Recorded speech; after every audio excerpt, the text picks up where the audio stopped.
#1 seed, the champion of the arena. The fans adore me because I've never lost. Yet you are afraid. Afraid that you will lose everything.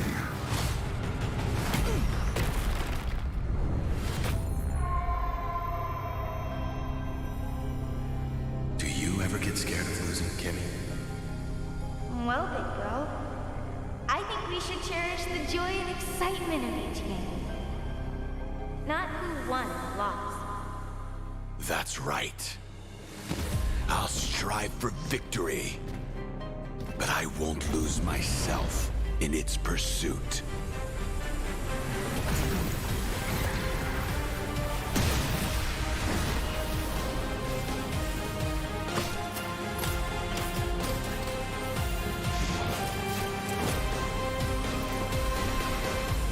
World Championship.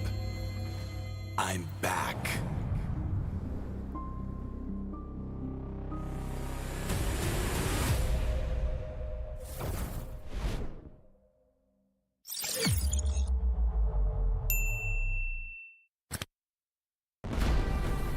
We are here at Gamers 8 to show that we are walking the walk. We have had amazing reactions, major IP owners, and a lot of potential partners and stakeholders coming in here and taking a peek. The DSQ over here has been the nexus of this zone. What I saw from the outside is very mysterious. You want to know what's happening inside. Felt like, this is an MMORPG, but R is not role-playing, it's real world.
Grab only, savings ang dami, your wallet sings tonight. Laki ng bawi, pag nag-grab only, save 244 alright.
النيم براوي يجي واربح واخوك سفاح وهي الاول وانا مرتاح اختصاصي اكتساح انا اللي حفرت الزلط ذاته وصلت الليفل ما في اي سلفاته والحاقدين اوك ماتوا مساكين ساي اوك جاتوا Nah, nah, nah, I feel like the floor is lava. The energy's getting higher. You're saving my arms. Cause I know just what I got. I got you like na na na. And you know I hold the power. This feeling I know. Oh yeah, making my kind good to crash. So don't stand in my way. Stand it tall and I won't fall over. We are better than great, cause we are better than great. We stand tall, won't run away. We are burn like don't change. Great, we are better than great, great. هوي مدوش هنا دبت القعدوش ما بنسيك خشوش هنا كوابيس وحوش الافضل انا افضل منه والعاقلين انا خليتهم يجنوا والحاسدين انا خليتهم يزنوا سقف التوقعات مدمرين Nah, nah, nah, I feel like the floor is lava. The energy's getting higher. You're saving my arms. Cause I know just what I got. I got you like na na na. And you know I hold the power. This feeling I know. Oh yeah, making my kind good to crash. So don't stand in my way. Standing tall and I won't fall over. We are better than great, cause we are better than great. We stand tall, won't run away. We are burn like don't change. Great, we are better than great, great. If we stand tall and believe we can make it, you and me, with a sense of urgency, you'll see I'm better than great. I'm better than great. Oh yeah, yeah. Oh, I'm better than. I'm better than. Making my kind good to crash. So don't stand in my way. Standing tall and I won't fall over. We are better than great, cause we are better than great. We stand tall, won't run away. We are burn like don't change. Great, we are better than great, great.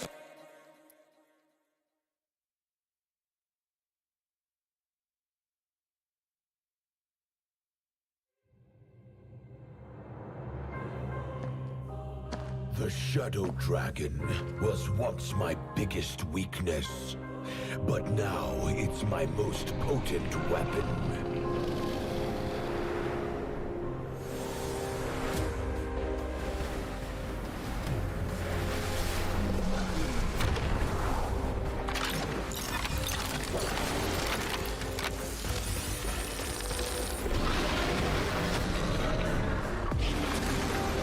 Cosmic Dragon, rise and soar! Dragon Stomp! Dragon Scales! Dragon Rush! Rise beyond greatness and seize your own destiny.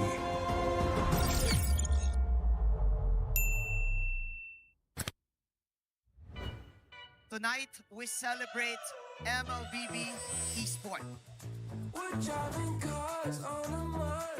Do the kaldak! Do the kaldak! This is the Suman Challenge. Go! Oh, oh, oh, oh, oh, oh.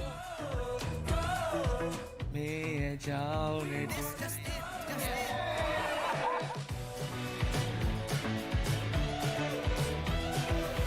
Welcome to M5 Gala!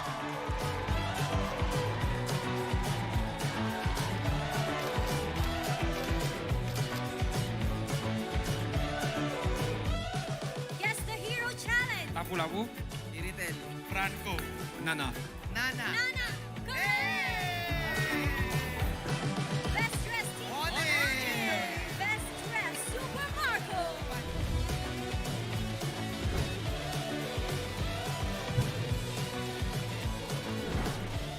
Thank you so much for joining us at the M5 Gala, and we'll see you at the M5 World Championship.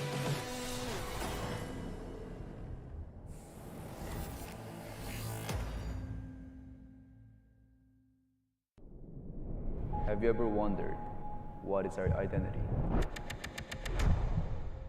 Our identity isn't limited to just esport players. Our style. Sweat. Our passion. And vibe. Feel our energy. When we dominate the stage.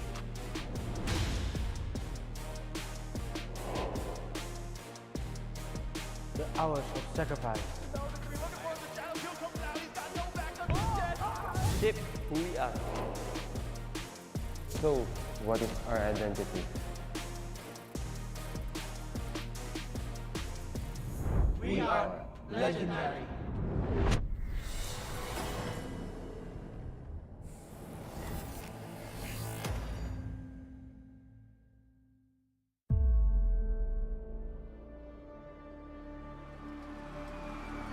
In the history of M Series, no host country has ever won the championship title. No other region has ever claimed the throne. No team has ever secured the championship twice. In this thrilling showdown, 16 teams across the world have gathered once more to seize the trophy.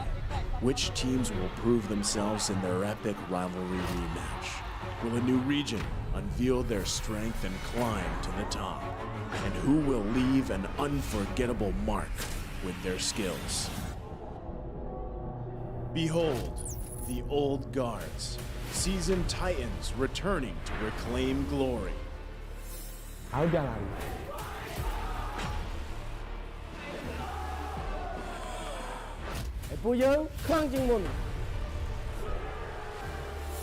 Судьба будет в наших руках. The newcomers, eager to forge their legacy.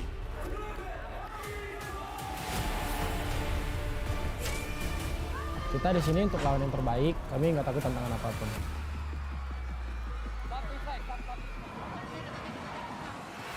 Emerging from the ashes, the rising stars are vying for the spotlight. Kita orang dah tunggu lama untuk momen ni.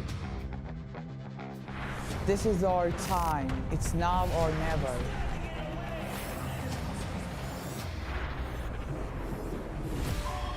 Enter the contenders, here to defy the status quo and rewrite the narrative. We've weathered the storm. This is where we break through.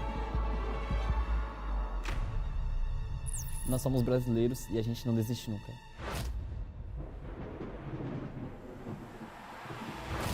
The kings, legends in their own right, descend to defend their crown.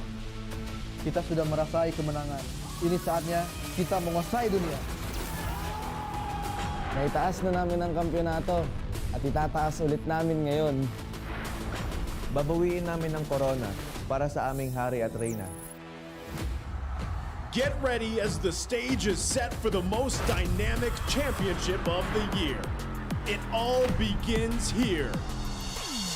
It's time to see who will be better than great.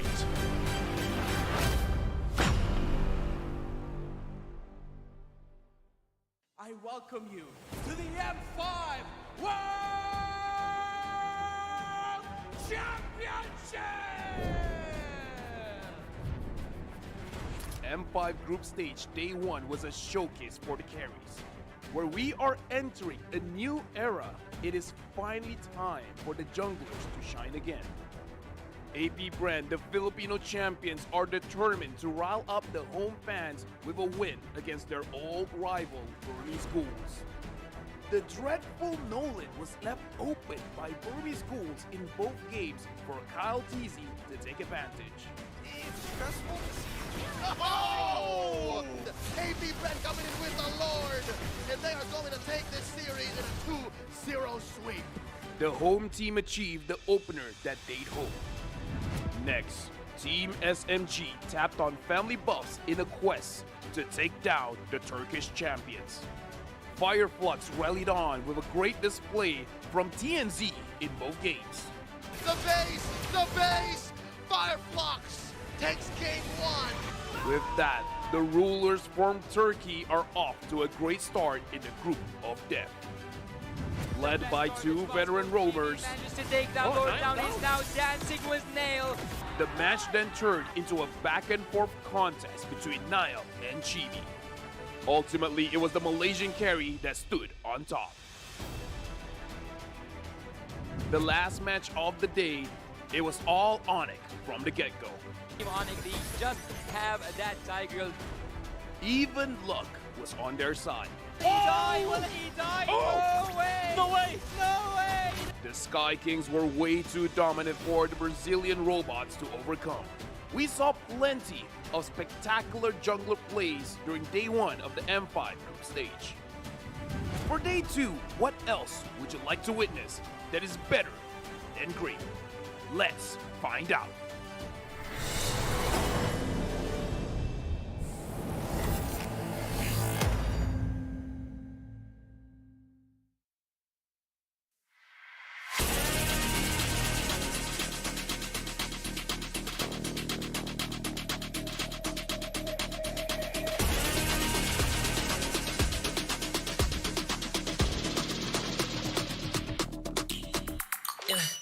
Hit me like I might get over, but you can get me in no corner. I know I can make a comeback, ace this round and finish this game now. Got the power on my shoulders, yeah, you know that I'm a soldier. You can keep me off my guard, but you can't keep me from my honor. Nah, nah, nah, I feel like the floor is over. The energy's getting higher. You're saving my arms, 'cause I know just what I got. I got you like na-na-na, and you know I hold the power. This feeling I love, oh yeah. Making my grind good to great, so don't stand in my way.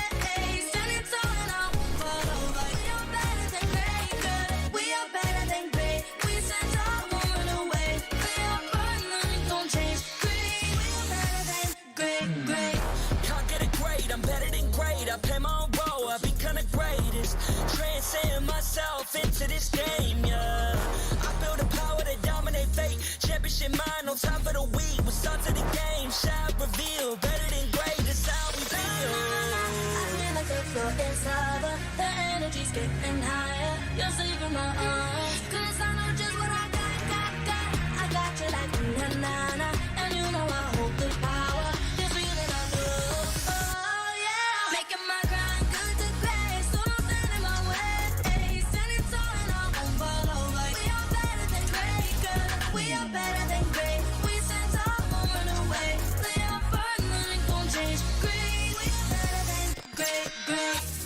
If we stand tall and believe we can make it, you and me, with a sense of urgency, you'll see I'm better than great.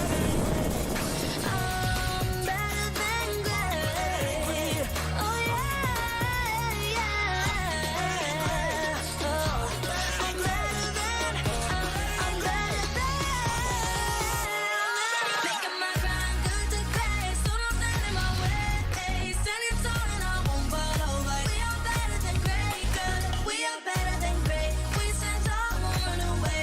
We are burn, nothing gon' change. Great, we are better than great.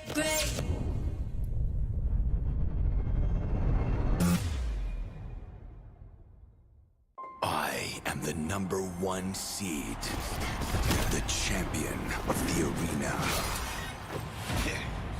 The fans adore me because I've never lost. Yet you are afraid that you will lose everything.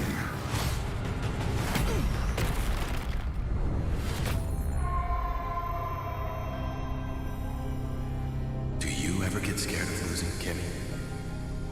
Well, big girl, I think we should cherish the joy and excitement of each game. Not who won or lost. That's right. I'll strive for victory, but I won't lose myself in its pursuit.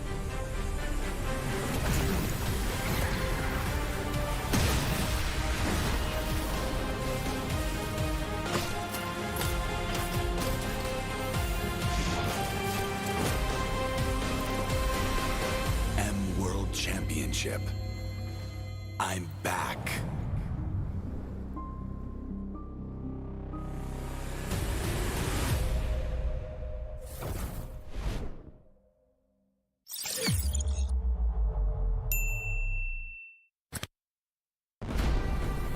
We are here at Gamers 8 to show that we are walking the walk. We have had amazing reactions, major IP owners, and a lot of potential partners and stakeholders coming in here and taking a peek. Gidea's cube over here has been the nexus of this zone. What I saw it from the outside is very mysterious. You want to know what's happening inside. Felt like, you know, this is an MMORPG, but R is not role-playing, it's real world.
Grab only. Boing, boing, boing, boing, boing, boing, boing, boing, boing, boing, boing, boing, boing, boing, boing, boing. Pag nag-grab only, savings ang dami. Your wallet sings tonight. Laki ng bawi. Pag nag-grab only, save 244 alright. Boing, boing, boing, boing, boing, boing, boing, boing, boing, boing, boing, boing, boing, boing, boing, boing.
النيم براوي واربح واخوك سفاح وهي الاول وانا مرتاح اختصاصي اكتساح انا اللي حفرت الزلط ذاتك وسط الليفل ما في اي سلفاته والحاقدين اوك ماتوا مساكين ساي اوك جاتوا Nah, nah, nah, I feel like the floor is lava. The energy's getting higher. You're saving my arms. Cause I know just what I got.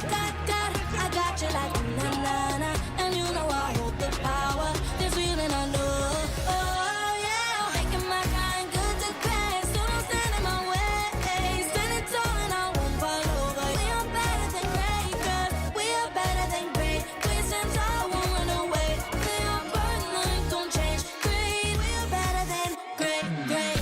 هوي مدوش هنا دب القعدوش ما بنسيك خشوش هنا كوابيس وحوش الافضل انا افضل منه والعاقلين انا خليتهم يجنوا والحاسدين انا خليتهم يزنوا سقف التوقعات مدمرين Nah, nah, nah, I feel like the floor is lava. The energy's getting higher. You're saving my arms. Cause I know just what I got.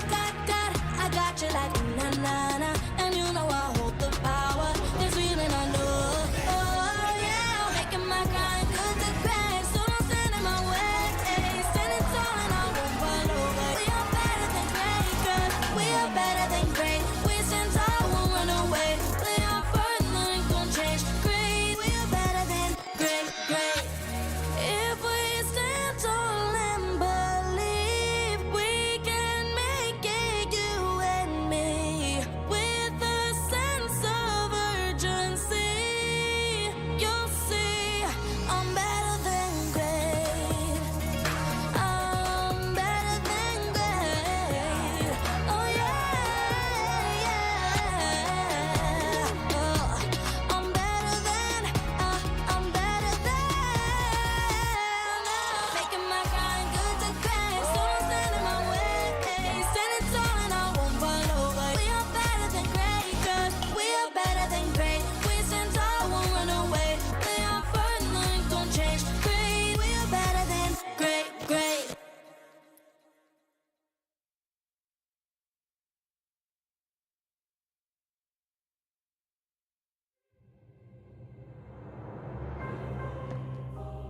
The Shadow Dragon was once my biggest weakness, but now it's my most potent weapon.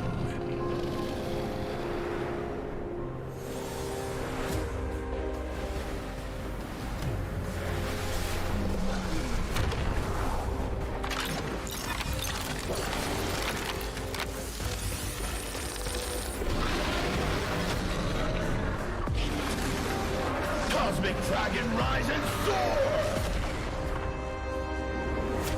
Dragon Stomp!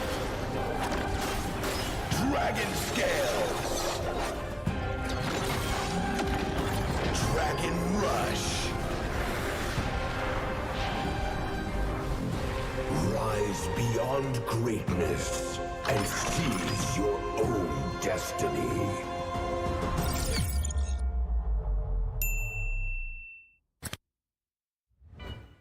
Tonight, we celebrate MLBB Esport.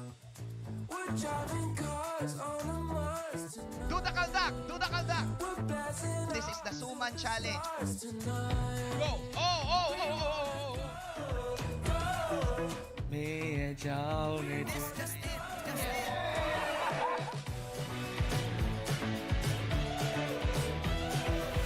Welcome to M5 Gala!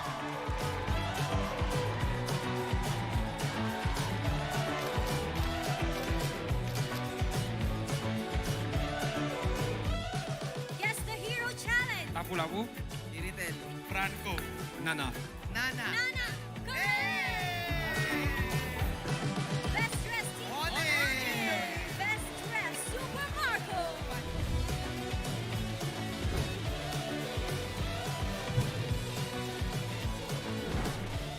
Thank you so much for joining us at the M5 Gala, and we'll see you at the M5 World Championship.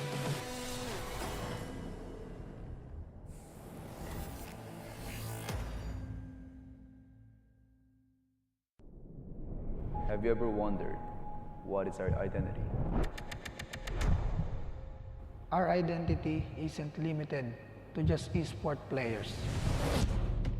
Our style. Sweat. Our passion. And vibe.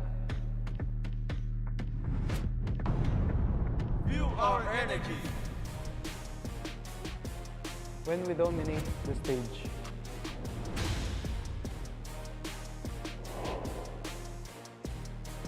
The hours of sacrifice.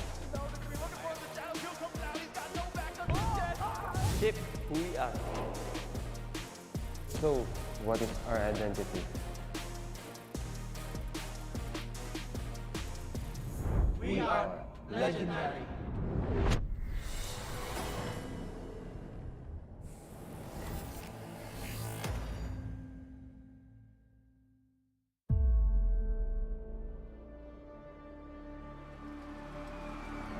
In the history of M Series, no host country has ever won the championship title. No other region has ever claimed the throne. No team has ever secured the championship twice. In this thrilling showdown, 16 teams across the world have gathered once more to seize the trophy. Which teams will prove themselves in their epic rivalry rematch? Will a new region unveil their strength and climb to the top? And who will leave an unforgettable mark with their skills? Behold, the old guards, seasoned titans returning to reclaim glory. Algalan.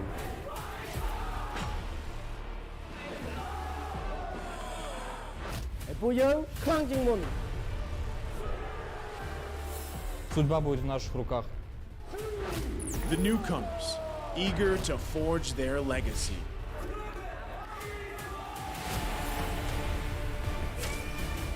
Kita di sini untuk lawan yang terbaik. Kami nggak takut tantangan apapun.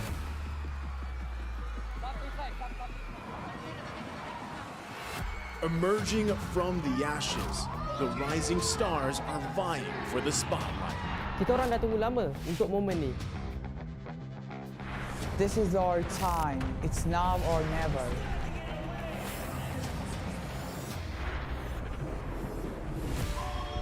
Enter the contenders, here to defy the status quo and rewrite the narrative.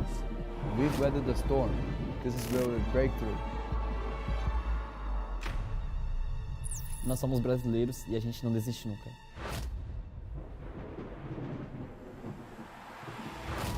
The Kings, legends in their own right, descend to defend their crown.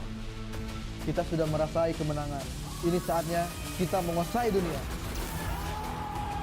Naitaas na namin ang kampyonato at itataas ulit namin ngayon.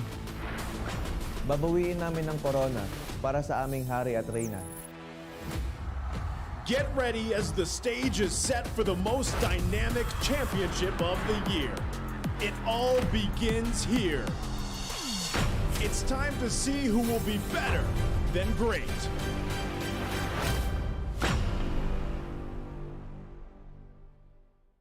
I welcome you to the M5 World Championship! M5 Group Stage Day 1 was a showcase for the carries. Where we are entering a new era, it is finally time for the junglers to shine again. AP Brand, the Filipino champions, are determined to rile up the home fans with a win against their old rival, Burmese Schools. The dreadful Nolan was left open by Burmese Schools in both games for Kyle Teasy to take advantage. It's stressful to see. Oh! AP Brand coming in with the Lord, and they are going to take this series in a 2-0 sweep. The home team achieved the opener that they'd hoped. Next, Team SMG tapped on family buffs in a quest to take down the Turkish champions. Fireflux rallied on with a great display from TNZ in both games. The base! Fireflux takes game 1. With that, the rulers from Turkey are off to a great start in the group of death. Led by two veteran roamers, Manages to take that boat down. He's now dancing with Nail. the match then turned into a back and forth contest between Niall and Chibi. Ultimately, it was the Malaysian carry that stood on top. The last match of the day, it was all Onyx from the get-go. Onyx, they just have that tiger. Even luck was on their side. He died! Will he die? Oh! No way! No way! No way! The Sky Kings were way too dominant for the Brazilian robots to overcome. We saw plenty of spectacular jungler plays during day one of the M5 group stage.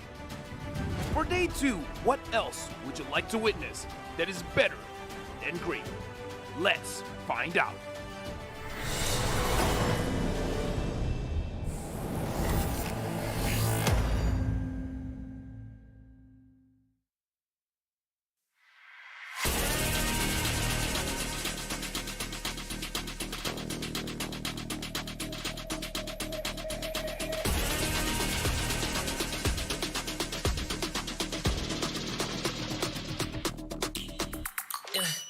Hit me like I might get over, but you can get me in no corner. I know I can make a comeback, ace this round and finish this game now. Got the power on my shoulders, yeah, you know that I'm a soldier. You can keep me off my guard, but you can't keep me from my honor. Nah, nah, nah, I feel like the floor is over, the energy's getting higher. You're saving my arms, 'cause I know just what I got.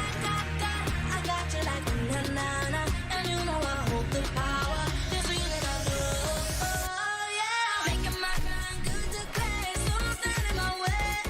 Standing tall and I won't fall over. We are better than great, good. We are better than great. We stand tall, won't run away.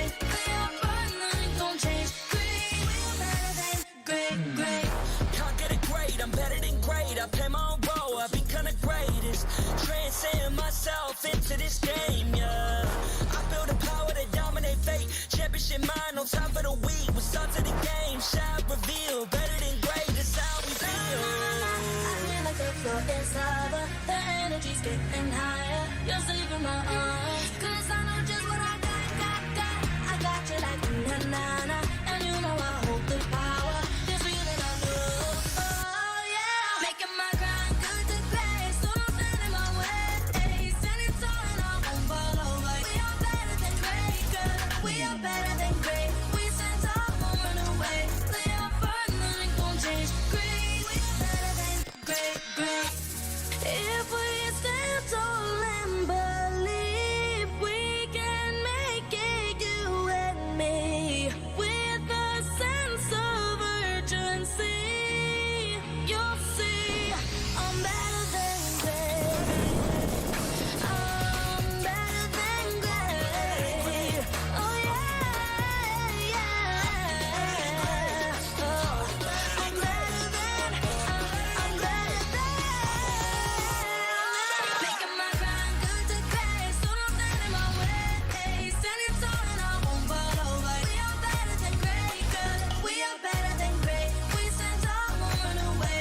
We are fun, nothing gon' change. Great, we are better than great.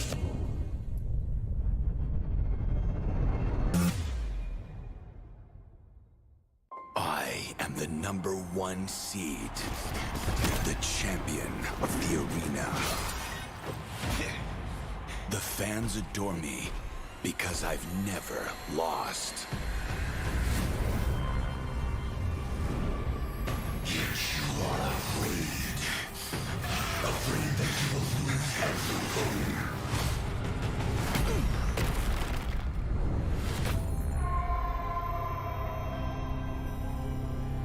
Do you ever get scared of losing, Kimmy? Well, big bro, I think we should cherish the joy and excitement of each game. Not who won or lost. That's right. I'll strive for victory, but I won't lose myself in its pursuit.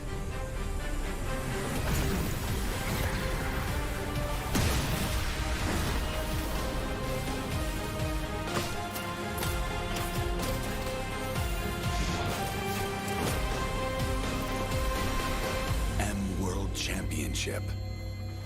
I'm back.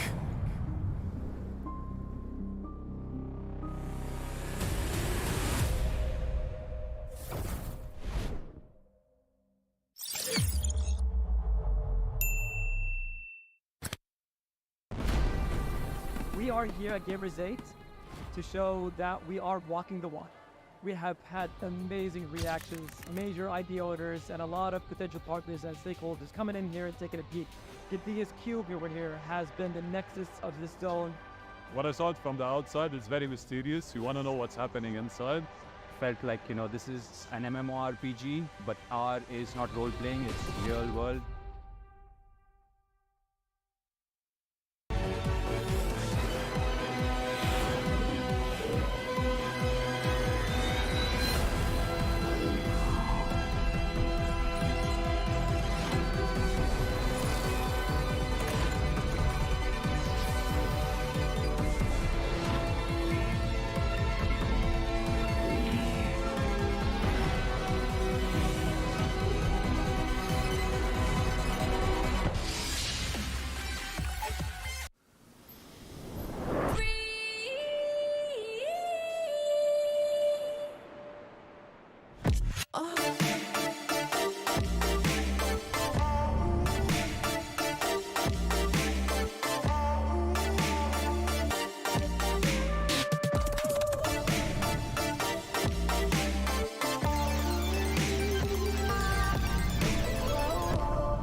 Boing, boing, boing, boing, boing, boing, boing, boing, boing, boing, boing, boing, boing, boing, boing, boing, boing. Grab only, savings ang dami, your wallet sings tonight. Laki ng bawi, pag nag-grab only, save 244 alright. Boing, boing, boing, boing, boing, boing, boing, boing, boing, boing, boing, boing, boing, boing, boing, boing.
وراه بيجي واربح واخوك سفاح ويجي الاول وانا مرتاح اختصاص اكتساح انا اللي حفرت الزلط ذاته وسط الليفل ما في اي زلفاته والحاقدين اوك ماتوا مساكين ساي اوك جاتوا Nah, nah, nah, I feel like the floor is lava. The energy's getting higher. You're saving my arms. Cause I know just what I got.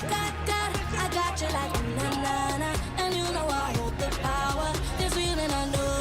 Oh yeah, making my kind good to great. So don't stand in my way. Stand it tall and I won't fall over. We are better than great, cause we are better than great. We stand tall, won't run away. We are burning like don't change. Great, we are better than great. هوي مدوش هنا ده بتلقى وتوش ما بنسيك خشوش هنا كوابيس وحوش الافضل انا افضل منه والعاقلين انا خليتهم يجنوا والحاسدين انا خليتهم يزنوا سقف التوقعات مدمرين Nah, nah, nah, I feel like the floor is lava. The energy's getting higher. You're saving my arms. Cause I know just what I got. I got you like a na-na-na. And you know I hold the power. This feeling I know. Oh yeah, making my kind good to great. So don't stand in my way.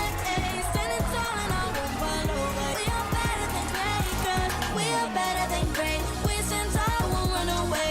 We are first, nothing gon' change. Great, we are better than great. If we stand tall and believe we can make it, you and me, with a sense of urgency, you'll see I'm better than great. I'm better than great. Oh yeah. I'm better than. Making my kind good to great. So don't stand in my way. Stand it tall and I won't fall over. We are better than great, cause we are better than great. We stand tall, won't run away. We are first, nothing gon' change. Great, we are better than great.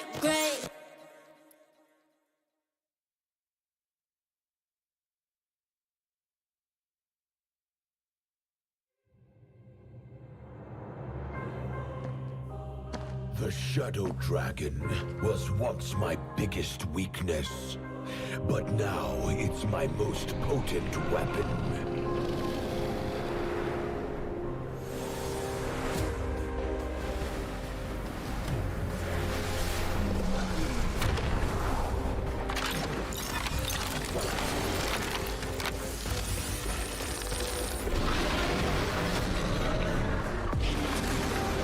Cosmic Dragon, rise and soar!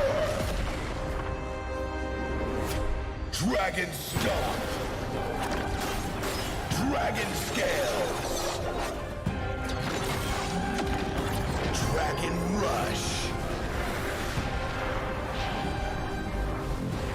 Rise beyond greatness and seize your own destiny.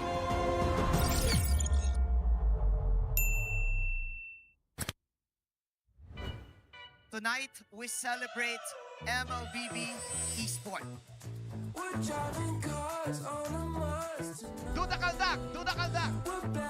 This is the Suman Challenge. Go! Oh! Just it.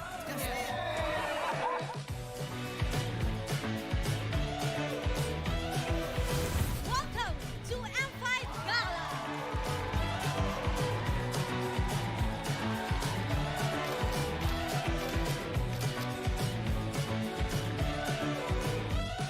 Guess the Hero Challenge! Lapu-lapu. Iritel. Franco. Nana. Nana! Best dressed team! Best dressed Super Marco!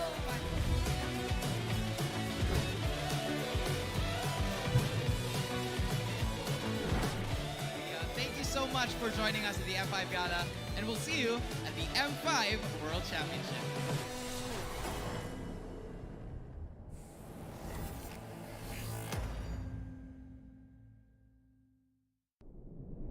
Have you ever wondered what is our identity? Our identity isn't limited to just esport players. Our style. Sweat. Our passion. And vibe.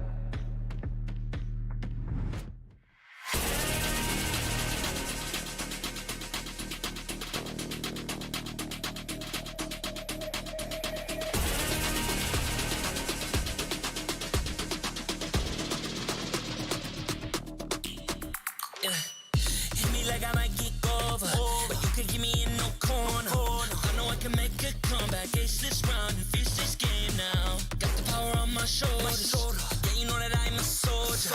You can keep me off my guard, but you can't keep me from my honor. I feel like the floor is lava, the energy's getting higher. You're saving my arms, 'cause I know just what I got.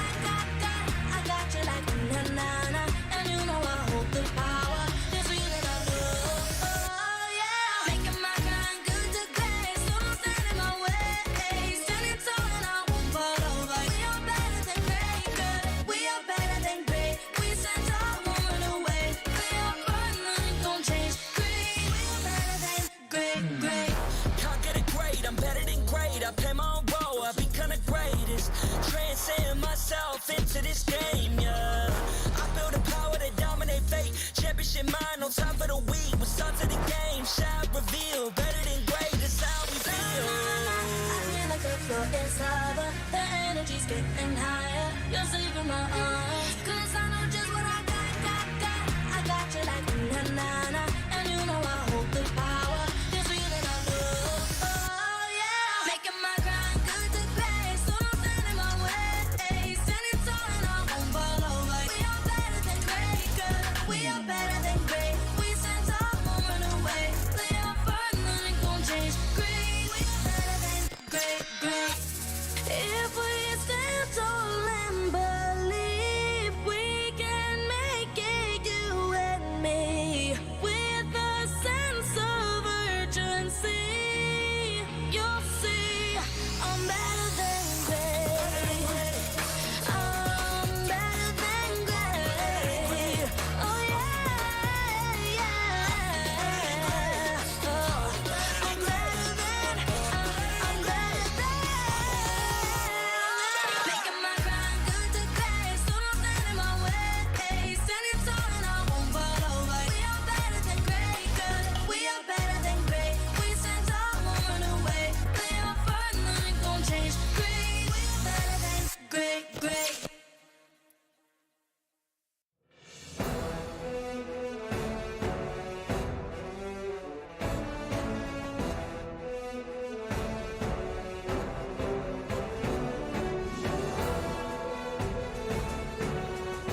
Mabuhay to everyone in the EVM Convention Center and all our viewers around the world. Welcome back to Day 3 of the Mobile Legends Bang Bang M5 World Championship!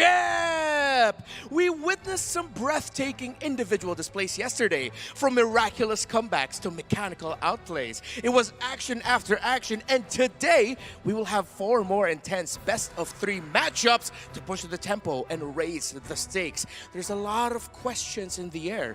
Will Triple Esports of MENA and Team Lil Gun of Mongolia shine bright like a diamond on their M-Series debut? Will See You Soon and Team Flash double down on their winning ways? How will Geek Fam and the Ohio Brothers bounce back from defeat?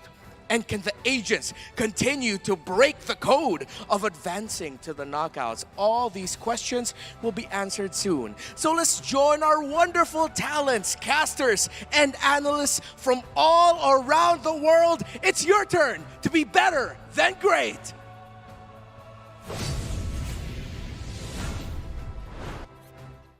What? You're expecting an acoustic opening? Nah. Nah, fam. You see these glasses? Yes. They're off. Now I can't even see the prompter. Today, 2 promising teams will be playing. Today is where teams will get close to getting eliminated. This is the M5 World Championship. I'm Naisu. That's Lafel. And this is Yasu. How are you guys feeling today? It's nice Be to know. serious! It's nice to know that this is serious, LaFell. Now, Yeah. hey, and by the way, happy birthday. Yeah. Oh, thank you. We should. I actually was planning on striking with Today's that. my birthday, so all of you guys at home, be safe. Be safe. And before we talk about the matchup here, of course, we have to thank our sponsors. The M5 World Championship is powered by Moonton, presented by Kadia, and supported by ROG, the official gaming phone.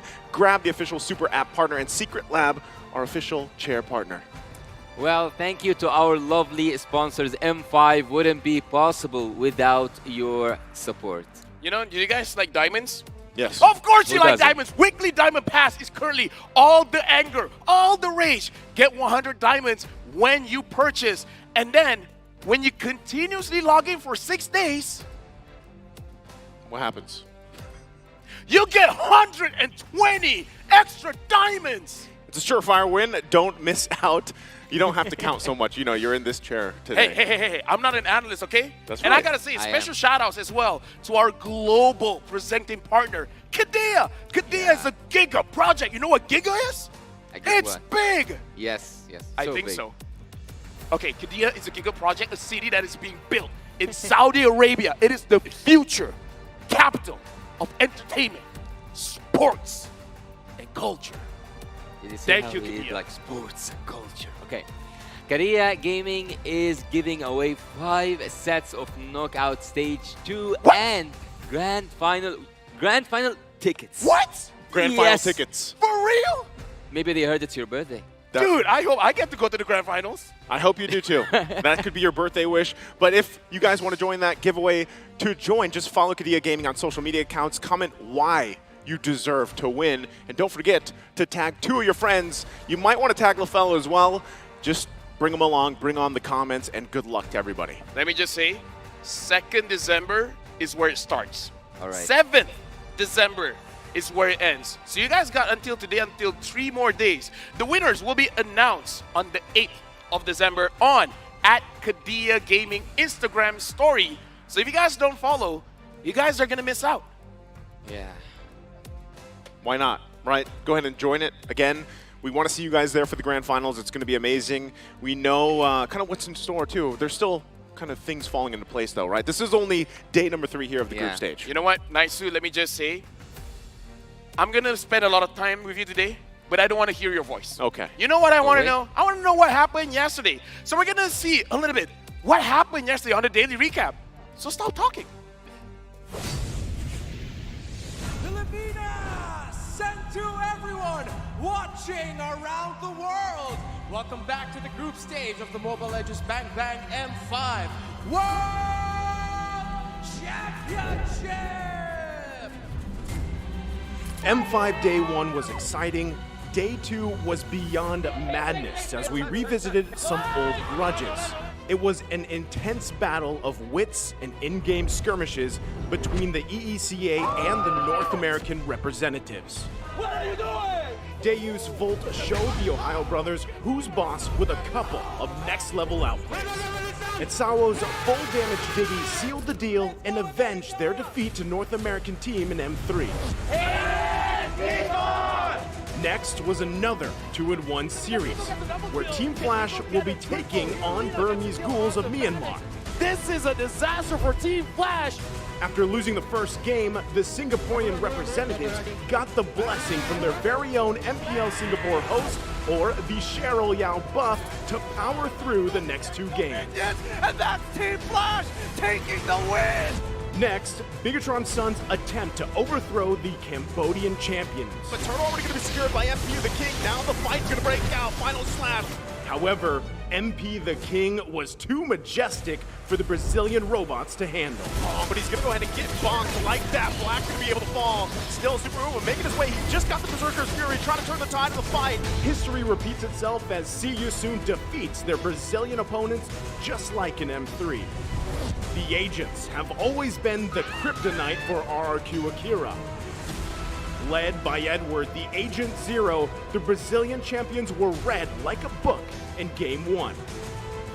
Despite a valiant effort, the Samba Boys succumbed to the superiority of the M3 champions. What a storyline or plot twist will we witness today? It's time to be better than great.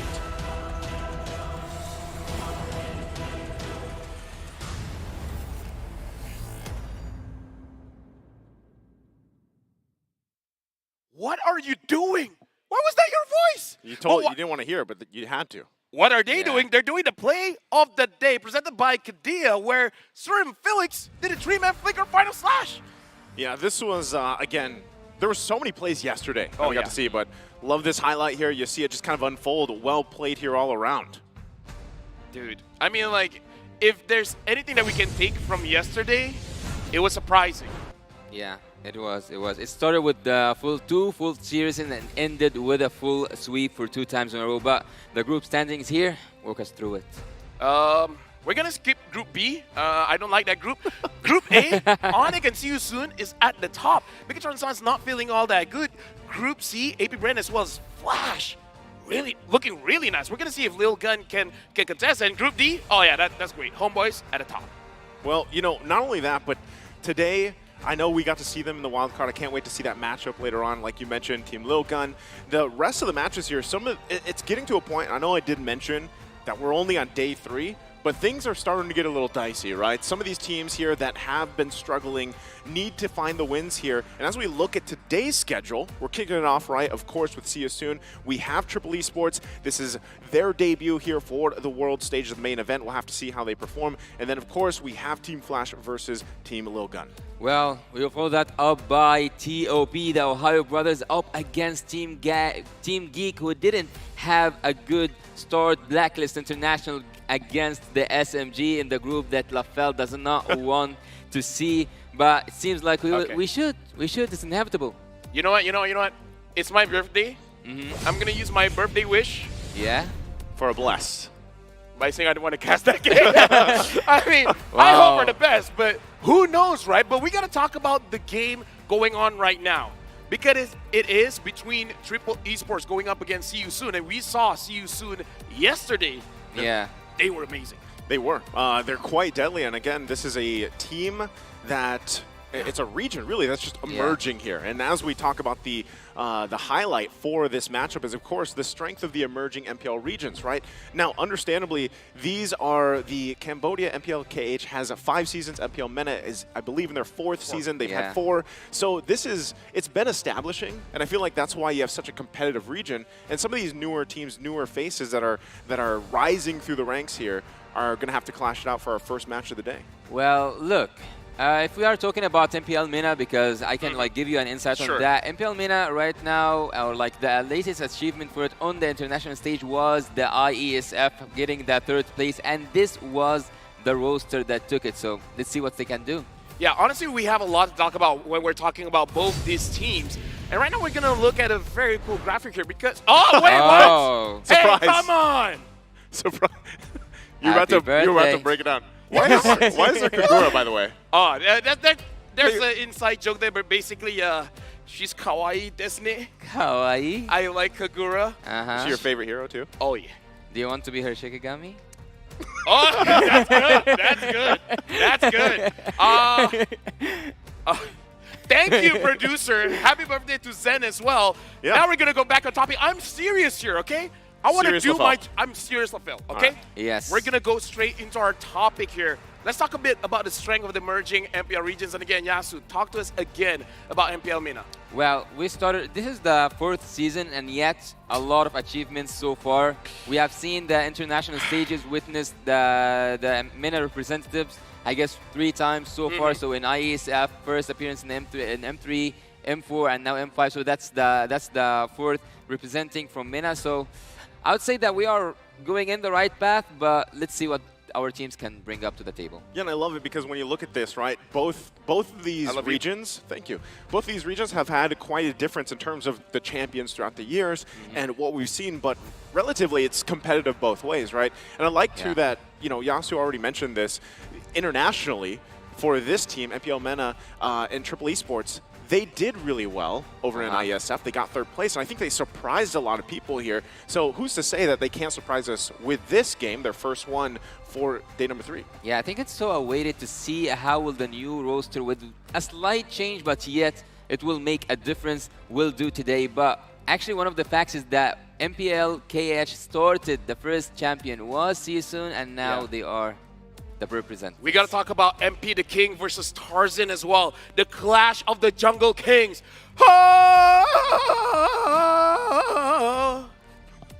That's on point. The king of the jungle, man. Yeah, that's I'm being serious. I'm assuming that's, you know, the rally cry. Yes. That they have, right? That's what they say before the start of the game. What are you doing? What are you laughing? Why He's not? being serious. I know he's being serious. You know what else was serious about that? My glasses are off. The 100% win rate. Oh, yeah. Of the Lancelot. You cannot miss with that. That's a win a lot. Okay. That is. Do we want to invite the teams? You know, you get to choose because it's your birthday. You didn't want to hear his voice in the first place. You know I was kidding, right? Yeah, I know. All of you. Okay, thank you. Go. And with that being said, we're going to go to the stage because we're going to start our first best of 3 for today. And with that, to officiate the M5 World Championship, we have our marshals making their way onto the stage. They are here to ensure the fairness and integrity of our games. Now let's see if I can see their names. Thank you to Rain, Wilbert, Shun, and Ivan. Knocked it out of the park. On point. On point. Serious Lafel. As they say, I'm better than great. And with that, with the pride of their region on their... Move it up, move it up, move it up. The pride region on their backs. Dominic Rodriguez, the runner of Liga Latam, the Cambodian delegates, return to give the Saudi Arabians a warm world stage welcome. Give it up for See You Soon. Again, a team that has a lot to prove here after yesterday, even the dominant performance, but what's ahead of them here? With the pride of their region on their backs, the proud representatives of MENA looks to open their world stage campaign on a high note. Make some noise for Triple Esports. To be or not to be, that's the question today. Will Team Triple Esports be better than great? I'm serious, Phil, by the way, to guide the teams to victory. We have head coaches and analysts. For See You Soon, it's Coach Cat God, and for Triple Esports, Coach Lyric and analyst Susan. Again, both these teams here, led with their coaches and everything else, we know that they have distinctive play styles. We got that preview yesterday from See You Soon.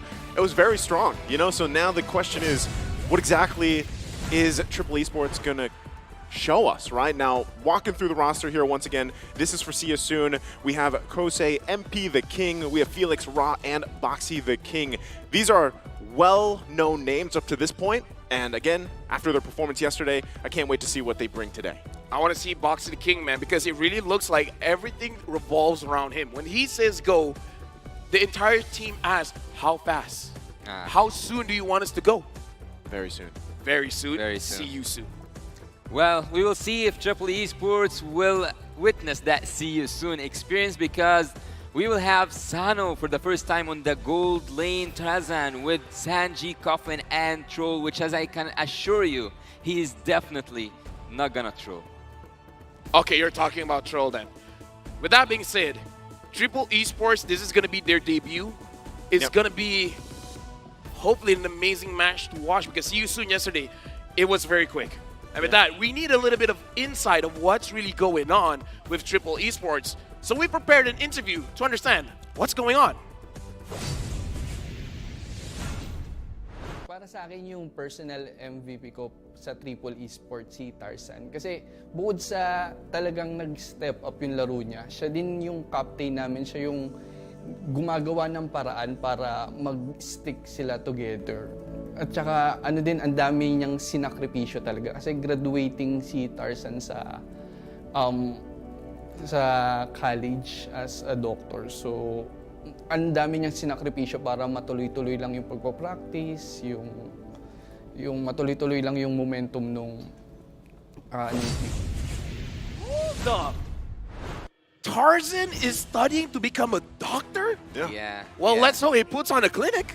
Yeah, he will. In the jungle, right? Hopefully, because as we see him here on the screen, again, this is something I feel like a lot of maybe people don't think about, right, when they're watching. I don't think about this international. Yeah, I'll help you out with this one, Thank right? you. You have to think about the fact that some of these players around the world from these emerging regions and everything else, they don't get to fully focus 110% just on MLBB Pro play, right? They have other things going on in their life, and this seems to actually be the normal for a lot of these teams here, as we've heard. And so, you know, that's amazing to be able to balance everything that they're going for into the M5 world stage. And even looking at the talent predictions here, we can see where things lie. Yasu, I like it. No, I'm just following Naisu. I Are don't you? think about it, yeah. I'm not rolling the dice. It's just that yesterday you were asking, yo, Naisu, what's your prediction? And I just copied your yesterday it was Leo. Yeah, yesterday was Leo, today is you. And why are you voting for Triple Esports? Oh, wow, you put me on the spot right there, right? Like that? Okay, so Triple Esports, I actually think that they can bring up something new to the table. I think that with that change in the gold lane is the only thing that really worries me about Team Triple Esports. But of course, let's see Sano being up to the test or not. Will he be able to fill Lark's shoes in Triple Esports? Because in Triple Esports and in Minot, Lark, the gold laner who is not going to be joining here today, is one of the best, if not the best gold laner that Mina have. Final MVP, best gold laner. So huge loss, but Triple Esports, let's see what they can bring up. Is that why you said it's 2-1 and not a 2-0? Are you not super confident? Look. Nani? Maybe he knows something we don't know. Well, sorry, not sorry. Did you know Sreem Felix is not really sorry. That's his name. It's Felix. Oh! Well, I don't think you'd be sorry that your name's, you know. Sreem Bell. No, the full, it had to be. Sreem Lafel. What's the first portion? Oh, my name? Yeah. Muhammad Amirul Aiman bin Muhammad Kamal. So add, sorry. What? Sorry, Muhammad Amirul Aiman bin Muhammad Kamal. I don't know if that would fit in the IGN required. Dude, let me just say the hotel requires our last name. I have a very long last name, man. No. I prefer, Merkel's. It's just Loho. It's super short. That works too. Shout outs to Merkel, by the way. Yeah, he should be on his way soon, I think. Nah, he's arriving today around 3 a.m. Yeah, we will see him soon. Speaking of see you soon, yesterday, they pick up the tempo super fast with the Kadena, with the Kaja. How do you stop that? Ban them out. I think that's number one, right? Triple Esports, obviously, they're going to look at what happened yesterday, take those out of the picture, at least either grab it yourself or ban it out. Yeah, with that being said, we're going into the drafting phase. Will it get banned? Will it be let through? Or do they have something else up their socks? We're going to see. It might be a Gofra. It's still 100% for Boxy. The king. When I was learning English, it was the sleeves, but if it's the socks for you, that works just fine with me. I'm being serious today. Yes. No jokes. No jokes. No funny business. Nothing funny. No beeswax. It's all straight face. And look at his straight face. Yeah. If that's what, if that's how you want to go with it, I'm gonna be also serious. And speaking of serious, both teams right now have to take everything serious. Team Soon actually are known for their early game and early ganks, also the team fight composition that they bring up to the draft. So we are still early, or like it is still early to talk about the draft itself. Let's talk about the bans. The bans so far are witnessing one of the most, or actually they are all one of the most picked and banned heroes. Matilda, Guinevere, on the other side is Nolan and Framis. So far there's no surprises. With this, if that Kadita or the Kaja isn't taken out of the picture, we're probably expecting to see that, right, from CSU in this first phase. We'll see, especially the fact that they are going to be first pick here. So we'll see where things kind of fall into place, but also I guess a big constant, aside from the Guinevere that's banned out and Nolan there as well, has been the Bruno, right? Is that going to be priority here? And even to question, really, what has Coach Lyric done in his time with Triple Esports? Because even back, I think it was for ISF that he was mainly coaching online, but I remember back in the Asian Championships, they actually did not have a coach just yet. So things there's been plenty of time for him to leave this effect on them, right? So we'll see exactly what that is. There's the Wanwan ban from them. The Edith is taken out here. What's the priority? Well, look, you have spoken about Kadita, and also Lafell mentioned the same name. Kadita is one of the most banned heroes against Triple Esports, so they should both be afraid of each other's Kadita gameplay, because Triple Esports are quite known for their pick-off strategy. So if you have a Kadita alongside with a suppression hero like the Franco, Cho, not Cho is not suppression, but he's one of those heroes you have to be afraid of when you see Troll, and also the Kaja, so they kind of love to take that Kadita. It was funny because I was so impressed with Troll when he had the Cho in his hands, especially throughout ISF. But the response for priority, it shows here it's going to be the Joy. And that was very quick. Kadita Bruno instantly, quite well versed.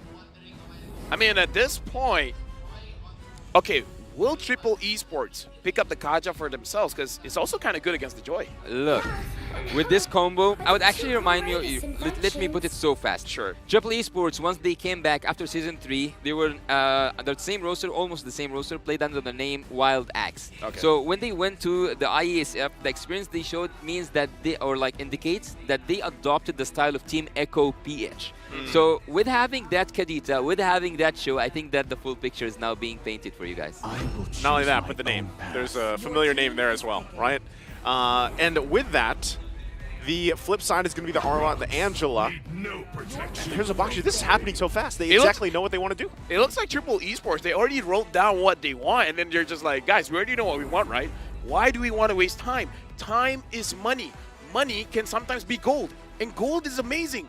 It can give you the MVP for now. It does seem like see you soon.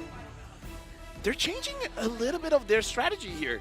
They're not really trying to pick up the tempo, so it looks like whatever they showed yesterday was specific against BTR, so now it's something specific against Triple Esports. Yeah, and having that Edith ban actually in the first phase shows you that they have done their homework, because it's not only Edith is not only used as the rumor for Team Triple Esports, but also on the XP lane, and Sanji have proven once and another every time he showed us that he's really good using that Edith. But speaking of the draft and the first phase itself, I see that the Baxia pick here and at this time was quite accurate, or like perfect timing for taking that pick, because the anti-heal that Team Triple Esports need to stop that Joy shields, and also like will at least make her not as effective as it should be, and also the Angela.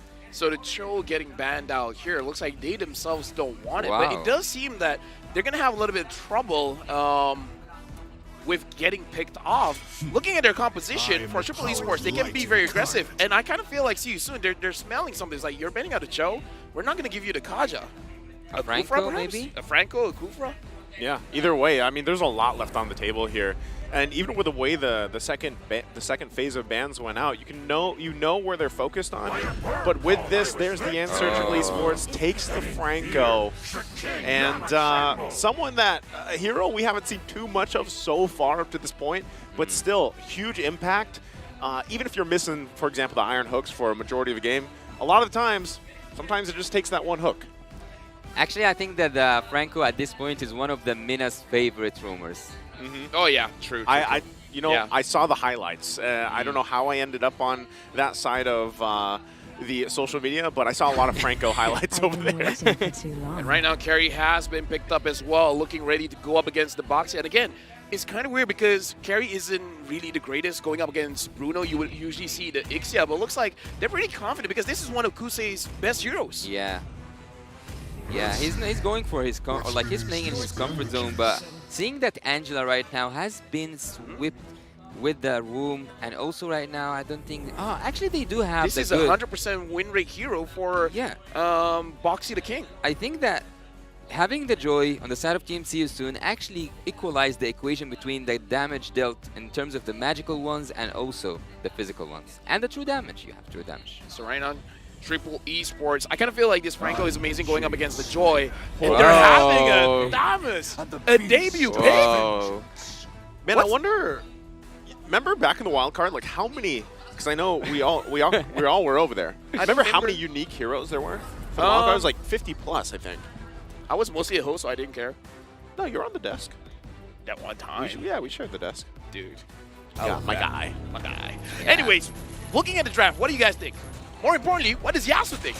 Well, I think that Stams is quite a surprise to me. So I don't know. I haven't seen Sanji ever play that hero, but speaking of the numbers and speaking of surprise picks, I would also say that Carey at this point was kind of surprised, but looking at the meta and the way it's going and also having 3 heroes with high HP, it actually makes a lot of sense for Team See You Soon, so it's going to be a tough match.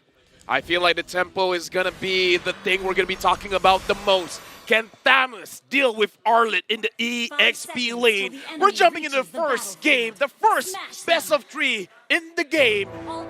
In the game? In the day! Someone else take it from me. You're doing so good. I left it to dry. All right, you know, and as we jump into it, looking how things are going to fall into place here. Yasu, you already shared some of your thoughts about the lineup, but one thing too, even if you looked at that index before we loaded in, the lineup rating here is in favor of Triple Esports. Yeah, it was actually like 7 point something against 5.6 if I'm not mistaken. So actually, as I told you, Team Triple Esports and looking at the roster, no one is taking something out of the ordinary, even also the comfort picks except for the Sanji. But they seem to be a little bit invading the jungle, passing without allowance. I would say that Thamus is very interesting because that is one of the counters when Arlet was first introduced. As one of the laners not only can sustain against the Arlet, but is able to fight as well. And Boxy the King here goes in. Yeah, earlier aggression once again. And, you know, we got a little look at the emblems there. I love this. Felix should be fine here.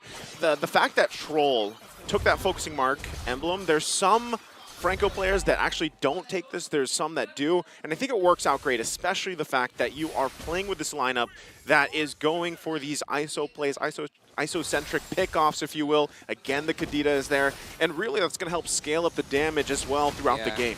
And having Brune right now and looking at him, I think that the Has Clause will be the priority for him. So he will be able, with time, to take a 2-to-1 and balance it. Actually, he can defend himself at a certain point. Sano is actually, I'm quite curious what can Sano bring up because he's not even a gold lane player. He is a jungle player. Well, I kind of feel like with junglers, they understand the macro play very, very well. So perhaps that's one reason why they want him there. Now, the Turtle is going to be a very interesting point because Triple Esports should be having a good time here on the Turtle. But the fact that Boxy the King is using the Kufra, he can turn the tables around. We're going to have to fight out for it. MP the King surrounded right now. Still going to be working for it. Gets the Heart Guard. Tarzan will get the Turtle here. Triple Esports happy with that. Can they get away from this fight as well? Felix won't be able to land the final slash. So right now, Triple Esports gets that win. Oh, ouch, ouch, ouch. That was a really good timing, making that retribution, securing that first turtle. Team Triple Esports, actually, this is kind of, I think they are in their zone by now. I don't think that they are afraid from being on an international stage, and ironically enough, they were. I just forgot. I kind of feel like that was a situation where See You Soon was anticipating that perhaps Triple Esports isn't gonna fully commit on the turtle because I saw the movement coming in from Boxy the King. He wanted that level 4 first. There's the lockdown with the rough waves. Can he actually survive this? Boxy gonna flicker out. He's fine. There's the beats come down. Troll will fall in the mid lane. MP the King and the rest of the squad to help Boxy out. So hard for Team Triple Esports. If you have too much confidence that recalls from Coffin and also using his spells, not taking the kills down, I think that things wouldn't look as good as Team Triple Esports won. But so far, I think that, and also having that matchup between the Samus and the Arlut, I think it's Oh, Sanji. What is that? Oh, already able to dodge that final slash, but will inevitably go down. I think I cursed him. I think I just said like he will take that battle down, and he went down. For now, the first 3 minutes, it is all see you soon. They got 2 kills over 0, and they have a very small lead when it comes to gold. The question is, Triple Esports with this draft, what are they trying to achieve? When is the power spike? When will they get rolling? I think for Triple Esports, I think that they will need until mid-game. I think mid-game will be a really comfort zone for Team Triple Esports. But looking here at the itemizations between both of them, he already managed to get the Has Claws. He's utilizing, or like he's focusing on himself to take the damage and not taking it on the defense side. So I'm more focused today, as I told you, on Sano because he will be a first-time he's first-time playing for me at least. And honestly, I'm looking at this Thomas as well from Sanji because it seems like perhaps he wants to build a little bit more attack speed. So I want to see if he's going for more defensive or offensive build here because it might be a Corrosion Scythe Thomas. Look, there's something that right now I noticed, and that's when oh, there was a flicker. Oh, already catching Raw there. Boxy going to be a little bit too late. Felix going to be in trouble now too. Has to flicker out. The battle for this turtle going to play out. MP the King joining the fight. Going to chase down Troll. The damage is there as he's looking to get the kill. Felix falls, but so does Troll. Turtle going to be secured by MP the King. Now Tarzan in trouble as he falls there as well. See you soon. Comes out swinging. And honestly, looking at that kind of situation, See You Soon right now is really catching Triple Esports whenever they're a little bit lacking. Sanji just now, I feel like it was a good play going for Saria and Felix, but I don't know. The Turtles should be the priority. He should be helping out his team because at that point, it looks like Tarzan was alone. Yeah, and actually, he took that blue buff. Nice, well done by Troll. But looking on the other side of the lane, I saw that Bruno was taking the first turret off the game, which is also a trade somehow between seeing all these kills go down for Team See You Soon. Taking a turret was kind of equalizing that equation, but taking back to the point where I was saying that when Franco hooks someone, when he ults someone, when he focuses on someone, will he do it? He's going to be looking for Kosei here, but the rest of the team is there. Oh! Boxy jumps in, finds the rage. Troll is down in an instant. Taken down so easily. And with that, Puffin also on the bottom side. Sanji has to get out himself. MP the King is hungry, gets a kill. Solo in the bottom side. Now back up the top. Triple Esports trying to keep it together. Boxy going to jump in once again, but it's Tarzan. He's quite tanky, so just back and forth action here. Whenever I bring up this topic, he always dies. He always falls down. Troll. I cannot bring it up. You can't. They might actually go for this, but once again, it is Tarzan.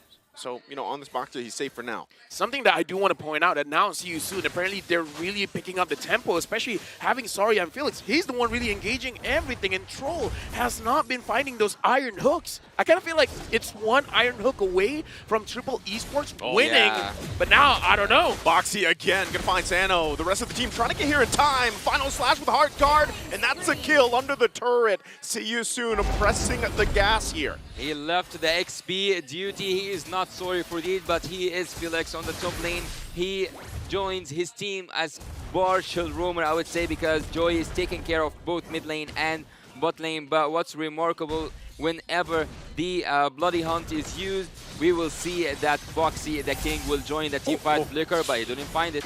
Yeah, Boxy once again going to jump in. Tarzan able to secure the turtle, though. Can they keep Troll alive? They're trying. As Troll falls, they have to give him up, but Triple Esports gets the objective. Right now, See You Soon has so many problems that Triple Esports can't really answer. Boxy the King, great engages. Same as Saria and Felix. Again with the final slash. Felix, will he be able to get away? Sanji trying to hold it down to the front line. They keep the turret alive for now, so there's still some fight here from Triple Esports. Well, Sanji, whenever we see that there's a Thamus playing against an Arlut, we expect the Thamus to win, but there is no opponent against Sanji in his own lane because you have MP the King controlling Thames down, controlling the XP lane both with the mid lane. This is actually something quite interesting. When Arlott found that he's having trouble playing it out against Sanji and the Tamils. He instantly went for that crowd control approach with his own team. I gotta say, Soon has their own timer because even since yesterday, they're willing to sacrifice their lane for an early rotation. Their macro play here, the thing is, what separates them from other teams, sometimes you want to gank, sometimes you want to engage for any of the side lanes. When they do it, it almost always works. So I kind of feel like that decisiveness is really putting them difference. They're going to find Boxy here, trying to punish him for jumping in.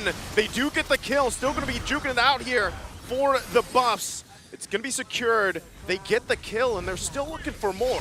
This is why I said almost always works. Almost. Well, Team CSUN are known for their utility junglers, but seeing that they are playing with the Joy right now and executing it that good, they definitely prepared something for the international stages. But CSUN actually they have always shown us the need, or they are using a pick-off roamer, and also they are changing that for a team-wise crowd control roamer. I think that there's a lot of surprises on the side of Team CSUN. Something to note as well, Triple Esports is moving with a 3-2 composition or rotation where Oh, yeah, Tarzan's going to be gone here. Another great setup from CSUN. Ouch, final slash. He literally took him like by the edge of it. Wow. And with that, that's probably going to be just their Lord to take. Again, already with quite a bit of a lead. There's not much Triple Esports can do here. I want to talk about the formation here where Triple Esports, they're moving 3-2. CSUN is moving as a unit, as 4, sometimes as 5. That's great going up against any kind of pickoffs like the Franco. And Boxy the King engages. Boxy again going to find the mark, the rage, all under the tier 1 turret. MP the King with a hard guard in the backside. Finds the Sano, and now another's going to fall. Tier 2 they go. They don't care about these turrets. They put the pressure down even before the Lord makes its way to the bottom. He cannot die. At this moment, he cannot die. MB the King proving right now that he is the king of the jungle. He goes in, he doesn't care about the true damage, he doesn't care about the turret damage, and his team right now with 7k gold lead. Pretty much they don't care about how much HP they lose, and that's why you said whenever Felix decides to go in, it's just about how fast. Yeah, honestly, see you soon right here. The damage is amazing coming in from Kusei as well as MP the King, but the amount of control, it's almost unfair because Triple Esports right now, I kind of feel like if Troll manages to get MP the King, Boxy as well as Felix will cancel out the ult, making it a non-factor. Well, we haven't seen that combo work yet, which is really looking really bad for Team Triple Esports. 11 minutes in, and we haven't seen that Franco Kadita combo. So they really need to know what's wrong with their formation, what's wrong with their position, and fix it, because we are a few seconds away, maybe from the end. Right now, it really does seem like See You Soon with a 9,000 gold lead. The thing is, anyone can engage here. Yeah. And Troll, his hooks, I'm afraid even if he catches someone, the follow-up is just going to be too good that at most, See You Soon, maybe just 2 will die. That Kufra will take it down. They might jump in once again. Boxy waiting there patiently, but they don't want to overcommit as well. We have seen things before turn around even with this type of lead, but so far for See You Soon, they're in complete control. He's taking too much damage, Charizard, and also Sanji, but not the damage they want to take to front anything for their team. It's just at this moment stacking numbers up. Team Triple Esports going back into their base in a really early stage of the game, and there's nothing actually to do. Even if you land an Iron Hook, even if you take someone out from Team See You Soon, it's just the Kufra, man. It's just the Kufra with the first or even a first flicker. I would actually even increase these numbers to 80-85%. Team See You Soon are controlling the game. Right now, honestly, I just want to see the items. Because if See You Soon has Athena shields, then even Coffin won't have enough damage, right? Because the instant burst is going to get nullified instantly. So at this point, they're really looking at Sano, but it's hard for Sano to position when you have 1, 2, 3, 3 members trying to catch you. Well, I just saw that he got the Malefic Roar, if I'm not mistaken. Yeah. So he will deal some decent damage against the tanky heroes from Team See You Soon. But again, See You Soon are taking everything all around the map. And if there is any engage from Team Triple Esports, they will just get punished enough. Or punished so hard, actually, because Boxy the King, I don't think that he will be the victim of any of that. And that's something that lot of people maybe disagree with me upon. I think that the most valuable target to take down before this team fight starts is Boxy the King. And again, Boxy here has just been flying around everywhere. You know, for this game one alone, there's a reason why he has that statistic on this Kufra, and it's a signature for him. Right now, we're looking at 2 Athena shields coming in from the roamer as well as the EXP laner. So, but the thing is, there's hope because if Coffin is able to catch Kusei, I don't think it's gonna be easy to catch Rob. Yeah, it's very hard just because he has that Purify. So even if you do catch him, as long as he hasn't used his dash, he should be fine. And also, if he catches anyone and leaving Boxy the King free, it's just it's a Sunday morning for him. First kill goes in, ultimate from the Kufra, everything down. Right now, the Lord is marching in. This is going to be a difficult defense for Triple Esports. See if they actually force the situation here. Boxy going to charge up once again. Mid-turret can go down. They're doing the work. The final slash, a huge one again from Felix. Going to find Sanji. He falls. Boxy going to charge up, jumps in, forces the flickers out. Can they stay alive? Crystal going to be worked on. Troll still there. Cuffin and Sano. They can't keep it together. Game 1 goes to See You Soon. See You Soon. They used a different draft. But I got to say, the result stays the same. They're able to increase the tempo before going into the mid game, and it was too much for Triple Esports. The mind games are real. Team, see you soon. I believe, and actually I will ask the coach after the game finishes, was he intending to give them that pick-off composition for Team Triple Esports, because he gave them the Franco. He knew that they will go for the Franco. He knew that they will go for the Kadita. So he knew how to counter that, and that's by a crowd control, fight back. I would say. What's the word I'm looking for here? It's fight like back. to flip. Yeah, Counter? to fight back, to encounter engage. Yeah, encounter engage. So the encounter engage actually was the key for this game. Whenever there's a hook, whenever there's a pick off that's happening, if you have the Kufra, if you have also maybe the Minotaur, you could like flip everything around. That's what was the problem, man. And you kind of pointed this out earlier too, with the draft that they had. You know, before we were talking about the Kadita Kaja combination, where it's so pick off potential. This one, you don't know where to look. Like, you have to look to your left, to right, behind you, because you have a Kufra flying around. You're going to get final slash to whatever way Felix wanted. And so it was just so tough to play against. Yeah, with that, we will be talking about our MVP. Now, I don't understand that language, but I'm pretty sure good luck, have fun, do our best, crush them. That sounds right, because that's what he did. And the MVP, sorry, I'm Felix. I don't think he's sorry at this moment, to be honest.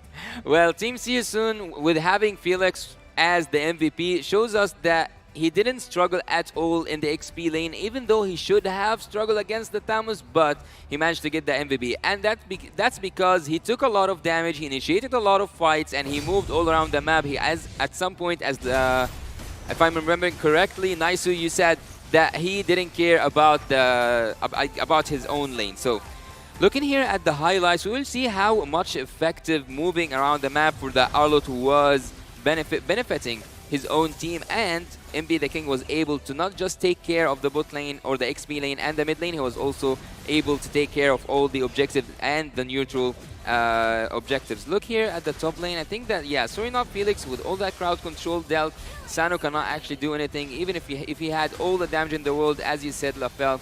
2 Athena Shield, 3 Athena Shield at some point, and you wouldn't expect Bruno to carry everything around. I would say the biggest difference here is choices. Because See You Soon, they have the choice to be proactive. When it comes to Triple Esports, if they want to be proactive, it really is on that Iron Hook. All right. You have other ways with the Kadita as well as with the Taoist engaging, but we don't see them moving quite a lot together to really be able to make a difference. But here's the thing, you don't have a team fight composition at all. You are all of your picks are focusing on taking one person down. Here's the thing, I would say, even See You Soon, the way that they played, it's kind of like a pick-off. It was kind of a pick-off, but the way that it worked and the way that they executed it, especially having a Kufra and an Arlott, was quite dangerous, right? Because we already talked about how kind of carry fits into this current meta, And with the way the things unfolded, you had so much time to build up and scale up that you needed to. You know, and that's kind of how the course of it went. I would say just here, Triple Esports, they didn't really use their draft to the greatest potential that it has. Because even looking at a Kadita just now, a lot of penetration, having the Rupture, should have gotten a lot of early kills, but Ra was able to do well against the Kadita. It wasn't the other way around.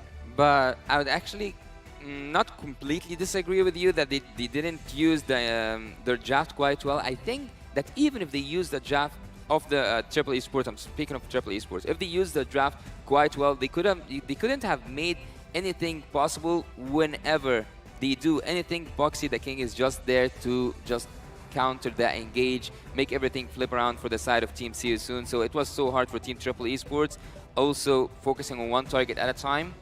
Yeah, it's so hard. Even in the XP lane, you have Tamus, you don't have like that team fight crowd control hero that helps you on the XP, like the Terizla or anyone else. It was so hard. It was just the key for this game for Team See You Soon. Focus on the Bruno, take him out, defense on the Kadita, by taking the Athena shield, and you're all good. Right now, really looking at the damage dealt here, even Kusei, I would say even the early stage of the game, he won his lane.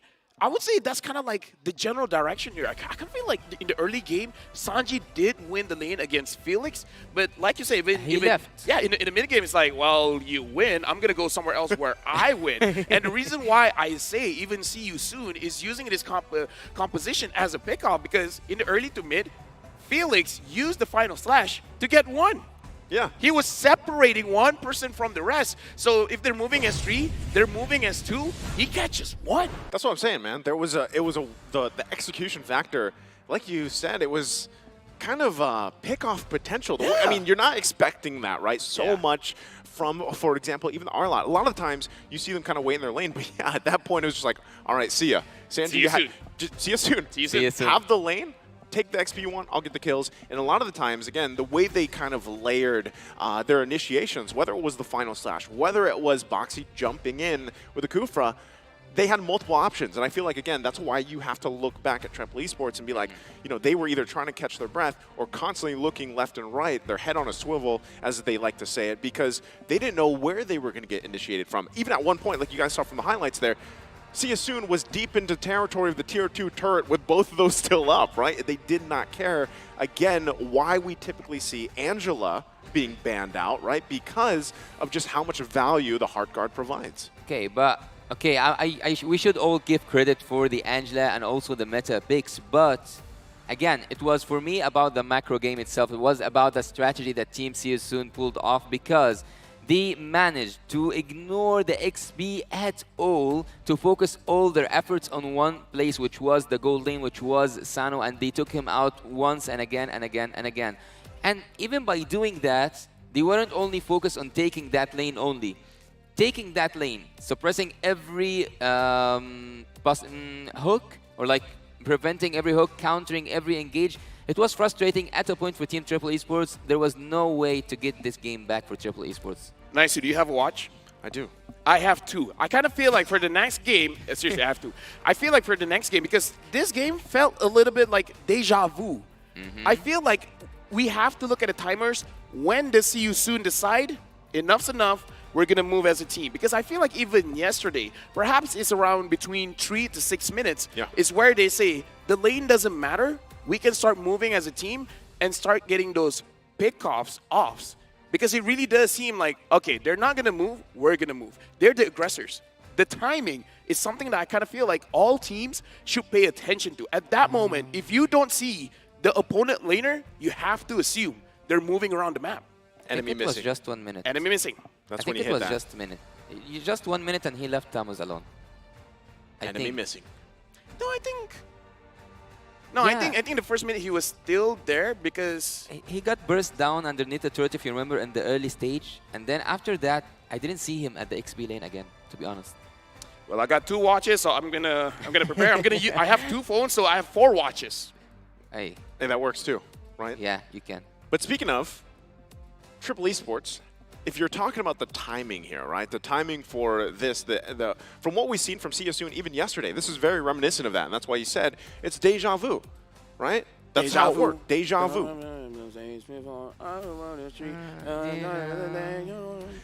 That's the one. Yes. That's the one.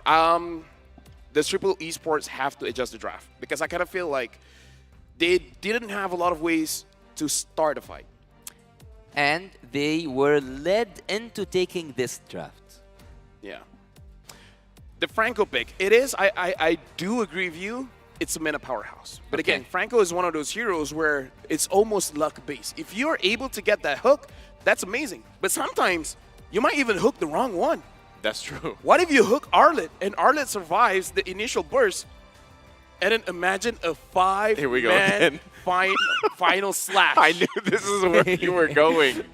You were stuck on this yesterday, and what happened? This is why I don't use Franco. Every time I use Franco, I hook a Terizla. Yeah. I hook a Fredrin. Atlas, maybe. I hook an Atlas. I hook a Ruby. That's why it's kind of risky, right?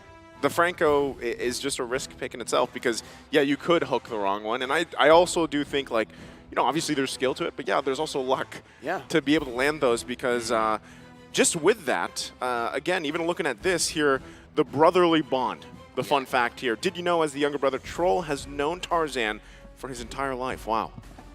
Well, that's quite a lot, like a lot of time. That is. So the brotherly bond. Well, look, we had this word in MENA describing the situation, which Coach Lyric actually called them on an interview, or Lark, sorry. He said that Coach Lyric always calls them the brother's instinct, that they have the brother's instinct. Yeah. What do we have? We're nice bell. We're what? Nice bell. Bell nice? No. Lasso. That's me. That's Yasu. Yeah, that works with me. Yeah, Lasso. Wait, Yasu, Naisu, Lasso, Lafu. We're not going for that direction here. But if we're looking at See You Soon here, they're already dancing. They're feeling good. They're celebrating. For them, it's already over. I mean, like if you look at yesterday and then this is just game one, they should feel they're in high smurfing. spirits. Yeah, They're feeling good. Ouch, smurfing. No, not just today. Ever since yesterday, man. They never seem to lose control in a game.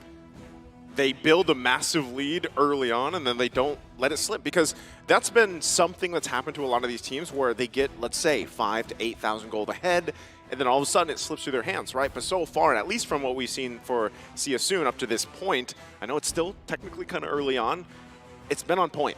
They get the lead, like you mentioned, and they work around with it so well. Now, I have to kind of question here, and maybe Yasu can take us through this because you know you're more familiar here, especially with playstyle and what maybe even Triple Esports wants to bring to the table for Game 2. Well, what they should bring up to the Game 2 is to stop going for these specific picks. It was obvious at some point that it was too good to be true. Like you are every hero that you love to play, every hero that you are so confident to play is just there for you to take. Of course, there was a trick behind that. Of course, there was a catch behind that. But Team Triple Esports seemed to neglect that and go for the easy bait. Well, during my time in the competitive scene, there's two ways to win a game. Oh yeah, you didn't know that? There's two ways to win a game. Achieve your win condition or deny a win condition. That's number one. Number two, the reason why I talk about tempo is during training, you have a macro plan in mind. If you disturb the tempo, all of a sudden the shot caller is going to have problems thinking about what to do next, right? So if you plan, you're going to start moving at minute 3.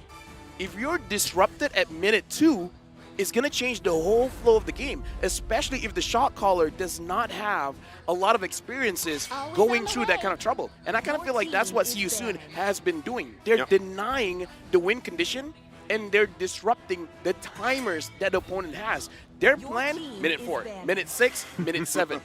They say, okay, if your timer is 2 minutes, I'm coming in 1:30. That's good logic, right? Yeah. No, but I agree. Flawless logic. I agree with what you're saying here, LaFell, right? Timing-wise and everything. That's why, here's what I will see, man. I want to see that brotherly connection, right? I want to see the brotherly instinct, as it's called, you know, as Yasu mentioned, because that's what we didn't necessarily get to see last time because it was a Franco pick, right? It wasn't something where, again, when you're not landing the hooks, what else can you do? Early Cho? Maybe, Before it gets lock it banned? in. It's one of the signature picks of Troll. Huh.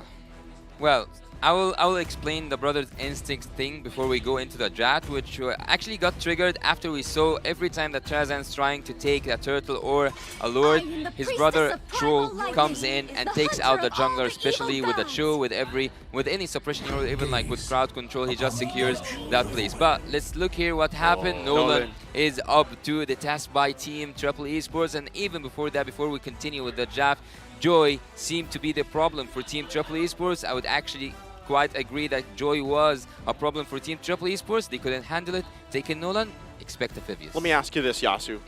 Ask. I'm expecting a Ask on your Kaja. showtime. I'm expecting a Kaja. No, that's not it. Sorry, How's Tarzan on the Assassins, or like Nolan, for example? Does he have it in him? Because from what I remember, he loves the utility. You know, the utility junglers. He does. He does love the utility junglers, but Tarzan have proved himself using Ling and also using Hanzo. At sometimes, I wouldn't tell it was one of the best picks, but there was a Hayabusa, so he can play Assassin. My own path. Angela and Arlet again. Ouch. So we really have to see if Triple Esports with this Nolan, they got to be a little bit more proactive. I want to see a more aggressive draft because Nolan can enter the jungle and he can outpace most junglers at this point. Phibius for Team Triple Esports at this point. Do you think they can both prevent Team Season from taking it and also using it against the Arlet?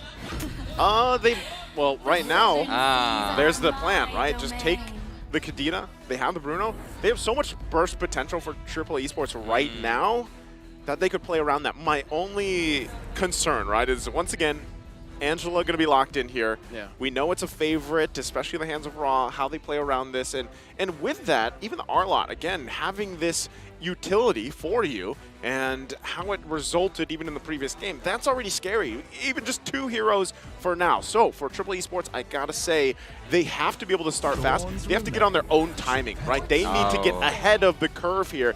But now that it's going to be the Assassin matchup between these 2 junglers, like we pointed out earlier, who's the king of the jungle? Well, this game could be a deciding factor for that. It is definitely going to be on the roamers for me personally, because Lancelot as well, I would say it started in the Philippines, but before that, artificial intelligence, Angela is an android. Probably uses a USB-C charging port and not lightning. Hey, I am the power of light. Nice. But look, Angela I can don't do get it. Yeah, it's okay. It's okay, Daddy. I'll let you know a little bit later. Now, I want to go back to the point where Lancelot, it's starting in the Philippines where the Lancelot always outpaces any other jungler. During that time, Nolan didn't exist. Yeah. Now it's gonna be looking at both junglers. The rotation or the pathing that they choose is gonna be very, very crucial. And if any kind of disturbance is coming in from those roamers. So in this game, honestly, for Triple Esports, if they're able to get a Cho, it's gonna be looking great. Well, it's one of their best picks to have that show, and also having it with the Kadita would actually make more sense to me to see. But Team Sears soon with the hard guard, with everything they have right now, with the Lancelot. Again, you have spoken about Tarzan and how good is he using the assassins. Also, MP the King is not known for his assassin picks, so he's also known for the utility junglers. Both of them are stepping out of their comfort zone, but Kufra is out as well as the Joy from the last game. Which message does that sing?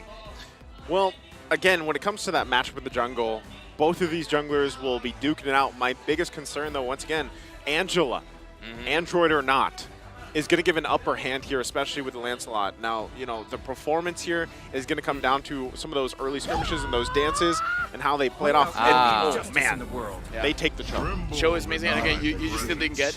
She's an Android. I don't get it. USB-C. Yeah, I don't get it. Android. Yeah, but what's the catch? Oh my God. The Charger's the catch. Yeah, I know, like. I have idiots on the table. Oh my God. Oh, Phibius! Phibius! The one I'm rooting for. I mean, the Vovius here is going to be good, but my only concern is that Arlet can pull him back. Oh, wait. Who's playing what where now? If my meta braid, it should be a Kadita room and a Phobius mid. Kadita room and a Phobius mid. And Atamu's playing against the Arlet. Again. I mean, he did technically win before. Technically. Yeah, but it didn't matter. it didn't matter that he won the lane. No. Okay, imagine. We're imagining. Thamus can win the 1v1, correct? Okay. If he wins the 1v1, where can he go? In the jungle. Isn't that where Nolan wants to be? Yeah. Isn't there where Lancelot just goes to Nolan's jungle then? That's why I say the pathing is going to be very, very important, because if Thamus wins, goes inside the jungle looking for Lancelot, and Lancelot's in the opposite jungle, the pathing is going to be important. Well, the last Mark thing. my words. Mark. You've got a Joseph? USB charger I can borrow? USB-C? Thanks. Yeah, I do. I get it now, by the way. You guys are still idiots. I've got it the whole time. I'm not taking back. I didn't get it yet. Maybe that I'm more than okay. Look, we will discuss that there. But look at the numbers again for the favor of Team Triple Esports, 8.8 to 4. Go Either ahead. way, we're going into the land of dawn. We'll see you soon. Tremble against Triple Esports, or this time, Triple Esports understands the meta, understands the game, pushes us to game number 3. Game number 3. I think that's a dream for Team Triple Esports to look up to, but it seems like from the early game we will see some action happen in the jungle. This time it's not the action Triple Esports wants to see. Okay, go ahead. No, I was just going to say, you know what's interesting too about this? You're interesting. Thank you. Is, going back to the timing thing, pressure-wise, you know, LaFell is really, how do these roamers even put the pressure on these junglers? Because that's typically what happens when it's the assassins being locked in for that role, right? They kind of have to play around that. And also, on top of that, I think with this, when it comes up to these objectives, you have to be able to win and extend some of those fights. And again, that's where I feel like Nolan's going to struggle a little bit, because we know that he can get whittled down a little bit earlier. I would say when we're talking about tempo, it was quite a few patches ago where the buff, the way that it operates, the more people there, the tougher it's going to be. And the Cho just now, as we saw, just being close to the buff, it doesn't matter that Tarzan secures the buff. It's going to be a little bit slower. So in this way, without really doing anything, just by showing your face, MP the King will have this advantage of being able to clear the jungle much, much faster. Well, having the tank slot will actually make more sense when you go into the engages. We will see that he will have a lot of fun. There's not that much. There's even no crowd control that can be mentioned here from the side of Team Triple Esports. So he will have fun playing that tank slot. But there's something I'm really concerned from the side of Team See You Soon, which is Kosei on that Claude. Where's the setup that he needs to have? Is it just the final slash? I don't think that that's enough. I mean, I kind of feel like the Cho can be able to do a lot as well with the Jake Kudo. Because even here, See You Soon, I saw the difference in gold just now. It's 200 difference. Oh. Well, with that, both of these just trying to get that level 4. Turtle now going to be spawning here, still battling it out. They're going to put the pressure once again on Tarzan here. Boxy almost at level 4 as well. Still on the top side, though. They actually might just decide to find out. They get the flicker out. Still going for it. Boxy trying to hold it down again. A lot of this back and forth. And look at this. A level difference. MP the King just with one. Before that, go ahead. There they go. They're going to jump in. MP the King able to secure the turtle. Has the hard guard alongside with it. Sandy trying to hold down this front line.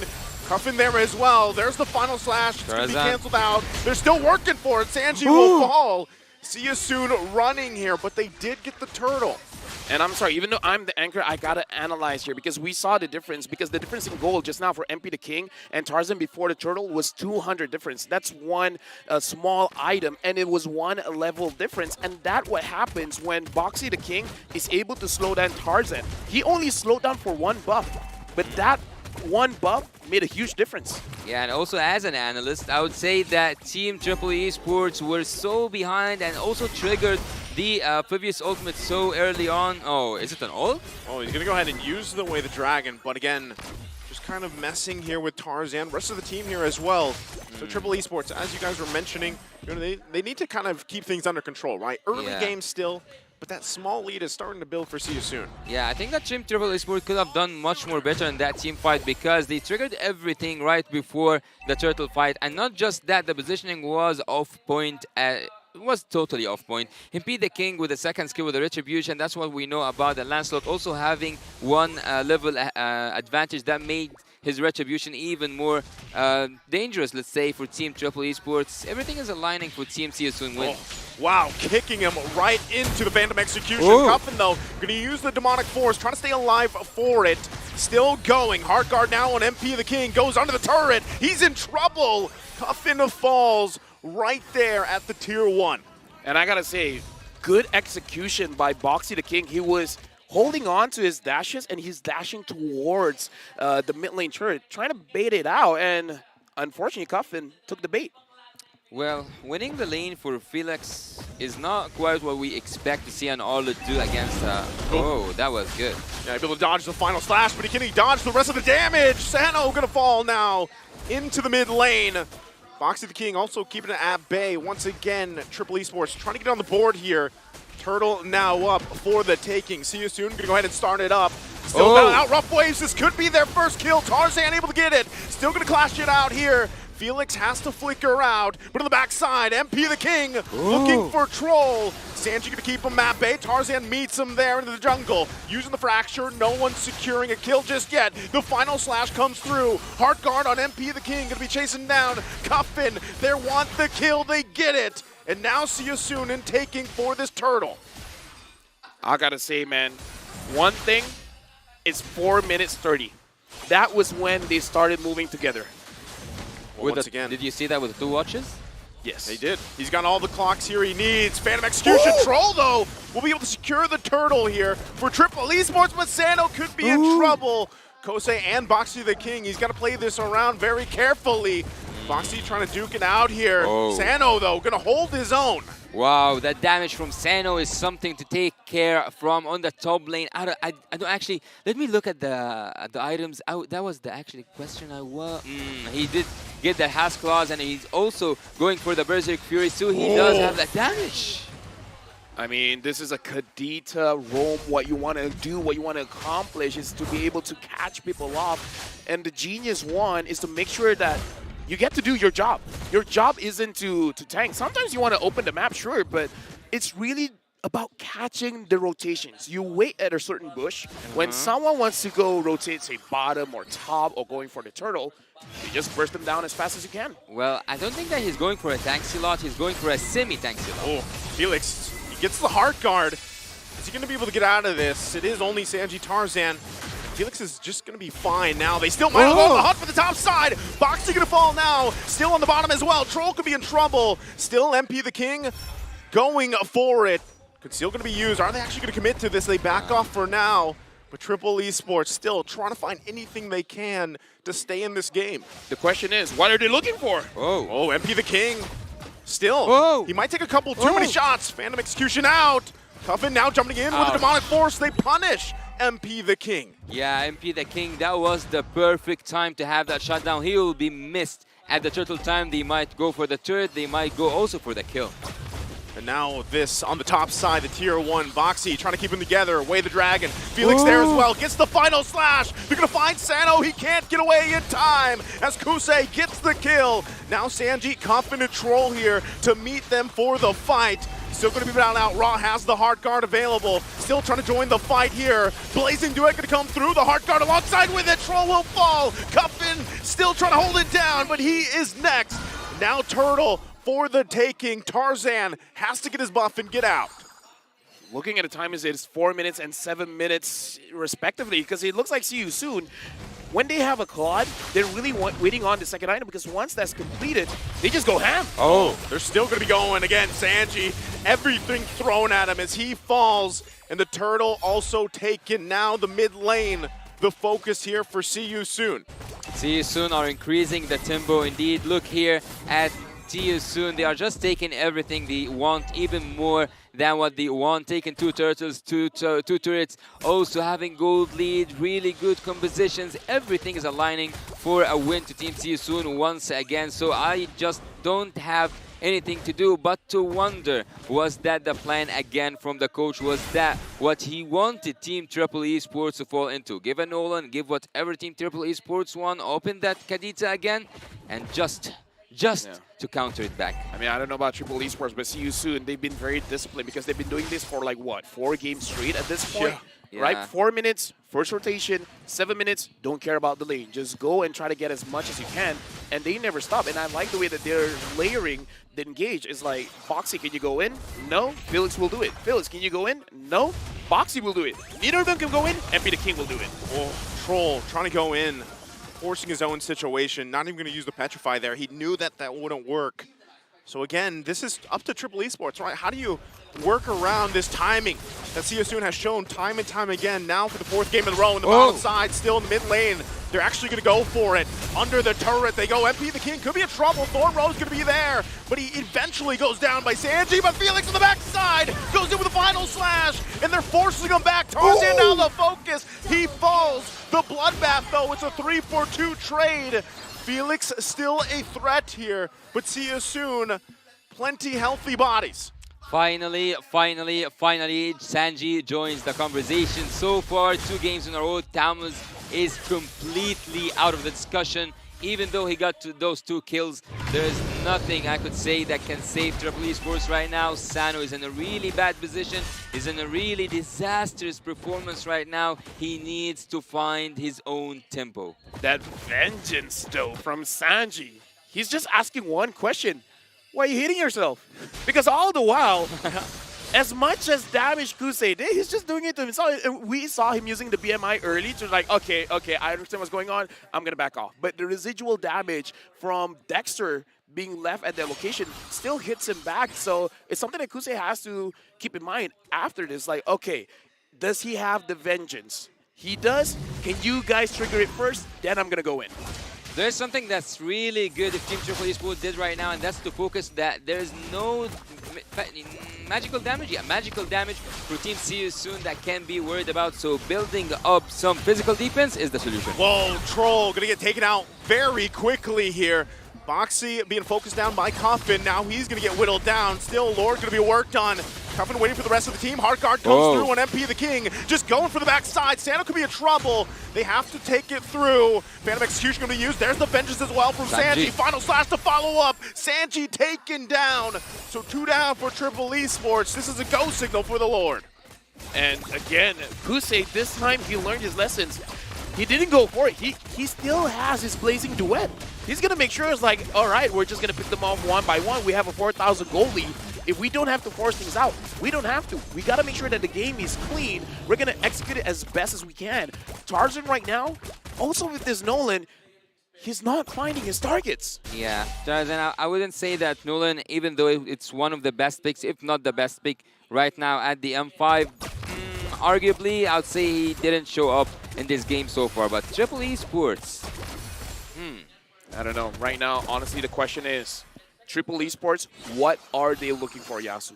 What can they do? What can they do? To buy more time. To buy more time. And that's what, yeah, speaking of time, to buy more time. Because if they took that defensive item, or like if they bought the defense items for the physical, they can actually pull off something. Well, they just got the Wind of Nature on Sano, right? That might help them out. They got to deal with this Lord as well. Final slash going to come through on the right target. Coffin taken down in an instant. That was obvious. Now down 1 member. Still the assault on the base going to go. They should be able to clear things out, though. But most likely going to lose something. Boxy going to jump in. Looking for his own setup. Can't find it just yet. Blazing Duet with Kosei. And now they go in further. Another final slash. Whoa. Looking to end the game here. Tarzan going to be in trouble. See you soon. Waiting for their moment. Sanji trying to keep them at bay. But it's a full force besides Kosei from See You Soon. And they're going to go ahead and work on the base. But are they actually going to be able to end it here? Sanji trying to keep them there. Couple hits, no minions just yet. Boxy will fall. Ra has to flicker out. Cuffin's back here with a vengeance. Chasing down Felix. Now MP the King gets the heart guard. They're going to find it out. But they will disengage. See You Soon gets the 3 turrets. 2 turrets. Buying some time, making the defense possible. That is what Team Triple Esports are aiming for. But will they use that last opportunity to make a defense, to make it back against See You Soon? They need defensive items. They need to buy more time. The time manager What do you have to say? Well, right now we're going to look at the instant replay and really see what happened. See You Soon looked a little bit desperate. We really want to end the game as fast as possible. And I kind of feel like part of the mistake is they start to tunnel vision. And I'm not so sure why, because they're in control of the game. And they're just allowing for Triple Esports to catch their mistakes. And also something really interesting is that Team See You Soon, when they went in for the base or for the crystal, they didn't have Kosei alive, so they didn't have that damage that can take the crystal out. But I don't think that this will be the case for the next time. Team See You Soon, if they want to go in and to finish, they will do it the proper way and not the savage way. Honestly, having the blade armor onto Sanji as well, I kind of feel like it falls on his shoulders. Yep. He's the real reason why Kusei can't get away with all those blazing duets. So at this point, it almost seems like you want to bait See You Soon for an engage. Let them go in first, and then you just counter back. Yeah, I think this is kind of the plan here, because if you cannot deal, or if you don't have that much of a output damage, you can be baited. Oh, Troll! Oh, are they actually going to go for it again? MP the King able to get the Lord now. They're actually going to collapse down on Sanji. Cuff in there as well. Heartguard going to go through. Troll to fall. Now Tarzan on the run. One hit away. Raw gets the kill. Still going to be fighting now. Cuff in there, waiting for Sano. Sano and Sanji left to their own. Kosei jumps in, looking for more. Boxy flickers in. Triple for Raw on this Angela. And that looks like it's going to be it here as they clear out the mid lane. They wait for the minions to push in from the bottom. See You Soon. The timing is there, and they clean it up from Sanji. Ra is crazy. He's godlike. They sweep the series 2-0. Godlike Android Ra able to claim a victory for his team. And again, See You Soon seems to be the master of time, where they are ending games at a blazing speed. 2-0. That's not what we all expected here on the desk. We expected to go for a full series, but it didn't look quite good. And also I can tell from the faces of Team Triple Esports, they didn't like what just happened. They didn't enjoy the game at all. It was a dominant game, one-sided game 2 times in a row, and not just that, they were led into the traps one time after another. Triple Esports, they have to up their game if they want to make it and survive this group. It's gonna be really tough coming up from here. They still have Onyx. They still have a lot to do. Oh my. They still got a lot ahead of them, right? But now that we've seen See You Soon yesterday, today, very similar performances. I would say maybe they were a little overconfident with the lead that they had when that one, assault on the base, but still, ultimately, a very clean performances from See You Soon, and it's tough to think, how do you interrupt those timings, right? I mean, even if they had 4 clocks here, LaFell, I think it's tough for some teams to handle this, but again, the tempo, it's blazing, it's on point. I would say some of the basics when it comes to understanding the timings is that at a certain point, you have your turret. That is your base defense. But some moments, you got to let it go. You got to wait at the bush behind the turret to make sure if someone is looking for a kill, you don't give that kill. Understanding when they're going to move is the first step to know when you're supposed to hide. Yeah, they weren't in position actually to do what they did, Team Triple Esports. But looking here, we have the MVP of the match. I think it should be the Angela. Yeah, it is the Angela. Ra takes 7-0-11. Wow. That's not the Kirie you expect to see from an Angela actually, but seeing that he went for the full damage, also really good cooldown with that fleeting time, 7-0-11. I actually want to see how much damage output did he deal, because he was the one and only magic damage dealer from the side of Team See You Soon. Okay, here's the thing. This is the kind of Angela that will never allow you to have a savage. Oh, you got a maniac? I got it. Bobby boo. You don't get a maniac. We get a maniac.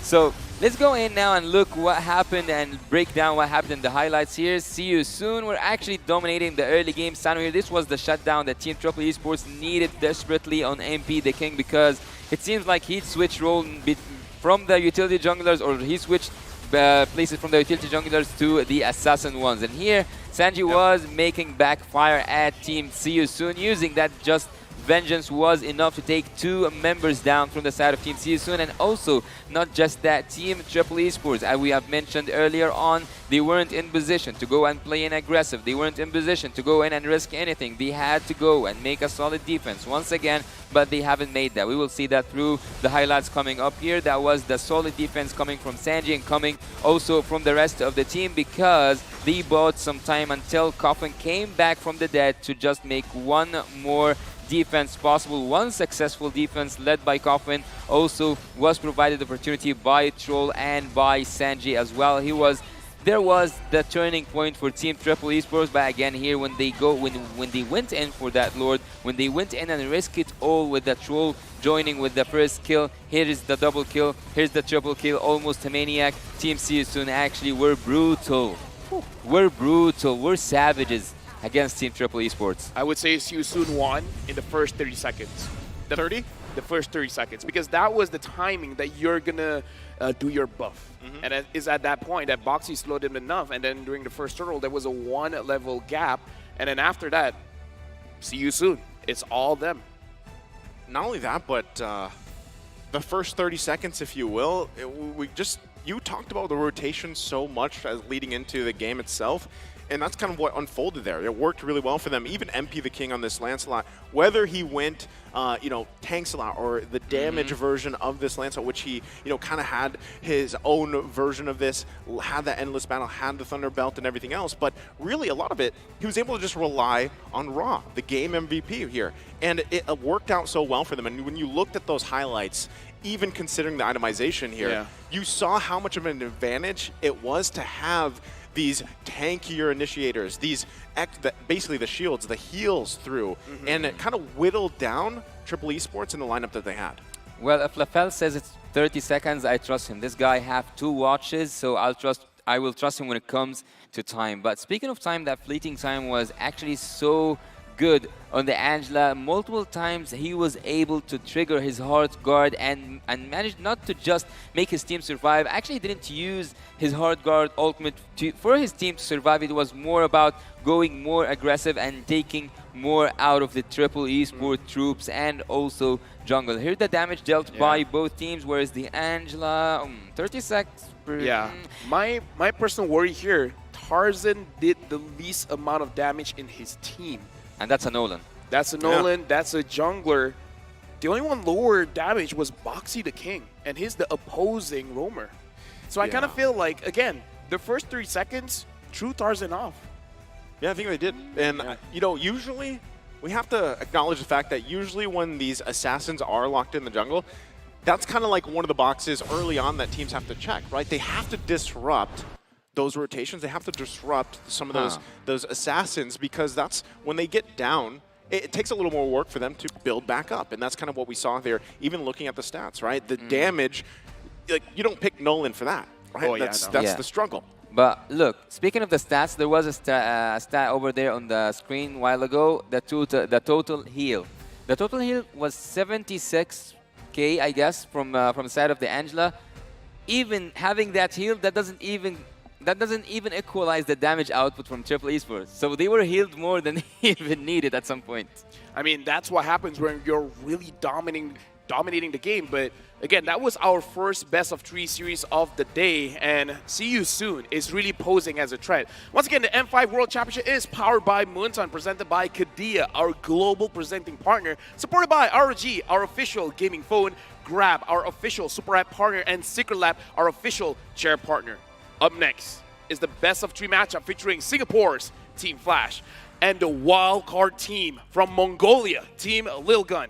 Stay tuned. The M5 World Championship group stage will be right back. And I gotta say, I'm really looking forward to see what Lil Gun has for us. We'll see you then.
like I might get over.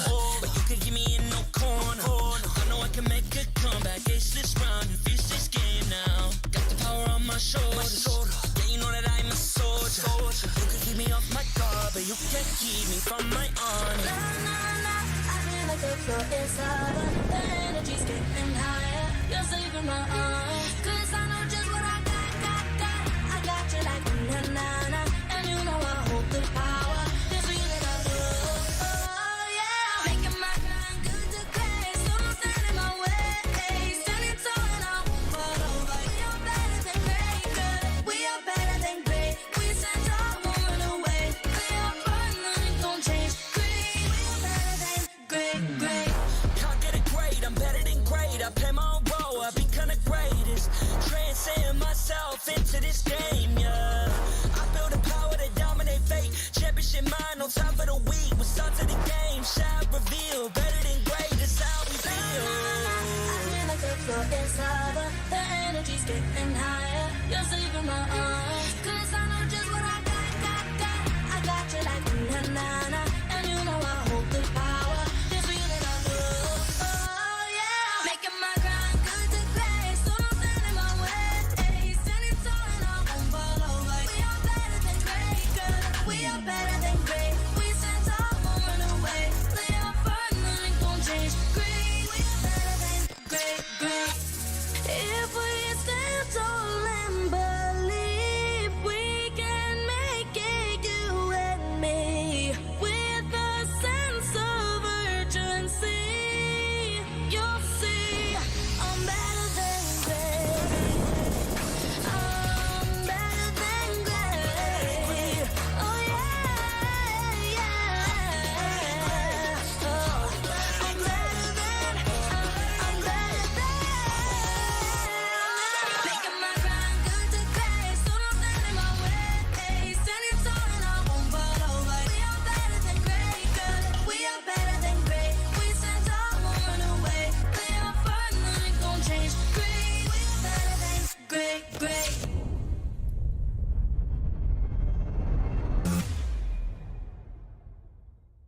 I am the #1 seed, the champion of the arena.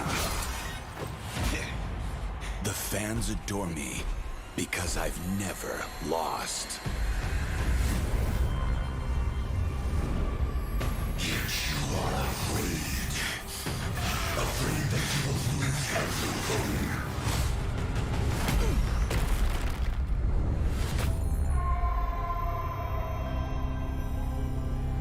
Do you ever get scared of losing, Kimmy? Well, big girl, I think we should cherish the joy and excitement of each game. Not who won or lost. That's right. I'll strive for victory, but I won't lose myself in its pursuit.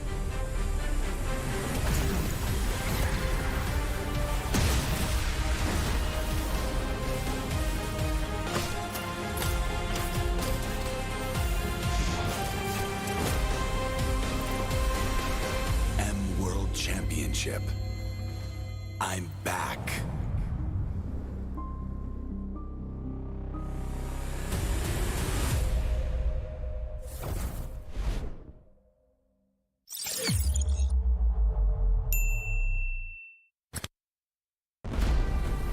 We are here at Gamers 8 to show that we are walking the walk. We have had amazing reactions, major idea owners, and a lot of potential partners and stakeholders coming in here and taking a peek. Gidea's cube over here has been the nexus of this zone. What I saw it from the outside is very mysterious. You want to know what's happening inside. Felt like, this is an MMORPG, but R is not role-playing, it's real world.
Pag nag-grab only, savings ang dami, your wallet sings tonight. Laki ng bawi, pag nag-grab only, save 244 alright.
The Shadow Dragon was once my biggest weakness, but now it's my most potent weapon.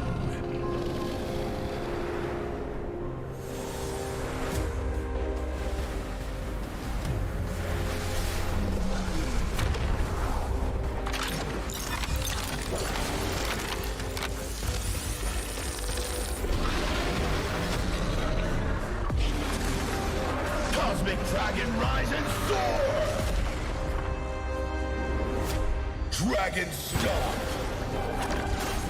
Dragon Scales! Dragon Rush!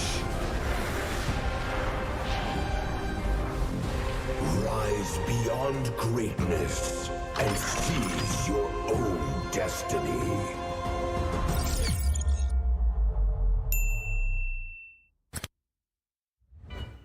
Tonight, we celebrate MLBB Esport. Do the kaldak! Do the kaldak! This is the Suman Challenge. Go! Oh!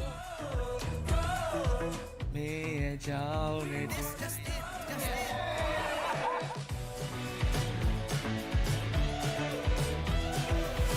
Welcome to M5 Gala!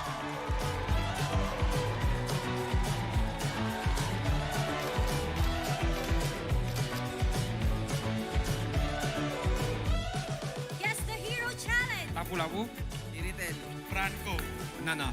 Nana! Best dressed team! Best dressed Super Marco!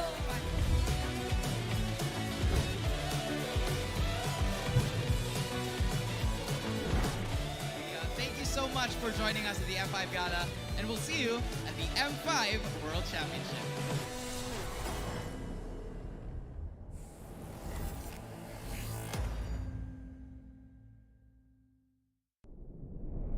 Have you ever wondered what is our identity?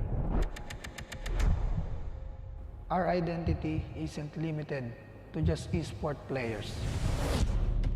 Our style. Sweat. Our passion. And vibe. Feel our energy. When we dominate the stage,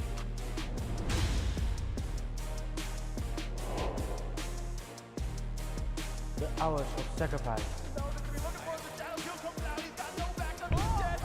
shape who we are. So, what is our identity?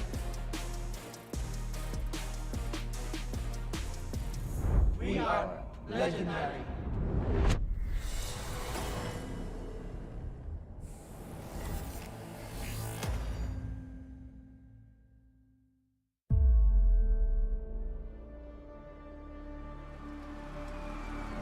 In the history of M Series, no host country has ever won the championship title. No other region has ever claimed the throne. No team has ever secured the championship twice. In this thrilling showdown, 16 teams across the world have gathered once more to seize the trophy. Which teams will prove themselves in their epic rivalry rematch? Will a new region unveil their strength and climb to the top? And who will leave an unforgettable mark with their skills? Behold, the old guards, seasoned titans returning to reclaim glory. Our gallery.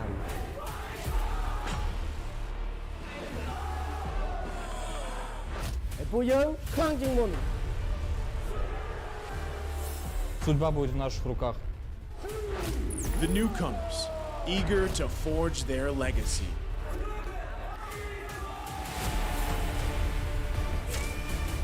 Kita di sini untuk lawan yang terbaik. Kami nggak takut tantangan apapun.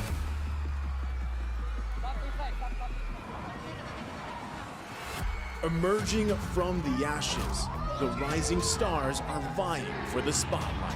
Kita orang dah tunggu lama untuk momen ni. This is our time. It's now or never.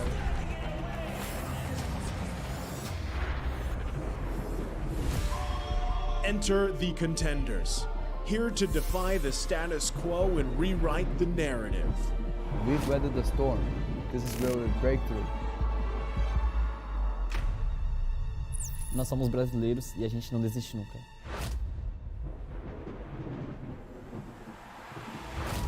The Kings, legends in their own right, descend to defend their crown. Kita sudah merasai kemenangan. Ini saatnya kita menguasai dunia. Naitaas na namin ang kampyonato at itataas ulit namin ngayon. Babawiin namin ang corona para sa aming hari at reyna. Get ready as the stage is set for the most dynamic championship of the year. It all begins here. It's time to see who will be better than great.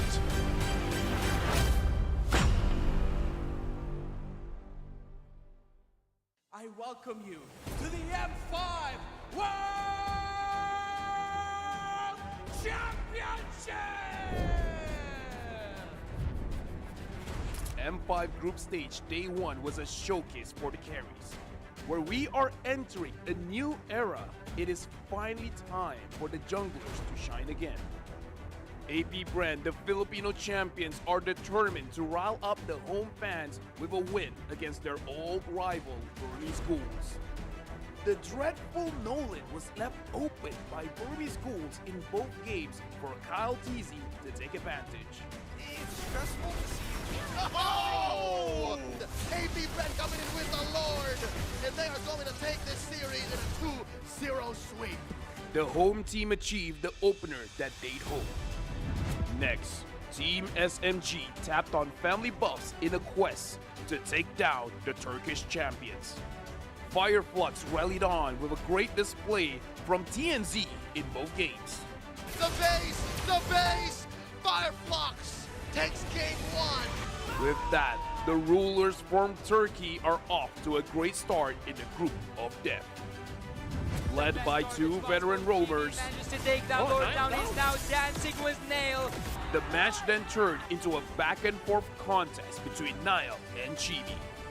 Ultimately, it was the Malaysian carry that stood on top. The last match of the day, it was all Onyx from the get-go. Onyx, they just have that Tiger. Even luck was on their side. He died! Will he die? Oh! No way! No way! No way! The Sky Kings were way too dominant for the Brazilian robots to overcome. We saw plenty of spectacular jungler plays during day one of the M5 group stage. For day two, what else would you like to witness that is better than great? Let's find out.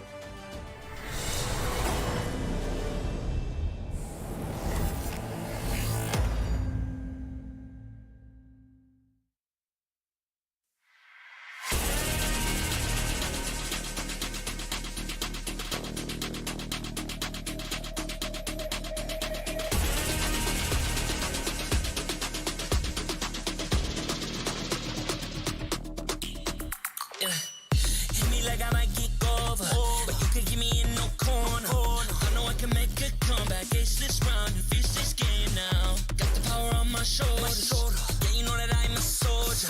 You can keep me off my guard, but you can't keep me from my honor. I feel like the floor is sour. The energy's getting higher. You're saving my arms. 'Cause I know just what I got. I got you like na-na-na. And you know I hold the power. This feeling I love. Oh yeah. Making my grind good to play. So don't stand in my way. Standing tall and I won't fall over. We are better than great, good. We are better than great. We stand tall, won't run away. We are fun, nothing gon' change. Great. We are better than great. Can't get it great, I'm better than great. I play my own role, I've been kinda greatest. Transcend myself into this game, yeah. I build a power to dominate fate. Championship mind on top of the week. We start to the game, shout, reveal. Better than great, that's how we feel. I feel like the floor is sour. The energy's getting higher. You're saving my arms. 'Cause I know just what I got. I got you like na-na-na. And you know I hold the power. This feeling I love. Oh yeah. Making my grind good to play. So don't stand in my way. Standing tall and I won't fall over. We are better than great, good. We are better than great. We stand tall, won't run away. We are fun, nothing gon' change. Great. We are better than great. If we stand tall and believe we can make it, you and me, with a sense of urgency, you'll see I'm better than great. I'm better than great. Oh yeah. Oh, I'm better than. Making my grind good to great. So don't stand in my way. Standing tall and I won't fall over. We are better than great, good. We are better than great. We stand tall, won't run away. We are fun, nothing gon' change. Great. We are better than great.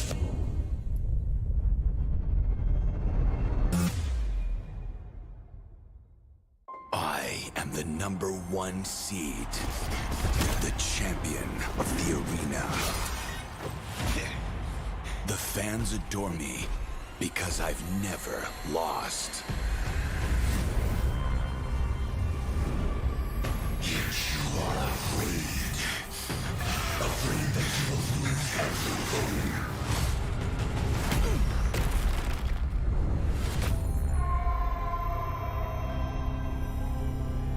Do you ever get scared of losing, Kimmy? Well, big girl, I think we should cherish the joy and excitement of each game. Not who won or lost. That's right.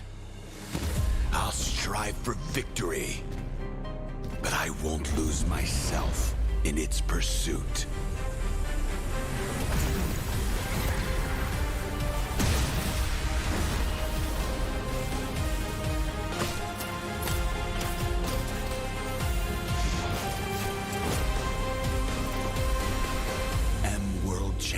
friendship. I'm back.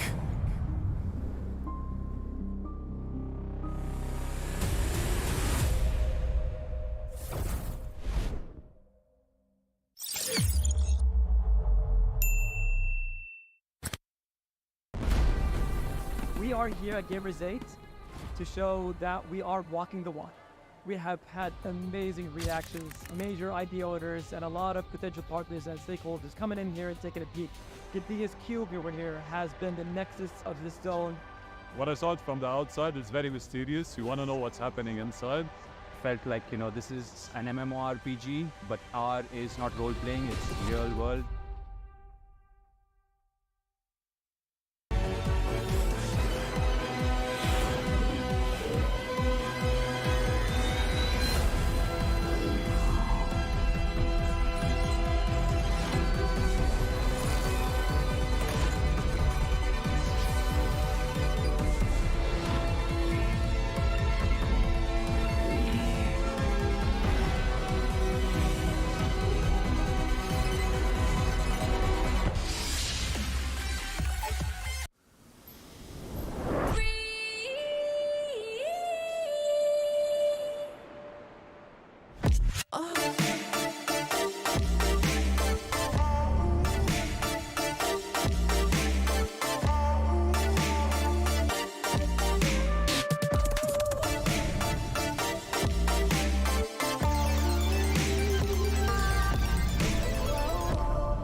Grab only, savings ang dami, your wallet sings tonight. Laki ng bawi, pag nag-grab only, save 244 alright.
Shadow Dragon was once my biggest weakness, but now it's my most potent weapon.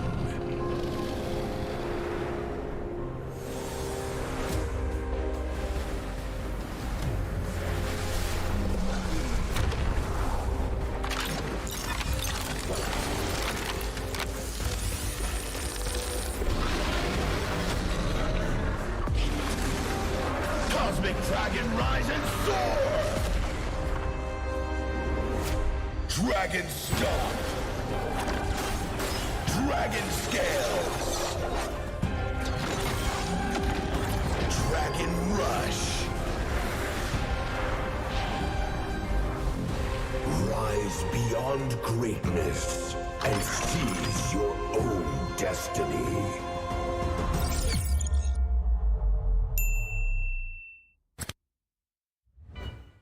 Tonight, we celebrate MLBB Esport.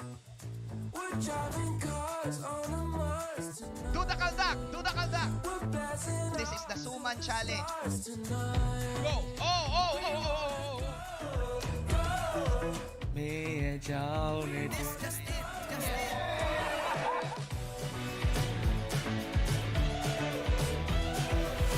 Welcome to M5 Gala.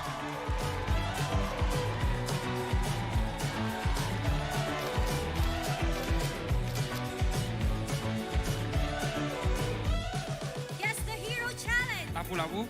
Iritel. Franco. Nana. Nana. Best dressed team. Best dressed Super Marco.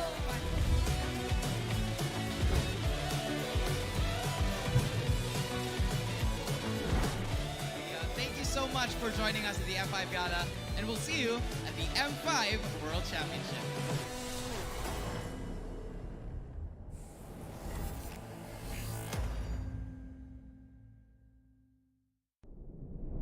Have you ever wondered what is our identity?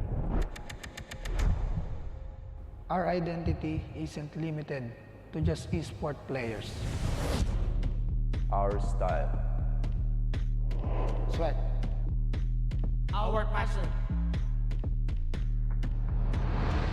And vibe.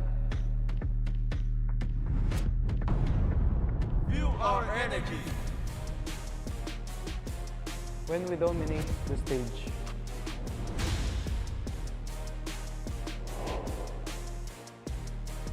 The hours of sacrifice. Shape who we are. So, what is our identity? We are legendary.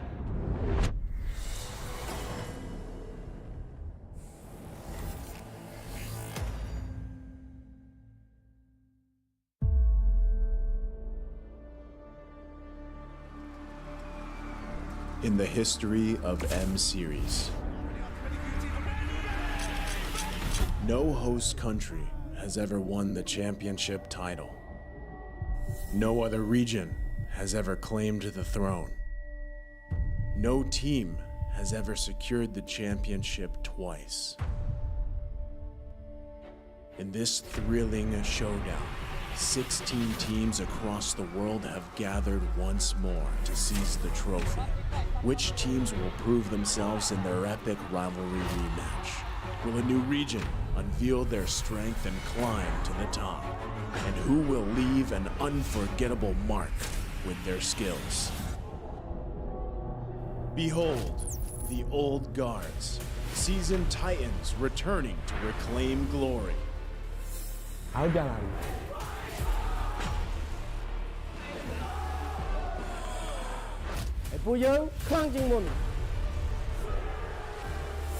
Судьба будет в наших руках.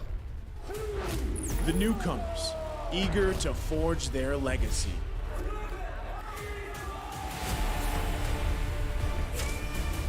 Kita di sini untuk lawan yang terbaik. Kami nggak takut tantangan apapun.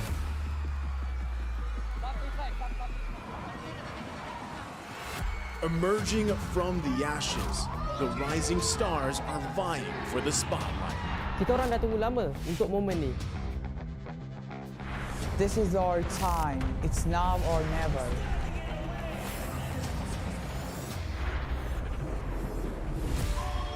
Enter the contenders, here to defy the status quo and rewrite the narrative. We've weathered the storm. This is where we break through. Nós somos brasileiros e a gente não desiste nunca.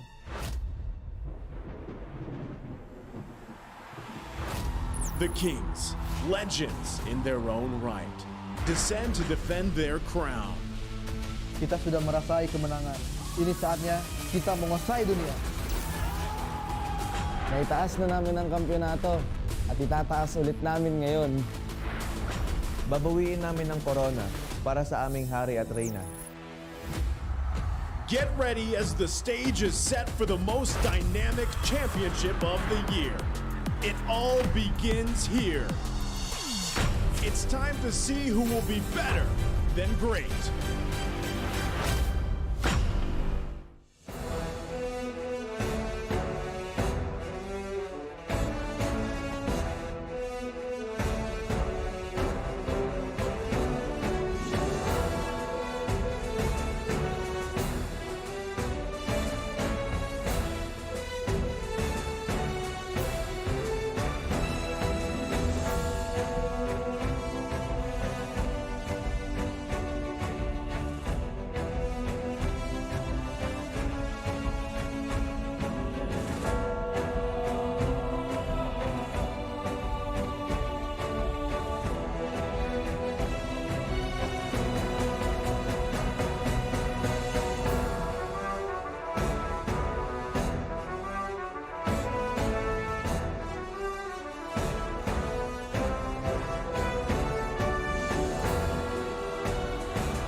You can't keep me from my army. I feel like the floor is lava. The energy's getting higher. You're saving my arms. 'Cause I know just what I got.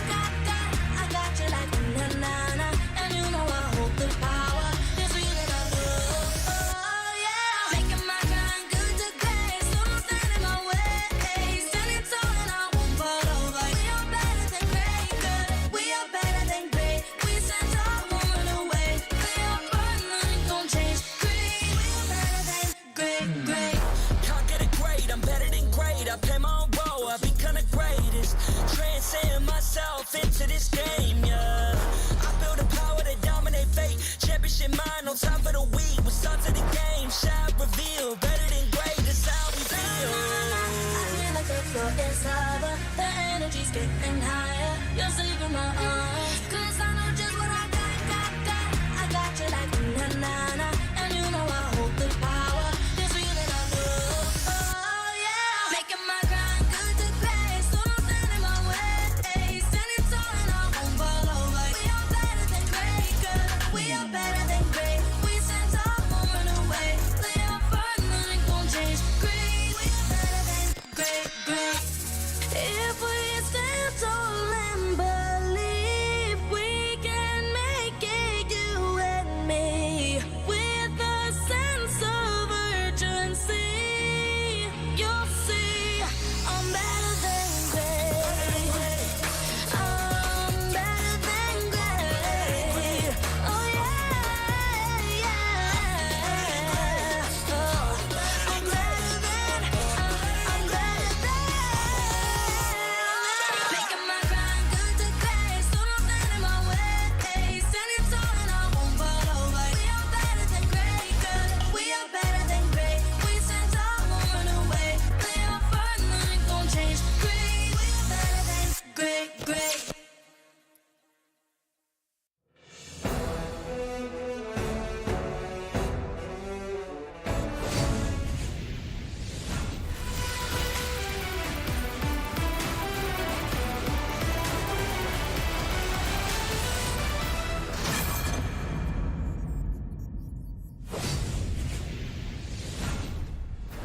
It's another match, another series ahead of us. Hopefully a bloodbath one going the distance. Again, welcome back to the Mobile Legends Bang Bang M5 World Championship Group Stage. I'm Naisu, joined here with the boys. Of course, it's Leo, LaFell. They're both rocking the 2 watches. I need to get one. How we feeling?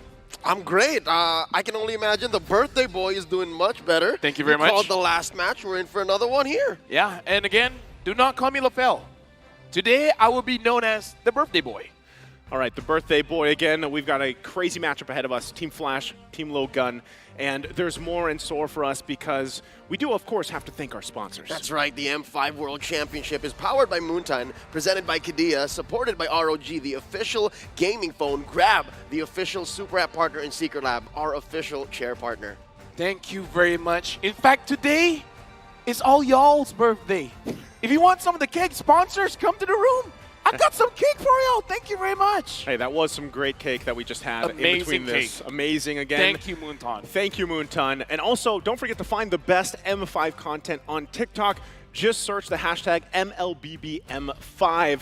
And also remember to use that hashtag to share all your content and stand a chance to win rewards. So we can't wait for that, of course. Now for this matchup, let's focus on it. What's ahead of us? Again, we saw Team Flash yesterday. They performed very well in their series. Team Little Gun, we saw them in the wild card, right? One of the winners, one of the victors there. We got to see that unfold. And I know, we probably have a lot to say about them ourselves here, birthday boy. Oh, yeah, definitely. Now, here's the thing.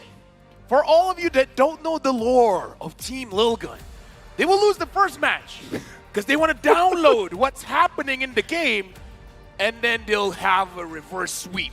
Okay. The downloading team. I think it's high time that they stop doing that. If it is indeed a habit, a tendency, or a reliance to actually have to download against every single opponent, every series, given that 2023 has been owned by Team Little Gun. Them coming to the world stage, them coming to the M5 main event has been prophesized. The writing is on the wall. The first time we laid eyes on this team from out of Mongolia, who'd have thought that they would be here today? I'll tell you, this guy. This guy knew they were going to come to the World Championships. See, Hey, I had a good inch as well when I was kind of... A good inch? Yeah, a good itch. Itch. Sorry. That makes sense. You, All you right. must have heard wrong. Sorry. Right, but I had the idea exactly what they would prove here, especially after seeing them in the international stage. But the rise from the wild, just looking at the statistics alone, the M5 wild card, right? This kind of just unfolded. They were first in so many of these statistics here. Get out of here. Average kills, average assists, goal per minute, average damage dealt. The only hero that does not have a 100% win rate is that Valentina, losing 1 out of 5 games. Get out of here. That's cray-cray. Get out of here. Are the Mongolians the new Burmese? The new region that has no professional league but creates high-quality athletes? Again, what happened to Burmese Ghouls last night was unfortunate, but here today, I got my eyes on the Mongolians. I got my eyes on Team Little Gun. Let me just say, Little Gun is just their way of being humble. They got the big guns. They got the big guns, right? And looking at the rankings here, do you guys agree with this? The M5 World Championship team rankings, number 12 for Little Gun. Is that fitting for what we've seen from them, even for the wild card? Nah, fam. Nah, Claude. Nah, fam. Nah, I fam. believe they're at least 11. Okay, they have the chance to do that in this matchup because the Burmese Ghouls, number 11, have yet to win anything here in the group stage. If Lil Gun can beat Team Flash, they would have done what the Ghouls have yet to do. So already, all right? And I'm feeling great. I'm feeling good. I feel like they could. Honestly, yesterday, Team Flash, they lost their first game as well and then won the other 2. So whoever loses first might win the game. Maybe the headline should be the battle of these reverse sweep teams, right? That's what they go for, yeah. Because again, that was the kind of trend that we saw from the wild card. So we'll see exactly what kind of unfolds here from them. Now, Team Flash, we got to see them yesterday. Team Lil Gun, can't wait to see what they bring to the table now. But before that, we have to bring out and thank our marshals here to officiate the M5 World Championship. We have our marshals, of course, making their way to the stage. They are here to ensure the fairness and integrity of the game. We have Rain, Wilbert, Shun, and Ivan. Again, bringing everything out, making sure that we have the best environment for these players. And now we're going to welcome the teams here. The never give up mentality remains closely attributed to this squad, especially after their World Championship campaign with a reverse sweep. Armed with this, they look forward to closing another victory. Don't blink or you'll miss it. It's Team Flash.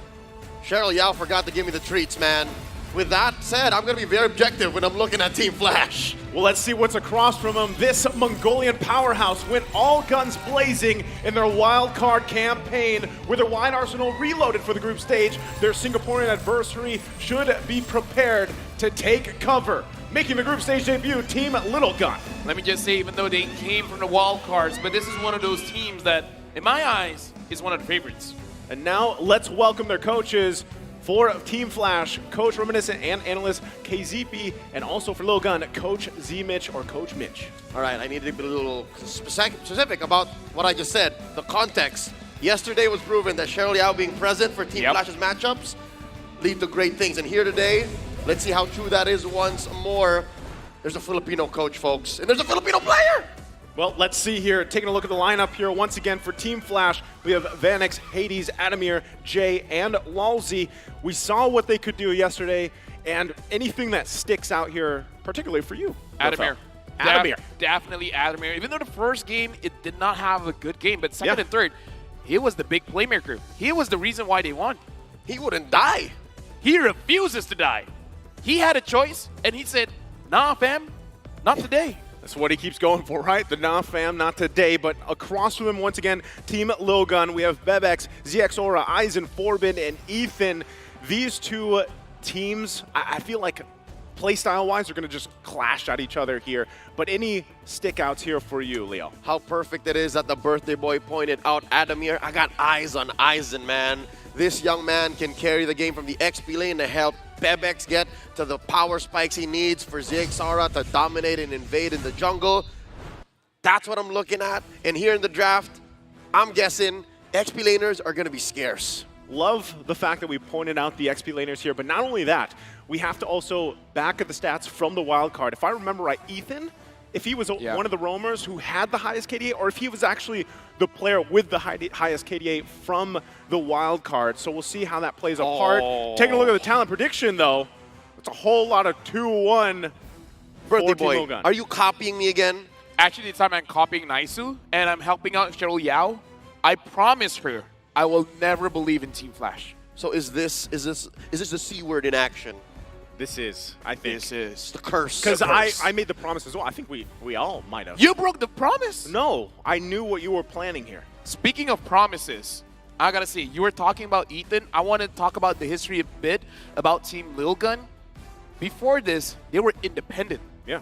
Ethan took it on his shoulders to think about the draft, to think about the rotation. He was the player and the coach. This time, Coach Zimmich has been helping them out since wildcard. Yep. A lot of pressure off his shoulders. And I don't know, I kind of feel like that's a pretty big buff for the entire team. They struggled, but now looking pretty good. Coach Zimmich, responsible for taking home a big win for Burn X Flash from Cambodia. Now he is with the Mongolians, best known for downloading. Yeah, they're downloading, right? All of Team Logan series during the wildcard group stage were reverse sweeps. They're great at reading their opponents like a book. And I gotta say, you know, as we saw that unfold in Malaysia, that was the case. But then when we got to that final matchup, it was like they decided to train in a hyperbolic chamber for so long, and then their power level just was out of the roof, man. I mean, they're downloading, but looking at their gameplay, they make me feel high. Yes. So up. Up. Oh, sorry, up. Yes. I was gonna say up. Uploading. Wait, what? No? That works. What do people feel about them? Well, right now, we're going to have to look at the audience predictions once again. It seems like it's kind of a 50-50 split for, you know, across the world. Why? Wow. Why do the Mongolians not believe in Team Lil Gun? Because they're passionate. Shame on you. They need to, again, hey, talking about it, yes. They are a developing region. Maybe Yes. they're so used to watching the rest of the world, right? They're not really sure just yet how they're going to perform here on the group stage. Okay, they're just being realistic. They're being realistic. A lot of misclicks, I think. That could work too. Perhaps, I don't know, the button just... Okay, imagine a scenario. Imagine. They're holding their phone. Yeah. Okay. They're voting. Right. And then someone forgot to throw away the skin of the banana. So the banana was right in front of them as they're going to vote. And as they step on it, their fingers slip. So you're saying this happened one ton, just 1,000 times across Mongolia? At least half of the population of Mongolia slipped when they were voting. Well, that's unfortunate. Maybe they'll get a better chance of watching out It's for a problem. Those, hey, watching They have out a for lot those of banana bananas. peels. Yeah. You know, you have to work around that once in a while. But speaking of that, we're going to jump right here to the draft for game number 1. Again, Team Flash versus Team Little Gun. We'll see exactly how this plays out. Again, both teams going through their own reverse sweeps up to this point.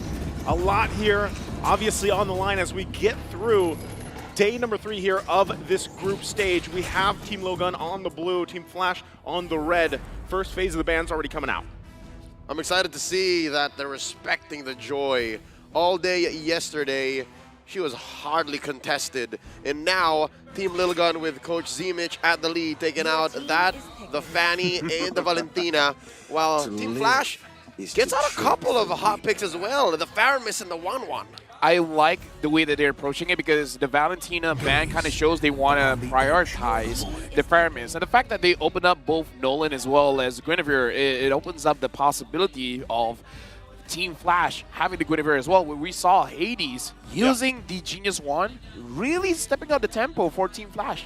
Yeah, I remember you mentioned that, right? Specifically, I love damage. Genius Wand, yeah, might as well, right? Worked around that. But the other thing, too, is in the previous series, you know, we saw Nolan picked up, and it was actually counterplayed really well. There's the Guinevere, like you mentioned, and also a very often pick when it's left open is the Bruno to be able to scale really well early on, even just with those 2 items. The item spike, the power spike that you get with that, usually the Haas and the Berserker's Fury, typically. One of the better matchups against the Bruno is the Ixia. However, during the wildcard stage, Bebex didn't really use Ixia the best way possible. Like, he did the laning phase well, but during the team fights, he's not being all that aggressive. The Arlet, however, is one of the better picks for Lil Gun, and as we saw today, a lot of flashy plays. Actually, no, not just today, ever since yesterday. Yeah, no, it was you. Birthday Boy was looking for a 3-man, 4-man, 5-man final slash. I didn't get it, though. Let's see if Maybe Aizen can pull one out, because the Matilda here confirms that it is going into the XP lane. There's only really the roam for the Matilda these days. How does Team Flash want to close up? Do they want to go ahead and give Adamir the XP lane hero now? I would believe Terizla is a great pick, because if not, they're just going to ban it out. And if he wants to be a little bit more aggressive, perhaps even the Khalid.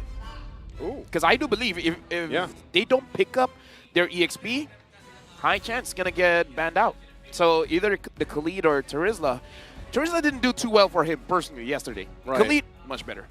They could play around that. Also, the fact that just with the first 2 picks, right, for Team Lilgun, I like this a little more because you have the Nolan. And going back to the point what we saw from the previous series, get a very hard time finding those initiations in. But with a Matilda and Arlott there to help you with, finding your own angles or even getting out in, sticky situations, that's there available with you, like we saw even from the Matilda play yesterday. So the answer here to round out the first phase is going to be the Lilia parking that into the mid lane here. How you feeling so far, Lefel, about Team Flash's lineup? I would say a lot of control here. They're making sure that they have the priority whenever they want to engage on Churl or the Lord, because Lilia, Guinevere, as well as Bruno have quite a lot of AoE, either damage or setup, so it makes it a little bit easier for you to contest those turtles, especially going up against Nolan. Now, I'm looking at the hero pool in terms of the mid. Not much is open right now. Like, the best that I can think of is perhaps a Novaria. Sand rises. Get the vision, work around that. There's the Khalid ban, that we kind of were theorizing if it would pop up here for the XP lane for Team Flash, but that's not going to happen. Also, we'll see if that even the last ban is, again, the other possible option, which was the Terizla. We'll see if that works, but so far, I would say, yeah, what is going to be in the mid lane there for Team Lilgun? Novaria probably, right, at least for a vision to work around that, but still, is that really the best case? Also, we have, because the Guinevere is there, does a team possibly even want to take a Diggy? I know there's already a Matilda there. There's the ban, right? So, because that's what I'm thinking. They could actually go with a Diggy in the mid lane and then the Matilda in the roam, and they could even flip those around if they really wanted to, but it's banned out. So now, once again, what is left on the table here? Good question, Joseph. I forgot. What was your question again? What's left on the table? Available. What could they go with? For Lilgun or Flash? Yeah, for the mid lane, for Team Lilgun. Honestly, it's not a bad situation for quite a lot of mid laners. They're just not all that meta. Going up against Guinevere, you want someone that can protect herself. I'm thinking of the Kagura, one of my favorite heroes personally, and you can burst down the Bruno pretty fast, but the problem with Kagura is that your speed is going to be pretty slow. You need level 4 minimum, and even at that, sometimes you don't have enough damage. So I'm really looking at Novaria as a possible good pick here. The other crazy one is the Lunox, but you only pick up the Lunox if it's super tanky from the opposing side. You'll see that smile on the face of Adamir. He knows that Mitch, he knows that Team Lilgun are afraid of him on that Terizla. So he leans hard into it. All right, coach. They know. They first pick up the Minotaur. So I'm guessing what's left for him. The Paquito. Yeah. The Lapu. Paquito, probably, if they, if they want to go that route. Really the basis, though. If they pick something up like a Ixia, even a Yuzong. We haven't seen a lot of Yuzong. Which is weird, right? It is very weird. Hero of the M5. That's right. They could go for the Ixia here. Could go for the Brody, too. Oh, yeah. It's risky, but we've seen a lot of gold laners liking the Claude. Yeah. I mean, again, it has its own kind of like win condition you could go with. Kaja's going to be picked up. Matilda mid. So Matilda mid, there's the Brody. A Matilda, and then a Roam Kaj. I don't know, man. I guess they're hedging on the fact that the Nolan deals so much damage. 4 minutes is going to be the time. That they can afford to do this with the Matilda in mid. I'm looking at 4 minutes. I kind of feel like at 4 minutes, Lilgun will do something here.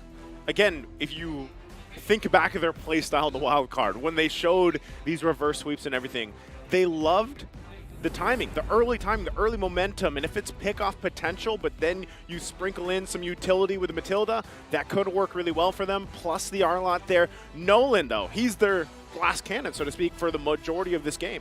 This Kaja has one good target and one bad target. Good for the Lilia because you can't escape with the black shoes, and Lilia has very low HP. But bad with the Guinevere. If the Guinevere exits her fake body, then you're going to be, locking on the wrong target. Yeah. Her Kage Bunshin. Yeah, the fake body. You got to work around that. But one thing that sticks out here, and I'll let you talk a little bit more about this, Lafell, what you think of the compositions. They're so tanky on the other side of Team Flash, right? They're so durable, and it might be a little bit hard for them if they do try to go for a pickoff and then someone doesn't go down right away here. So let's go ahead and look at this breakdown, Lafell.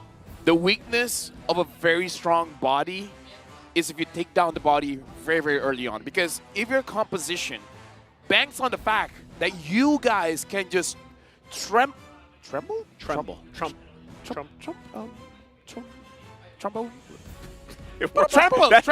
you can trample over your opponents, if that's your win condition, if your tramplers cannot do the trampling, then it's not going to be looking good. So I feel like the Kaja in the early game, just kill the Minotaur, just kill the Edith, and then there will be no problem.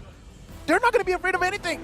Well, we'll find out if they're afraid or not. Lafell's giving it. The trample is the key here. Loading into the Land of Dawn. Game number 1 here, second series of day number 3. Team Lil Gun and Team Flash. Team Lil Gun making their debut since the wild card here. We'll see exactly how they decide to download this game alone and come out swinging, or do they answer to Team Flash here? Already early rotations coming through. Lafell, how are things looking to play? Right now, it does look like what Team Flash was trying to do was to pressure the mid and perhaps try to figure out where Nolan is. But Forbid, as well as Ethan, has been doing quite a good job to make sure that they stay in their own lane, making sure that Zixora is not getting, I don't know what was the word, not getting slowed down. And in fact, the fact that Zixora is now going inside the opposing jungle is more or less just going to equalize, because that's basically the same thing what Hades is doing. I'm really looking at Team Lil Gun. If they're not slowed down by the 5th or 4th minute mark, might be their game.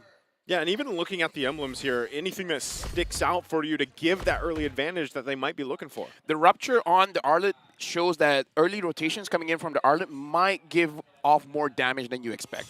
Yeah, that's the double, also common emblem being used here. But already, you know, early on, there probably is going to be too much forced out right now, because even the lineup here. Uh-oh.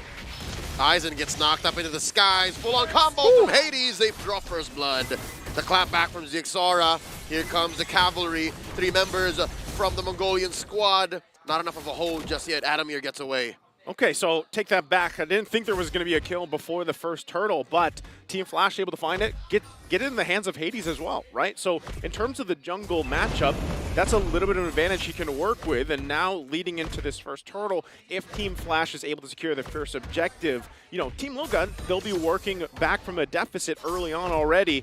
So we'll see how it all plays out. Once again, just both gold laners duking it out for now. I would say it's a big advantage for Team Flash having that kill onto Hades, but the lineup from Team Lil Gun, it's not going to be easy for Hades to actually catch anyone. Ain't no one home. Free turtle take for Team Flash. I think Team Lil Gun just have to accept the fact that they're not just there yet. Team Flash understand the speed that Lil Gun's capable of. Level 4s already across the board, except for Aizen and Ethan. Is that what you're referring to about 4s? Or is it timers at 4? I would say timers at 4. I kind of feel like the time just dropped a little bit just because of how Aizen was killed earlier on. I don't know, Team Lil Gun, the way that they're moving around the map is not as aggressive as I would hope for. Perhaps this is more of them downloading, understand what Team Flash is doing, because even at the goal lane, it looks like Vanix is able to push Brody off, is able to push Bebex off the farm. Adamir winning his lane as well. Right now, Team Flash, they're controlling all sense of the map. Yeah, again, early on, these decisions here do build up quite quickly so far from what we've seen from these other games, right? But Team Lil Gun, they're going to have to catch up here just a little bit. If they can get into a position where they can contest the next objective, which is going to be that turtle here in less than a minute, that would be best. Forbid, down to a third of his health. Going to have to disengage. Not a good look going up against 3 members of Team Flash. About 1,000 gold ahead. You can already see how those little items actually add up. Yeah, right now I'm really looking at Ethan as well as Zixora. I kind of feel like they should be moving around the map together, because at this point you could get a kill, because I feel like the Fracture is going to be strong enough, especially to take out Jay. If they can take out Jay, making sure that perhaps 2 or 3 deaths before the Lord starts, it might affect his confidence, and it can affect how they want to play around that neutral objective. Cool, double blades here too, also for Team Lil Gun. So I feel like the past 4 minutes has been that setup. Like, let's wait until we find the pickoff we're looking for, right? Ethan is going to be the guy to do that with the Divine Judgment, and that's what they're looking to follow up. Get that initial burst down, get the numbers advantage, and then turn the tide from there, because what's across from them once again is Team Flash's very durable, tanky lineup. Here we go. Ethan with the Divine Judgment. Down goes the big old cow. Lozy gets taken down. The trade-off for Bebex and Ethan. Big wins for Team Flash underneath Tier 1 in mid. They're forcing the issue. Jay crossing the threshold. Black Shoes on out. Turtle still getting taken care of by Hades. Team Flash with a big dub. I would say amazing play coming in from Team Flash. The right idea, trying to take down Lolzy very early on. It's kind of like investing your resources to make sure that when the Lord comes, it's not going to be all that great. But hold on, Aizen taking a little bit of damage. Going back to my point, Adamir as well as Hades tried their best to protect Lolzy, and just by default, you got a lot out of it. So amazing play by Adamir as well as Hades. Yeah, again, when you saw that team fight kind of unfold, that's exactly what they were going for, right? They had the double blades they were working for. They got a quick kill on Lolzy, but after the initial burst was done, there was nothing else they could do, right? They just kind of run out of firepower, so they kind of have to upgrade and get to a point where then you have Bebex there later on to provide some of that damage, pump out the torn apart memories, because when that initial burst is gone, Team Logan just kind of runs out of, firepower, so to speak. So with that, they might want to just go ahead, stay a little passive for the most part. If you can't grab a kill with Ethan utilizing the combination with the Divine Judgment, then maybe just play a little safe for now. But really the question is that the right choice with a Nolan in the draft? And that is tough as well. That's miserable. Grand Theft Purple, Hades guilty of one count already. Zixar has to lick his wounds. Yeah, Hades as well. Oh, Zexora finds Hades, and Lolzy finds Ethan. And the full-on combo using the ult to cleanse. Team Lilgun on the back foot.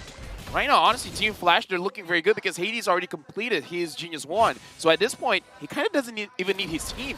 He can go in by himself. Yeah, the damage is kind of scary, right? Very scary. And you, and I think even Gideon yesterday talked about this with the Guinevere, the way that it works, but again, when you line it up with having this Minotaur, having an Edith by your side, you're not so worried, right? Because you can jump in with a spatial migration. If you land it, great.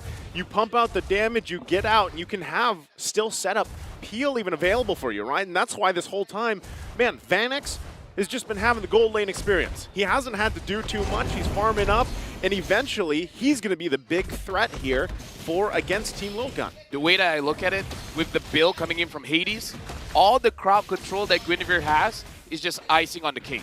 Yeah. Shout out again to Mundan. Because at this point, he doesn't really need all those crowd controls. He could just run them down. What are they going to do about it? The Genius 1 is enough. Yeah, that's the scary part of it, right? Again, can you buy enough time? We've seen so many games here get to that first Lord spawn, and you have this lead now. It's almost nearly 5,000 gold.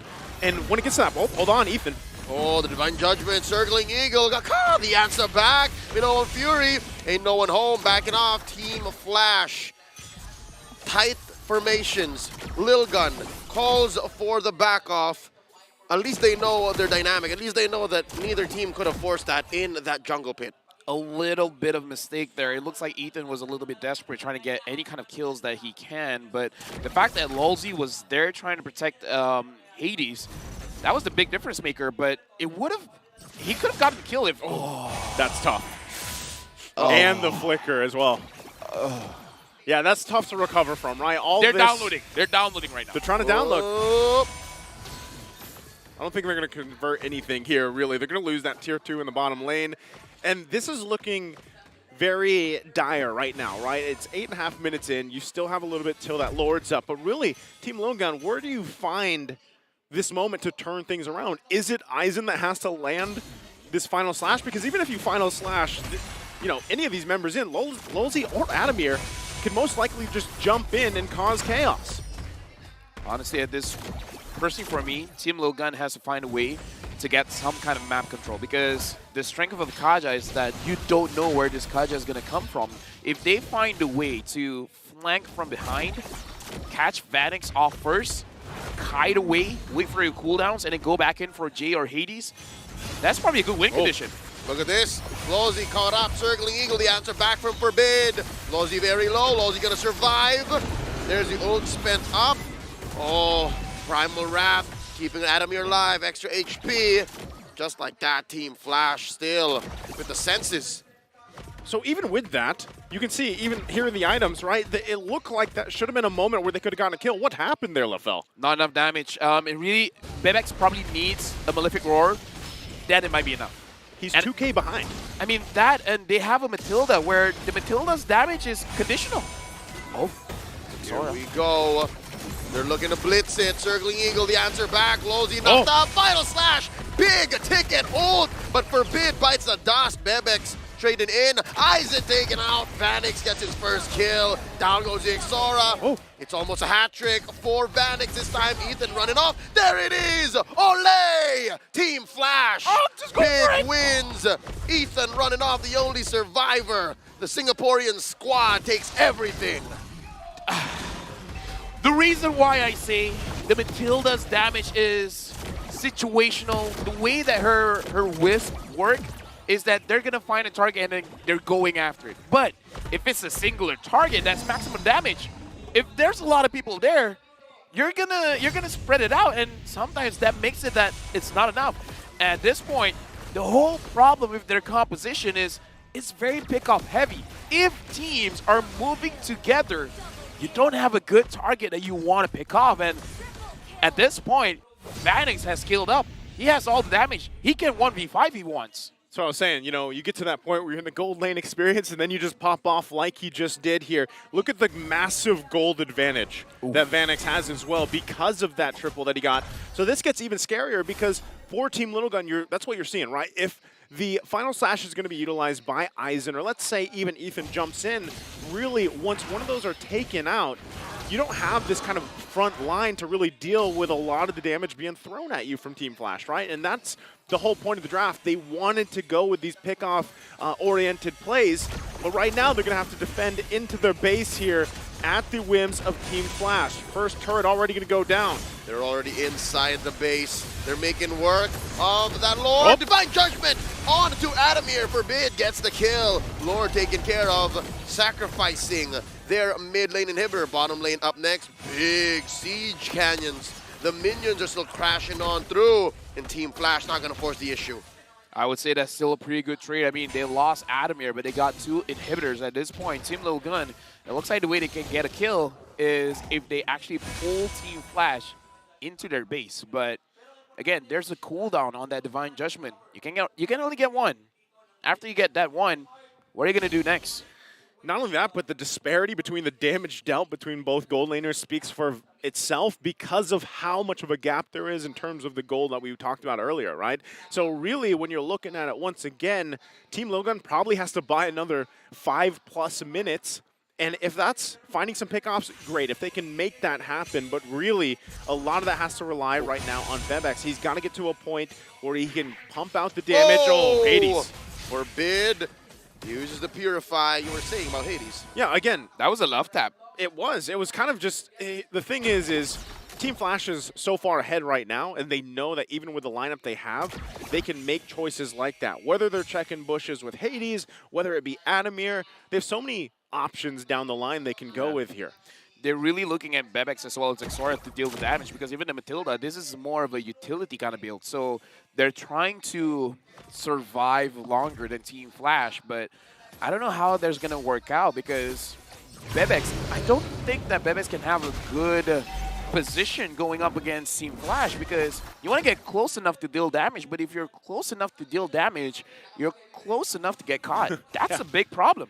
It's a downside. You pick the Brody because of the space, right? You work with the space, but how do you get the marks off when you have this lineup like this just barreling their way into the jungle even? An additional problem is the fact that Brody needs time. You need those stacks. In Team Flash, they're not letting Lil Gun find those windows of opportunity. But wait, they're coming in. Conceal play from Forbid. Finding that angle up top. Big knockup from the Lord. Circling Eagle. Unless Aizen gets taken down first. So that's already a man down. 2 men down. Adamir gets 2. Adamir traded out for. Ethan goes as well. Bebex, where you going? Hades takes him down. CXO falls. but steals the Lord in the process. Not worth it. Team Flash gonna go straight for the base. Oh, I think that's gonna be it here. Again, he did get the Lord. There's still about 14 seconds, 10 seconds for Ryzen, and Team Flash will run it in. That's it. Game 1, 15 minutes under. Team Flash, 1-0. Again, I just have to remind you, that was an amazing game. Team Flash ended it in a flash, but this is the way Lil Gun plays. Is this what they wanted? Do they want to download first and apply later? This is the world stage. This is not wildcard. Can they do it? And that's why I'm wondering, because we have experienced this in the wild card, right? This looks like, again, regardless of if they are downloading or not, Team Flash, man, they dominated this game. They executed the lineup that they had very well. They worked around it, and they knew, hey, there's going to be a pick-off potential and threat from Team Logan with what they have, but it wasn't the way that it should have been with that lineup for Team Logan. Team Flash came out swinging. They played it perfectly. They rounded their bases with the draft that they had. They're quite tanky to deal with, and we just got to a point once again where you had that gold lane experience. You had the fact that Hades could jump in, pump up the damage if he wanted to, but still rely on peels and everything else. So really, this was just a well-executed game for Team Flash. I'm of two minds here. The fact that Team Lil Gun is notorious for allowing Game 1 losses, and the fact that this is a different stage. I don't think you should be playing this way, especially since Team Flash are not holding out any aces, specifically this ace right here. Here we go, MVP of the game. You got the heart sign there as well. What a performance here for Vanix. The gold lane experience, as we talked about. Bruno here, 3-0-5. I mean, looking at the way that he plays, we saw he had the idea, I want that Maniac. And I kind of believe he deserved it, because in this game, he made sure that Bebex does not get to play that gold lane. Yeah. There were so many minions denied. Not only that, but just the way that this was executed as a team effort, right? Vanix, he was kind of just under the radar for a majority of that early to mid game. And as we take a look here, of course, at the highlights, it started off early on with that first blood going through. And there was some fight here, right, from Team Little Gun, really trying to pull things out to go in their favor. But once again, like I said, the initial burst damage that they had early on, if it fell off eventually throughout an extended team fight, when you have these tanky heroes across from you, you just kind of run out of firepower. What makes Vanix worthy of the MVP nod here is the fact that if you're playing a game this one-sided, wherein you're having, as y'all fellas call, the gold lane experience, it's so easy to throw a lead away like that. It's so easy to overextend. It's so easy to just click your ult and then say, hey, where's everybody else? Why aren't y'all protecting me? He stayed on 100%. He was woke. I gotta give props to Team Flasher because they understand the timings. If Lil Gun wants to play around minute 4, they started the match at 1:30. Straight to the EXP lane, make sure that Eisen doesn't get to play, and then just go from there. They understand that if you start at 4, we're gonna start way earlier when you're not expecting it. And not only that, but even just looking at the breakdown here, once again, it was, Team Flash just coming out swinging. They really punished when there was an overextension from Team Low Gun, or even if they didn't give them time, right? Sometimes it was, okay, we're going to probably get Divine Judgment. They might be able to get our way. There's going to be a final slash thrown at us, but really they had the answers they needed.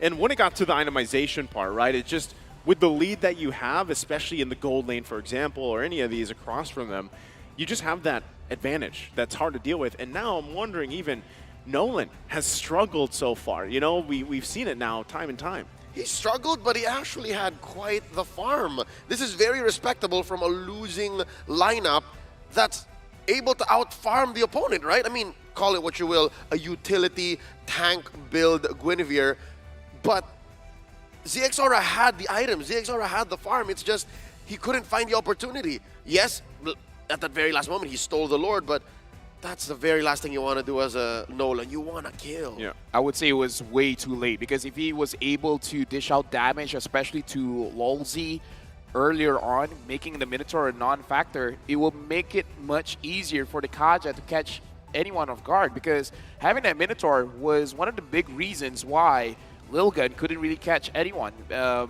Minotaur, the Edith, even Hades as well. Because not only that, but if you did, let's say you did try to catch someone, right? It was difficult enough to get Vanix, but then it's a Lily across from you, right? Most likely she's just going to be able to get away with the black shoes and work around that. So really, target acquisition here for this lineup that Team Lil Gun had, very difficult to work around with, right? Yeah. Even, yes, again, you have Crazy Farm on that Nolan, but really, what does that translate to? Where are you able to bring that? Personally, for me, the best way to summarize, they had a small window and they missed it. Yeah. What is that window? What's the time? Was it the 4 minutes you were talking about? Well, based on how Team Flash played, they should have moved on the second minute. I kind of feel like the moment Zexora got level 4, kind of don't care whether the Kaja has the Divine Judgment or not. Just go for it. Tell me I did not just ask you that question. Tell me I did not say, are we waiting for 4 minutes or level 4? Yeah. Because level 4 is when I thought that you could bear down on Vanix, where you could have stopped him in an alternate universe from getting this MVP victory. But here we are now. At least we're still leaning on the fact that maybe it is indeed a download game. I'm trying to see this through. I want to see this match go as close to 50-50 as possible because I want the Mongolians to show up. I want them to be the actual threat, the powerhouse that we've yet to meet here in the group stage, here in the world stage, here at M5, because that didn't really look like it. By the way, sorry, I misheard the question. You did earlier? Yeah. What'd you hear? Wait level 4 or wait for 4 people? Oh. Yeah. So just like inch. You know what? It's my birthday, so it's not really my fault. It's fine. It happens. It happens. You know what? Right now we got to move forward, right? What's the next plan? Next plan is exactly trying to break down how the adjustments can be made. And I feel like we constantly did this, right? Watching Team Lil Gun before. So now you're kind of wondering, right? Even draft-wise, technically this could be a draft that worked well for them, right? On paper, it's good. On paper, it's good, but they missed the window. So with that being said, do you see them come in with a different game plan for Game 2 here? Is it something that we've seen even before, right? Something that covers the bases a little bit more and isn't so ISO pick-off-centric that we saw from this one? I would say definitely because, again, the window was too narrow. It was too small. Find a composition that you have different win conditions. If one fail, another can pick up the pace because in this game, it's all on Zexora, it's all on Bebex. If they're doing well, the entire team is doing well. If either one of them wasn't doing well, the rest couldn't do much because the rest is just there to support. Even their mid lane is really there to give them the shields. Not a lot of damage. The way it sounds like is Team Lil Gun is very Faramis reliant. The Faramis fits their game plan the way it sounds like. And I'm coming in as a Team Lil Gun neophyte. This is my very first time actually calling them in a broadcast in a tournament setting. You've met them earlier this year. You've called them in the wild card. And I'm here, folks. I know there's a lot of fans watching from around the world as well, wondering, hey, what's all the fuss about? Why is this team so notorious? Why are we hearing about Lil Gun just now and here at the world stage? I'm guessing, and I'm here, and I'm hoping to see the actual download meta come through because besides Team Lil Gun, as you guys say, from the wild card, they're so consistently looking for the reverse sweep. I only know of one team that's very good at downloading. Who's that? Blacklist International. The code. That's right. I get it. Coach Bonchan at their leadership back then would allow for such things. Like game 1, we're going to do the same thing. Same thing. Let's go. 2, 3, 4, nothing. So that worked, and I understood that. I got the theory behind it. Now here with Team Lil Gun, we're yet to see. And with that, again, you know, as we wait for the draft here, something that we did see from their performances, not just in the wild card, but throughout the year. And this was even back, you know, before when, Ethan, LaFell mentioned this, Ethan was the one doing the drafting and everything, and how they kind of switched up their play styles, even mid-series throughout their tournaments and the experience that they had. But that's one of my biggest questions is because at the forefront you have, you know, this team that had these crazy statistics from the wild card. Now, adjusting-wise, even for the draft alone, you know, when you have to look at it, right, it could be start in the roam. Start giving someone like Ethan a initiator, if that's the case, or we have even seen them go with one of the healer centric playstyles, right? Now, draft-wise, we'll have to see if they flip sides because that could change the course of things here as the players get ready. I also just want to take a moment and say, Team Flash, that was an amazing performance, man. Like, I kind of feel like after yesterday, people are like, okay, the new Singaporean representatives, they're looking good because it's always Evos it's always RG. And this time Team Flash coming in, and it was like, we're the champions for a reason. Yeah, I feel like there's... If you think about a lot of the regions, you know, that have been, let's say, in the M Series for a while now, they have their own reputations, of course, right? But for example, for Singapore, for Team Flash here, I feel like they have come out and proven so much just in the previous couple days here. If you look at the playstyle and how that has adapted, and again, some of these names obviously are very familiar to a lot of people watching, right? You've seen them for seasons, if not for years at this point, and I would say I'm even surprised how refined the playstyle is now from a team from Singapore, representing Singapore. And that's why I love the whole fact of even what we saw in the wildcard, where you have these emerging regions where the competition now is getting much closer, I feel like, around the world. Just to put it into context, Singapore has been around for quite a while. They've hit a peak of 3rd best region in the world in M3. Only 2nd to the Philippines and to, unbelievably enough, North America in that year's World Championship. They've even come close to getting medals at the SEA Games just a couple of years back. So here now, it's not a surprise for me to see Team Flash performing this way. It's just a matter of refinement, just a matter of actually going for the throat here. Maybe they can punish Team Lil Gun's propensity to just download games. Maybe they just sweep this right here, right now. I kind of feel like, as a Malaysian, knowing Singapore, their book smarts are amazing. It looks like Lil Gun, they're trying to download, but it looks like Team Flash already did their homework. Interesting, right? I can be smart. Hey, that's a good point that you bring up, because I'm sure a lot of people had their eyes on Team Lil Gun, you know, out in Malaysia even, how that's performed. But with this, once again, Team Lil Gun going to be on the blue. We have Team Flash on the red.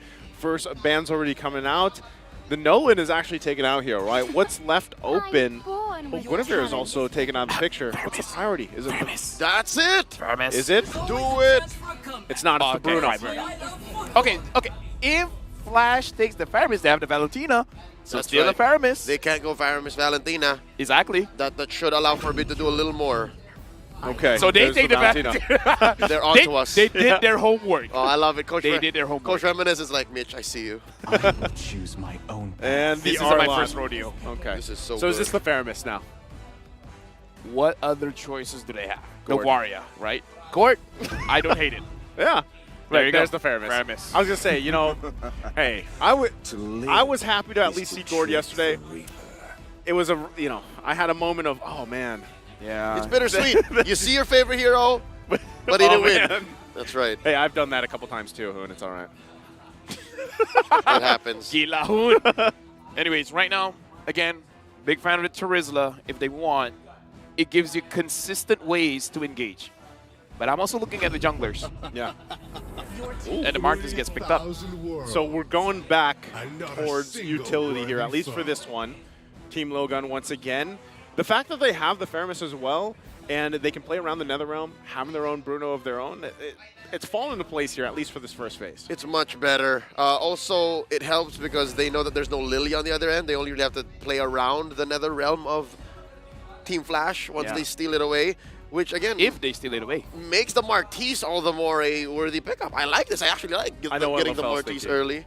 Because Decimate. Exactly. Usually how a Valentina plays is around Turtle, Decimate. Yeah. Around Lord, Netherrealm. So either way, that's something that proof that I'm still alive. Jay has to think about. Yep. And that's something that Forbid can predict.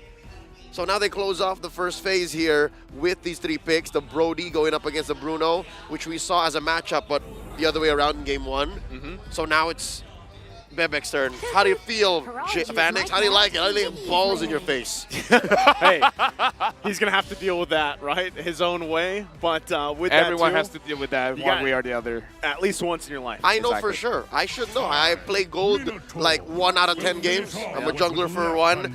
That's one of the few matchups that the Brody don't like. You usually win as a Brody, right? You're bullying. You're bullying. But against the Brody, ow.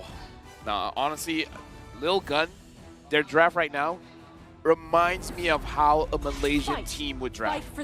Having the Bruno, having the Martis, especially the Martis, as well as the Faramis, you're kind of hoping for a very good mid game.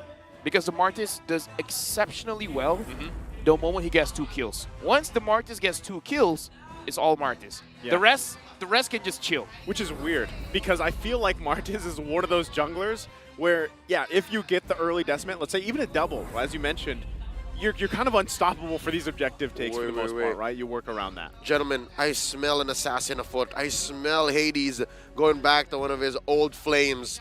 They had to ban the Hilda. So Don't tell me. they're coming up. Lancerling. Oh, I was thinking we were going crazier with it. Hayabusa?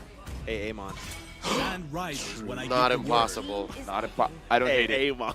Amon, man, I don't hate it. There's a lot of, honestly, with Hades, there's a lot of these unorthodox picks that you might not assume could be pulled out here. There's nothing that the young J. Mark Lazaro can't do, man. Yeah. Growing up in the mean streets of Pasay City in Metro Manila, Philippines, come on. What do they call those that grew up there? There's a name for it. Batang Pasay. There it is. Kid from Pasay. Batang Pasay. It's Did like I say that right? Reminiscent asking him is like, how's your hero pool? Yeah. Yeah. Yeah. Yeah. It's good. Yeah. Actually, no, it's just, yeah. Yeah, just yes. Just yes. Well, right there's the Kufra. Kufra jungle. Okay, maybe not now. Okay, okay. Sorry. That's a little too Batang. That's something else. that is something. That is something else. So with that, Pretty sure that's Lolzy. yeah. Last 2 picks here for Team Lilgun. I'm gonna keep you guys on your toes. I'm actually on my toes right now. My feet is off the ground. Yeah, secret lab chair.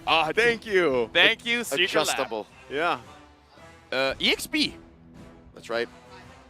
What's There a is good laner against Adamir's Arlot? Do they just take There is. yeah, there is. There it is.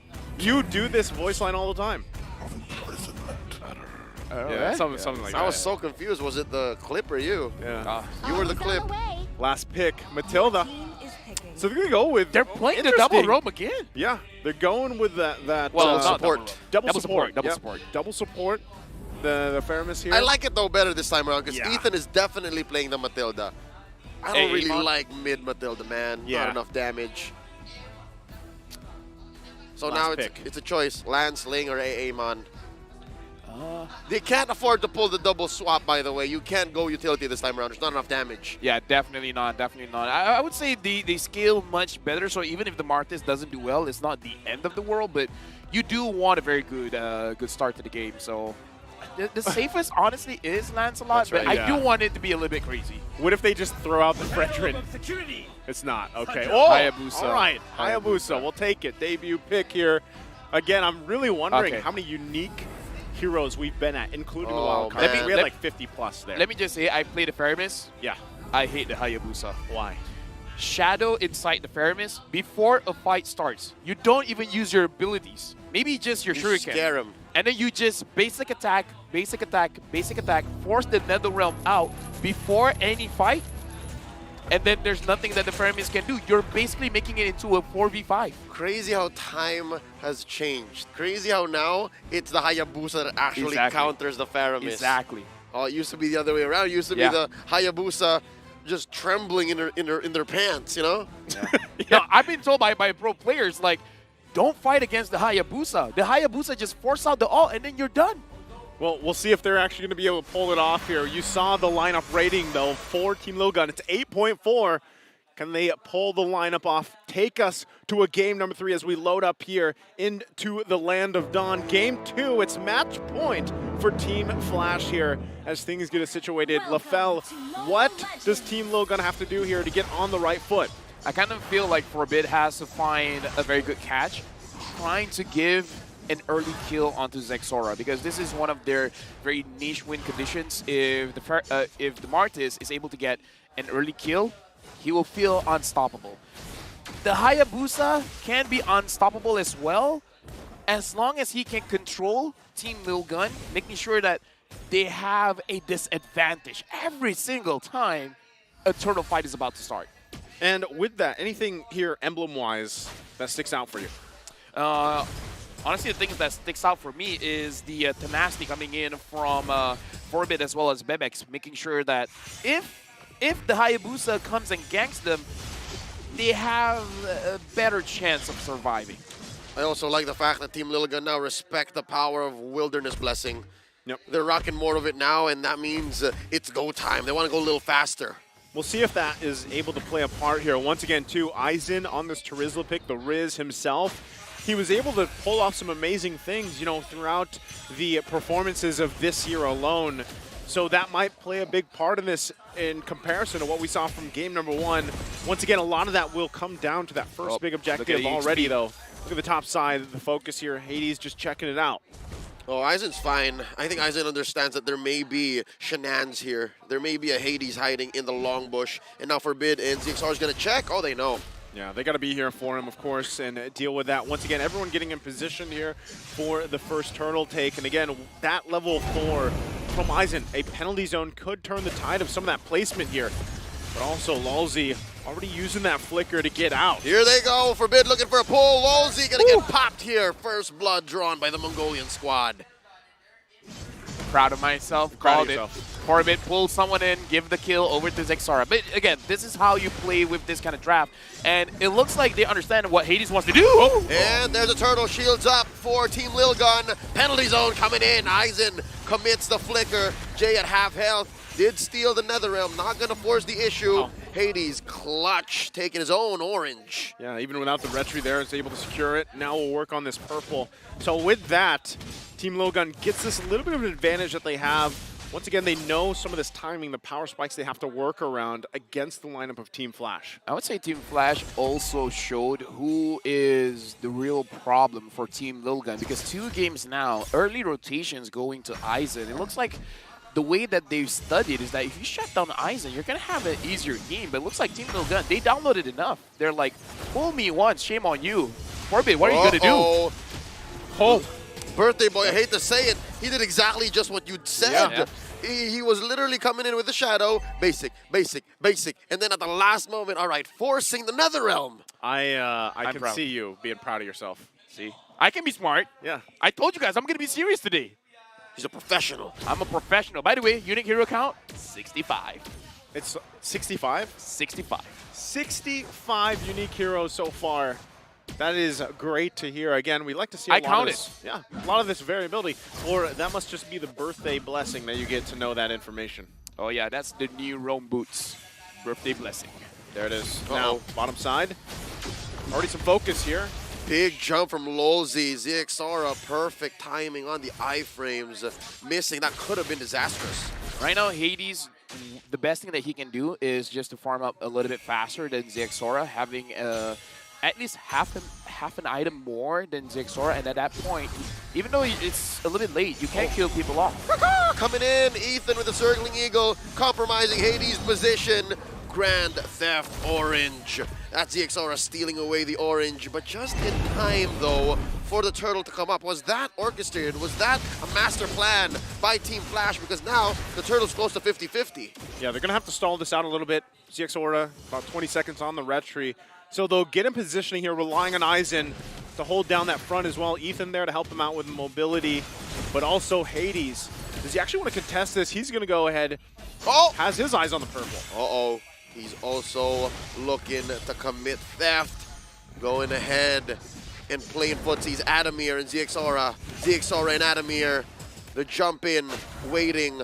Oh, Hades, mission accomplished. He stole it away. Now Ethan in trouble. Circling eagle of his own. Hades juking him in mid. The Netherrealm already committed by Forbid. There's a pull onto Lulzy. Turtle still getting pushed and pulled and pushed. Bebex goes down. Penalty zone coming in. ZXR gets it. 100% turtle take rate so far. Popping. The Netherrealm stolen away by Team Flash. Adamir able to survive. Team Lilgun overcommitted. Overheating. Down goes Forbid. Vanix with a fadeaway torn apart memory. Hades is showing experience here. Even as a Hayabusa, if you're not doing well in the early game, it's not over, because the Hayabusa can farm very, very fast. Get that farm, because eventually someone will be isolated. The problem with Team Lilgun is that most of the members going for that turtle, you're showing your face. If 4 people is at the turtle and 1 person is clearing a lane, who's unguarded? Just go for that 1 person. Yeah, not only with that, but you know, decisions like that, it all will kind of collapse eventually and really fall into place. But so far, it's relatively even across the board, even when you're looking at the items here, the gold-wise and everything else. So one team has found their winnings in the early game where they have, but yeah, mostly Hades doesn't have to contest these if he doesn't want to. And at one point too, the problem with a Hayabusa across from you is it's very similar in a situation, for example, with a Ling when Ling was dominating in the jungle, where you don't actually have to be there for all those lore dances. Sometimes some very mechanical, mechanical strength players, they can just kind of go in, get the retry off, and get out without even fighting. But look at this in the mid lane. Forbid, again forced to use another realm. Despite that, Hades just popping it that quickly. And now, Team Lilgun thinking about it. 20 seconds to the next turtle. They can do it. They can force the fight. Lozi obliges, catches him mid-air, collects him with an ult, and now the circling eagle puts him right where he needs to be. Down goes Lozi. They pop a few shields. Penalty zone from Aizen. Double kill by Zixora. Gets a third. Triple kill by the Mongolian jungler. You're doing it again, LaFell. You talked about the snowball effect. When Zixora gets these kills here, is he where he needs to be? Oh yeah, definitely. But Hades definitely made a mistake. He did not have to use his ult just to bait out Forbid from using his Nether Realm. That was a little bit too much. Well, even with that, still trying to work for this turtle. ZXORA will be able to secure that. That's 3 now for Team Lilgun. Circling eagle, putting him down into the ground, taking a dirt nap. Team Lilgun, they're a new team here in game 2. I mean, I guess downloading complete. Downloading complete now. The game is in their hands. But Vanix, I do have to say, the gold lead just now for Team Flash, it's mostly on Vanix. And that's where you want it to be. Salt in the wound. Salt in the wound. Hey, right now, though, you're still to find something. Yeah, Vanix. That's a boo-boo. I'm just saying that Vanix has been having a lot of free time farming.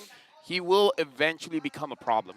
That's the basic gist of it. He's the only one who hasn't died. He's the only one who has a gold lead over his lane mate. So he's the one shining beacon for Team Flash, I guess. Yeah, because Lilgun, as long as they don't make the mistake, because I'm really looking into a situation where they overcommit on most of their skills with Adamir, with Lolzy, even with Hades, and then just leaving the floor open for Vanix to just free hit. Yeah, I feel like it's... Oh, hold on. They might actually look for a play here. Ooh. Again, they're going to get spotted out, though. Circling Eagle, committed already. There's a pull out of Vanix. Oh, they pop him. Maximum range. Vanix used the flicker, too. He thought he could get away. All right, the opposite. Worldy.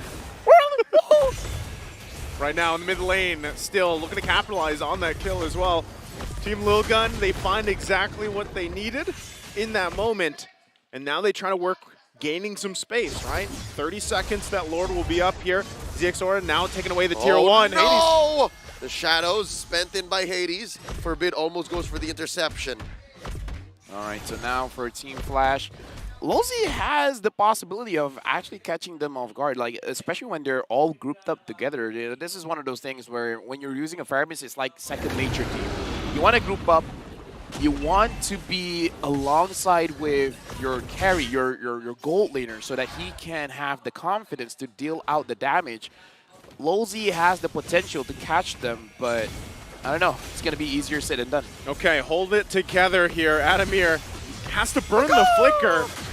There's another realm as well. Big jump in by Lozi, point blank range. In comes Forbid, 3-man pull. Popping a lot of those NetherRealm extra HP bars. Now Hades in a compromised position.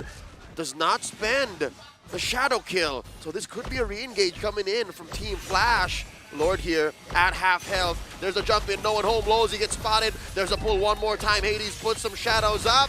Looking for the jutsu.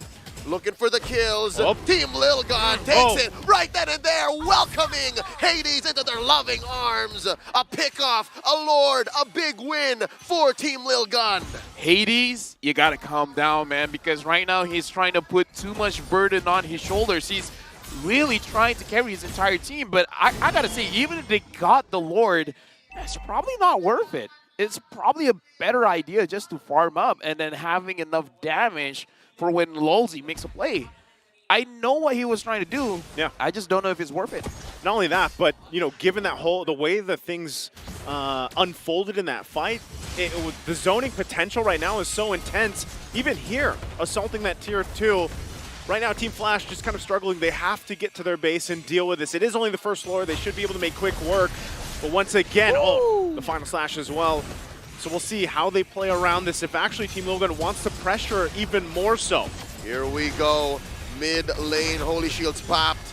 Bottom lane as well, Lord still standing.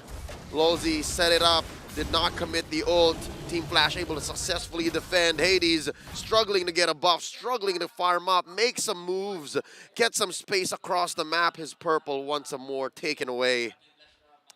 Not a good day to be an assassin player, let me tell you that. At this point, the way that Team Logan is holding the map, it's kind of hard to split push as well, because that is an option, but it's not an easy option to do when Team Logan is all over the place. Oh, there's one. A setup, close call, not gonna force it. Speaking of split push, look at Hades. He's actually making moves here. Not gonna overcommit. Yeah, he's not going to overcommit to that. He probably could have continued to put a little bit of pressure in there, but it's better to be safe than sorry, right? Wow. Gets back. Calculated. It's gonna work. Yeah, calculated. And perfectly fine. Again, I kind of, okay. Ever after. Even if I said, there's no way. Yeah. I don't know how to feel. It's like saying things will happen, doesn't happen. So, okay, Team Flash, they do have the capability to split. As long as Team Lilgun is able to control the waves, it shouldn't be that big of a problem. But as long as Team Flash, they're able to have this like tug of war with Lilgun, then yeah, perhaps they can take a few turrets. Not only that, but positioning for Vanix is going to be crucial, right? Obviously, he was picked off a couple times, or at least zoned in on from Team Lilgun. So he is, relatively itemization-wise and everything else, he's fine. Oh. There we go. Shadow kill already preemptively used, and just like that, Team Lilgun forbids specifically says not this time. I know what you're doing. Yeah, he's just trying to put the pressure there again, all before this next big objective comes up. But we might even see Hades just continue to put some pressure on the side. Here we go. The final slash puts them where they need to be. The Netherrealm, the response from Forbid. Oh, they're going to go for it. The call is to blitz the Lord. Lord at a 5th of its health, a 6th, an 8th, a 10th, and that's a score. ZXaura committing the retribution. Both teams disengage. It really does look like Team Lilgun understands what Team Flash wants to do, because they put everything onto Forbid to force out the Netherrealm. And because the Netherrealm is not there, Team Lilgun understands they have a very small window to get this Lord. And they rushed out, no hesitation at all. They understand it's now or never. If we're trying to go for a Lord dance, we're going to lose, because that Netherrealm isn't going to come up very soon. Yeah, and they, obviously the way that things are kind of unfolding here, they've learned, hold on, Hades should be able to just get out of there fine, but they have to deal with this Lord now. Bottom side, trying to hold it together. Once again, looking with their backs against the wall here. This could be a moment for either Lalzi or even Adamir to find their own setup if they can, or at least respond to Team Lilgun here. And they go for it. Here we go. Hades gets caught with a lot of wisps, forced to use a shadow kill, all ready to protect himself. Netherrealm committed. That's Jay saving his teammates. Mid lane gonna go down. Bottom as well gone. There's a big jump in by Lozi. Life bars, HP bars melting. Hades playing with all of his shadows, the world he spent in. And just like that, both teams juggling damage, juggling resources. No one falls, save for all inhibitors inside of Team Flash's base. I gotta look at the items. I kind of feel like Vanix may need a Demon Hunter story, because the damage doesn't seem like it was enough to take down the... for that. The conceal play, forcing a Forbid Winter Tranche activation, and just like that, the clapback, the turn from Team Lilgun. 8K ahead, let's see how much lead this gives them. Forbid pops Vanix, and now the Netherrealm, the Forbid aggression knows no end. Lozi gonna get taken down here. The turn on the turn. Hades from the back line looking for more, cutting the wave, clearing as much as he could. He gets taken down by ZXaura. Ladies and gentlemen, this is it. Gentlemen, now I see it in my own eyes. The reset. They're going to go ahead and run it in once again. Adamir trying to do something. The regroup. The download. Team Lilligan are inside Team Flash's base. They are short on minions, but they are going to have to wait. It's just Jay left. What's Jay to do here? Jay can only watch. There's the wipeout, the unofficial wipeout. We're gonna see Game 3. And with that, we go to a Game 3. It's downloaded what we talked about before. Team Little Gun comes out swinging for Game 2. You know what? Don't look down on the downloading meta because download complete. Yeah. And here's the thing. The prophecy has been set. Ever since Wild Card, this is their win condition. Lose the first one, win the rest. As the Mandalorians say, this is the way. This is the way. And with that, I gotta say, it's impressive because you don't know. Like, I mean, it's almost like a conspiracy theory at this point with the way Team Logan plays. I'd like to think it's less of a conspiracy theory, more of a preference, Yeah. more of a strength, if anything. And now I'm wondering, I'm imagining, how did Coach Mitch take this? Meeting the guys for the first time, all right? How's everybody? So I hear you like downloading. Well, how did he take it as a coach? I mean, here's the thing. We got to remember, Ethan was basically the coach for the team when Zimmich wasn't there. So I probably feel like he is the one downloading. He's absorbing the experience and distributing to everyone else. It's like, guys, you know what happened early on? They went to the EXP. We got to expect that. Not only that, but the lineup here worked so well for them. Again, for MVP for this game, who is it going to be? And there it is. Once again, a performance here on the line for them to get to Game 3. ZX Aura, man, LaFell, you called it here. I don't know if it's because it's your birthday, but you laid down the foundation when the Smartiz was picked, and that's exactly what happened. This makes me feel very uncomfortable. being right feels Being right? weird. I mean, here's the thing. My first prediction today was right. Yep. Second one, there's a chance. It's already at 3 games, right? So I don't know how to feel about this. Well, right now, as we take a look at the highlights here, we'll see how it all unfolded once again.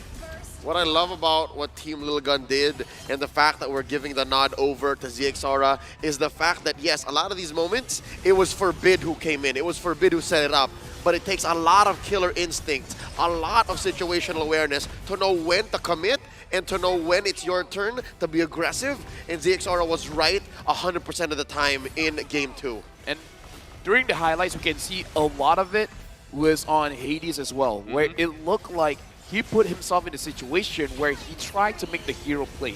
He tried to be the reason for the comeback to happen. I love that mindset. However, it was not the right conditions because I see him trying to do that, but not with his team.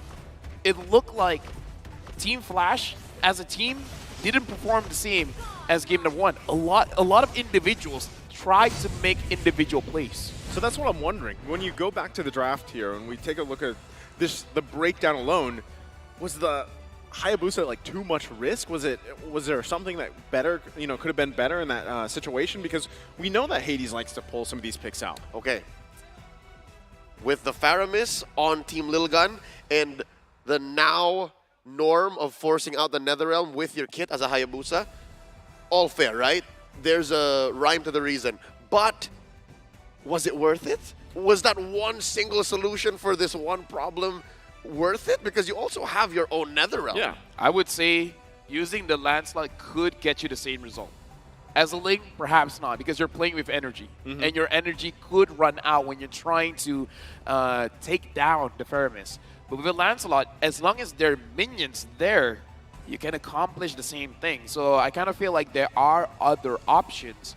It's just that since they ban out the Hilda herself, it seems like they already planned for this Hayabusa pick, but maybe a little bit of like being unflexible there. Like even though you banned the Hilda, doesn't necessarily mean you have to go for those assassins. Other options were there.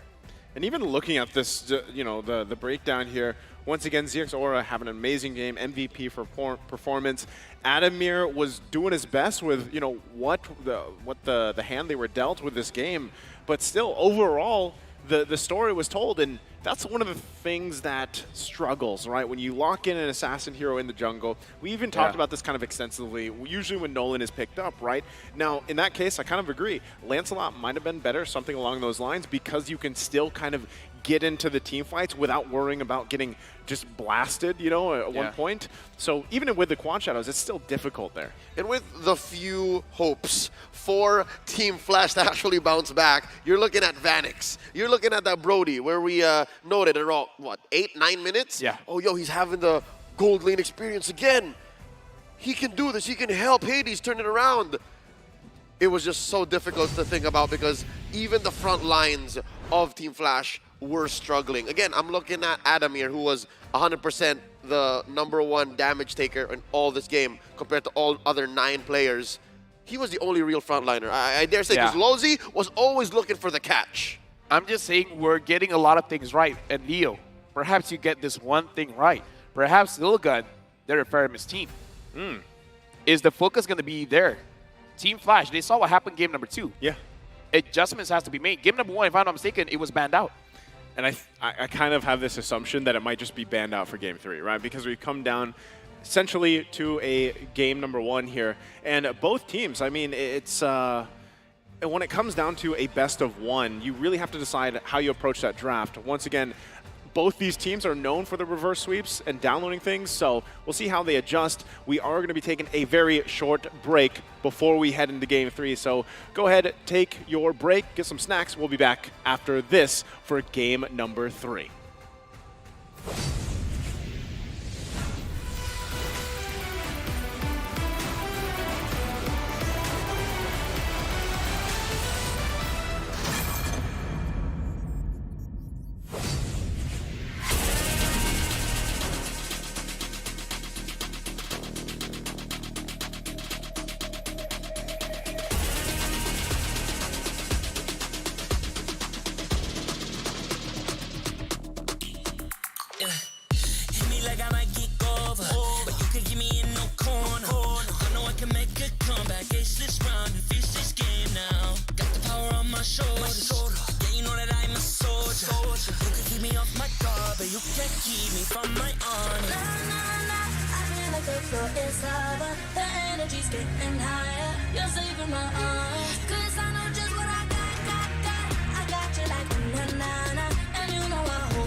If we stand tall and believe we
Welcome back here once again, the second series of the day. We are heading into game number 3.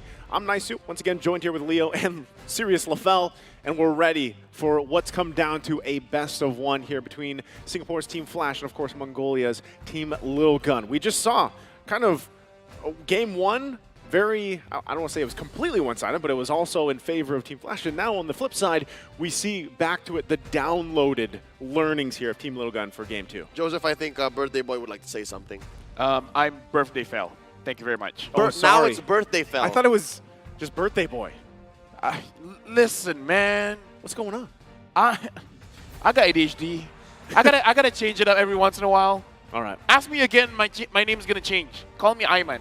Okay, Ayman now. All right, Ayman. It's your birthday. No, you get what you want. Birthday Fell. Birthday Fell. Birthday Fell. All right. Birthday Fell has been uncomfortably getting a lot of things right, reading the situation, and now I think we are in agreement. And for you guys at home watching, you'll also say, hey, you know, that's on point. Team Lil Gun needs the Faramis. Yeah, I said it before the break. I think the assumption is they don't get the hands on the Faramis. That's either going to be banned out, like we have seen from other drafts, banning phases. But still, really, there's a lot left on the line. I mean, even if you look at the previous game, Aizen on the Terizla performed really well this time around. I would say one of the mistakes as well was for Team Flash, they went on the Valentina a little bit too early. Because Faramis does has a counter as well with the Lilia, where everyone's grouped up together. Instead of going for a lot of crowd control in a very tight spot, you can deal a lot of damage in a very tight spot. And that's one of the things that we saw during the wild card. So I kind of feel like them investing in the Valentina too early showed their hand a little bit too much, and it made Lil Gun feel all the more safer to pick up the Faramis. Even though people will say, oh, the Faramis isn't good going up against the Valentina because the Valentina can just copy your NetherRealm, but you got to think about all the skills. Not a lot of heroes can do what Faramis does, and that's the Shadow Stampede. That's right. Not a lot can be done there. It's less about the NetherRealm. It's shown even in game 2 alone that you're able to time through between that. You're able to weave in your aggression and win despite your opponents having the superior timing on the NetherRealm ult.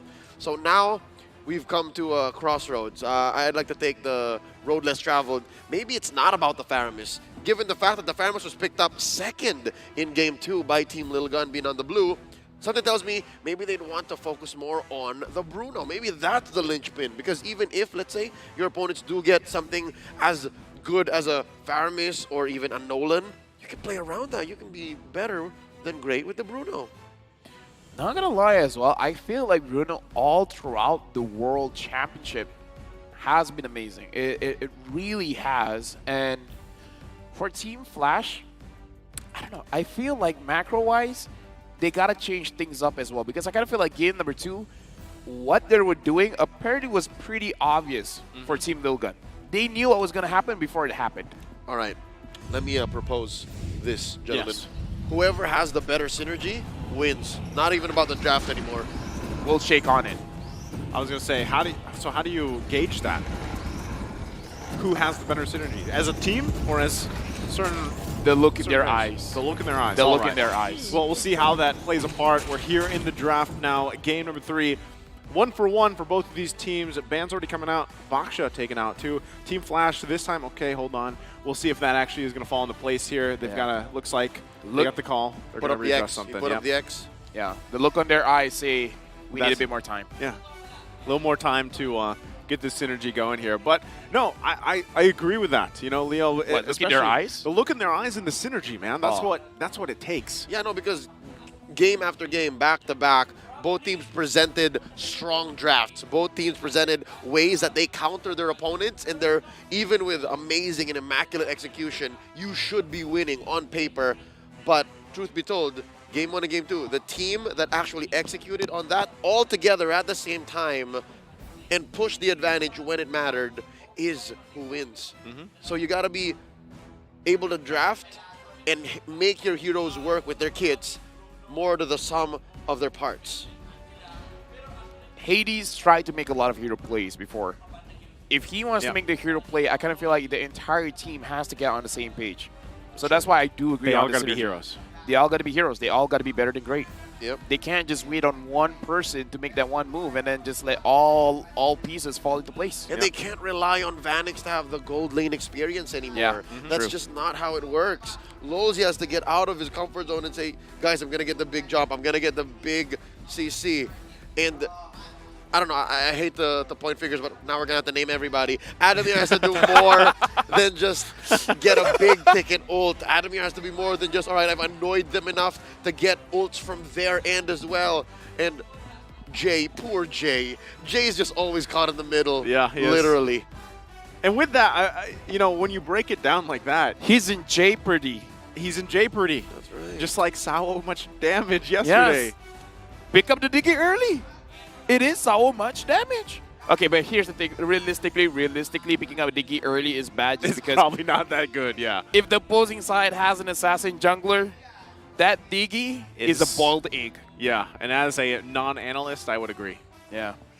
But you're very clever, Joseph. You guys Only when I'm sitting closer to you. You guys might not notice, but backstage when I was talking with Naisu, we were talking about astronomy as well as chemistry. How are they going to notice? They weren't in the room. Yeah, no, I'm like explaining it to them because, Right. You know, my mother asked me a What do you talk about? question, which is the third planet in our solar system? And Naisu explained planet 1 up until planet 7 and how Mercury is also part of chemistry. Yes. He explained so much to me. He's my teacher.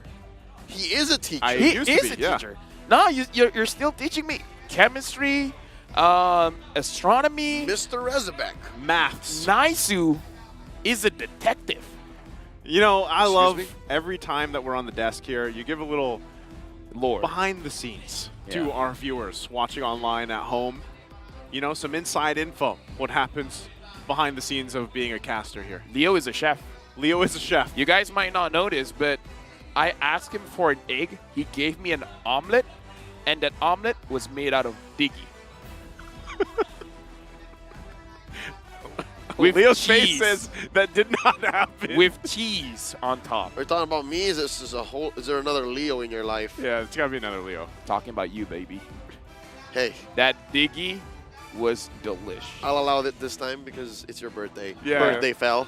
Yeah, so If it's not the Diggy, he'll cook the Kaja because I like some of them birds. You like the I am. I like the I am. That's correct. That's Bahasa for chicken. As long as you don't cook the Akai, I'm all good. It's an endangered species, man. Yeah. Respect the Akai. Something tells me they were declared very recently no longer. Oh, really? Endangered. Still, I don't want to eat a panda. I don't know what parts of the world allow for that, but neither Yeah. do I. I concur. I only know one panda in my life. That's our good old friend Renmar, That's Santa right. Cruz. Our girlfriend? Our dear old friend. Dude, can you not hear? Oh, can you hear that? That's the draft, LaFell. All right. No, we're not going. You said our girlfriend? Our dear old friend. Our dear friend. Oh. All right, let's get to it. I need a new headset. Folks, just to be clear, we do not have a conjugal partner.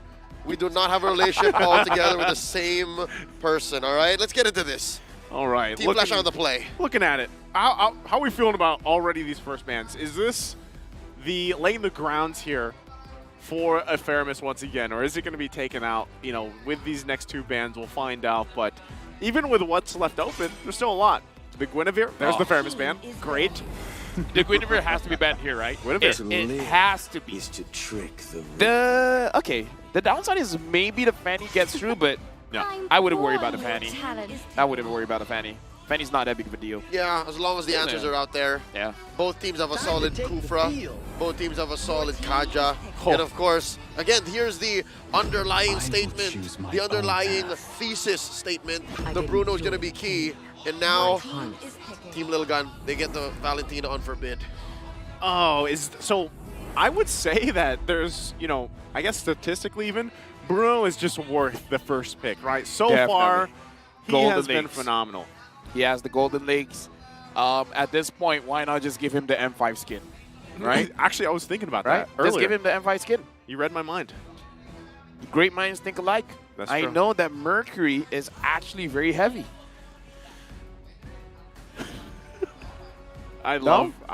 You know, yesterday we went to astronomy.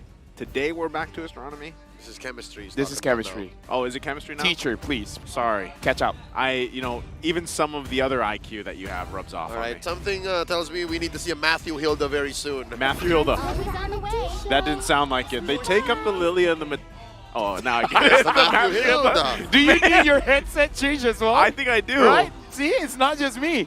Matthew Hilda. I get it. Just like the Android thing earlier. What's wrong with your the fun IQ? fact. Yeah, I know. I was surprised you guys didn't get it. Yeah. Howdy, partner. Okay, well... Yeehaw. Yeehaw. Is this actually... Speaking of yeehaw, the Bruno is there. We don't... I would say...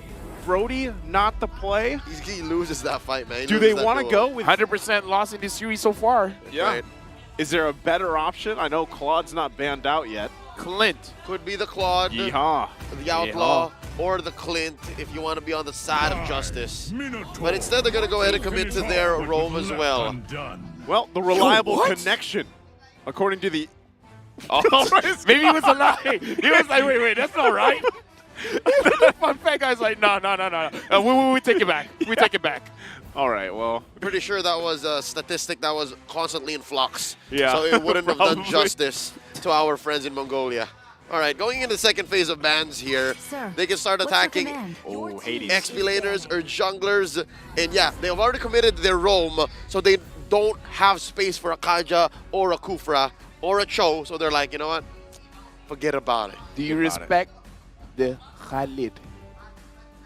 That's right. No. It was banned out in Earlier. Game Yeah. one. Game one? Game Yeah. one, right? It was banned out there. All right, it looks like they've done their fact checking. Here we go. Okay. According to the internet, the median download speed in Mongolia is 60.13 Mbps. Yo, that's a lot, probably. Is that faster than I have no here? idea. Pretty decent. I'm not a Filipino, man. It's less than the speeds I get whenever I'm connected Dude. at home. I'm on smart, by the way, just saying. Yeah. 60 Mbps is like the speed of light. Okay, so that means that amount of time is usually the first game Sand worth. rises when I Right? give the Yeah. word. Oh, they do respect the Khalid. Yeah, the There you go. Khalid has been banned out. Okay, so we're looking at what Team Flash wants to park in that XP lane, and of course what they want to jungle with too. The Beatrix going to be banned out. That's a good ban. Yeah, that's Good you ban. know, also some respect there, of course, for Bebex. They know. Amazing performances on that hero alone. So we'll see what the answer is from Team Logun for this fourth pick. They need dive. They need someone to get onto this Bruno. Legit. Yeah. Not lying. Do you see my Luckily- face? It's not lying. Luckily, they haven't committed to a jungler. Yeah. So we don't know just yet if they're going to go the hard way and pick up an assassin that can find. Oh, wait. No. What do you think? There's no room. There's no room. Hellcurt. The huge. There's no room for the Yo. huge. Yo. Hell? Maybe Yu not Zhang? Hellcurt. Nah. See value in me? Oh, That's wow. not a dive. That's not a dive. Not a That's just dive. the front line. Okay. I'm guessing I'm going to think ahead of Coach Mitch here and posit that they set up a solid front line. Yeah. Ixia. Yeah, because they need an ultra late game goal laner here. That's right. A lot of protection, but you need a lot of damage for that A protection. glass cannon. A glass Cannon. cannon. I know that one. Glass cannon. This has to be a glass yes. Excuse me. Glass, yes. You can only Glass keep up so available. long with LaFell. Glass Available. yes. Glass present. Yes. Because none. Yeah, Glass. we'll see. Glass capable. You heard it. That's Oh right. my goodness. You're looking for the Hellcurt. There it is. Where am I? Alongside the Let me Riz. play my play. Oh wait, no, you're- you're okay. Let me anchor. I called it. I said, there's No, a chance. It's good against the Fredrin. That's right. You're blind. Okay, here's the thing. You pick up the Fredrin for that turtle. You can't kill the turtle that you cannot see, and then the build coming in from Hellcurt is all gonna be HP base. Right. Yeah. This Fredrin Is scared. will be Fred out. You're going to be melted. Okay, what is the answer though?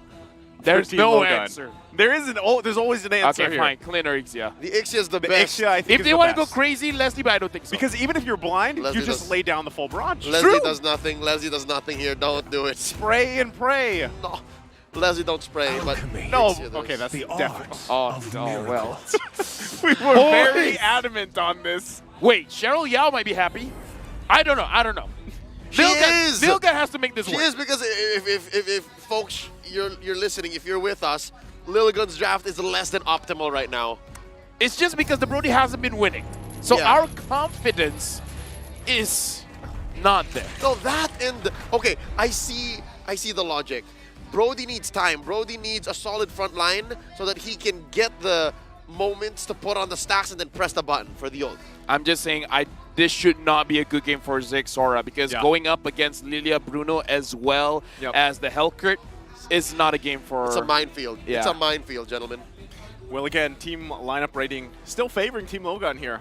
You know, like we saw even from the previous game, it was in their favor. Obviously, all this comes down to the execution factor here as we get ready to go into what has come down to a best of one in this series number 2 for day 3.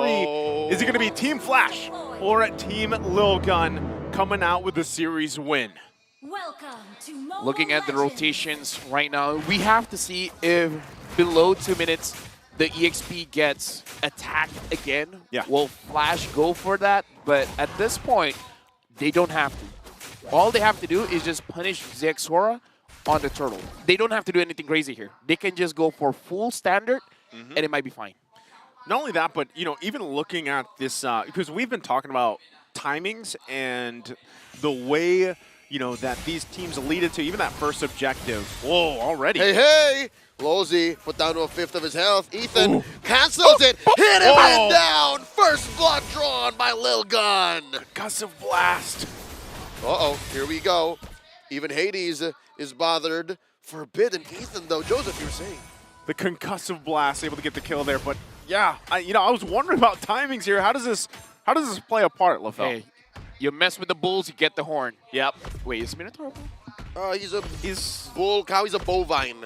Bovine? He's a bovine. He's a bovine humanoid. He's a bull human mix. That's right. Magical bull human mix. Mess with the horns. Wait, what? Mess with the bull, you get the horns. And the horns is... That's a lot of items. Is a concussive blast. No, we're starting this game off Whoa, in mid Forbid. Goes for the flicker, spends it. And that leaves Hades here with no quarry. Up top, though, Adamir gets caught up by it between two. Aizen and Zixora, they get the kill. It's all Lilgun so far, all the time. 2 minutes in, Turtle spawns. So right now, still playing with this advantage that Team Lilgun has. First Turtle for the taking. We'll see how they respond to this. Also, as Hades actually wants to contest into this. This is a huge advantage by the Mongolian squad right now. Ethan and Aizen putting up a barricade. These big, beefy boys. Adamir coming in from the flank, forcing Zixora to use the retribution, and indeed he will. He's about to get caught up once more, sending him down 6 feet under the ground. Team Lilgun continuing the aggression, continuing the assault. Now Lolzy in trouble. Stolen Circle Eagle. Caw-caw! Lolzy survives, though. 2 minutes and a half in. Team Lilgun 3 kills up. Question, gentlemen, do you guys feel hungry? Because we might eat our words. Right now, Team Lilgun is doing pretty well. And again, here's the thing. Team Flash was the one going for the EXP in the early game. This time, Lilgun's like, we can do that. Birthday fell. Let me just rewind back. Before we started blasting Team Lilgun's draft, did we not just say whichever team has more synergy, whichever team leans harder on their connection, on their calls, is going to be the one, despite whatever the draft says? Right now, Team Lilgun has the eye of the tiger. Roar. Yeah. Contrary to popular belief, that baseline, the polyute, lasts much longer. Really? Yeah. Yeah, it's quite long. It's about 4 measures, if They're I'm not quite mistaken. long. Wait, what? Right? Team Lilgun 1.6k ahead. And they're looking for more. Here we go, Lolzy protecting Vanix with all he's got. Circling Eagle. Is that enough? Ain't no energy explosion there. No taunts just yet. And just like that, Team Lilgun still circling like sharks around the gold lane. Zixora versus Jay and Lolzy. Vanix under the protection of his turret. Zixora like a man on a mission. Taking a few hits. In comes Ethan with the heal. There's a Dark Knight Falls, but it's too late. Lolzy already fallen. Now comes Adamir and Hades. Bebex flickering on out. Zixora bites the dust. Hades taken out by Bebex. Part of our memory enough. Now Vanix taking balls onto Forbid's face. Here comes Aizen. They're not done. Big coast to coast rotation. Vanix dashing on back. This may be an overcommitment by Team Lil Gun. Aizen gets a few hits. They both retreat. I gotta say, Team Lil Gun is attacking, imagining that there's no turret there.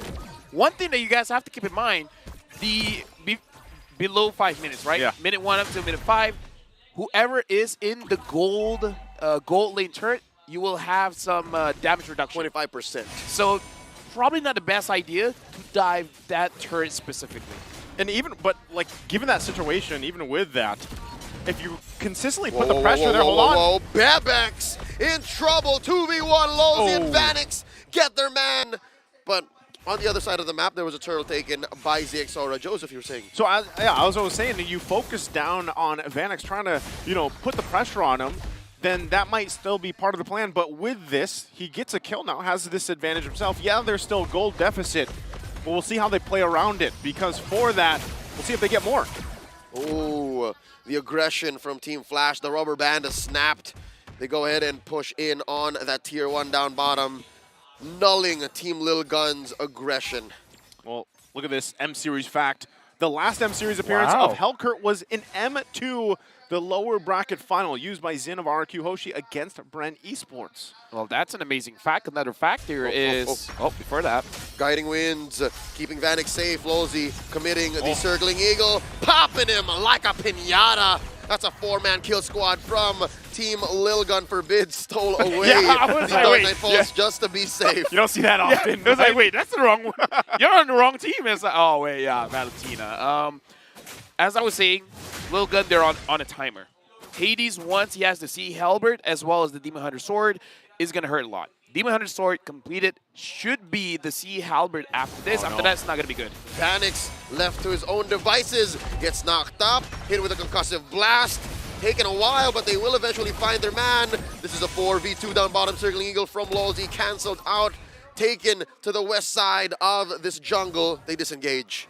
Still the focus here on the bottom side, though.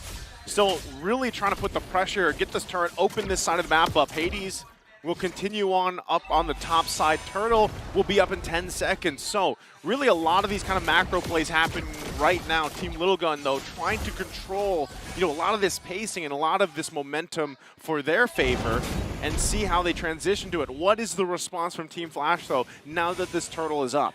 I got to say, this is one more item for Hades, and it should be good. And let me just say, the way that ZXora is playing, before that... Whoa, Hades dashing on through. Turtle, not going to be contested this time around. Birthday fell. I'm just saying, the way that ZXora is playing, we have a term for it called the Psycho Fredrin, where you use your retribution, not for turtles, not for lords, but for your opponents. That's right. No, he saved the retribution for that, so it is definitely Psycho Fredrin. Good read. All right, this is Team Lil Gun, only taking 1 turret down bottom so far, and Bebex trying to fix that situation. Now evens between him and Flash. They're 2 turrets apiece. Okay, gonna even that out here. Whoa! Bottom side. Aizen. They can't get him, but they can get the turret. So they still get something here for Team Flash. Once again, working, trying to get some space. When you're down, just this 1K, 2K that they've been against Team Lil Gun, you got to find the wins where you can. And sometimes that's just across the map to open it up a little bit more before, these objectives really come into the Lords in about a minute or so. So with that, Team Flash, if you're looking at them, yeah, they're struggling a little bit, right? But they can slowly turn some of the tides of these skirmishes, these fights. And when things fall into place, especially as Birthday LaFell has been saying, this Birthday Fell, Hades is going to be a threat eventually when these Lord fights kind of break out here. Yeah, good call for Team Flash, because again, you guys just need the gold, and they're standing gold all over the place. And Team Lil Gun, if they're late to respond, I would say this is a good way to approach it. And Ethan felt a bit hungry, but looks like Team Flash, they're going to be able to get away. Yeah, they'll be fine just now. Once again, kind of a stalemate here as things fall into place. Let's take a quick look at the items before anything else breaks out. Yeah, Malefic Roar first for Hades. Going to be very, very interesting here. And I guess it does make sense-ish.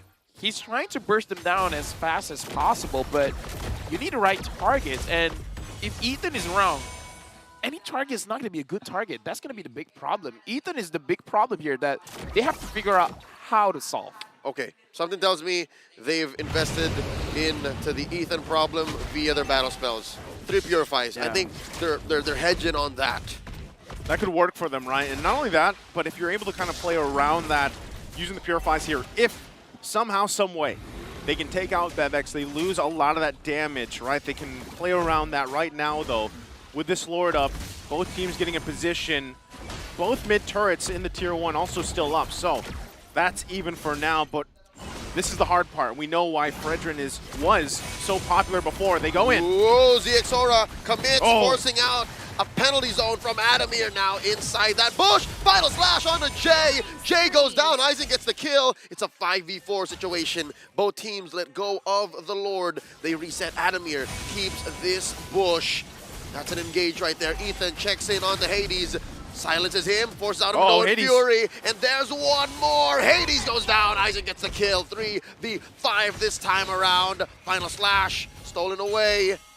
Moved out of a position. The Lord clearly taken here by Team Lil Gun. Hades is a non-factor right now. Team Lil Gun, they're on him 24/7. Is the reverse bodyguard. Like, they're always threatening him, making it so that he's nowhere near any neutral objectives. Yeah. Like, at this point, even if you get all your items, if you're not there for the fight, the items don't matter. And with that, I'm you know, it's tough to see, but Hades is in a very similar situation from the previous game. You know, when he had the Hayabusa, this time with the Hellcurt. At this point, you kind of just want Team Lil Gun to win the first game. Well, make them download the virus. Give them the confidence to lose game number 2 and 3. That's the logic, right? That's how you beat a team that likes reverse sweeps. Yeah, you let them win the first one. It's all They part of the downloaded plan. the wrong file. Well, file or not, right now Team Lil Gun now with almost a 5K gold lead. Once again, very reminiscent of the previous one. They're going to continue to get these turrets down, get the space advantage they need. So you really wonder, Team Flash, how do they get back into this? How do they keep things at bay? Because by the next Lord, less than 2 minutes away, this could be a fully exposed base for them. What's 5-man penalty zone. Is sometimes LaFell will just ask for the most ridiculous things. I mean, if you want to win from a ridiculous situation, you got to do ridiculous things. You're right, Birthday Fell. You're right. But on a more realistic perspective, out of the universe. Number 1 is maybe they find a way to actually split up the map, open it up so that Dark Knight Falls actually matters. Dark Knight Falls inside your opponent's base when you're defending really does very little.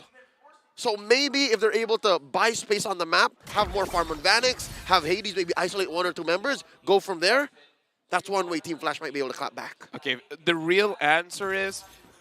So that's not the real answer from Leo. No. I said like for me. Okay. For me. The real answer is to pretend you want a front to back. And then let Hades flank. Right. Okay. That's the real analyst answer. That's one possible move is because we've actually seen this from MPLI. Yeah. We've seen RSGPH, the champions from that very MPLI, commit to a reverse collapse. Wherein they were the ones baiting it, winning the fight along the way, forcing their opponent. So you're right. Is my real answer better?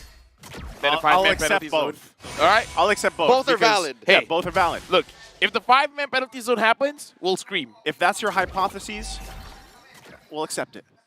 That's right. Thank you, Mr. Rezabek accepts. All right. Your professor accepts. One thing that there it is, finally. Yeah, there it is. One thing I got to say, too, is Team Flash, think about how they won the championship, right? That is still a possibility for a team like this, and that is something that always has to happen because sometimes, LaFell, you said this yourself, tunnel vision can kill some of these teams here, and we've seen multiple teams kind of get so zoned in on one thing. That's right, and the lineup that Team Lil Gun drafted is very, very conditional, very specific. Now, they almost got Lozi. They committed 1 ult there, final slash. But right now, they're repositioning. The dance has continued. Ethan put down to less than half health. Gonna have to heal out. Gonna have to retreat. Look at Adamir wailing away. Aizen. Big damage from Vanix. And Vanix is still alive. ZXora misses. Hades. There's a stolen. Dark Knight falls out. Hades goes for the steal, but ZXora back on the scene. 1 for 1 so far. Down goes Jay. And that's a trade. Vanix very low. Can ZXora gets it? feeds it up to Bebex. Now it's Adamir up on the docket. 3 for 1 so far. Team Lil Gun mowing through. The inevitable has come.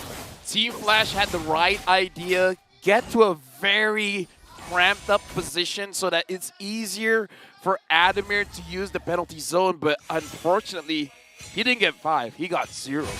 Jay will be up here in just a couple seconds. They're going to lose the mid turret, though. Are they going to push it in? It's a 5-man assault. Just 2 defenders, Jay and Hades. Panics up in 5 seconds. They're going to trample on through the base. Ladies and gentlemen, Team Lil Gun reloaded, regrouped, and reverse sweep this series. The download happened here. Team Lil Gun coming out swinging once again in game number 3 to reverse the series here. Coming in from the wild card, I don't know. This is definitely, like I said, one of the favorites. They lost game number 1, but at this point, that's their win condition, man. All teams pay attention. Still 100% from the wild card all the way until the main event. From Kuala Lumpur to Manila, Team Lil Gun loves the reverse sweep. Again, it's their own method of madness, maybe. Whatever it may be, you have to acknowledge the fact that this team is a force to be reckoned with, and teams are definitely going to take notice if they haven't already. So as it all plays a part, you have to wonder, again, what more do they have in store for us throughout the group stage here ahead of them? But what a debut they had here for today. Okay, now that you asked the question, Joseph, I'd like to think Coach Mitch, he's brewing a lot, man. As they say on the internets these days, let him cook. Let him cook. And again, Leo can cook. Was there more to that? Dude, stop being so humble.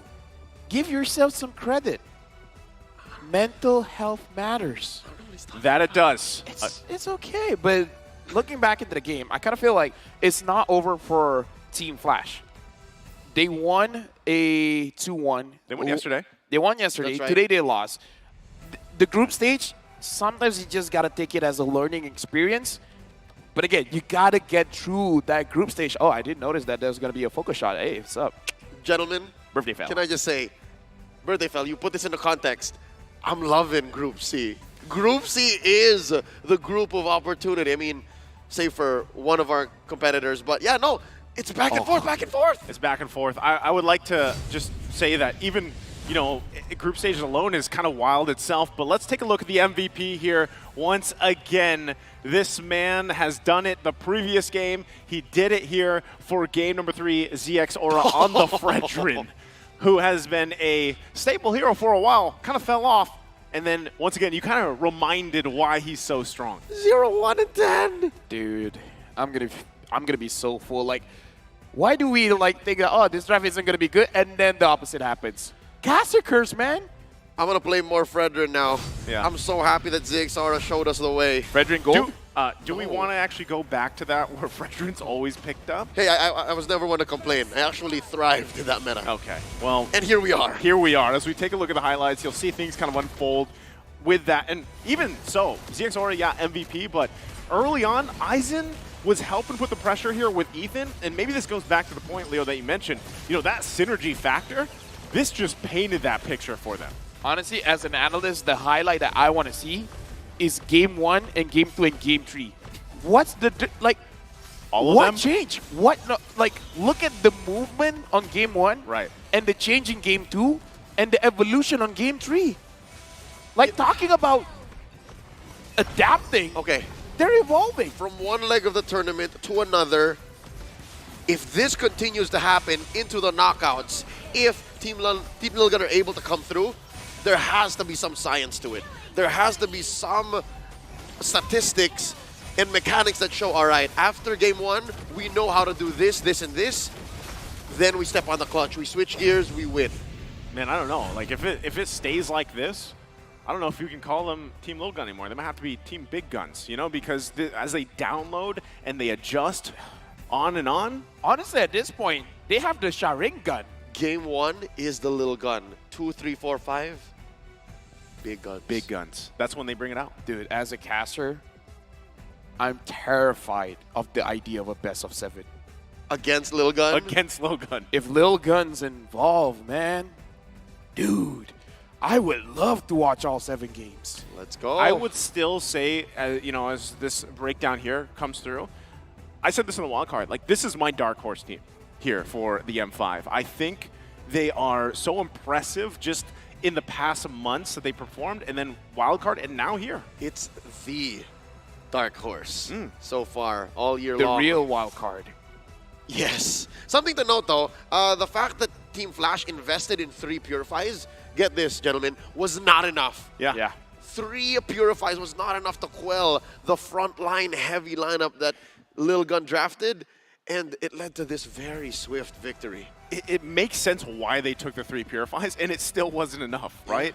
Because of synergy, because of the layering of these ultimate abilities that was thrown at them from Team Lil Gun. It was so much to deal with that eventually, remember the pressure that we saw from the highlights in the bottom lane, a lot of the times you didn't have any room to move because there was so much pressure there around the turrets, even with, you know, that damage reduction buff that you get early on. It didn't matter.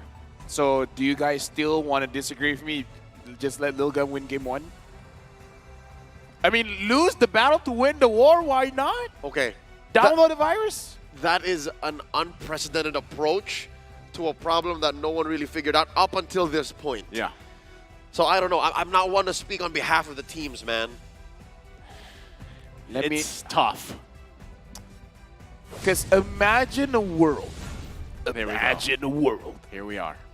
Where Lil Gun does this every single game. At what point does it become like something's up? Okay, it fails. Oh, sorry. It's successful until it's not. So only when they lose game 1 and then lose game 2 is when it changes. At this point, we need some kind of bet. If they keep doing this, they make it the knockouts by always losing game number 1, I feel like we got to commit to something.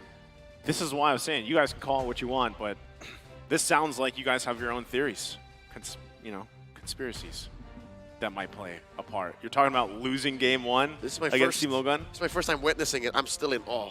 I know. This is how we felt in the wild card in Malaysia, right? Because dude, the download meta? Yeah, it's something. It is something. And if that becomes the identity that they have and how they adjust things, it's probably their strategy until it isn't. Until they come out swinging in game 1 and they dominate it, right? Because that is a possibility as well. It's like fighting against a computer. This is my strategy playing chess. If I'm facing someone, I just load up the chess app on the computer, and I just do what the computer does. It's a weird thing. But I'll explain later behind the scenes. We're going to have time hanging out. Yeah, we'll talk about all that and every other subject out there. But we want to go ahead and thank you guys and, of course, our sponsors as we wrap up here the second series.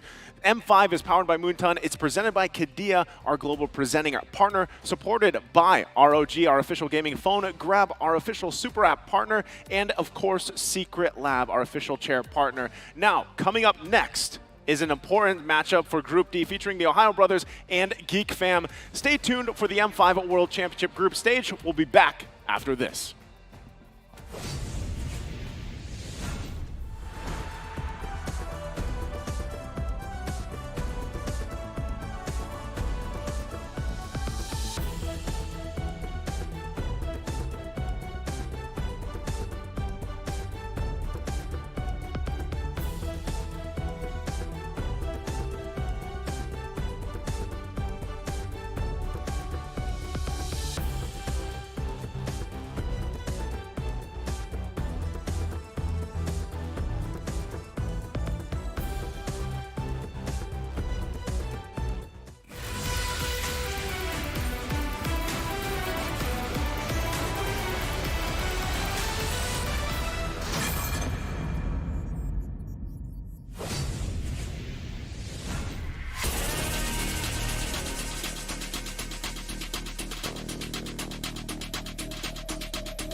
Hit me like I might get over, but you can get me in no corner. I know I can make a comeback, ace this round and finish this game now. Got the power on my shoulders, yeah, you know that I'm a soldier. You can keep me off my guard, but you can't keep me from my honor. I've been like the floor is lava. The energy's getting higher. You're saving my arms. 'Cause I know just what I got. I got you like na-na-na. And you know I hold the power. This feeling I love. Oh, yeah. Making my grind good to great. So don't stand in my way. Standing tall and I won't fall over. We are better than great, good. We are better than great. We stand tall, won't run away. We are burn, nothing gon' change. Great, we are better than great. Can't get it great, I'm better than great. I play my own role, I've been kinda greatest. Transcend myself into this game, yeah. I build a power to dominate fate. Championship mind, no time for the weak. We start to the game, shout, reveal. Better than great, that's how we feel. I feel like the floor is lava. The energy's getting higher. You're saving my arms. 'Cause I know just what I got. I got you like na-na-na. And you know I hold the power. This feeling I love. Oh, yeah. Making my grind good to great. So don't stand in my way. Standing tall and I won't fall over. We are better than great, good. We are better than great. We stand tall, won't run away. We are firm, nothing gon' change. Great, we are better than great. If we stand tall and believe we can make it, you and me, with a sense of urgency, you'll see I'm better than great.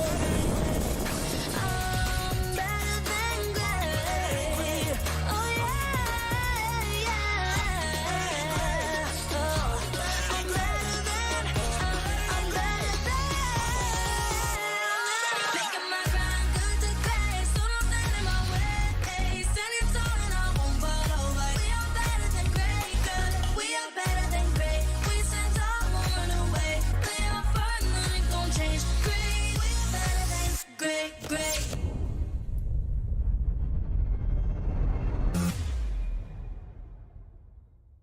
I am the #1 seed, the champion of the arena. The fans adore me because I've never lost. Yet you are afraid that you will lose everything.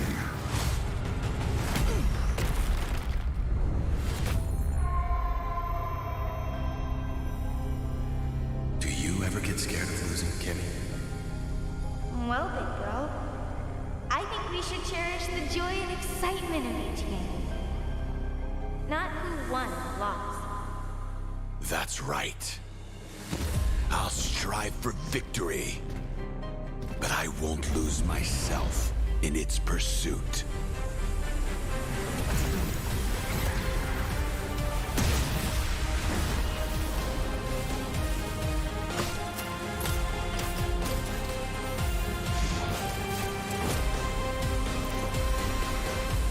World Championship. I'm back.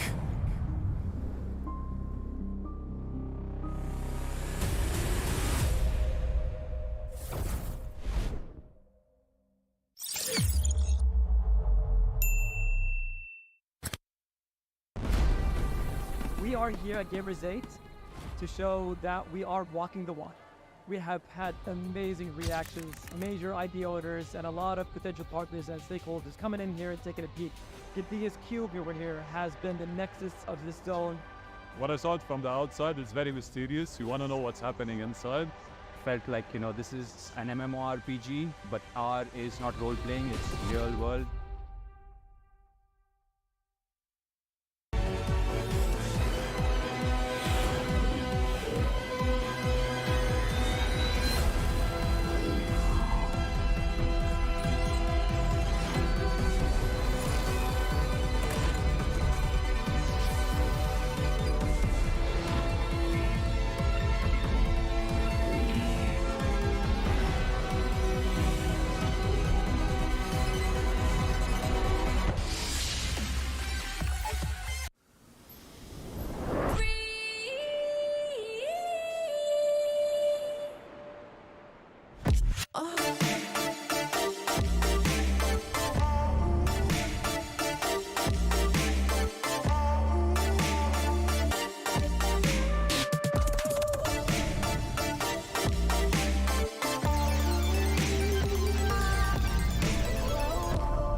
Boeing, Boeing, Boeing, Boeing, Boeing, Boeing, Boeing, Boeing, Boeing, Boeing, Boeing, Boeing, Boeing, Boeing, Boeing. Grab only, savings ang dami, your wallet sings tonight. Laki ng bawi, pag nag-grab only, save 244 alright. Boeing, Boeing, Boeing, Boeing, Boeing, Boeing, Boeing, Boeing, Boeing, Boeing, Boeing, Boeing, Boeing, Boeing, Boeing, Boeing.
Kingdom is born.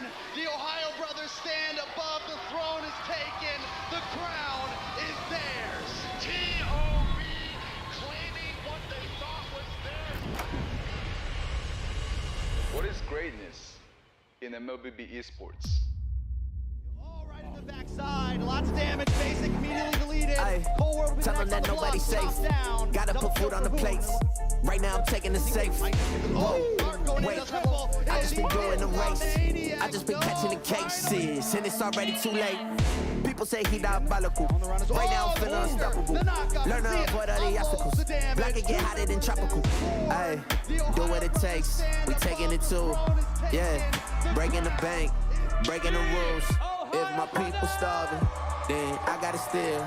I get on the meals. Yeah, you know the deal. I'm keeping it real. What is greatness in MLBB esports?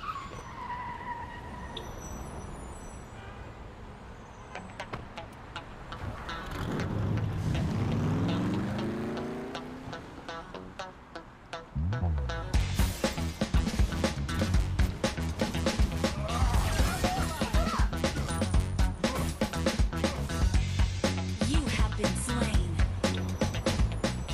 Is it saying no to distractions?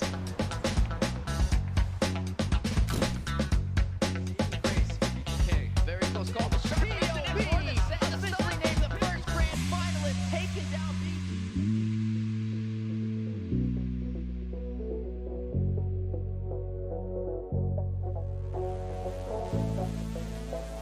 Is it unwavering amount of focus?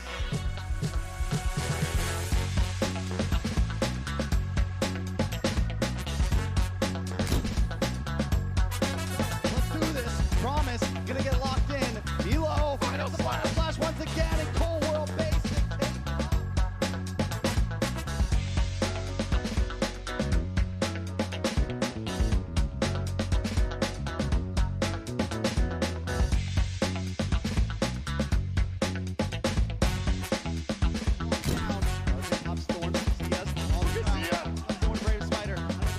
Is it just pure passion that's more important than the food?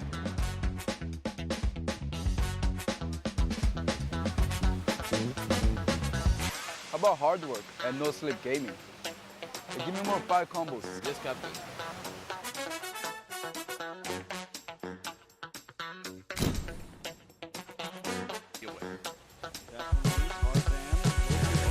Territory. Coldwell comes in, gets a suppression. Superstar still to get away. Hoon uses the red rider with IMU. Basically gets stunned up, taken out. 3 members down already. Coldwell and Tarzan also in trouble. Coldwell chased down. A double kill and a double kill. Up on top. Oh, but pop up. A lot of damage on the CM. But it comes Phantom Execution. Able to counter back. Superstar though. Tarzan finding, and now he's in the back bucket. Terrified and taken out from Hoon. Or is it just old school discipline and determination? This is what you get for face checking. We know every one of us is great, but only together we are better than great. Okay, let's go, guys. We have a plane to catch.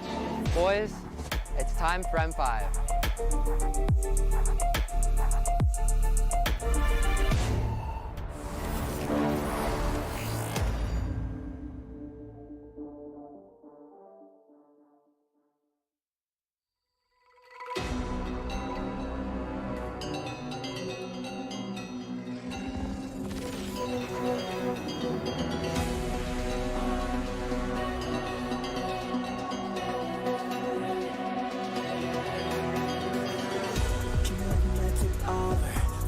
Surat kamku Ku tahu kita akan bagi as this rally versus game now.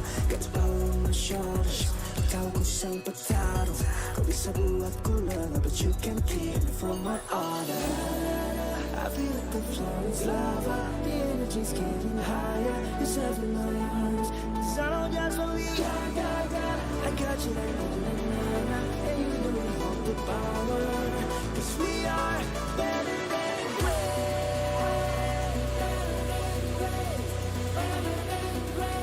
Cause we are better than great.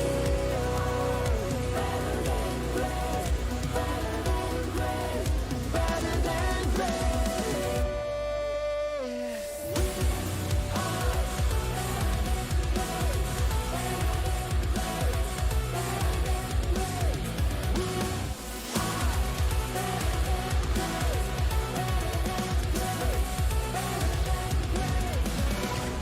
Hebat, aku yang terhebat. Apa yang malu, ku jadi terhebat. Transcend myself into this game, yeah.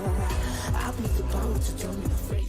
Kemenangan bukan trik yang lemah. The suit of the game, shall reveal. Better than great, it's how we feel. I feel like the floor is lava. The energy's getting higher. You're serving my arms. Cause I know just what we got. I got you like na-na-na-na. And you know you hold the power. Cause we are better than great. I can tell you if I don't spend my way. Standing tall and we talking. We are better than great. Keep them to live on. How to beat them back to buggy. They all fall down the rebound. We are better than great.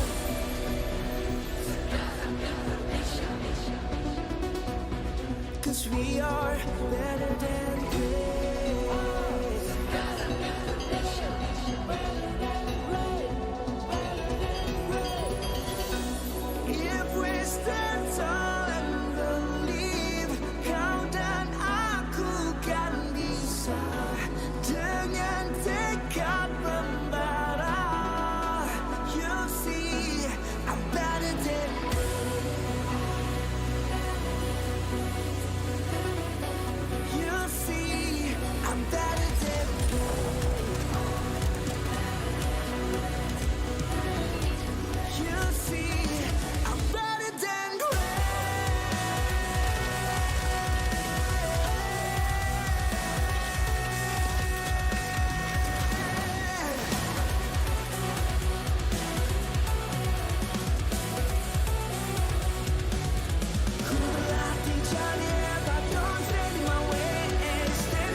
The Shadow Dragon was once my biggest weakness, but now it's my most potent weapon.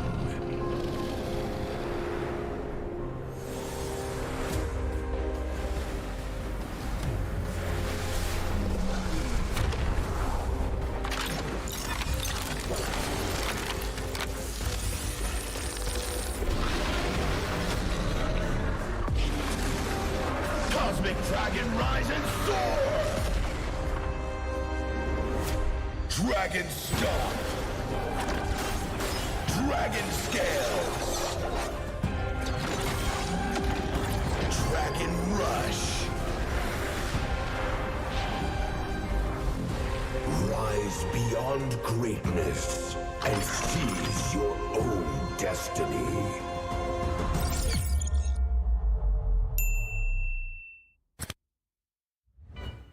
Tonight, we celebrate MLBB Esport. Do the kaldak! Do the kaldak! This is the Suman Challenge. Go! Oh! Just it.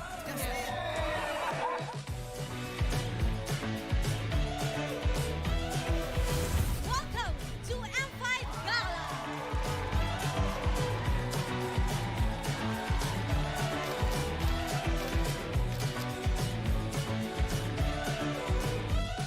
Guess the Hero Challenge. Lapu-Lapu, Iritel, Franco, Nana. Nana. Go! Best dressed team. Best dressed Super Marco.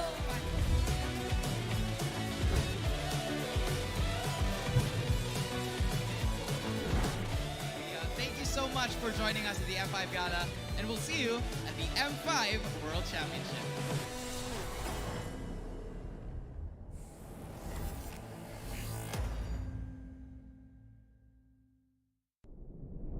Have you ever wondered what is our identity?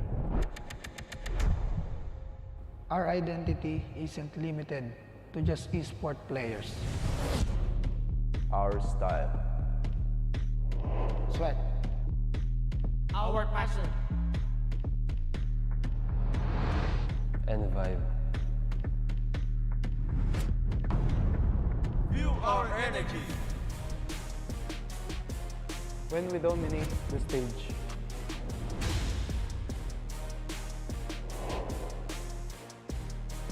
The hours of sacrifice. Shape who we are. So, what is our identity? We are legendary.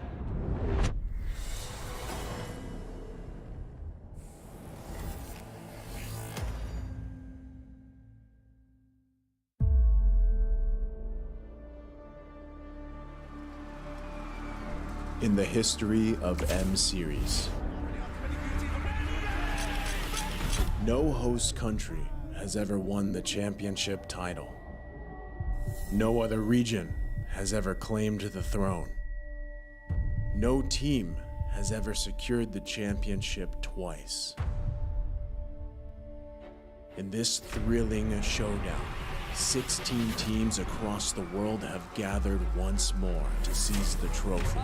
Which teams will prove themselves in their epic rivalry rematch? Will a new region unveil their strength and climb to the top? And who will leave an unforgettable mark with their skills? Behold, the old guards, seasoned titans returning to reclaim glory.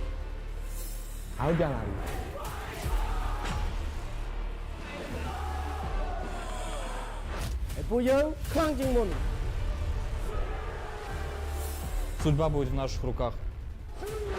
The newcomers, eager to forge their legacy.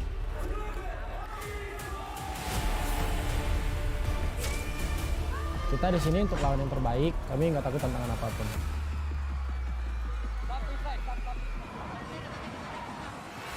Emerging from the ashes, the rising stars are vying for the spotlight. Kita orang dah tunggu lama untuk momen ni. This is our time. It's now or never.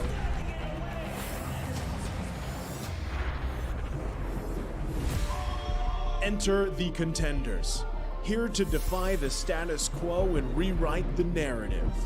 We've weathered the storm. This is where we break through. Nós somos brasileiros e a gente não desiste nunca.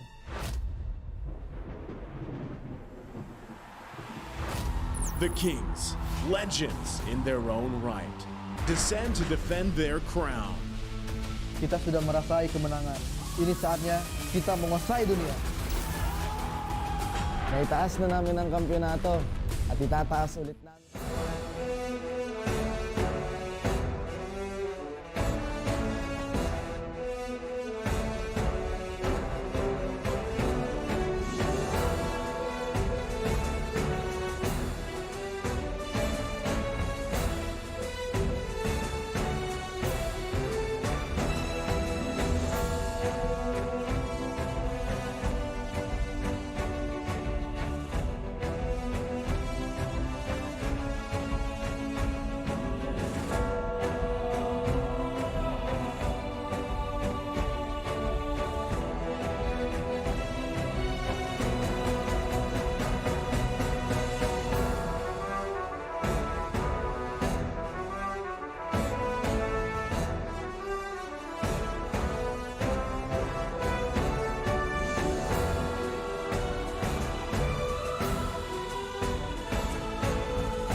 leave me off my guard, but you can't keep me from my arms. Nah, nah, nah, I feel like the floor is lava. The energy's getting higher. You're saving my arms. 'Cause I know just what I got.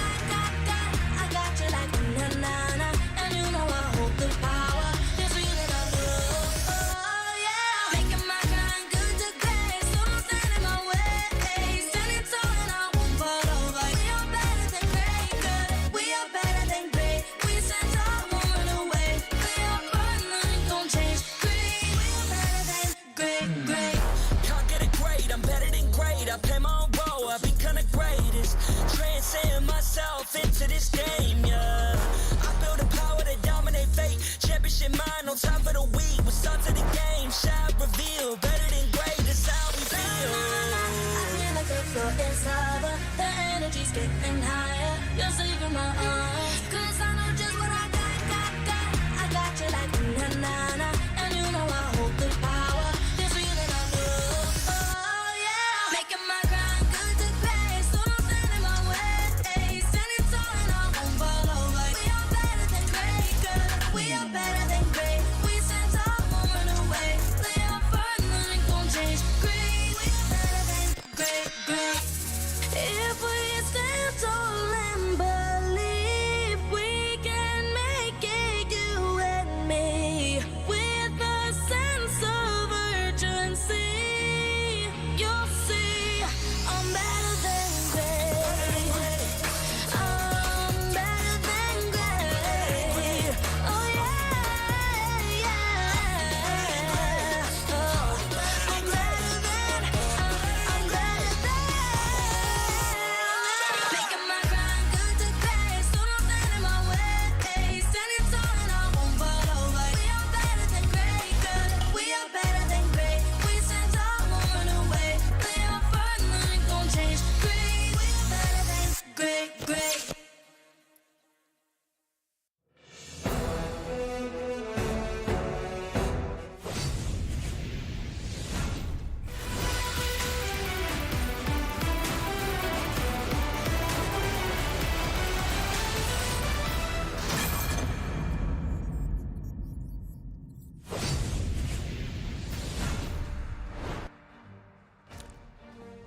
Welcome back, everyone. A crucial best of 3 matchup that could potentially make or break one team's path towards becoming better than great. Welcome to the Mobile Legends Bang Bang M5 World Championship. We are here together to witness who's gonna be better than great. I'm Yasu, joining Lafel and Wolf. Today is a really hard day. It's between the North American Ohio brothers and the Indonesian team Geek Fam. Honestly, we got a lot to say, but before that, I do have to say the M5 World Championship is powered by Moonton, presented by Kadia, and supported by ROG, the official gaming phone, Grab, the official Super App partner, and Secret Lab, our official chair partner. Isn't that right, Wolf? Yes, thank you to our lovely sponsors. M5 will not be possible without your support, and without M5, me and Lafel will not have shaken hands as friends and as colleagues. No. Brothers. Correct. Brothers. The Ohio brothers. Well, actually not. Well, if you don't know already, the ROG Phone 6 is M5's official gaming phone, and it packs the game-winning power of Snapdragon 8 Plus Generation 1 chipset with the best class-leading Game Cool 6 thermal system that lets you break every limit. Let me just say, Wolf, you gotta agree with me on this one. Yasu as well, you gotta agree with me. They gotta give us these phones, man. I mean, like, we're looking at the ping test. I agree. That's yes. Spectacular 165 Hertz AMOLED display and a monster 6,000 milliamp hour battery. Live through power through your gaming needs. I have gaming needs. I need one. Yeah, do check out the players that we have. That's TOB. That's Geek Fam as well. You saw Boloisky. Not very happy of what's happening, maybe because it's quite intense in their chair. Just checking their stats. Because he hasn't had the... Exactly. He hasn't received the it's phone not yet with him. It's like, just give me the phone now. Can we have the phone too? Sekarang. Can we have the phone too? I would like to have the phone 3. Oh. Nah, yeah, I would phone like to have 6. Phone 6. Yeah, I was going to follow up on that. Well, we're now seeing the We're not seeing the players experience the ROG being tested, seeing what the phone is able to do, and it's able to make you even better than great. They even have the phone stands. Can we also have the phone stands? Let me just say, there's nothing that these phones cannot do. Yeah. Nothing? Okay, maybe it can't cook for you, but other than that... The Shadow Analyst. Wait, is that Ocho Gahaba? Seems like. Wait. Seems so. Yeah, with the cap. How is that possible? I've always heard. I always heard of him. But I never Why saw will him. it be impossible? Wait. Why will it be impossible? Dude, why will it be wait. impossible? This is... Hey. Wait. It's Yasu, Lafel, and Wolf? Yes. I'm here. But Ocho Gahaba is there? I mean, why? Why are you surprised? Even Why are you in surprised? MPLID, like, it's weird to see you in the same area as Ocho Gahaba. Why? Why should that be a weird thing? Why should it be? I don't understand. Me Make neither. me understand, Nafel. This is an important M3 grudge match. TOB and Geek Fam. That's right. Losing this is losing a lot. Yeah, actually we are now at the group D, and I think here D stands for death because this group is gonna be so intense since both teams came from a low. What's going on there? No, nothing. Nothing's going on Well, here. both of them came from lose, but let's see what's the match headline here. An important M3 grudge match, and that stands because BTK having Shark and Onyx having Beloyski have met at the M3. Yeah, it was like in the upper bracket finals, in fact. It was BTK going up against Onyx Philippines back then when Baloyski and Marquis were playing. And then there's Shark on the one left. I think Zia is... Yeah, Zia's also there. So it's technically a 2v2. And many things have happened in the interim, you know. If I'm not mistaken, Beloyski won that one. So that's right. Yeah. This is the Ohio brothers trying to get their revenge. Oh. An important M3 grudge. Look here, we have the statistic for both players. PTK Shark with his heroes. I think that he took a huge turn from these heroes this season, but let's also look at Beloyski. He's the heroes used were Natalia and Valor. These are heroes that I'm so excited to see at the M5. We haven't seen such wild picks, I would say, but Beloyski is still with his special. Ruby have been present with us at the first day. Let me just say, KDA for Beloyski, 10, 11, and 16. What a Beloyski thing to do. What a Beloyski thing. What a Beloyski thing to do. Yeah, I mean, like, Ranger Amas from MPL Indonesia is always asking, what are you doing, Beloyski? And the answer is just being Beloyski. Yeah. It's just doing Beloyski things. I mean, that's the win condition. And Beloyski here is ranked 5th in the Roma role ranking. And Shark is number 9. But I gotta say, pretty close. Let's talk about what's the strength of Beloyski here. Yeah, shot calling is number 1. Second is he's able to adapt with utility heroes as well as setup heroes. That's a rare breed actually, because mostly, for example, Shark, we know him as a player who's good at setup heroes, catch heroes. When it comes to Beloyski, he can play both the Ruby as well as the Mathilda, for example, or the Angela. And Saber. And Saber, he can also do that kind of play. And there's always that cheese / pocket strategy coming out from Beloyski. I always think about like the Valir as well as the Natalia from M3, and now the Saber Rome, as you would say. Well, we have seen him only play at the first day with the Ruby and the Florin. He was successful in the Ruby, even though like neither games he won, but he wasn't successful at all with the Florin. So I would actually say that in terms of drafting, Team Geek at the second game didn't do quite well against Homeboy. So I'm quite interested to see what do they have to show us through the upcoming drafts. I mean, a lot could happen. And personally for me, I'm excited. I want to see what's going to happen in the game. Let's go ahead and see what's gonna happen through the games. Let's see our marshals who will now make their way onto the stage. They are here to ensure the fairness and integrity of our game. Give it up for our marshals. Amazing people, and they made sure we are better than great. Yeah, down but definitely not out. Welcome them as the North American representative climb back to being better than great. Give it up for the Ohio Brothers! Sacrifice is all I think about when I look at TOB. Going up against them is this, who is no longer a stranger to the challenges they have to fight. expectations and are seeking to continue to do so in this matchup. Once geek, always a fam. They are Geek Fam! Let me just say, when Geek Fam was still in Malaysia, I'm a fan, man. I'm a part of the Geek Squad, and I hope they come back in this matchup. To guide the teams to victory, we have their head coaches and analysts. Coach Bika Dep from TOP. Geek will have Coach Erpan. I gotta say, looking at both teams, a lot is on the line. Yes. TOB has to win this to make sure that they can have a chance to go to the knockouts. But the same can be said about Geek Fam. That's right. And this is Zia, best player, Milo, Hoon, as well as Shark.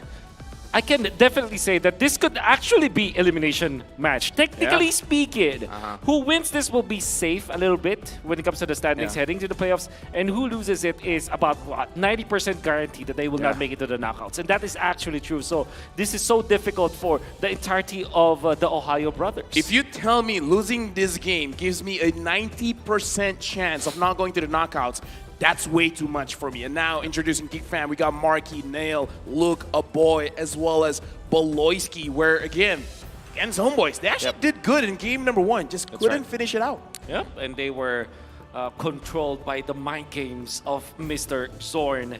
One of the stalwarts, and of course, yes, of course, one of the stalwarts of Malaysia. But now, how can they come back? One thing that we'll have to talk about though is Marky is still starting for Geek Fam. Typically, we would look for him at the, he's usually not the starting 5, but I guess that they are in a similar spot anyways. They can be eliminated easily, and what they need to do is to come up with solutions now going up against TOB.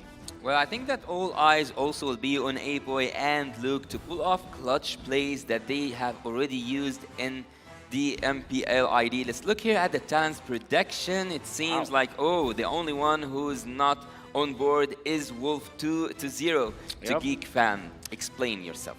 I remember the last time that I voted for TOB. It was in MPLI. Yeah. I cursed them. Okay. Wait, you're trying to curse Geek? No. Okay. Let me just say, for me, I'm just following Naisu, and perhaps here's the thing. I've been correct today. Something about being the birthday boy, Wolf. I've been correct. You've always been correct in my eyes. I love your eyes. Thank you. Maybe we should get a room. Okay, continue. What were we going to talk about? Well, we weren't actually talking about something specific. Let's go for another topic. Team Geek Fam, actually, they haven't showed quite strength at the second game generally in terms of the macro skills, neither the draft itself, because the Homeboys were so dominant that game. There was recalls, there was playing on the Geek Fam nerves. I would say they already got under the skin. So I'm actually wondering whether Geek Fam managed to pass or surpass this moment, or are they still living in the moment where the game wasn't in their favor at all?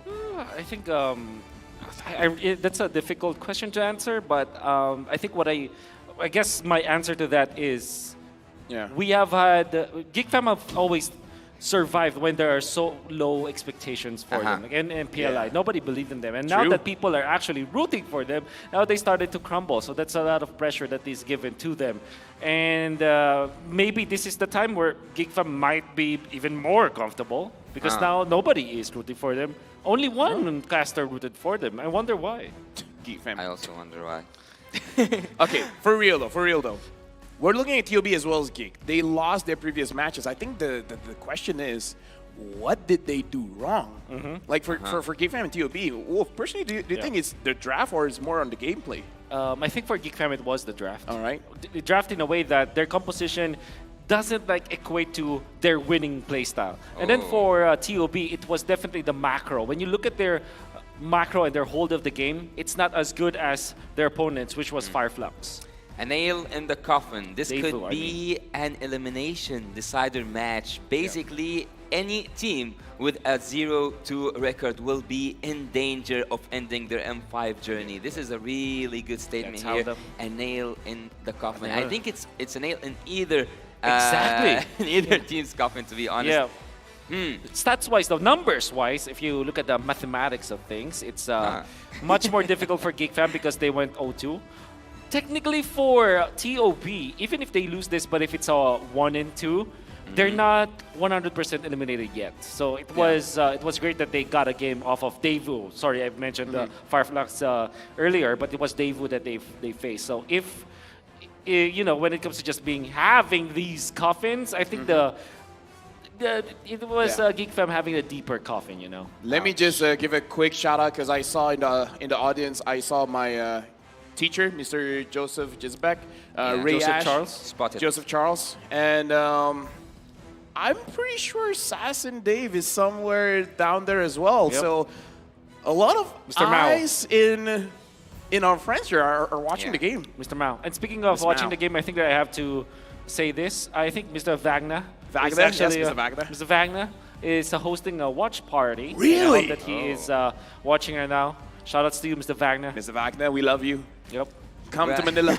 Please. Looking forward to see Mr. Wagner also with us near in the future. And I think it's Ishlibidish in their language. What?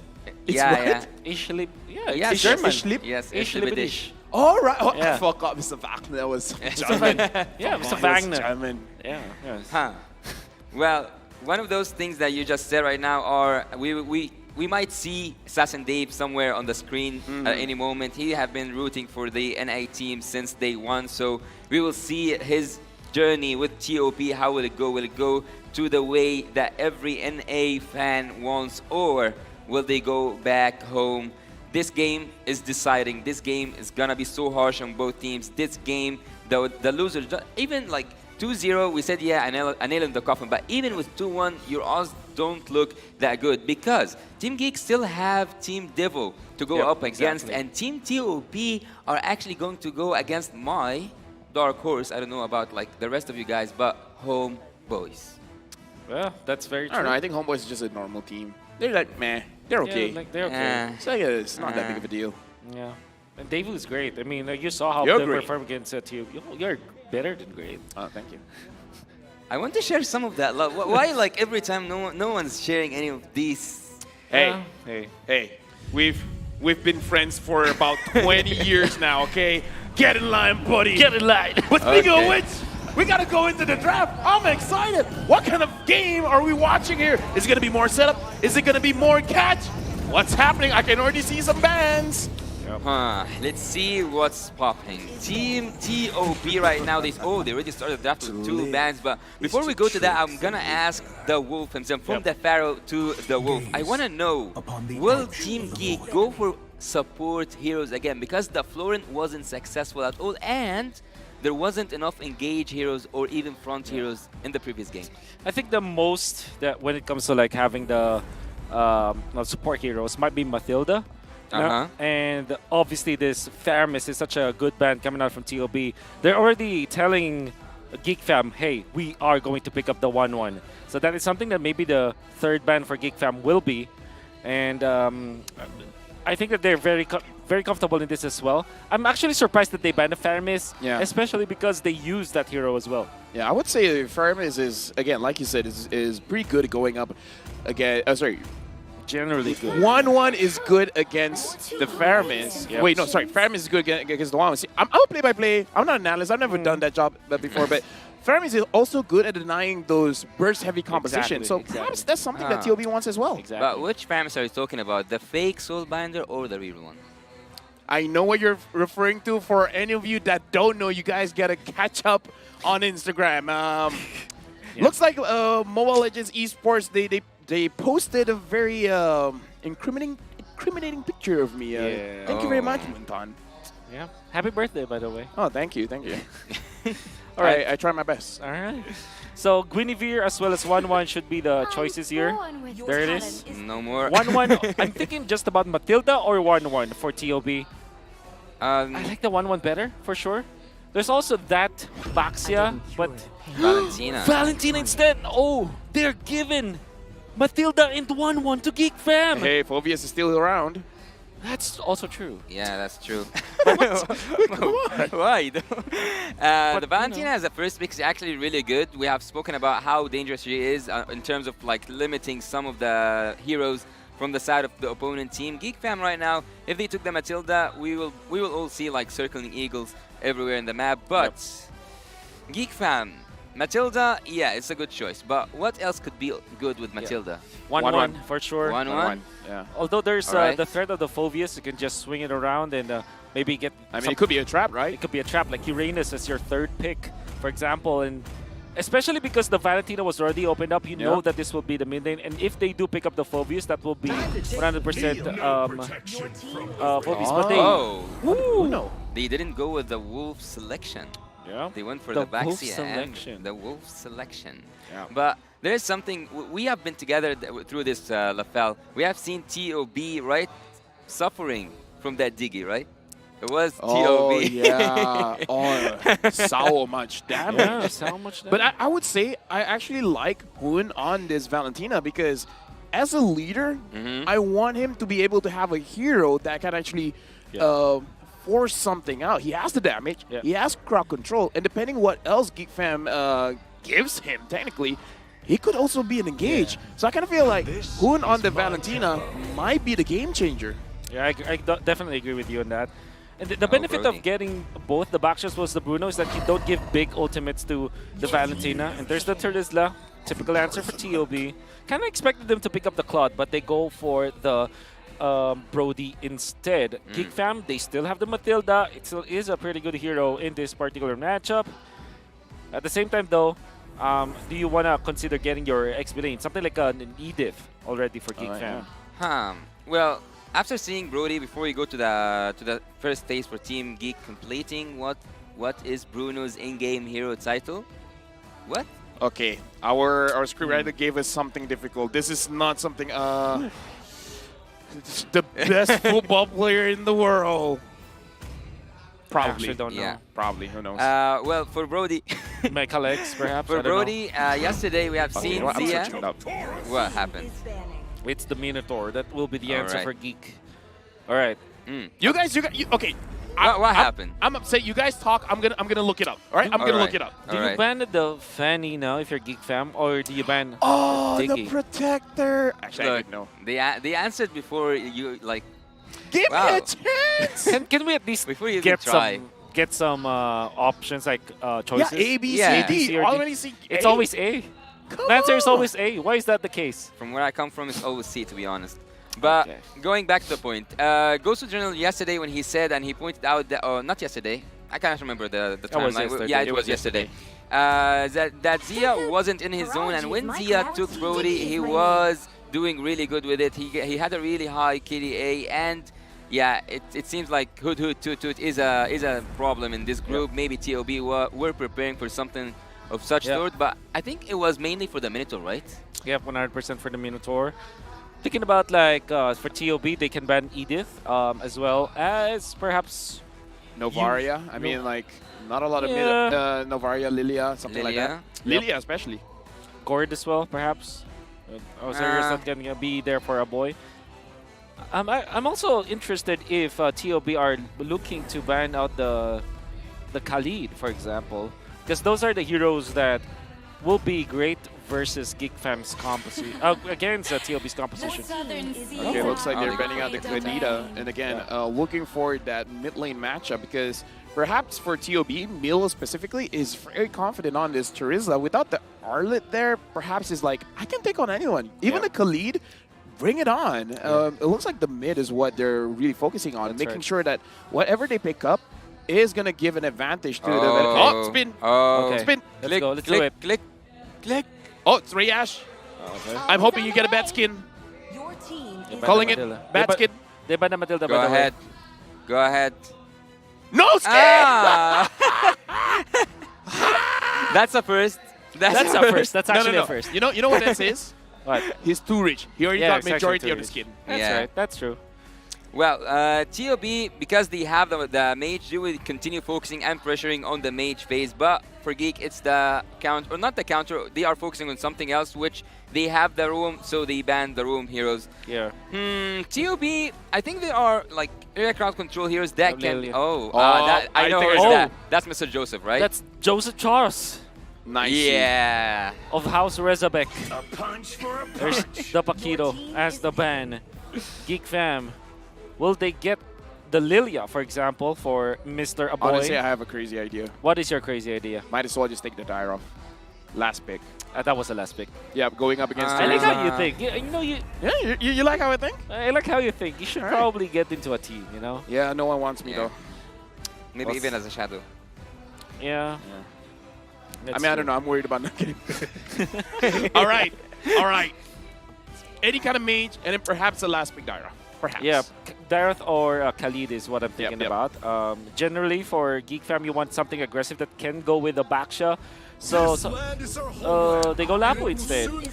What's actually? You know what? This is Lapu mid. Yeah. So that the Dire. Wait, what? No, I'm Yeah. just kidding. I'm you just know kidding, I'm what? kidding. What benefit you get from the Lapu Lapu is True. that again you don't give a big ultimate to the Valentina, but the Minotaur is already very important. It's very big. It's very big. That's true. Also, do you go Cho here if you're TOB? What are the other Shark heroes that could be there? I don't know. There's a lot of beefy front lines for Yeah. Geek Fam. I'm just worried they don't have enough damage. Well, Fanny. Fanny. As Okay. expected. But again, why are both teams taking all the time in the world just to take one pick? I know that like you have to be careful in what you are picking, but haven't they prepared for each other? Like at some games, you see the draft go so fast, but this one like they took all the time So possible. there's one hack, I guess. You already know what you're gonna pick, so you just hover that hero and you use your time to discuss. To discuss the upcoming heroes. No, because the coach has limited time on stage, right? Yeah. So might as well just take all the time you need to make sure that you understand what's going on. And just to tell you, Yasu, that if you spend time thinking about what you're going to pick, let's just say you spend, 55 seconds or 54 seconds, it doesn't mean that you're not prepared. Yeah. The amount of seconds that you spend just to get a pick doesn't equate to how much prepared you are for the draft. That's how scary the world stage is, man. You Yeah. take all the time you can get, because right. You don't get much of it. That's right. How about that? The Fanny, the best player one, went trending after yesterday because of what happened. I think that he's fairly impressive with the Fanny, actually. Yeah. But he has to kind of recover. Is this the game that we will give him? Yeah, this is the game that we will see who's gonna be and who's gonna stay and who's gonna, I'm not gonna say go home, but will face trouble in the upcoming game because the odds are not looking good for both teams. TOP against Team Geek Fam. Once a geek, always a fan. It's so hard for me to even say who won the draft because I kind of love the classic draft generally. Both of them have crowd control, both of them have area also control, and have burst damage. Well, let me just say, even though best player won, he didn't win. He wanted the highlight play, he got the highlight play. Just maybe not the highlight he wanted. Yeah.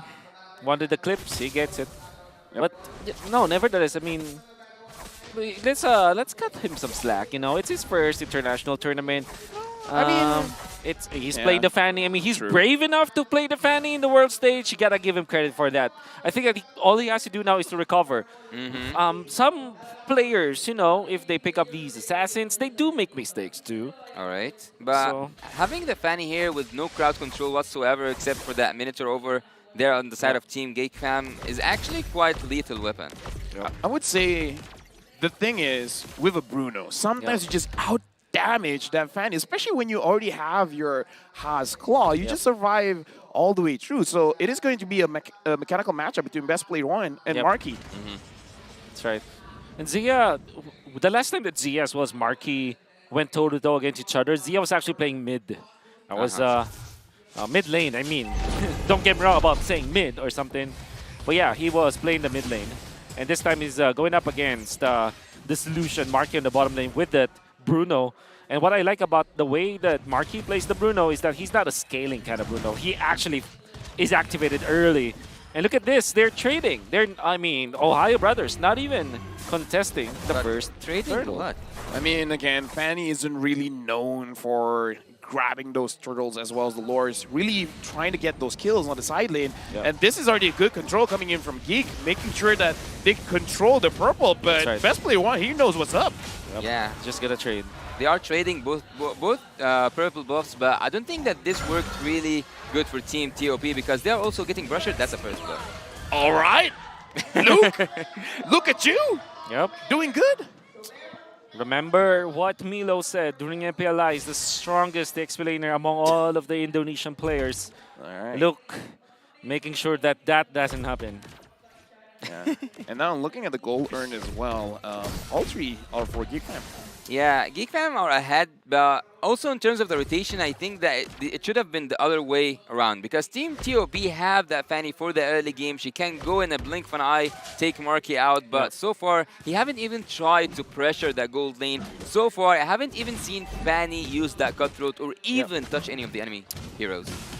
Yeah, I mean, it becomes a question, Wolf. The Ohio Brothers, are they being a little bit too passive, or is it fine for them to take their time? Do they have a second window where they can make this draft work? Whew. Maybe when the Brody gets out of lane, perhaps that will be their second wind. But I do agree with you. I think that they're far too passive. Ooh. Yep, and now Boloisky with the Minuan Fury, unable to catch anyone, and Super Shark as well, hitting the air.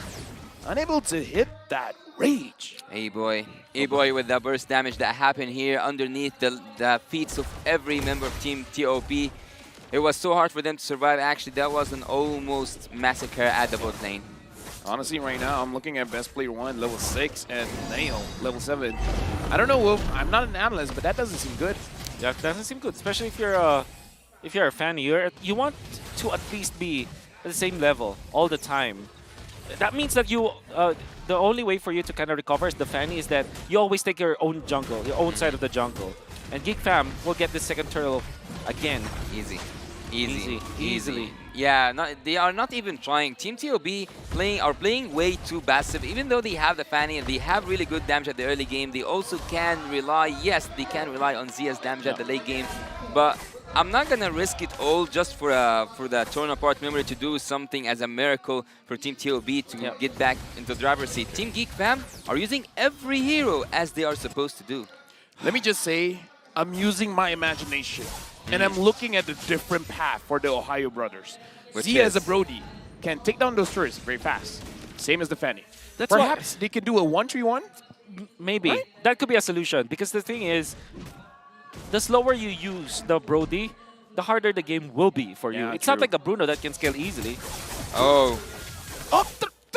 All right, a boy. Gets out. He looks more calm than me. Yeah. I was scared for him.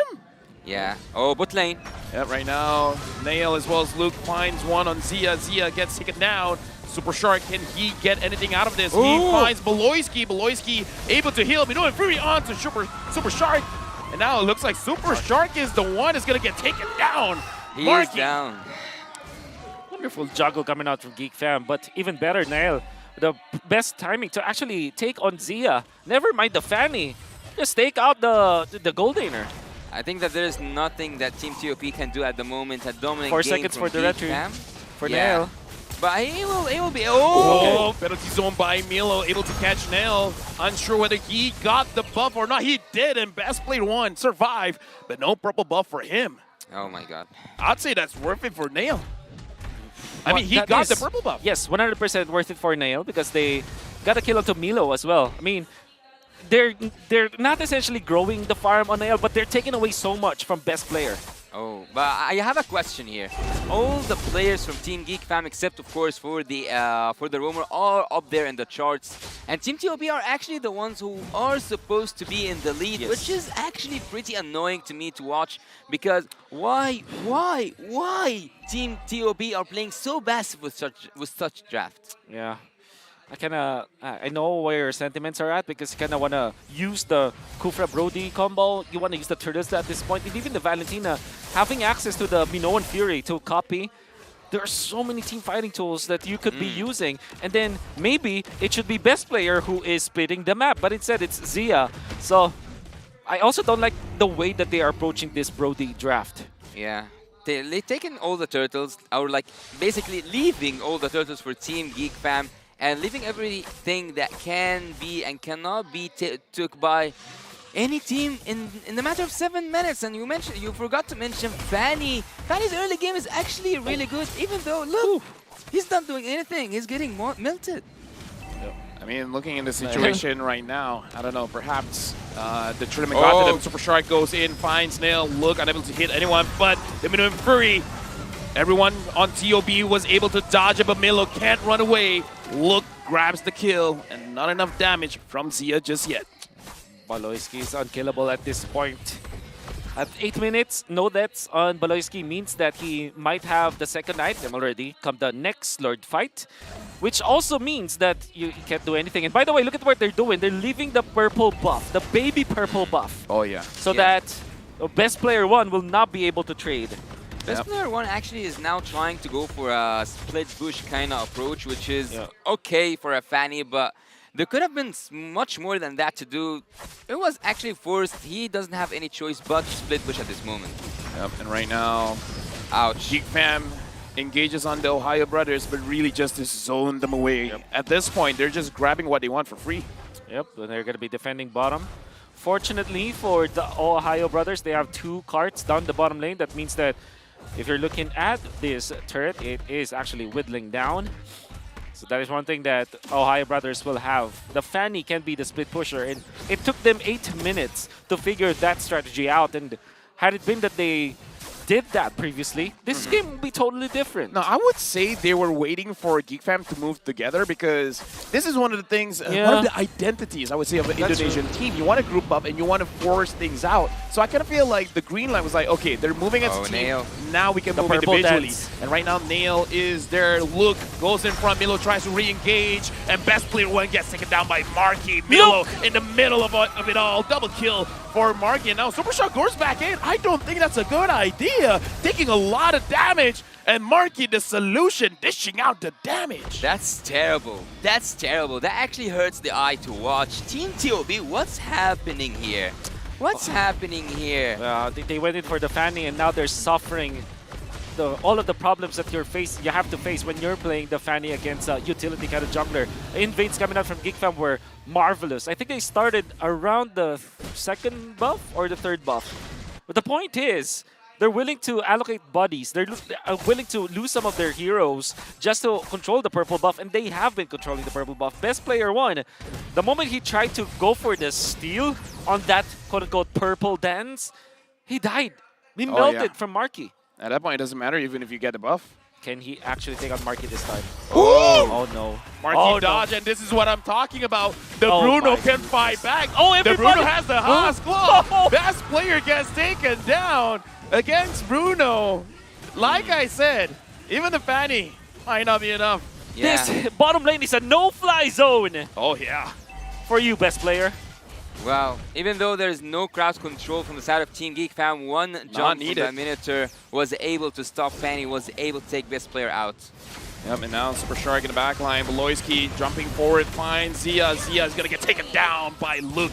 This is Geek Fam's game. Hoon has nowhere to go, still able to survive. Flickers out of Luke's range. And now Geek Fam with the Lord marching in. The Ohio Brothers are trying their very best. Marky survives again. The solution is there to dish out the damage. Super Shark gets taken down. The Ohio Brothers loses the first game. Ohio Brothers, a lot of questions and a lot of answers are demanded to be given in the next game. Was it the draft? Was it the gameplay? Was it the macro? Was it the micro skills? We're going to see that through the highlights. What do you think, Wolf? It was a combination of everything. The draft played out well. Early Minotaur pick. Even when there is a Valentine on the opposite side, that kind of diminished the valuable heroes for Super Shark. They did give Hoon special, but at the same time, there's a lot of answers. And speaking of specials, they gave away Best Player 1's successful heroes. The fan and everybody in the North America, as well as the entire world, kind of are thinking that maybe this is a power hero for best player 1, but they were prepared for it. The backshot was there. You can see how well they invaded. The Lapu Lapu was a nice touch coming out from Geek Fam because that allowed them to even be more quicker, I guess, when it comes to rotations because it somehow is faster than the Turtles. I will say it seems like for the Ohio brothers, it was a pretty good draft, but again, it was a very narrow window for you to work with, and perhaps their mental state isn't really prepared for that kind of pace. Yeah. Maybe the draft has to change depending on how they're feeling right now. But I don't think that was a draft because they have a really good crowd control, a lot of openings for their team. Early game with the Fanny, early game also with the Valentina, late game they had the Brody. Yep. And now the MVP, Boloisky, again, performing tremendously. Like you said, Wolf, unkillable. Unkillable. 0, 0, and 9 with... look at that emblem set. Look at that pose. He's like, look at this. Come on. I don't know. That's normal. Nice jersey, by the way. I hope. Anyways, looking back at how Geek Fam was able to overcome their opponents today, at least in game number 1, it was more of them like giving away the comfort pickups for the enemy team while also countering them. And one thing that I did notice is that they are playing the Brody. I mean, TOB is playing the Brody as if he is playing the Claude, right? Yeah. Which is their signature style of play. And I like this pitch coming out from Geek Fam. Zia was taken out easily, and there's also a threat for best player 1 when they kind of diminish the runway for this Fanny, and they're invading. So this is just 6 minutes in, and they are already taking over the jungle.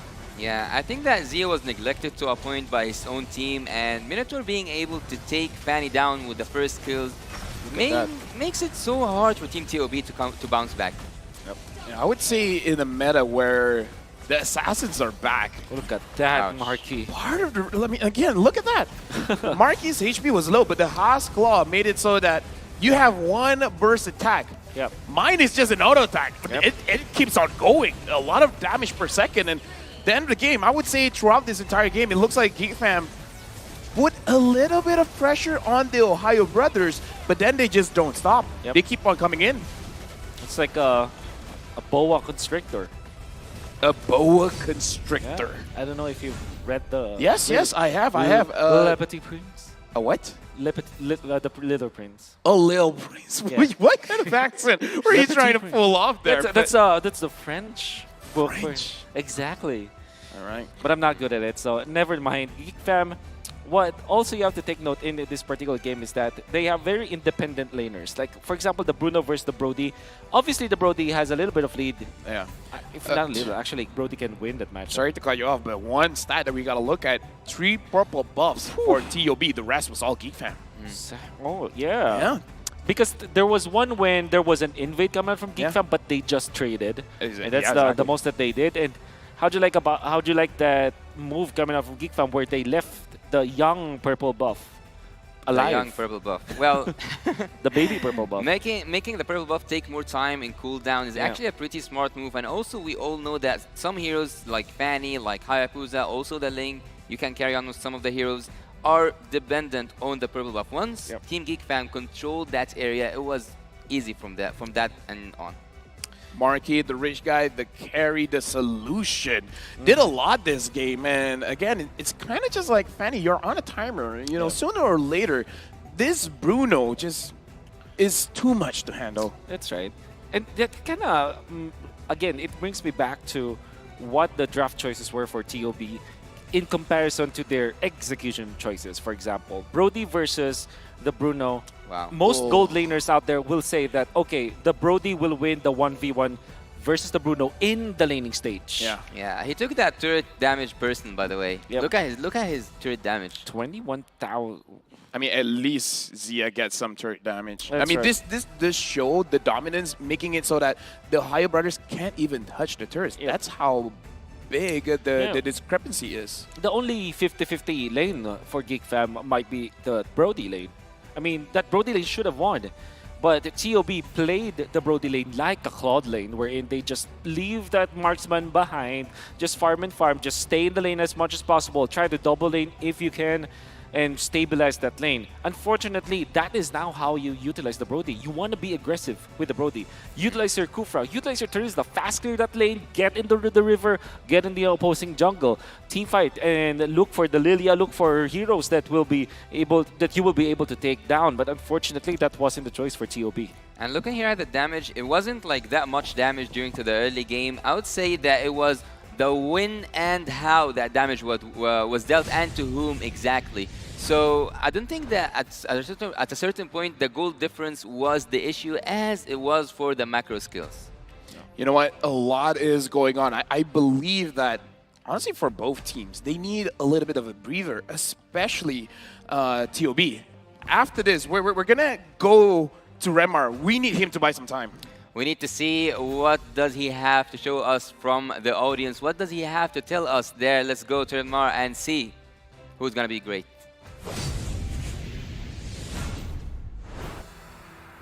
Thank you so much, casters. Sorry to disappoint. I know Hoon is like a way better looking dude than I am, but you know, that's what happens. Hi, by the way, my name is Reptar. Thank you, talents. We're joined here by fans of the Ohio Brothers, and specifically of Hoon and even Super Shark there. Real quickly, ladies, could you please introduce yourselves?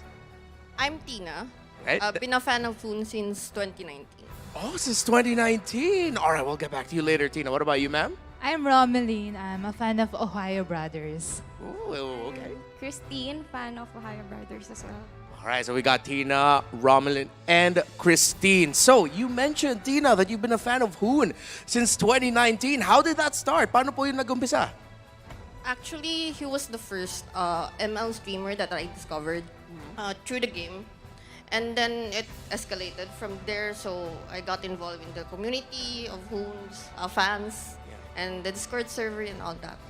Oh, okay. So really, one day you were just looking for Mobile Legends Bang Bang streams, like within the game itself. Yes. And then you saw Hoon, and then all right. So since you've been a big Hoon fan for this long now, what is it about Hoon specifically? Is it his personality? Is it how he plays the game? Is it the looks? I mean, no shame. I mean, that's a good-looking man right there. So what was it about Hoon specifically? I think he's entertaining when he streams Mobile Legends. And he's also a high-skilled player. That's why people tune into his stream. That's definitely true. So I've also heard that you flew to M4 last year, if I'm not mistaken, just so that you could watch Hoon. Was that correct? Yes, that's correct. I actually tried to watch him in tournament. However, my schedule only allowed me to watch the finals. So okay. I was able to meet him as an audience instead. Oh, all right. So I think TOB would really benefit from a little bit of love and support right now. So can we get like a loud cheer for the Ohio Brothers? Go TOB! Fighting. All right, fighting. Exactly. Let's start a quick Ohio Brothers chant. T-O-B! T-O-B! T-O-B! And I'm pretty sure. There we go. All right. That's great. Okay. We're feeling it. We're feeling the energy for the Ohio Brothers right now. Tina, what's your message for Hoon specifically, since you've been following him for a long time now, since 2019? I wasn't even in Mobile Legends Bang Bang yet in that year. So what's your message for Hoon?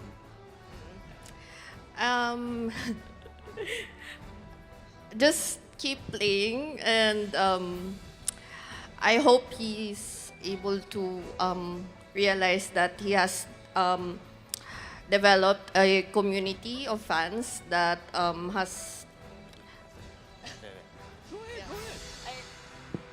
he's able to develop a community that's been a nice place for MLBB. All right, Hoon, I hope you heard that, and I'm pretty sure the North American fans will be happy that there are some Filipino fans as well here for the Ohio Brothers. Again, ladies, thank you so much. Let's give them a round of applause, showing their love and support for the Ohio Brothers. I'm pretty sure they've got that extra buff and that extra edge that they need to force at game number 3 against the second placers of MPL Indonesia Season 12, Geek Fam. Let's see what will happen. Will we go to game number 3, or will Geek Fam end it right here, right now? Casters, talents, and analysts all over the world, again, it's your time to be better than great.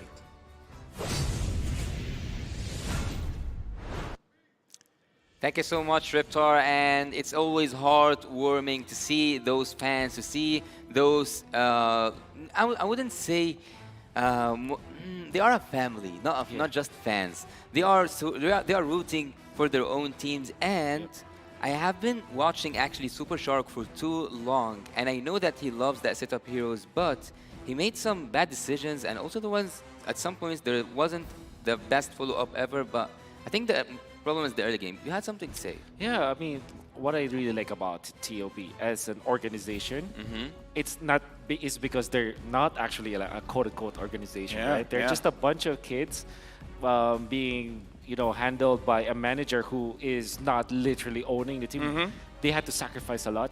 Wow. And that message from Hoon's fan, who has been there since day one, it's actually heartwarming and, a tear-jerking, because if you think about it, like what she said was, Hoon may not realize, but Hoon already started like a family, a community, and that's great. It's a team powered by the community where, again, it's great. Like you said, Wolf, a lot of teams here have a professional setup where the Ohio brothers are here, are basically running on passion, right? Exactly. They are 100%. They're representing the community that they've built. All those fans are rooting for them because they're like, we're here because of you. Well, I just hope that this time when we went to the interview, the players play as they developed for the second game yesterday, because after Ghost General gave some words, they played much more better. So I wish that after seeing the love coming from the fans, from the family, from the brothers who are rooting for the Ohio Brothers team, TOP, make something new and make us go to game number 3. Geek Fam going on to the blue side this time, and TOB banning the Faramis right at the get-go. They can get back to the Arlot as well as one of their... they banned the back shot themselves. Here's the thing, Wolf. I kind of feel like for TOB, I want them to go for something comfortable. I want them to go for something that doesn't have a lot of room for errors. Like, pick up Assassin, sure, but pick up an Assassin that you can almost autopilot, or something like a Lancelot or something. No. I think that's a great idea. That Lancelot might be the better choice. When you watch all of the games for Best Player 1 and also his streams, I would dare say that his Lancelot is better than his Fanny. It's just that Fanny's always flashy, right? Yeah. But I think when it comes to like being reliable, being dependable, and when you're back up against the wall, you go for the Lancelot for Best Player 1. Well, I don't think it's about the comfort picks here. I think I would kind of lean towards taking some risk, or actually a lot of risk, because this is a take it or leave it chance. This is like to be or not to be chance. So if Team TOB didn't show us something new and also showed some Geek Fam something new and out of the ordinary, maybe they will not make it through the group stage. So TOP right now, by banning that Faramis and also Baxia, which was pretty annoying the last game, but on the other side, I don't think that we are seeing any target bans except for that Baxia, right? Yep. The Guinevere is up unless they ban it away, because even the Faramis was banned before.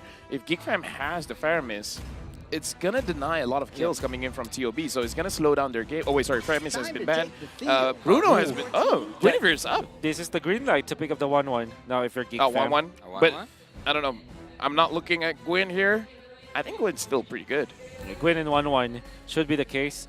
There's an argument for picking up the Valentina, so you take it away from Hoon. But I dare say that it should be the 1-1 now for Geek Fam, especially because it's TOB themselves that banned out that Faramis. Well, even with that 1-1 open last game, they went for the Bruno and they went for the Brody. So maybe they will go for more, as you said, Lafel, comfort options. So at the early stage, I would say maybe we'll see a Valentina once again, or we would see that Guinevere, because Guinevere have been proving herself all over the M5 series, and yes, indeed, the one and only Guinevere one of the most picked and banned heroes. Yep. And there goes the 1-1. Fun is all that matters. Do they combo it up with the Terizla? Honestly, at this point, or a Marcus actually. Should TOB respect the Phoveus? Give me some insight here, Wolf. Is look good on the Phoveus? I think the last time I see Luke become good at Phoveus was season 10 of that was a MPL. long time That ago. was a long time ago. I wouldn't like put him in a level of the other, you know, good Phoveus players because it's not his. Sure.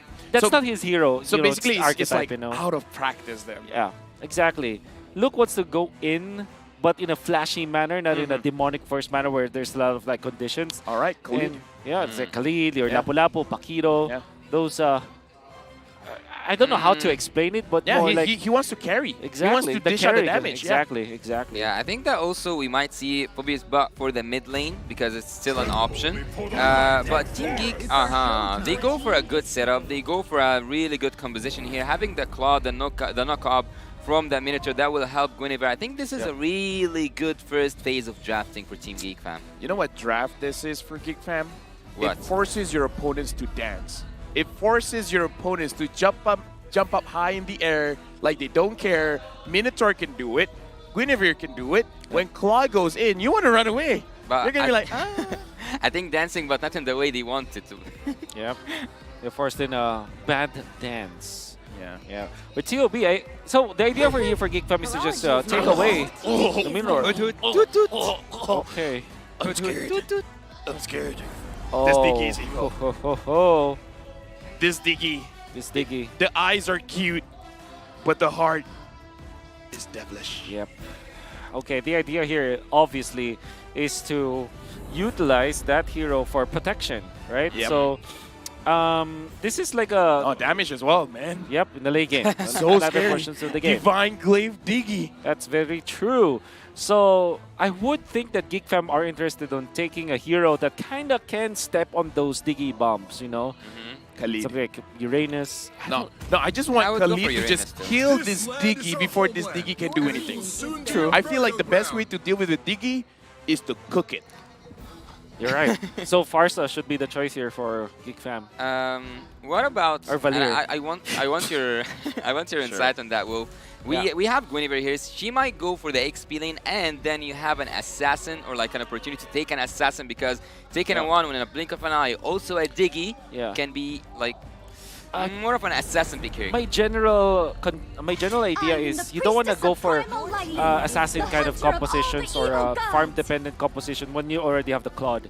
So you're gonna have an XP laner here that kind of provides the vision, be in the front lines as well as the Minotaur, you know, so that they can check the bushes, they can control the map better. We haven't seen this hero for a while, but is Yuzong usable here? Against a Diggy and a Valentina, probably not. And obviously the 1-1 likes that kind of that matchup, you know. But again, one, you know, you called the Farsa. Okay, one thing that I want to say though is that surely, like Yuzhong versus Diggy, Yuzhong versus 1-1, individually that's not a good case. But imagine if you have Minotaur, Guinevere as well as Yuzhong, what CC do you actually control? Yeah. At all, you kind of overload it in the end. So maybe there's a world like that. Leo seems angry. Yep. In both real life and non-real life. Yep. Interesting to see as well where both teams, they have moved away from this burst damage goal laners and now they're going for those attack speed. So I don't know, could be a more drawn out fight. Yes, More drawn out team fight. It will be. But if that's Especially the with case, if that's the case, I think it's more favored for Geek Fam because they can heal. Yeah, because they have that Minotaur with the motivation roar. You steal the Uranus now, right? No, you go Martis. I think it's smart. Very smart coming out from TOB. But for sure, we have seen during the past 2 days is that Martis, whenever he goes up against Guinevere, even though he's supposed to be really good with the immunity on the second skill, he always falls for the second skill from the side of the Guinevere players. So I don't know if it's actually it is on paper it is a good pick, but execution it hasn't been the best so far. Yeah, I agree. You can even think about the Paquito here for Geek Fam because you can now split the map. So that's a different area. You can go Uranus for some sort of front line, but with the Paquito, you have a way to farm the map because you can control the map. Then you go something along the lines of Lilia actually here for Geek Fam so that you have sustained damage. Our choice is the Novaria. Oh. So the Khalid is still there. Yeah. Yeah. I think Lafel's right. It's your birthday, and you're smarter than us. No, for me, damage is king. They can't do anything if they're dead, so just kill the Actually, Diggy you're and kill the 1-1, yeah. You're right. Thank you. I like being right on my right day. Yeah, you're right. So I'm going to be wrong tomorrow. Happy right day to you. Happy right day. Okay. We have seen Gord. I think the only time we saw Gord in this competition was in the hands of Hoon. So this time he's gonna play against his own creation, let's say, in the M5. But you're actually right. You want to use on. I didn't say which team. So Yeah. Again, happy right day to you. Happy birthday. Happy right day to you, Lafel. Okay, so what do we like about the Yuzhong is that it has access to the backlines, which Gord hates. Also, the Claude might be having a little bit of problem. Might even think about picking up the Purify just for this game. But it's not an actual counter. I think among all of the marksmen out there, Claude is a hero that's not that bothered by the Yuzhong. Huh. Well, I have this habit of saying, who do you guys lean towards in terms of the draft? Well, in terms of numbers, everything leans towards TOB. Oh, is it? 8.3 over 5.4? It probably is the biggest margin that I've seen so far. I'm dyslexic. I couldn't tell. Yeah. TOB has a 8.4 rating. Geek Fam has a 5.4 rating. Right now, it's match point for Geek Fam. It's now or never. TOB has to win this one. If not, 90% not going to the knockouts. Good luck to both teams. We're going into the land of dawn. TOB, they have to execute this draft in a really good way, because if they did less than perfect, Team Geek will not forgive them. One mistake away from being on the edge of being disqualified from the group stage. TOB are facing a nightmare, and Geek Fam are just close to a dream. And right now, Marky here is, I mean, this is the life of a Claude. You're not going to be winning a lot of lanes. You have to anticipate that the opposing laner wants to bully you out. Yep. Especially if you're facing up against a 1-1 plus a Diggy. It's going to be a problem. Okay, they missed all their knockups. And Hoon is here. And by the way, good combo with the Minotaur plus the Guinevere. Hidden combo. I got to say, this is a very aggressive Khalid. Yep. Pretty aggressive Khalid. Assassin Emblem, Rupture, and having that extra 6% when the opponent is alone, he wants that first blood. Yeah. Yeah, he doesn't want to just participate, he wants to take some kills, actually. Looking at the bot lane, I'm going to focus a little bit on the matchup between the 1-1 and the Claude. He will try to buy some time, or at least his team will try to buy some time for him, but it's so hard actually against a Diggy. Babysit Diggy have been so annoying for many seasons, and having a taste of that from Zia, I don't think that, or I actually think that Team TOB can pull this off. Spending a lot of time up top lane. Nael is actually still there. That was not a full combo, and that's already half HP. Yep. At this point, I feel like Luke is dude, come out! Fight me! Fight me!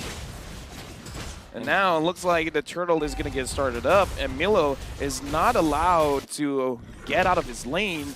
Lucas here engages onto best play one, and Super Shark gets taken down. First blood for Luke, and that's what Luke wants. He doesn't care if he goes down. Milo jumps in with the Black Dragon form, but Nail able to secure the turtle for himself. Beloyski has to run away, but look at the boy killing best player one, getting a double kill, and now Hoon. Looks like Nail wants to drop Hoon down, but Hoon survives. Man, what a gush coming out from a boy. And it was all set up, of course, with Nael just landing a Violent Requiem onto two members of Ohio Brothers. And use that ray coming out from the gush. It hits two people. And Geek Fam are now very happy of what happened. Yeah, look.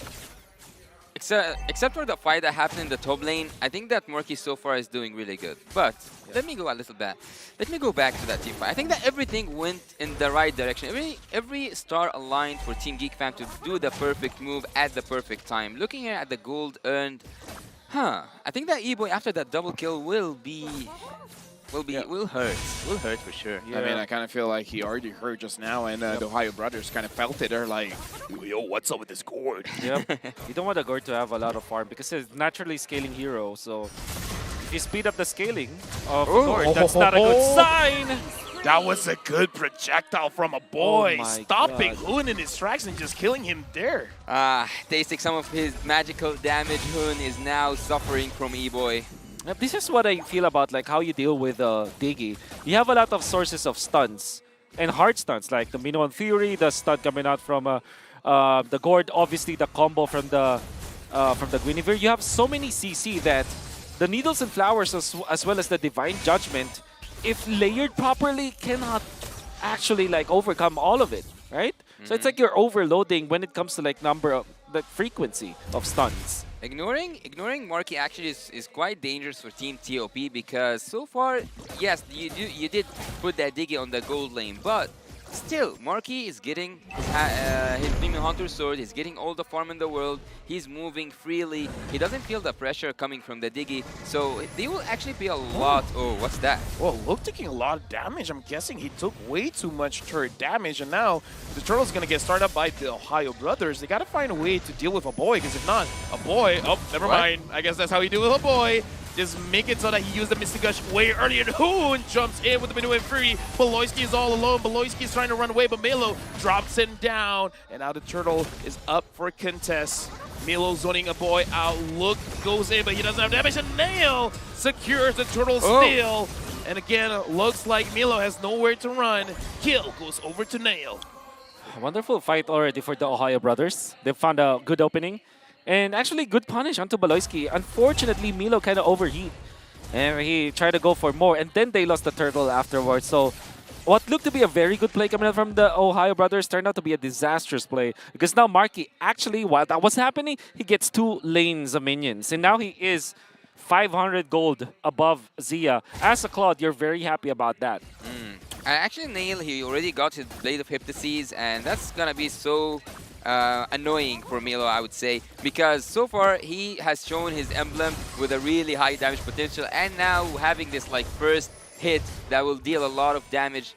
Team the Ohio brothers are actually not quite as aggressive as I expected them to be at the second game.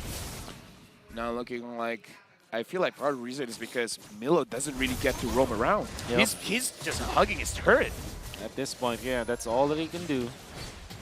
And so for now, Niall looks like best player 1 wants to fight him, but that's a discrepancy in level. Nail's level 9. Best player is level 8. I kind of feel like best player didn't saw that. Yeah. Actually, I'm not a big fan of the 1-1 because I think that there's too many ways to stop her. Not just like in terms of mobility, even when she deals damage, you can either use the Wind of Nature or even freeze yourself out. So I think that even when Zia approaches that late game, it's going to be so hard for him to either have a crossbow of tank or even complete it. I gotta say, the Minotaur is an answer now to the 1-1, I think. Because you tank so much of the damage and you're not easily dying. You also heal your teammates, so that's a lot of support. You can probably see a lot of people putting more attention towards the Minotaur when it comes to like answering the 1-1. As a roamer, Minotaur is one of the heroes that got me okay. rank first, but Wow. now Nail dropping best player 1, a boy. The damage is there. The Ohio brothers, they gotta respect this because a boy's a problem. 401. That is the classic Geek Fam LBM, Lethal Burst meta that they did a year ago. Always looking for big initiations, and they found that best players that walking on the river without his anti-CC. That's why that immediate jump coming out from Nail, good heads up play, because all of a sudden a boy was in range. The box was already set up, and Geek Fam already punished best player. And by now it has become normal for me to see that Marathos player cannot deal with that Guinevere. Even though they do have that mobility, even though they have the immunity, they still cannot escape that second skill and the jump.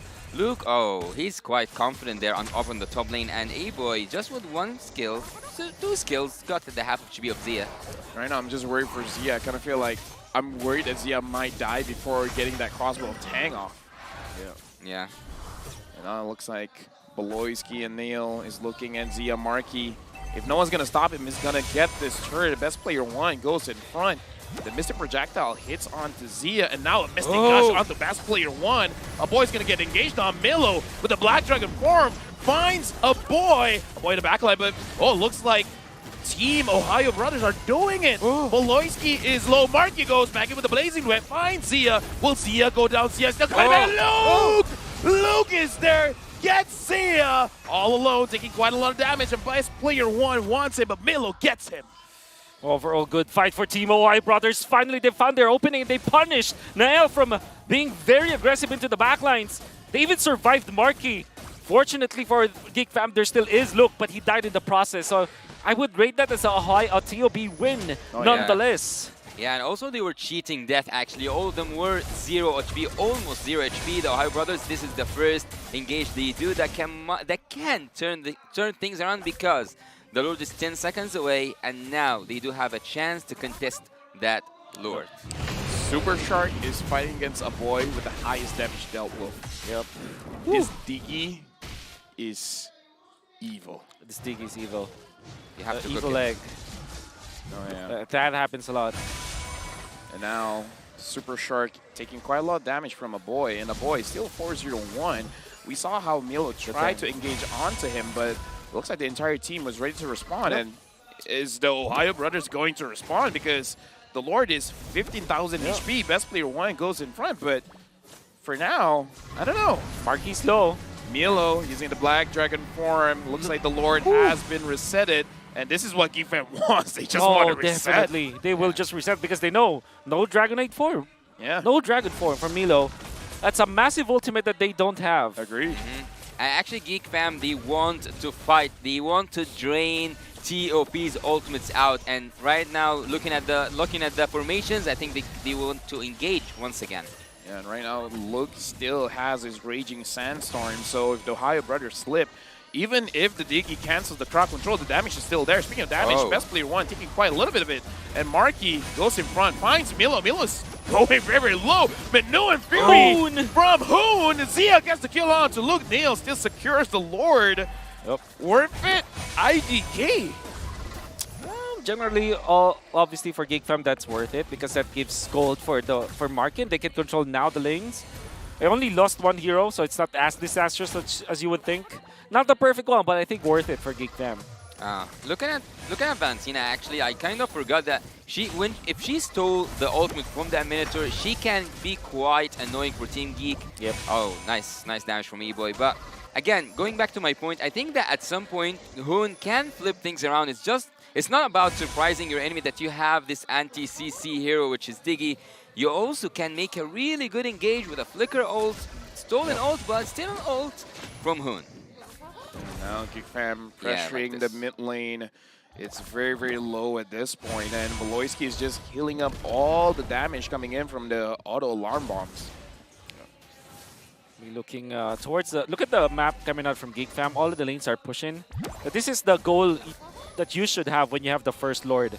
Just pop the Holy Defense, which is now popped into the bottom lane, mid lane. Fortunately for TOB, they have a wonderful defense, so that's a great job. Keeping their tier 2 turret in the middle. Up top, though, they lost it.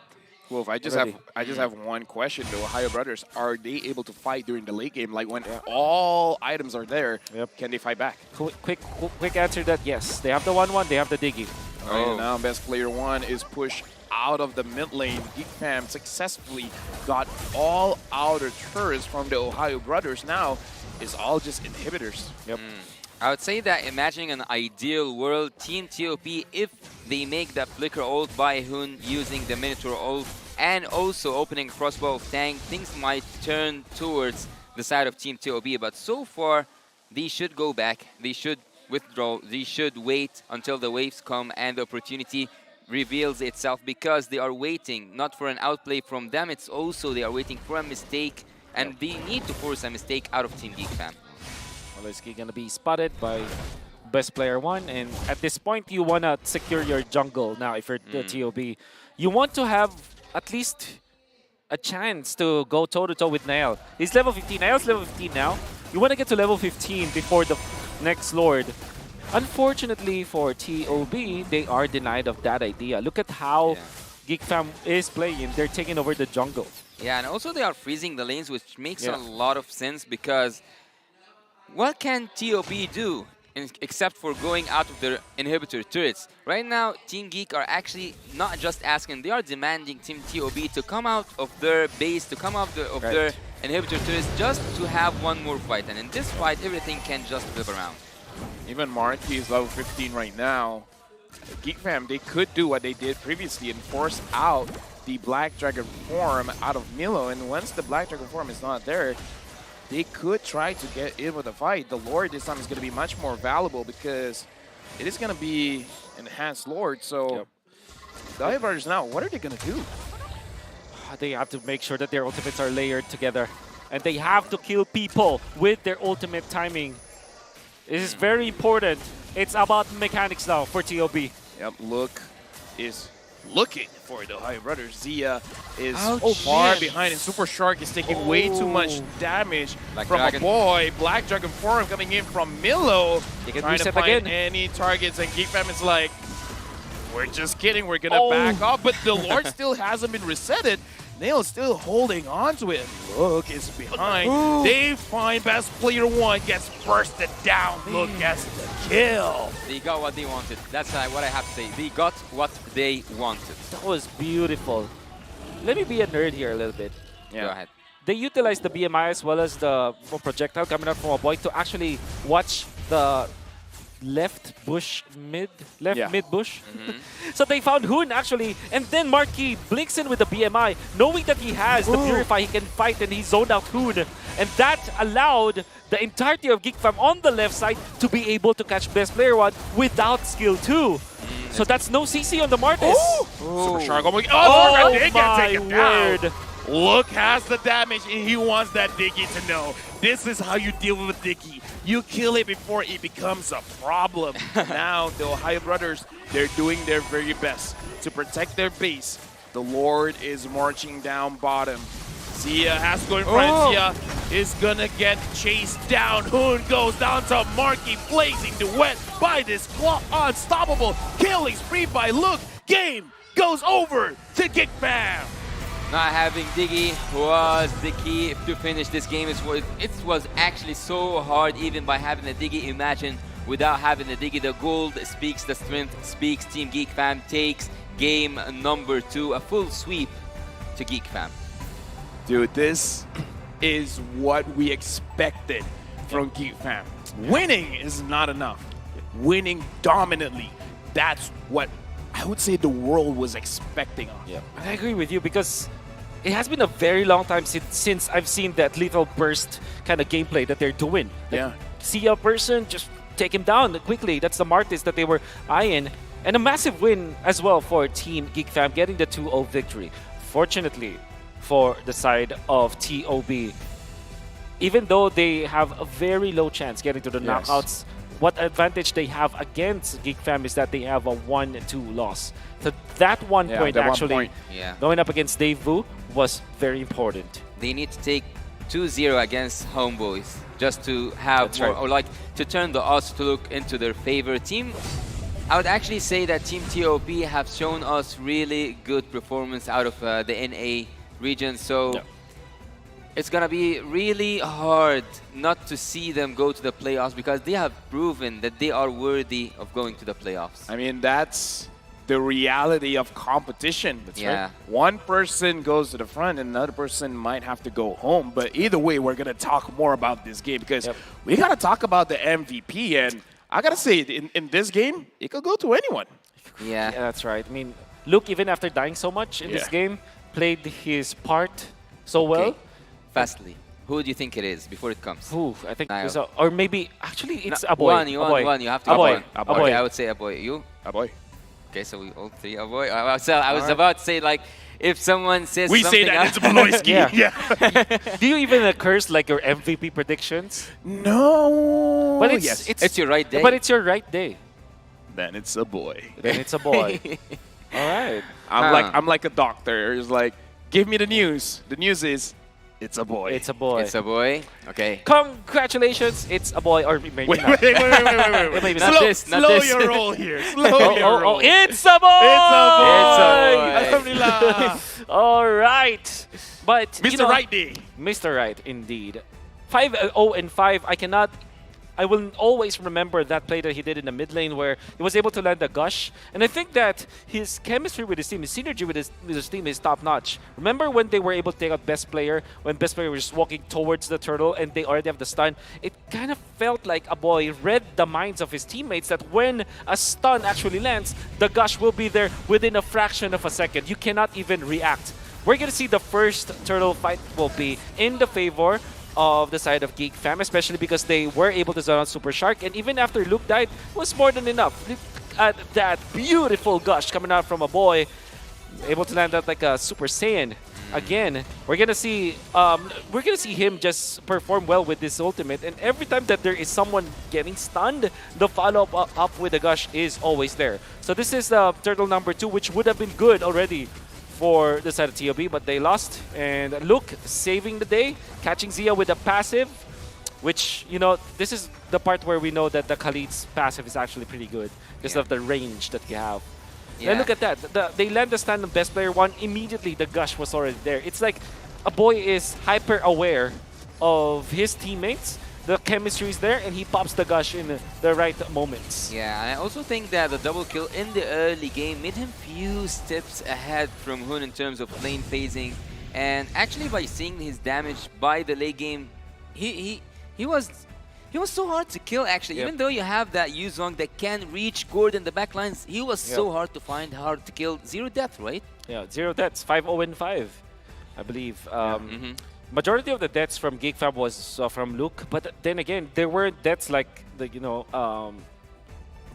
without any kind of benefits, right? Like he's trading something for something. Almost all the time, and he's doing a lot of good stuff for Geek Fam that allowed them to win this match. And by the way, Marky also had a lot of good plays, at least on my eyes, because he was able to use the BMI as to, again, bait out TOB, like what he did before in the MPLID playoffs. And I think that overall, all of the members of Geek Fam have woken up. I feel like Luke made it easy for them to get all these objectives. 9 turrets, I agree. 2 lords, 3 turtles, 0 lords, and 0 turtles for TOB, because he makes sure that Milo did not get to play. Like, he prevented a lot of plays from happening, giving so much space to Geek Fam. Yeah, as you said, Lafel, they want to end, and they want to end it strong. They want a dominant game, and that's what they got. Yeah. You can see the rich guy Marky, of course, high GPM. He started his double lane rather early because of how Geek Fam have devised their macro. But when it comes to the damage, Albo, that is a boy. There was only one time when we saw that his ultimate was used to kind of scout out where TOB was. But at the same time, he lands the sphere as well. So I think that the Mystic Sphere, his connection with him is actually pretty good. 72,000 with, interestingly, Baloski only got 8.4k. I mean, that's his job. Yeah, I mean, that's his job. Dude, if he is doing Diggy numbers, something is wrong. Exactly. He's building a Blade of Despair on this Minotaur. Yep, that's right. But you gotta have to take note. But that does sound like a Baloyski thing to do. That's true. That is true. Damage taken, though. Yeah, that is a Baloyski thing to do. Yeah, that is a Baloyski thing to do, definitely. Yeah, 100%. I gotta say, though, best player 1 and with this Martis, it looked like it will be effective for the team, especially because you combo that up with aggressive heroes like the Valentina. But if you pick up this Diggy, you're not necessarily trying to get the kills up. So that's when I thought like maybe the Martis might not be the best hero for best player. You would want something along the lines of a Lancelot instead, because what Lancelot does is to get in the lane, not front for you. Yeah. And if you're looking for a Diggy, you need to bait someone, right? In order for the Diggy to be effective, somebody has to be in the front lines of TOB, and nobody from their lineup wants to be in the front lines. Imagine if they picked up something like a Fredrin, for example, for best player. It will be totally different. And actually, if I were Geek Fam, like in Geek Fam, I wouldn't celebrate now because they still have a hard game. They still have a game against Team Divo, who yesterday made it really obvious that they are not here just to participate. They are here to dominate, and they got did a really good job. Now we have seen Team the Ohio Brothers play that Diggy, which wasn't as effective as the Sao Diggy, but yet they have got a taste from the Divo meta. it doesn't feel I like know a we Shark Hero. have one more game after this. Okay. Uh-huh. Are you casting that one? I am. Are you Alright. casting that one? No, SMG is playing. Do you want me to not cast that one? Our French, look at me. Our friendship depends on that. It's actually the more accurate measure of our friendship because yesterday, or yeah, it was First the, day. the first day it was an Indonesian team versus a Malaysian team. This time it's actually a Filipino team, which happened to have a lot of championships, a lot of trophies, a lot of achievements. I'm not casting the next And a one. lot Going of up fans against and Team audience. SMG. And they are in the home crowd. Lafel, you know they have a shuttle pretty soon. I think you have to catch that one. Yeah. I'm not looking forward for the next game. Yep. No, but wait. It is your right day. Maybe you can do something if you casted the next game. Oh, right. Actually, Oh, Wait, he's what? back. Wait, what? He's back. it's your right day. It's your birthday. Maybe something can happen. Yeah. Miracles Nah, my do confidence happen. isn't that high. My confidence isn't that high. SMG, just don't do the M3 and we're all good. The M3. So Can we go to a break? Oh my god. not quite good memories. Not on your birthday.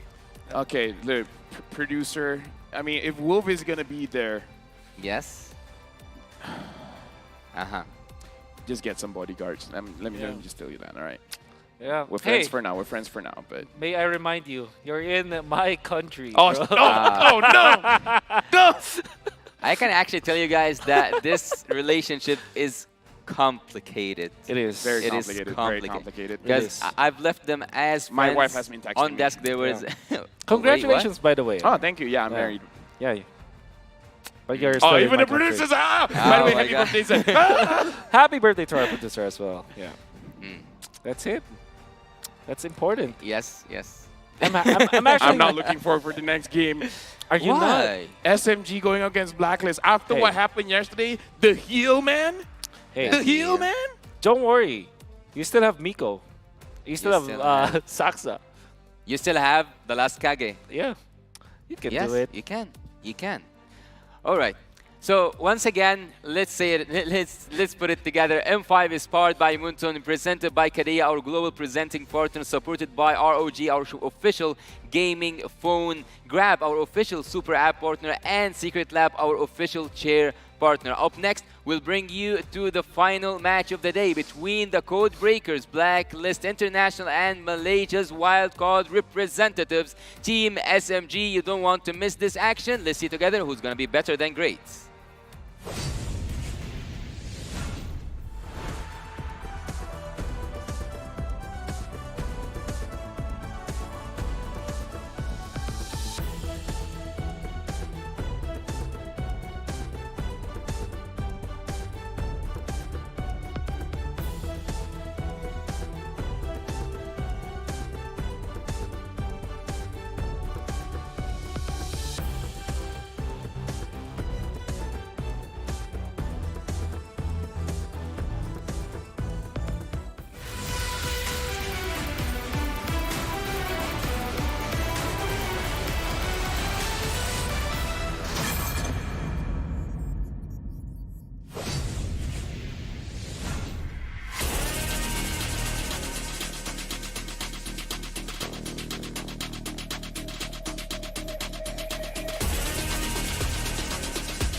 Hit me like I might get over, but you could give me in no corner. I know I can make a comeback. Ace this round and finish this game now. Got the power on my shoulders. Yeah, you know that I'm a soldier. You could keep me off my guard, but you can't keep me from my honor. I feel like the floor is lava. The energy's getting higher. You're saving my arms. 'Cause I know just what I got. I got you like na-na-na. And you know I hold the power. This feeling I love. Oh, yeah. Making my mind good to great. So don't stand in my way. Standing tall and I'll fall over. We are better than great, good. We are better than great. We stand tall, won't run away. We are fun, nothing don't change. Great. We are better than great. Can't get it great, I'm better than great. I play my own role, I become the greatest. Transcend myself into this game, yeah. I build a power to dominate fate. Championship fresh in mind, on top of the week. We start to the game, shot reveal. Better than great, that's how we feel. I feel like the floor is lava. The energy's getting higher. You're saving my arms. Cause I know just what I got. I got you like na-na-na. And you know I hold the power. This feeling I feel. Oh yeah. Making my grind good to great. So don't stand in my way. Standing tall and I won't fall over. We are better than great, girl. We are better than great. We stand tall, won't run away. Lay up firm, nothing gon' change. Great, we are better than great, great. If we stand tall and believe we can make it, you and me, with a sense of urgency, you'll see I'm better than great. I'm better than great. Oh yeah, yeah. Oh, I'm better than. Making my grind good to great, so don't stand in my way. Standing tall and I won't fall over. We are better than great, girl. We are better than great. We stand tall, won't run away. Lay up firm, nothing gon' change. Great, we are better than great, great.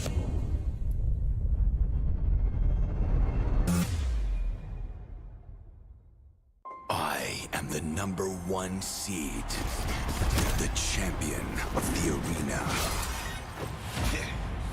The fans adore me because I've never lost. You are afraid. Afraid that you will lose everything.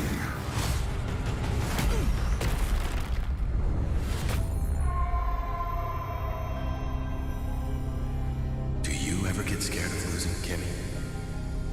Well, big bro, I think we should cherish the joy and excitement of each game. Not who won or lost. That's right. I'll strive for victory, but I won't lose myself in its pursuit.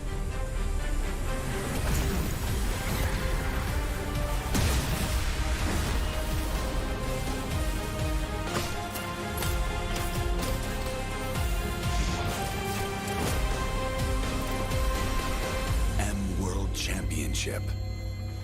I'm back.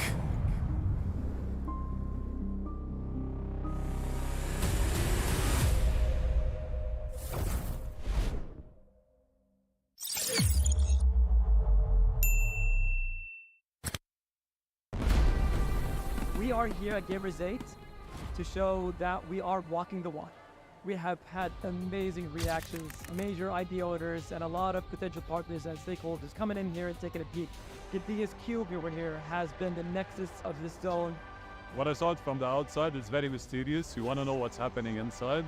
Felt like, this is an MMORPG, but R is not role-playing, it's real world.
Grab only, savings ang dami, your wallet sings tonight. Laki ng bawi, pag nag-grab only, save 244 alright.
Tolak tak bergolek, tersembunyi di sudut bilik.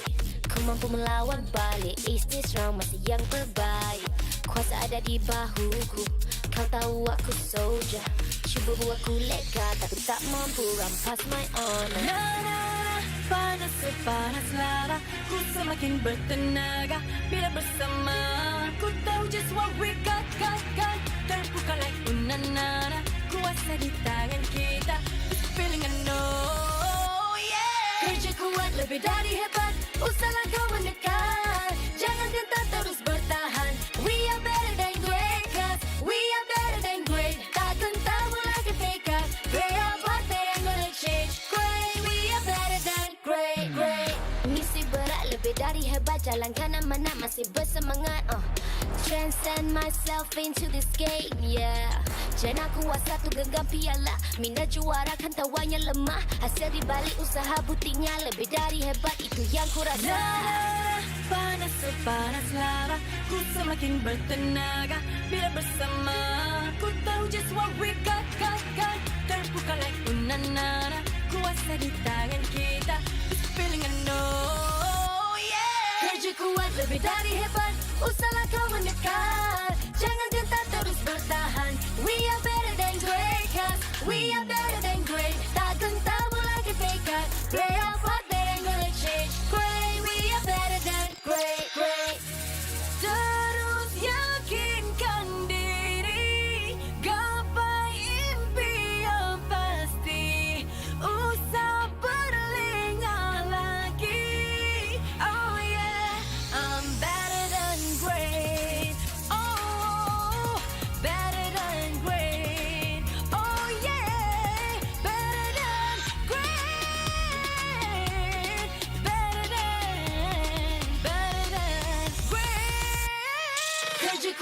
Lebih dari hebat, usahlah kau mendekat. Jangan gentar terus bertahan. We are better than great, cause we are better than great. Tak gentar lagi pekat. Play our part, that ain't gonna change. Great, we are better than great, great.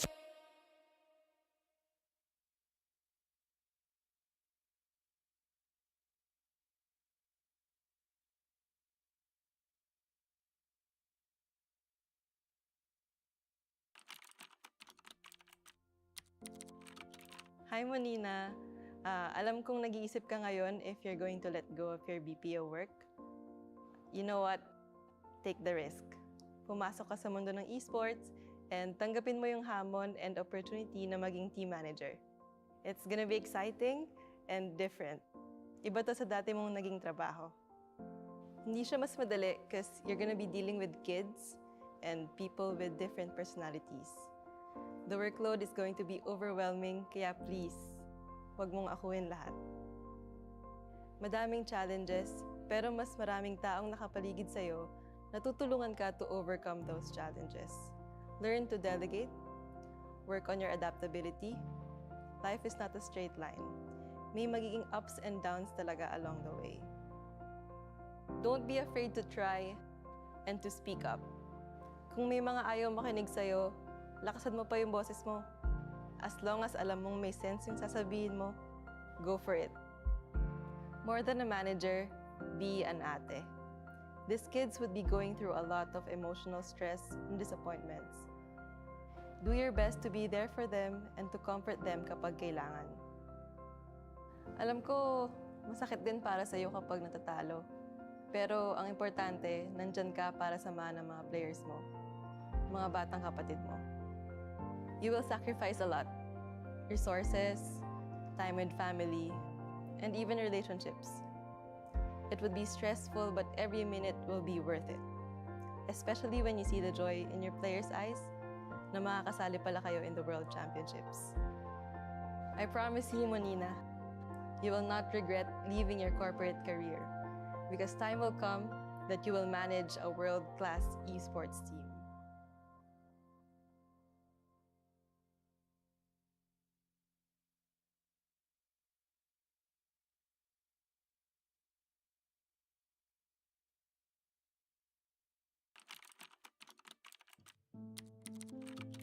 Hi, Kel. Alam ko, tuwing tinatanong ka nila kung anong gusto mo maging, wala ka pang masabi kasi hindi mo pa naiisip yung mga ganun. Hindi mo pa alam kung anong pangarap mo. Pero huwag kang mag-alala kasi darating din yung laro na magbabago ng buhay mo. Matututo kang mag-Mobile Legends, gagaling kang mag-ML at magiging passion mo to. Darating yung time na tatakas ka sa Tarlac pa Manila para lang masunod ang gusto mo. Magsasorry ka na lang pag nasa bootcamp ka na. Galingan mo lang dun kasi magpo-pro ka. Makakahanap ka ng team na alagaan ka. Oh, baka akala mo puro saya lang yun ha. Magkakamali ka, may issue ka. Pero okay lang yun kasi doon ka matututo. Huwag ka matakot magkamali kasi kasama yung pagiging makulit mo sa journey mo towards World Championships. Lahat ng puyat, pagod at pag-argue mo hanggang makatulog. Magiging sulit yan. Magiging champion ka sa M3 at sobrang saya nun. Damin mo lang kasi bilog ang mundo. Pwedeng panalo ka ngayon, tapos talo ka na bukas. Pag dumating pala yung oras na parang nawawalan ka ng gana sa ML o sa buhay, huwag kang titigil. Pwede kang magpahinga, pero ipagpatuloy mo pa rin ang pagpitik. Huwag mo hayaan na may dumang araw na hindi ka pipindot. Kasi malaking bagay yun. Hanggat kaya mo pa, huwag mo sayangin yung panahon. Isa pa, huwag mong kalimutan maging mabuting teammate. Kasi hindi lang talent ang puhunan sa esports, kundi teamwork at respeto sa isa't isa. Maniwala ka man o hindi, yung ikaw na walang pangarap noon, ginagawa ang lahat ngayon para matupad ang pangarap ng iba. Ng mga teammates mo na sabik at deserving na makapag-world champion.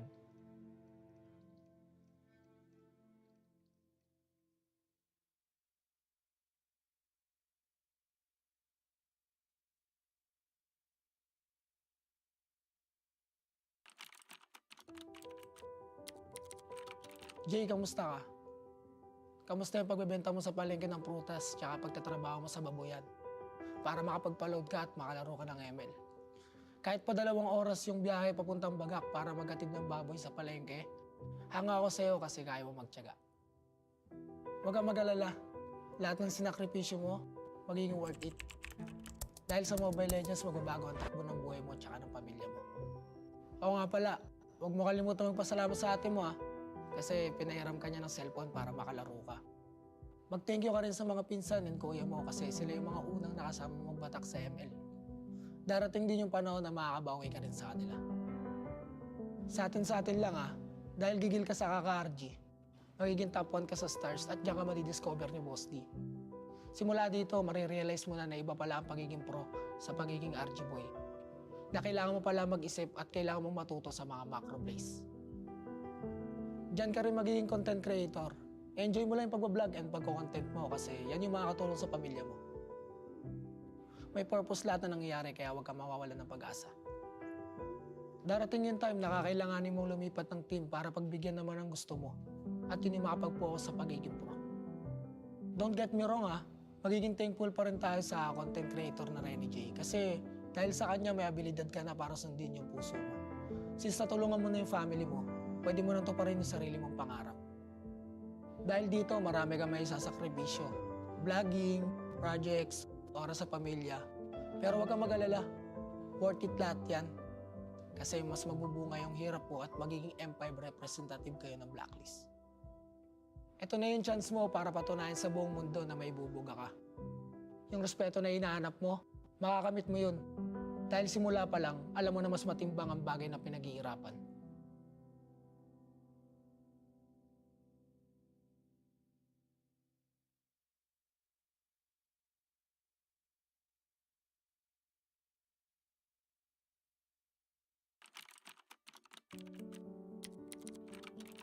Carl, alam kong mabigat ang nararamdaman mo dahil nagka-injury ka.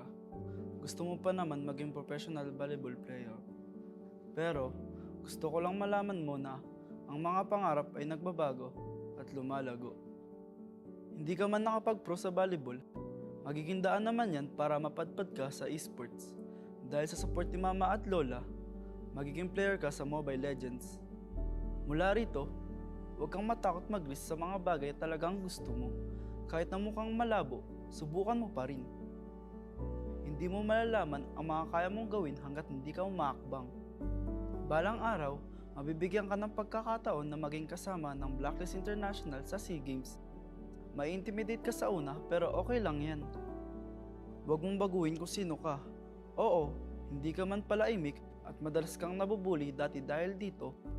Pero isang araw, makikita mo na ang pagiging soft-spoken mo pala yung kakailanganin ng magiging team mo. Huwag ka basta-basta sa suko, ipagpatuloy mo lang ginagawa mo. Kasi kapag gusto mo talaga ang isang bagay at pinaghihirapan mo, makukuha mo yan. Maging positive ka lang, kakailanganin yan ng mga kakampi mo. Marami kayong pagdadaanan. Kapag mahirap at malabo na, maging liwanag ka. Tignan mo, yung dating injured Carl na hindi pinalad maging pro sa volleyball, handa nang tumuntong sa M5 World Championship ngayon.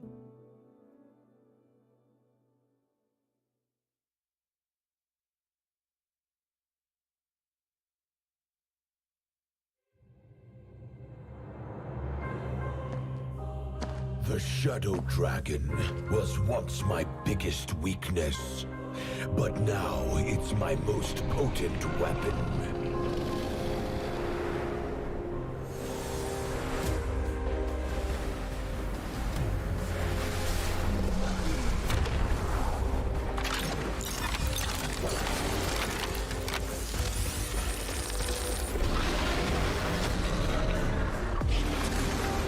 Cosmic Dragon, rise and soar! Dragon Stomp! Dragon Scales! Dragon Rush! Rise beyond greatness and seize your own destiny.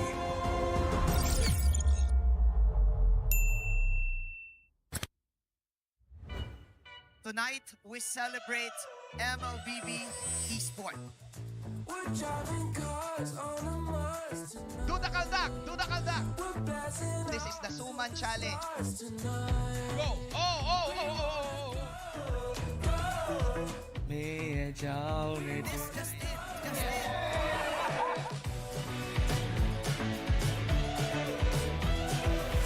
Welcome to M5 Gala!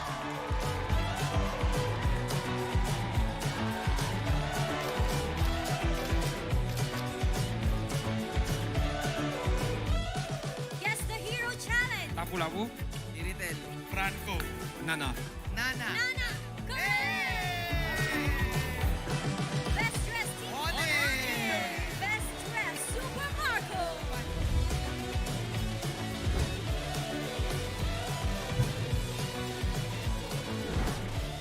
Thank you so much for joining us at the M5 Gala, and we'll see you at the M5 World Championship.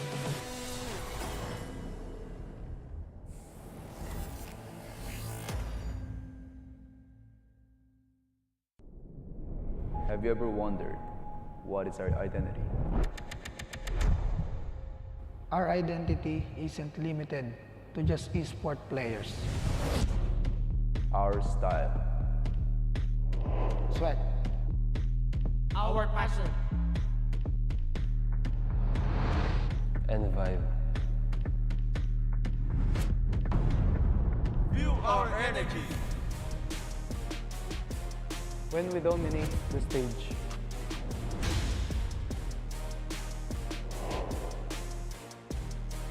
The hours of sacrifice. Shape who we are. So, what is our identity? We are legendary.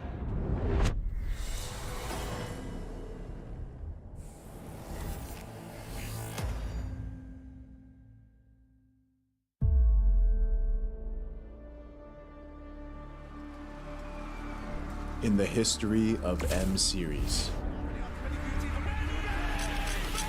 no host country has ever won the championship title. No other region has ever claimed the throne. No team has ever secured the championship twice. In this thrilling showdown, 16 teams across the world have gathered once more to seize the trophy. Which teams will prove themselves in their epic rivalry rematch? Will a new region unveil their strength and climb to the top? And who will leave an unforgettable mark with their skills? Behold, the old guards, seasoned titans returning to reclaim glory.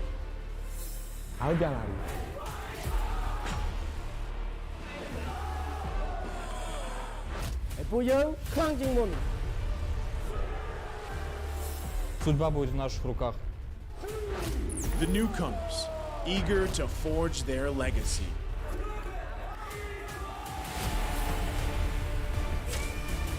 Kita di sini untuk lawan yang terbaik, kami nggak takut tantangan apapun.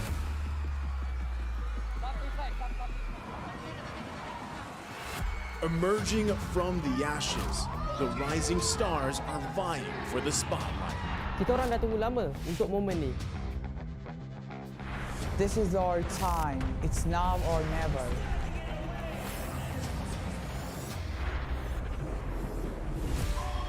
Enter the contenders, here to defy the status quo and rewrite the narrative.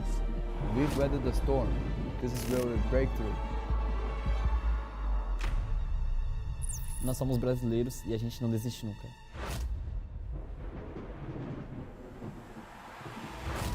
The Kings, legends in their own right, descend to defend their crown.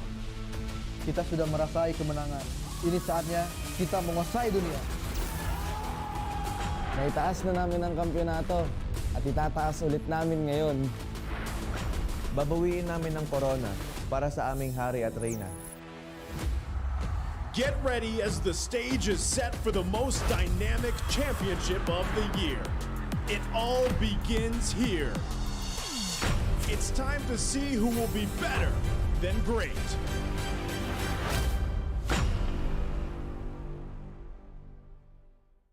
I welcome you to the M5 World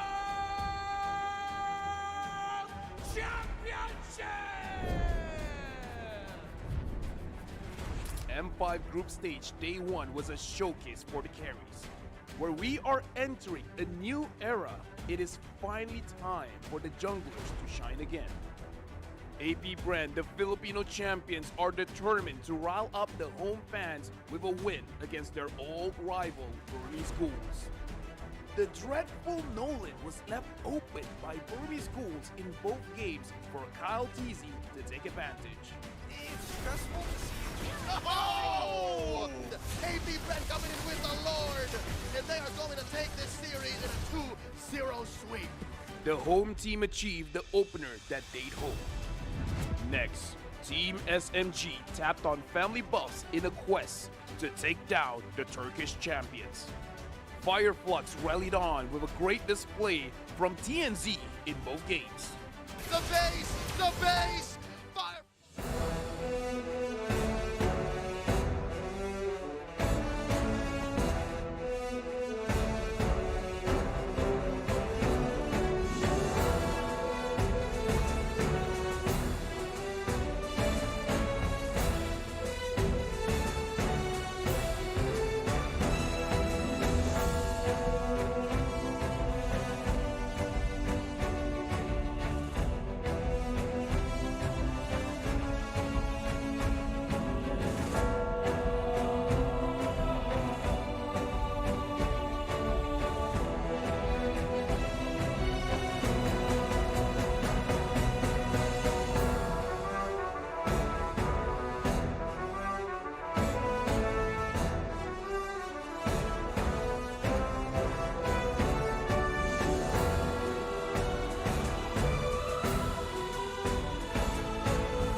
like I might get over. But you could give me in no corner. I know I can make a comeback. Ace this round and finish this game now. Got the power on my shoulders. Yeah, you know that I'm a soldier. You could keep me off my guard, but you can't keep me from my honor. I feel like the floor is lava. The energy's getting higher. You're saving my arms. 'Cause I know just what I got. I got you like na-na-na. And you know I hold the power. This feeling I love. Oh yeah. Making my grind good to great. So don't stand in my way. Standing tall and I won't fall over. We are better than great, good. We are better than great. We stand tall, won't run away. We are fun, nothing gon' change. Great. We are better than great. Can't get it great, I'm better than great. I play my own role, I become the greatest. Transcend myself into this game, yeah. I build a power to dominate fate. Championship mind, no time for the weak. We start to the game, shout, reveal. Better than great, that's how we feel. I feel like the floor is lava. The energy's getting higher. You're saving my arms. 'Cause I know just what I got. I got you like na-na-na. And you know I hold the power. This feeling I love. Oh yeah. Making my grind good to great. So don't stand in my way. Standing tall and I won't fall over. We are better than great, good. We are better than great. We stand tall, won't run away. Play our part, nothing gon' change. Great. We are better than great. If we stand tall and believe we can make it, you and me, with a sense of urgency, you'll see I'm better than great. I'm better than great. Oh yeah. Oh, I'm better than. Making my grind good to great. So don't stand in my way. Standing tall and I won't fall over. We are better than great, good. We are better than great. We stand tall, won't run away. Play our part, nothing gon' change. Great. We are better.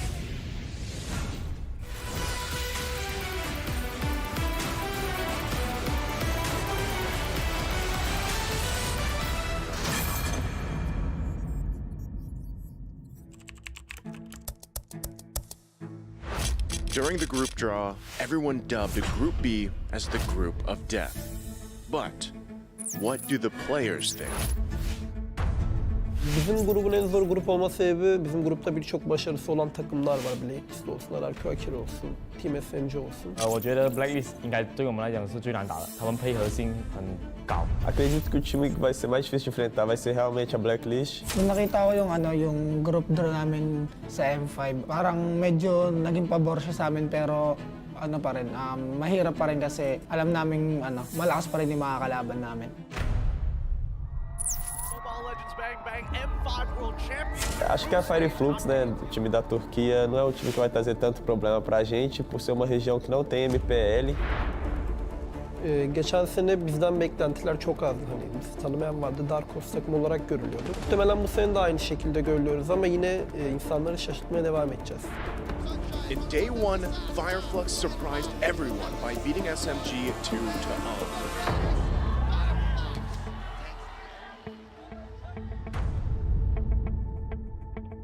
We know SMG, they have Filipino players, so they're a strong team. We give all our power to defeat them.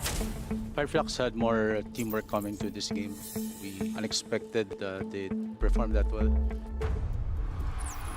Que a gente perdeu para eles nos anos anteriores e, querendo ou não, um desafio, acho que também uma provação, querendo ou não, do nosso time, e a gente está confiante, a gente está bem preparado para isso. Dahil confident po ako siguro, tingin ko naman po, kaya namin mag-top. Ang message ko kay Luis, good luck sa kanya, I will beat you. In day 2, Blacklist dominated RRQ Akira with a 2-0 victory. The code is strong as Blacklist International sweeps this series. Honestly, I think Blacklist were better than us, but I think we can still beat they. My message to RRQ Akira, I hope we both advance to play. But good luck, you're not gonna beat us. Sorry po kasi araw namin ngayon. In day 3, Blacklist goes against Team SMG. SMG needs a desperate win. Will they break the code against Blacklist? Or will Blacklist affirm Group B as the group of death? King and Queen, we will get the throne for you.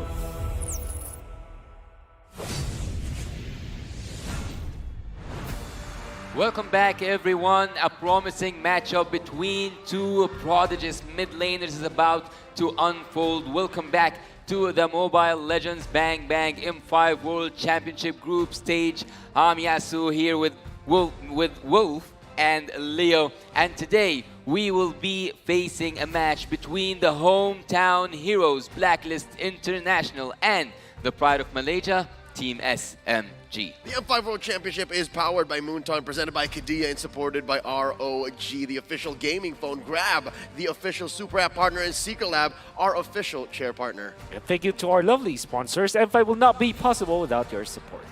And also a special shout out to our global presenting partner, Kadia. Kadia is a Giga project, a city that is being built in Saudi Arabia. It is the future capital of entertainment, sports, and culture. Kadia Gaming is giving away 5 set of knockout stage 2 and grand finals tickets. Wow. To join, just follow Kadia Gaming on social media accounts, comment why you deserve to win, and tag 2 friends you want to bring along. Also, the campaign starts from the 2nd until the 7th of December. The winner will be announced on the 8th of December at Kadia Gaming on Instagram story, so don't miss that out.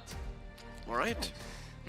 Also, don't just stop at the best hero builds and combos. Get ahead of the competition and reach Mythic or Mythic Glory with the Secret Lab Titan Evo gaming chair outfitted with a pro-grade ergonomic.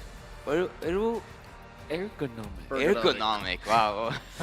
That's a complicated word for a perfect chair. Ergonomic features are engineered for maximum performance, shop, match, winning comfort, and keep yourself at the top of your game now.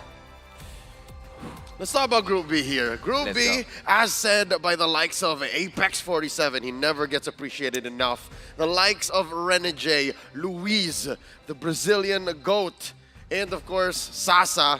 They all admit this is the group of death. Yeah, the last Kage. What do you have to say about that, Wolf? I think it is, at a certain point it was, but seeing like Blacklist perform like that, and then now you see Fireflux, now you see that there's a lot of information to back that up. You saw how Blacklist performed the first time. It was a 2-0. It wasn't the fastest of games as you would assume, but it looked very one-sided because it was a 2-0. But then again, RRQ Akira also showed everything. You know, they could have actually won a game going up against Blacklist International, which then proves that anybody can take games off of anyone in this particular group. Well, SMG took the first punch, but will they be able to bounce back? That's the question here. The Mage Prodigy versus UA. I'm pretty sure someone in the crowd can say it much better, the way that they usually do. I wonder if they're in the room. I wonder if they're here. Oh, there it is. They're screaming. They're screaming, so they're here. There it is. Wow. Obviously, for UA, it was a different road than most because his fame, actually, he rose to fame when he subbed in for the KDA machine. How even? Wow. That was a big shoe to fill. And at the same time, he was the rookie of the season during MPL season 11. Well deserved. And I think that it was his meta game as well. Like the Valentina, even Farsa, when he played that during MPL season 11, these are the top picked heroes in the meta game anyways. But he played it differently compared to others, which is great because he really fit in the composition as well as the playstyle approach of this organization. Well, by seeing that he uses E for 16 times 75%, I think I have addressed that. I really want to see an Eve being pulled off at the M5. Unfortunately, it's not up to us. But if there's any Eve player that I would rely to bring back that Eve in the metagame, I would put my bet onto UA. It's almost even spelled like an Eve. That's right. Yeah, I wouldn't blame you if you mistook his name for Eve. But here's the thing, right? If the Eve were to come out, that means the mid lane got choked out so bad that it was clearly attacked by Coach Pao and their analyst Long. But just the same, that means Stormy would have gotten the hero that he wanted anyways. And Khaled, my friend, Yasu, Habibi, you told me that you are wondering if Team SMG can bounce back after being on the receiving end of a Turkish delight, the punch and bag of FF, right? Yeah. If they were to bounce back, it's got to come off of Stormy. Stormy has to reinforce in mid, and then everyone else can follow. Well, look, Yasta Leo, and Yasta here means my bro. This group, some people arguably say it is the group of death, even though in the last game we said that it might be also a group of death. So, cutting it short, let's go to the stage and see what does the game, or what will the game reveal for us. Here on stage, to see who's gonna be better than great, we have our marshals making their way onto the stage. They are here to ensure the fairness and integrity of our game. Shout out to our cast, to our marshals. And coming from a dominating sweep against the undisputed Brazilian Kings, the Code Breakers grace the stage, still locked, recorded, and truly top tier. They are Blacklist International! Something about you wearing the flag like that just gives me shivers. He looks great.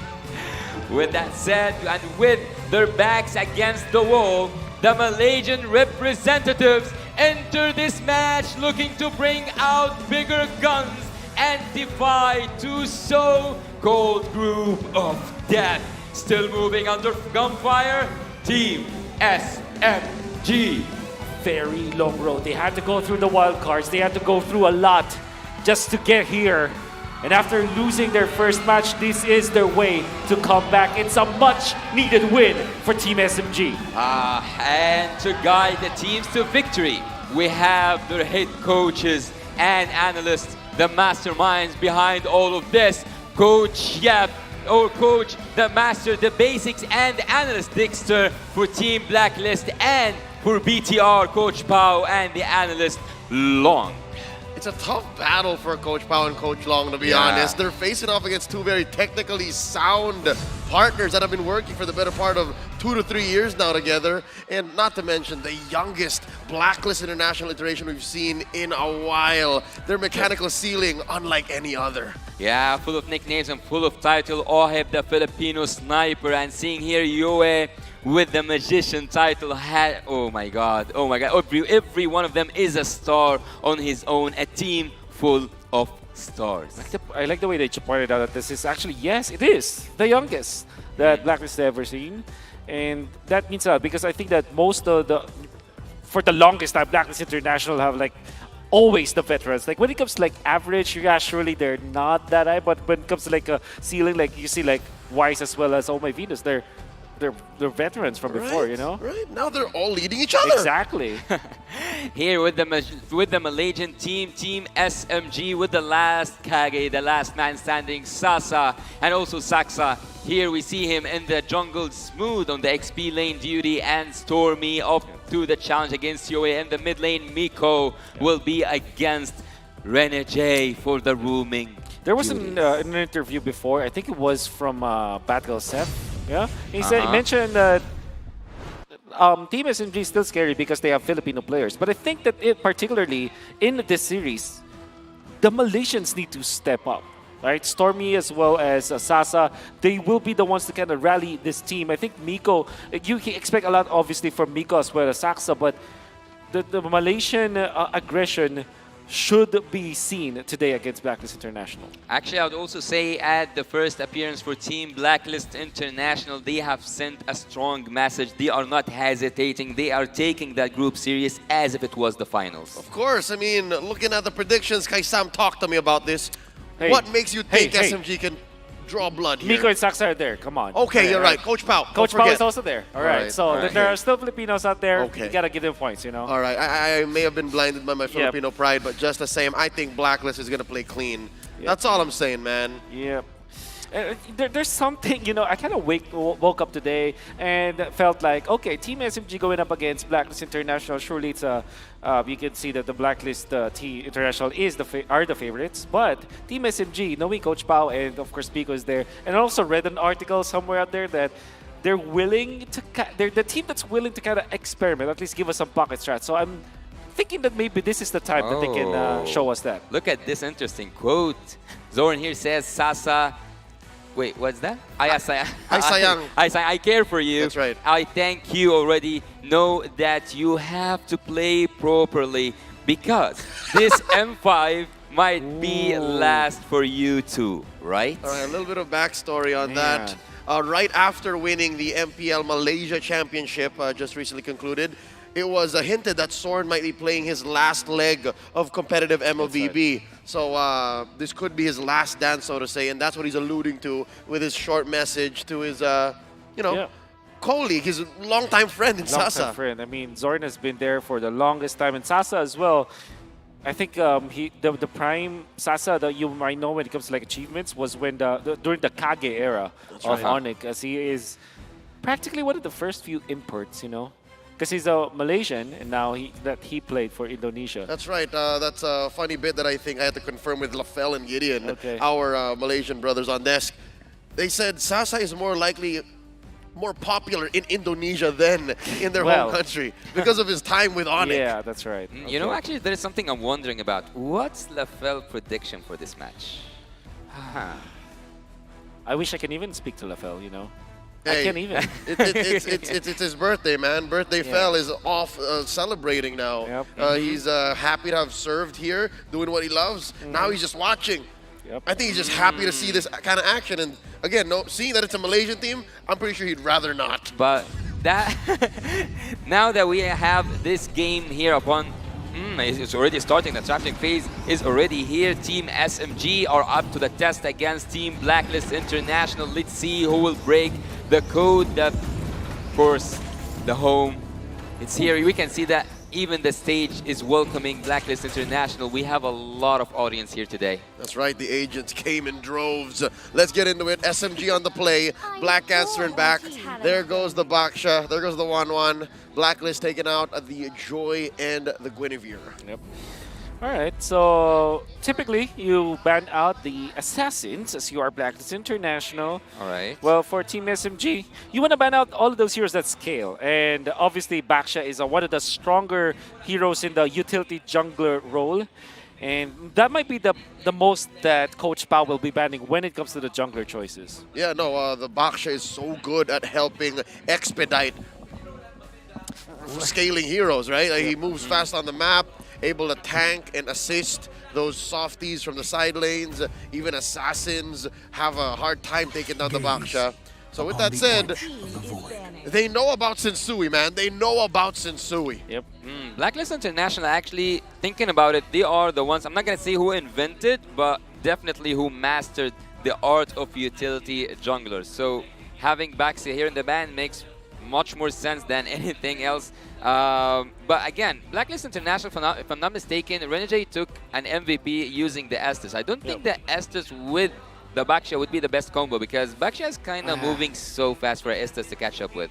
I kind of told myself that when they were going for Aldous Estes, Ling Estes before, even like Joy Estes, they did. Whoa. I'm sure it's happened. There's so many. There were so many questions on that Estes pick that for a span of 2 seasons that I just gave up. I think when it's used by anybody from the side of Blacklist International, it can fit any lineup. Let them cook, is what I say. Let them cook. Estes to them is like bacon for many dishes, right? You just scatter it on, whether it be savory, whether it be sweet, dessert. Yep. It's fine. That's what Estes is for them. Mathilda is open. Team SMG might just take that away from Blacklist International. For Ramus. That's also true. So, but I think that the Mathilda should be the choice here, right? Because Renegade is very... Wow. I think today is the Valentina first big day. They pick up the catch-all, man. This is the one that, again, answers all of the above. But might not be a good call, though.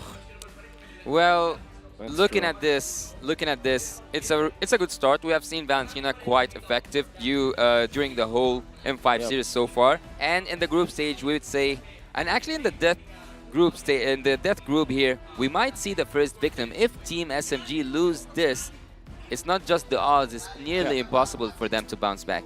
that's true. Well, Matilda is open. Like I said, I think Bruno should be the choice here for Oh, Blacklist yeah. because they do put a lot of emphasis on that hero. Whoa, whoa, whoa, whoa, whoa, whoa. Is this the first Fredrin we've seen all The throughout? first Fredrin, first phase, first pick, yes. It's a Blacklist special.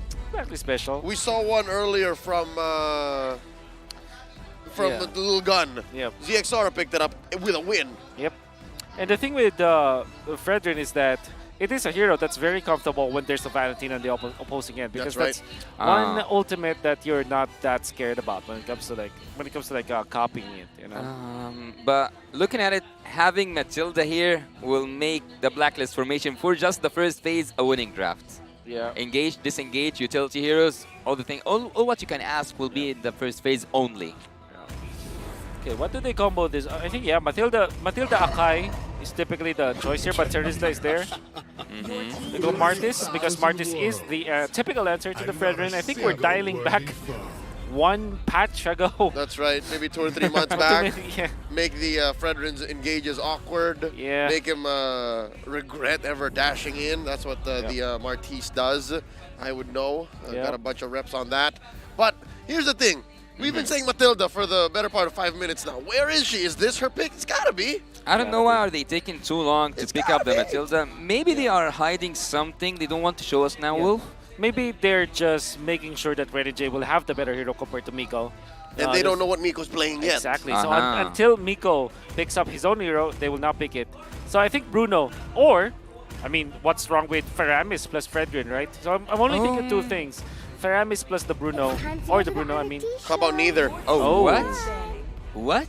Man. Lilia? I didn't see that coming. MTB works in mysterious ways, bro. Yep. Only they understand the code, and here it is. They're gonna make that Terizla's engage awkward. They're giving Stormy an odd ult. Well, having that slowdown effect on the Lilia with the Blacklist International team, I would say that they have a disgusting early composition. Crowd control, here you go. Slowdown effect, here you go. And Blacklist just need to put... Actually, did they take the 3 picks from each side for the same roles? Or maybe we can see that a flex pick happen with the Arlet? Yeah, Arlet might be the most flexed hero here. Obviously, it can be played position 5. They want to keep that intact. That's why they didn't pick any XP, another XP lane or another roamer. What you get from the Lilia, however, is that you have a lot of front to back, which is a problem for the Terizla as well as the Valentina, because Valentina, they also want to play that way, and obviously having the Lilia allows you to do that. Even the Martis, man. Even Exactly. the Martis might regret this, given the Lilia. Y'all remember MPLI. Y'all remember Aqua baiting out a Decimate, sending him all the way back to his teammates, and then getting clapped. So that's a very possible thing. I think it's reasonable right now to see SMG go in their second phase of banning to ban that Matilda, because Team Blacklist took too much time to take that hero. But again, they might just have a surprising hero up their sleeves. It was either Aqua or Hodge. I take it back. It's a blur, MPLI. But here we go. We see the Kacha, the Brody band out. There's the Matilda finally. Still no gold laners, though. Yep. I can see it now. MTB setting up the Bruno. Yep, I think Bruno just is the perfect hero for this. Coach Pao.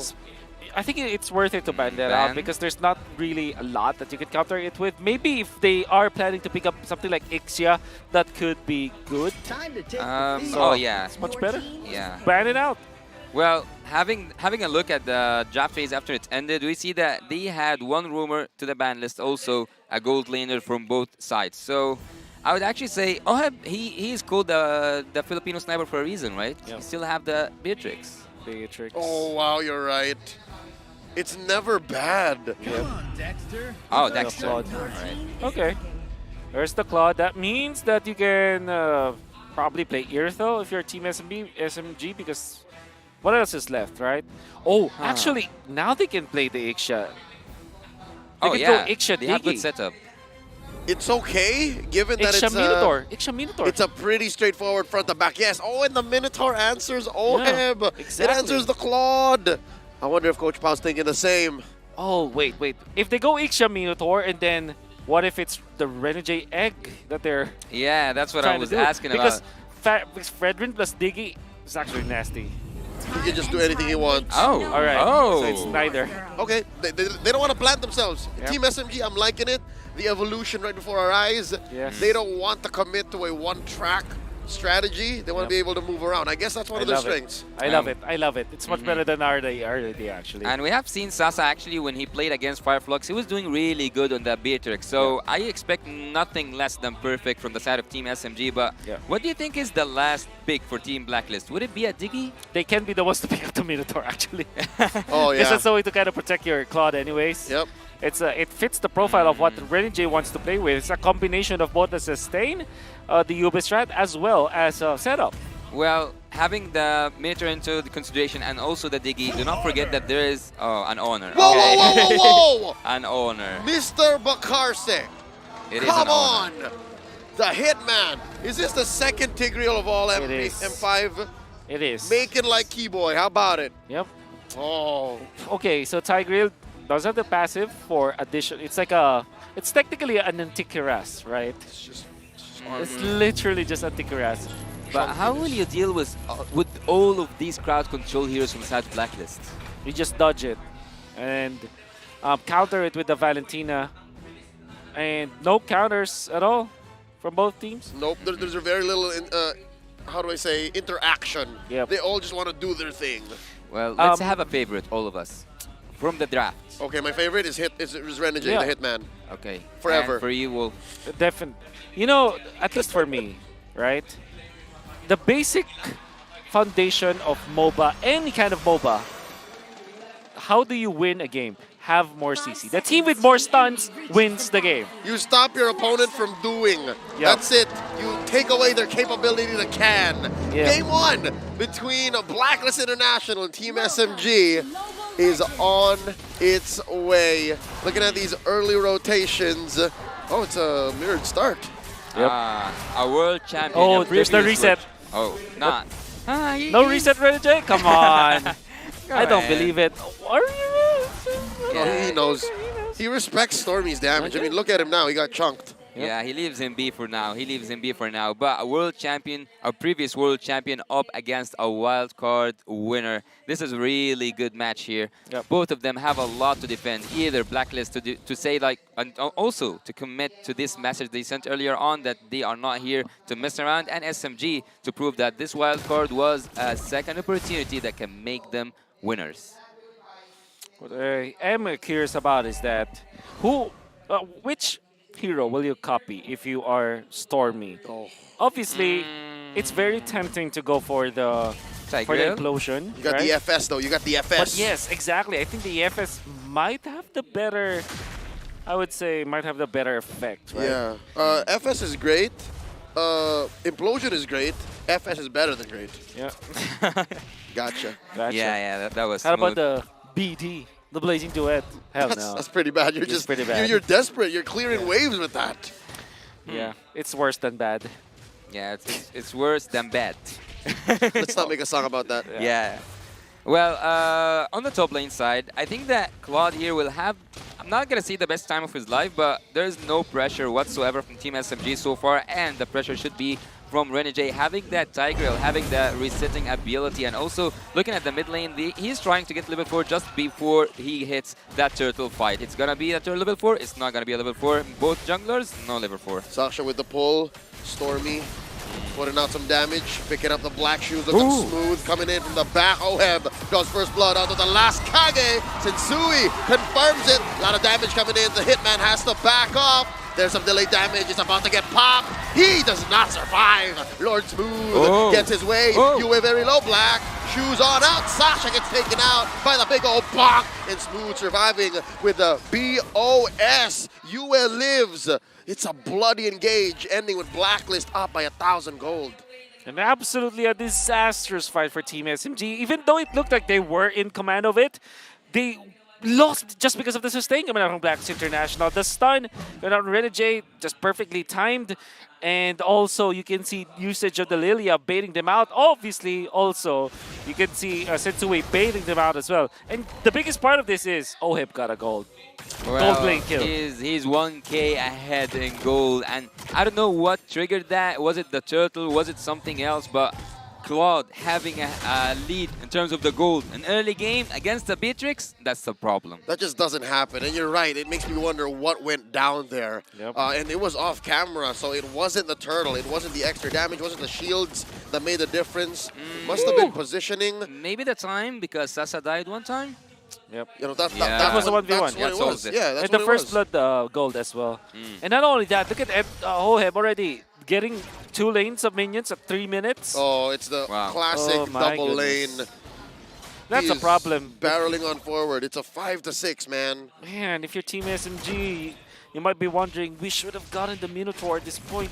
The Cho will not be enough against the Cho. No! Mano Miko! He gets clapped. 3 big dudes. Ooh! Oh no! Even Stormy! Quick hold double kill for Sensui there, leading up to a turtle in 10. Sensui is now fed. Yep. And what did we say about the #1 rules of MOBA?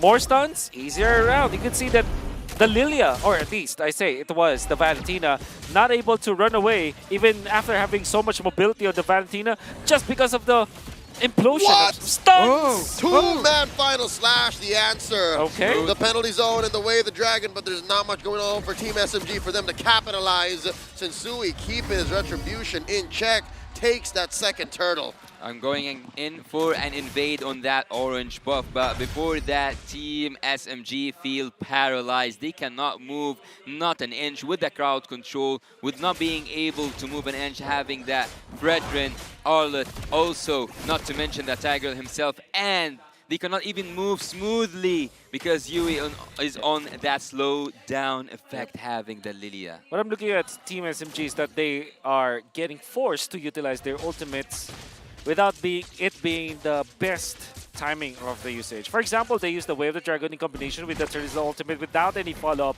from any of their members, and it's because of Edward's positioning forcing them out. Team SMG just can't establish themselves. They cannot find their center of gravity. That's why they are wasting their ultimates. Is that a Death Bush? Oh, it's not a Death Bush, but there's a Conceal. Are they going to take Sasa out? Oh, how about this though? Edward gets clapped, caught by 3. Retribution set in, decimates. Saksa finds his man. Now it's their turn, looking for 1.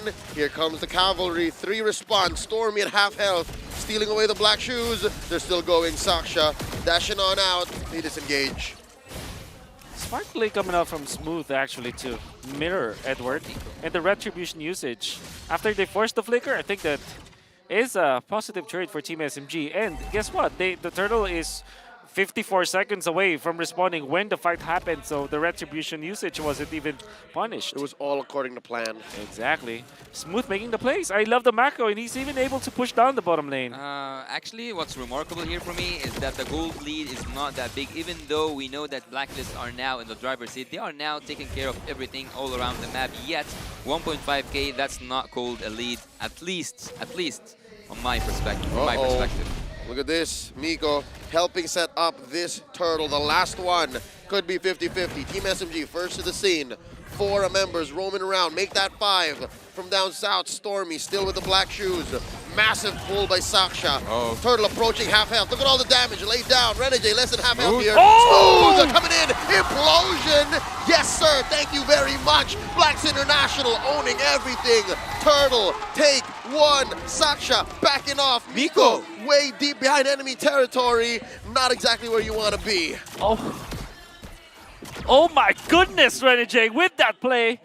And also, Team SMG, again, they went back to their problems earlier on. They were forced to utilize their ultimates way too early. I understand why Smooth popped his ultimate, but the fact that he was in a bad position, just as we commended his positioning, his macro overall, he needs to make sure that his ultimate, the penalty zone, is going to be utilized properly. Otherwise, Team SMG will lose a lot of their team fight. Are they falling because of the pressure from the audience? Because all I can hear now Look are at that, cheering. beautiful! Wow. Wonderful execution there from Renegade. For a second, since Tigreal isn't exactly in the meta yet, a part of my brain said, what's going on? Why are they all getting sucked? It's all right. It's a taker, yeah. Exactly. The flicker play coming out from Renegade. Happened so fast. It is. Or there's the Hitman genes We're seeing from his days, glory days, when he was playing the XB lane. He just knows how to make big plays. Yeah, that's right. It's in his DNA, man. Exactly. He knows how to make hits, is what I'm trying to say. That's right. 12, sad boy, come on. Miko. He's way in too deep. Miko, what a bad play. dashing on through to no avail. A wasted flicker. I would say a wasted flicker. Yes. Whoa, whoa, whoa, whoa, whoa. Renegade, watch the implosion. No one home. The clapback, the punish. Sasa gets a kill. Ooh, what a dodge as Final well. slash spent. Oh, but wait. We see Blacklist trying to clap back. At least they're keeping up the pace. Remembering my studies, I think that SMG, whenever they lost early game, it's so hard for them to recover. SMG's weakest point is recovery from a dominant early game. Saxa's level 11, Sensui is level 13. That's a massive difference of EXP. Huge. Which kind of makes me think that Team SMG might not be able to take the Lord. They have to turn. They have to go for heroes first. And that's a big problem because, again, Renegade has been deadly. Fortunately for them, though, they also have Smooth with the ultimate, with the flicker. Renegade does have the flicker, so that's one thing that they have to do. Also think about Stormy copying the Lilia instead of our prescription, going in for the implosion or the final slash. I mean, in the heat of battle, sometimes you just need something, right? Yep. It allows him at least to get into this mindset of, if I'm in too deep, I can protect myself, re-engage, and then go again. But that's not exactly what they need. Oh, and here we go. That's what I'm saying. Stormy needed to protect himself, could not do it. Now with how fast Blouse International is going, Smooth, Berlo has to back off. Miko gets kicked up. Look at the minimap. Oheb gets down, but now Edward gets traded out, 2 for 1, but Oheb has been doing work. There's a push, and now the Lord up next. You can add upon that a Lord given to Team Blacklist International on a golden platinum. Even some turrets Team Blacklist are dominating since early game.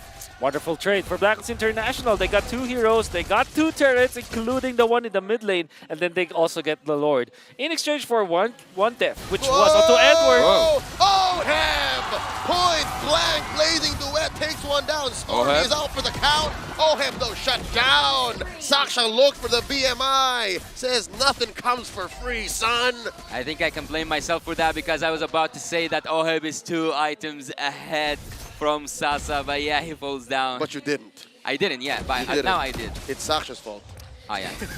That's his own doing. It's actually his own doing. Like, them taking care of the BMI, they actually went for the BMI. Stormy had to copy the ultimate camera from Oheb. I think that he should have popped it earlier, because that means that they will have at least extra shields, but this is what it is. They were able to punish Oheb anyway. Saksha down to a fifth of his health. Oh, survives, uses the iframe, does not get clapped. And Sensui knows you got away this time. Yeah, he knows. He knows that he's having his moments, recalls, emotes, do whatever you want. It's also mind game. The strategy also goes for the favor of Team Blacklist. Blacklist might finish really early.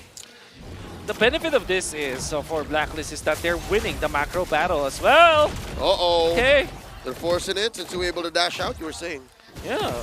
The macro, Blacklist is just immaculate. They're even able to get the purple buff, take it away from Team SMG. There's really no recovery plan for Saxa at this point.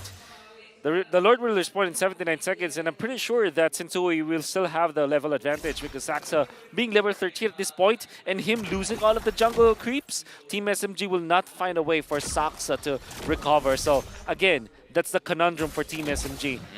They don't have the advantage in the turtle fight, so what they need, the Lord fight I mean, so what they need to do is to turn on to heroes.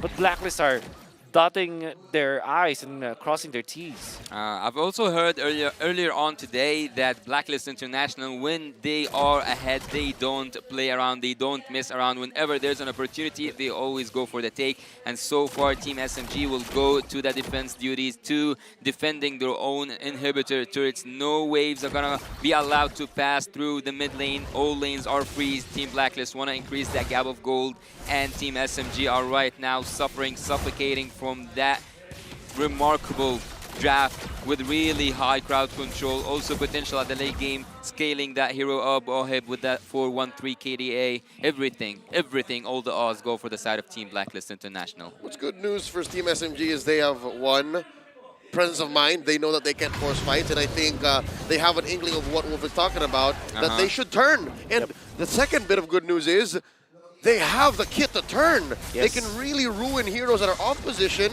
They can force him to go off position, and they can snowball from there. Again, it's not like the Decimate loses out on scaling. It still deals the damage it needs to deal. Yep. And you can also say that for the Beatrix. There will come a time where the Beatrix is going to be a very strong hero. And there's a lot of ways to combo that up. They have the Turtle's ultimate. They have the Way of the Dragon to set up for the barrage. Well, it's not a barrage. It's the rage coming out from we didn't see that. The spells of Sasa. That's right. Both of them like wasted this, let's say a final slash of their own. I only saw one, but I didn't. No, one final slash, but also the first kill from Mortis, so like almost 2 final slashes. One of them is an ult, so we'll go from there. Lord here, under half health, Smooth put down to a third as well. He's gonna have to recover, gonna have to heal. And there's a BMI spent. Oheb needs to check where he goes. He knows that Saksha is a great assassin, knows how to find their targets. Dance around. Bottom lane, not taken care of. Team SMG making the call. Oh, the reset! They're gonna set Sasa. There's the reset. Amazing dance. Conceal. Conceal play from Renegade. He's making the call. We're going in. DPZ by Smooth. We're out. Nico spots the Lord. It's down to a 10th, a 12th, a 20th. Sensui with the secure. Spending the retribution. Securing Blacklist's inevitable late game. A masterclass coming out from Blacklist International once again. They know that Team SMG will have to take care of the bottom lane. They reset. They found Saksa. The conceal play kind of zoned out Saksa as well as Stormy, even as Smooth, even forcing the penalty zone. And with those two big ultimates and the positioning of Saksa compromised, Blacklist International just bursted the Lord with all of their might. And it was, I would say, a checkmate from Blacklist International. It always looks scary, for me at least, it always looks scary when you see a Tigra, rather seeing a Tigra with a conceal coming in with all these people behind him. Blacklist International, at a certain point, they didn't even need to engage, they just need to poke or like to make SMG back off from that Lord place. Team SMG right now to the defense. They have the Beatrix. They can do some defense, but it's gonna be so hard. Top lane inhibitor already taken down. Bottom lane at half health. Mid up next on the docket. Skills getting spent to be able to crack on through. Mid has fallen. Lord still standing. And all of Blacklist are here. Watch the Hitman. Check him. He has his ult. He has his flicker. Edward already spent his. Miko gets popped this time around. A big penalty zone. Oheb answers with a blazing duet. Saksha is down. It's 3 men defending for Malaysia. And the base goes like that. Blacklist International taking game 1. The crystal is down and everything fell apart for Team SMG. What a first game, what a dominating game. Team Blacklist International started strong, finished also strong. Well, start was immaculate from all of the players of Blacklist International. May I remind you that Oheb won the duel up top against Sasa, getting the first blood, getting so much of an advantage, and then at 3 minutes, he's already able to secure a double lane setup for his farming pattern. And then if you're looking at the turtle fight, the baits and the sustain, the bait and switch coming out from Blacklist International was perfect. Come the Lord Dances, the 2 Lord Dances that we saw, it was a masterclass. Checkmate coming out from the Blacklist International members. It kind of felt like Team SMG were just literally played by Blacklist International. Oh, hey, look. Coach Bonchan is in the dugout. Obviously. Nice to see a familiar face. Yeah. Yes, it's always nice to see a familiar face. Also, we saw Naisu earlier on today in the stage and also on the desk. Yep. Well, let's have a quick recap about what happened earlier on in this game. Team Blacklist International, they won the draft, they won the macro skills, but what would it take for Team SMG to come back in the next game? What was essential that they have to fix? They have to fix their laning, number one. I think a majority of the reason why they lost is because the launchpad was not set for each of the players. I mean, how do you set up a launchpad when you have a mid laner that is as active as Yue, as the mid lane magician? Not a single death in every bit of ground that Team SMG sought and thought they could make ground off of. Yue was like, nah, fam. Shadow energy. Blah. Yep. This is the reason why Smooth was very, very low in that second Lord Dance. You saw how well he positioned the Glooms as well as the usage of Skill 1, and Smooth not having the big ultimate, not having the HP to back it up, that meant that they lost the Lord Dance so badly. But looking at the stats, not looking at the stats, but looking at the game impact itself, do you think that Team SMG now are in a really bad place after losing 2 games in this group, and also following up with 1 more loss by Blacklist? Yeah, they're in a bad spot, but they are still at a point where they can do something about it. They can't afford to feel bad right now. We are mid-series, and we're watching the immaculate work, the artistry, the poetry of Renegade in coordination with Yue. Again, the fact that you're playing a hero like Tigreal that has so much CC, plus a hero like Lilia that can just wonton deal damage and just leave it on the ground like that. I don't blame Team SMG with how they position, despite their heroes having great kits for pickoffs. Yep. And look at that. Good play, good counter coming out from Saxa, but it's a little too late. We're going to see the defense. Watch out for Miko, but the counter was there. They were able to cancel the way of the Dragon by controlling him. Smooth landing a good ultimate, but again, no follow-up. Saxa had to use the Ashura's aura, Ashura's Wrath, but it means that they are like, is there such a thing as anti-combos, you know? Anti-synergy. Anti-synergy, basically. And the Make-A-Wish, 16-16 was the last game duration for Blacklist International, but it felt like all throughout that 16 minutes, they were in charge. And again, it all started with their laning stage. Oheb winning the duel against Sasa meant that he had essentially the game for him. And then the baits that came out. Also, the fact that they was able to stop Smooth from running around the map because Edward won that lane as well. That's equally as important. This is why I feel that some teams prefer the Lilia over the Valentina, because the Lilia can just get out of the mid lane much faster than the Valentina can. And also there's that factor that Lilia can outlane the Valentina just because of the nature of the hero.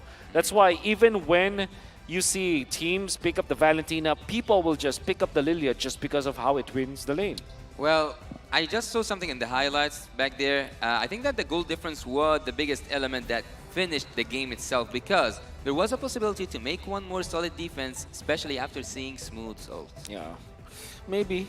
And then again, you cannot stop this guy. 862 gold per minute. It all started in the early stages, and the early double lane setup for the Claude allowed him to be just unstoppable when it comes to the farming, and he converted as well. It's not like a Claude that really just farmed all throughout the game. There were so many ways to activate the Claude just because of the implosion, the Fredrin chain of CCs, and you also have Edward to bring and alley-oop the enemies to this guy. So even when you can say that it was Oheb just doing great when it comes to farming, all the other heroes from Blacklist International allowed him to be strong. Because of how hyperactive Oheb was, especially after he got his mojo pumped up after winning against Sasa in that 1v1 duel, it's clear that you have in Blacklist hands, especially with this lineup, a Fredrin, an Arlott, and a Tigreal. They are in essentially one-man alley-oop machines. It's one of these tanks, one of these big boys, plus Yue, plus Oheb, it doesn't matter. That's what led them to going 10 kills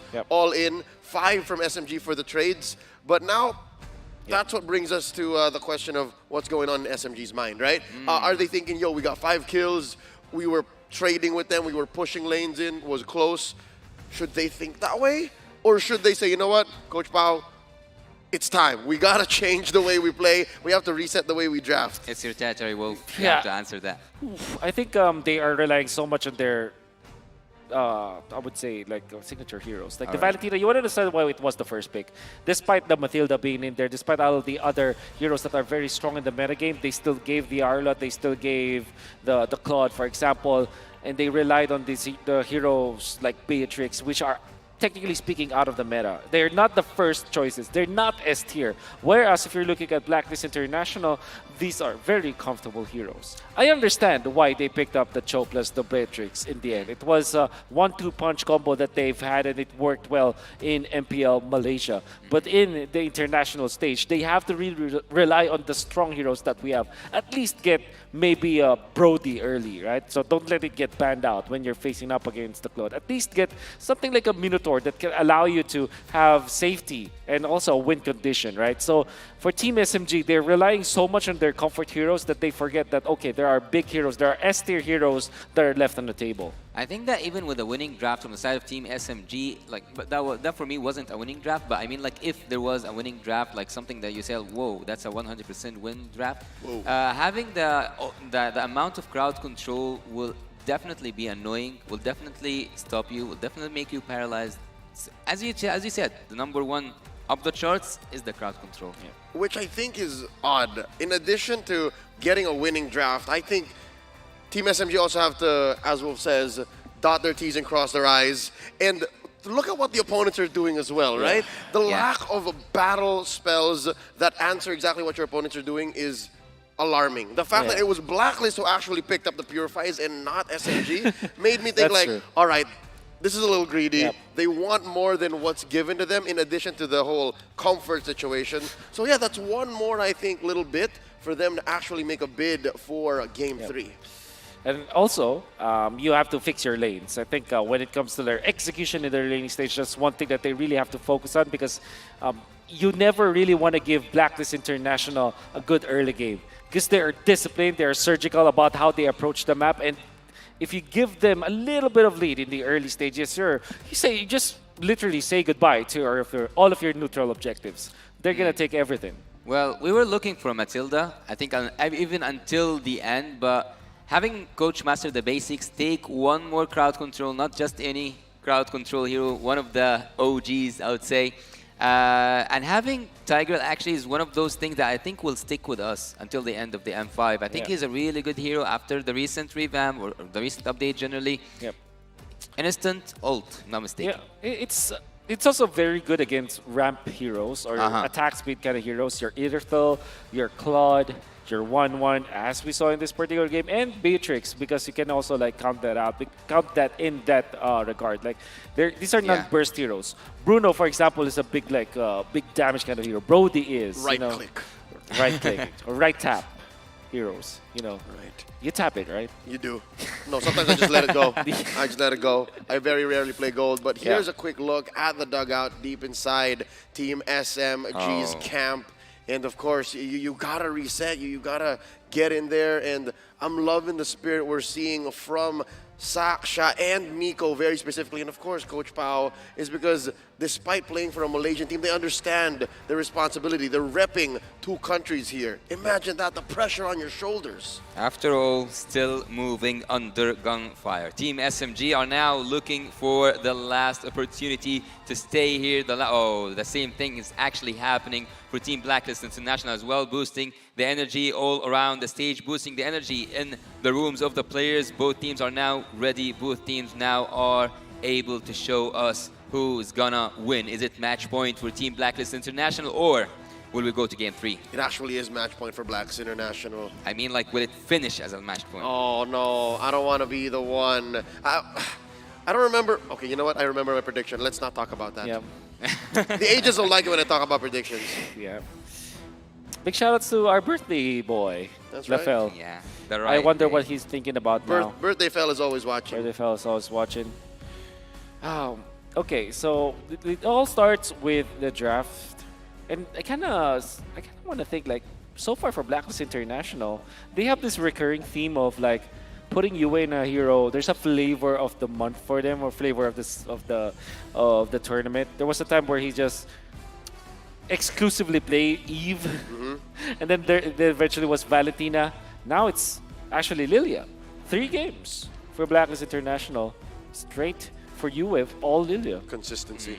Earlier on today, actually, at Triple Esports match especially, I've seen the coach from the opponent team from Triple Esports was today against...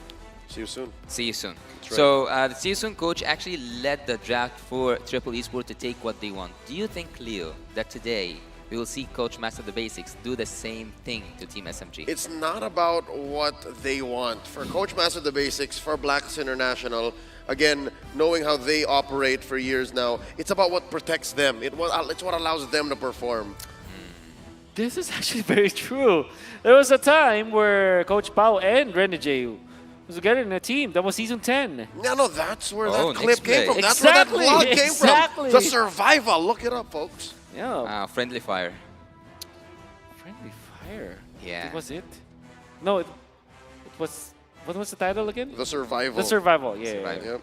This was shot in the later weeks of MPL Philippines Season 10, wherein they were close to getting eliminated. They eventually were, but you can see in the eyes of Coach Pao then, from the perspective of his players, that, yo, we can't lose anymore. This is the time to change things up. Yep. And if you are the coach, especially in a game where literally the tournament life is hanging in the balance, you have to be stoic. You have to really be the beacon for your team. You have to, as a coach, be the one that will still have the confidence, still intact, still has the resolve, because if not, everybody else will break. You have to be stern. Exactly, and that is what Coach Pao is doing.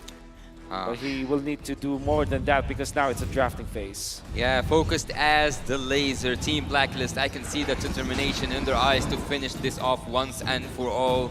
The drafting phase now starts. Team SMG are on the edge, 1 point away from having a nightmare today. Let's see together who's gonna win. Will it be Team Blacklist International with a full sweep, or the possibilities can carry on with Team SMG?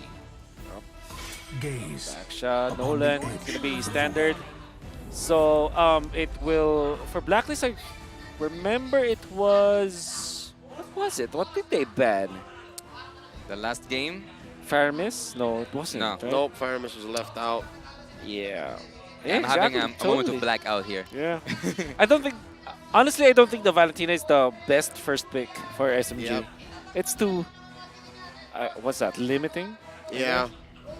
It was reliant. It was way too dependent on a lot of different factors. Yeah. That's right. So for you personally, Leo, do you think that taking a Valentina in exchange for one of those like high meta heroes, limiting your enemy in terms of the picks, is it worth of leaving a meta hero out? Nope. You pick up the meta hero, you start proactive, and it doesn't always have to be Stormy that you prioritize. Stormy can take care of himself. I'd say whatever's left out, like again, if the Guinevere is open, take the Guinevere. If you get the Matthew Hilda up, you get the Matthew Hilda. Matthew Hilda. Actually, some like fans around the world, when they saw Stormy play Angela, they weren't that satisfied, right? Yeah, no, that's true. Because you need to play around it, and here we go. I think we're off to a great start. This is good. Yeah. This is good, but they might for Ramus, man. They might for Ramus. For Ramus. I believe that SMG might be considering Bruno first pick, actually. Oh, that's true. Yeah, they do Explain that that for me, before, please. though, because it's what when you ban the 1-1, you don't have a matchup, a necessary matchup Right. again. But that means the Matilda will be open, and that is a bad hero to face up against if you're the Bruno, because every time that Matilda is open, there's an Iksha probability, you know.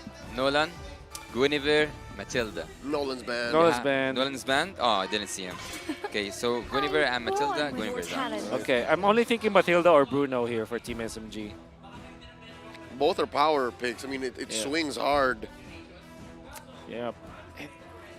But, okay, so it's... Oh, what? Okay, explain that wolf. I'd like to see you try. I can see you like, what was that? Well, you understand why they did it. Because Yue has played exclusively the Lilia. So this is a true pronged attack. You enable Stormy, you deny the flavor of the tournament from Yue. Exactly. Is Coach Power reading the situation right? Is this a worthy gambit? Okay, can we tell our I don't opinions know. here? For me, I don't agree with that Lilia first pick. For you? I'm questioning it. I am for I you. don't Wolf. necessarily have to say I disagree or not. Because it's, no, but I'm leaning towards the disagree. I think there's a lot of benefit getting the Matilda Arlet. They go Fredrin. Just do it again. Do it again. Oh. When it worked at the first time, why not go with it again? Yep. You know what? Khalid, Yes. Sam, I feel like they might even just put the Novari on you and it won't make a difference. I love the effort. You said my second name as well. Yeah. That was Khalid Bassem. Nice. Oh. Okay. Yeah. I'm thinking I was flustered because of this Lilia first pick, but I understand why they went for it. Yeah. There is logic, folks. There's It's logic. not just, oh, we go for this. There's layers, and now we see how it unfolds. Yep. I'm not so sure if Coach Pao was expecting MTV to go this way. This is, I would have said Akai would be perfect. Yep. I There think it it's is. good. I think it's good because this is the reason why they pick it up, and why is it good is because the Fanatine is already covered. Yeah, so you're not that scared about that. Blacklist, they still have the Faramis actually. You can pick up, but it's not the best versus Lilia, but some teams will argue that it's okay.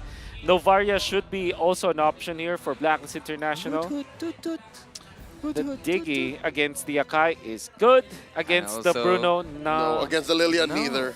No, but if you have the crowd control with the Faramis and sorry, not the Faramis, Fredrin and also the Arlet, I think that there you go with the Faramis. It doesn't stop the Diggy though. You can still pick up the Diggy if you want to. Yep. I like the Faramis because it's Faramis plus the Fredrin combo.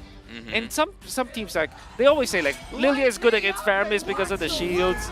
But for me personally, why I like the Faramis versus Lilia is the laning stage. You actually win the lane versus the Lilia. And you're able to force out the Purify from the Lilia. That's right. You get in a really good Shadow Stampede. Oh, you displace that Lilia. And by banning the Ixia, you're actually cleaning the way for Bruno to shine bright. And I think that Team SMG right now, they are calling the last Kage out. They are saying, the last Kage, this is your duty, not now. Yep.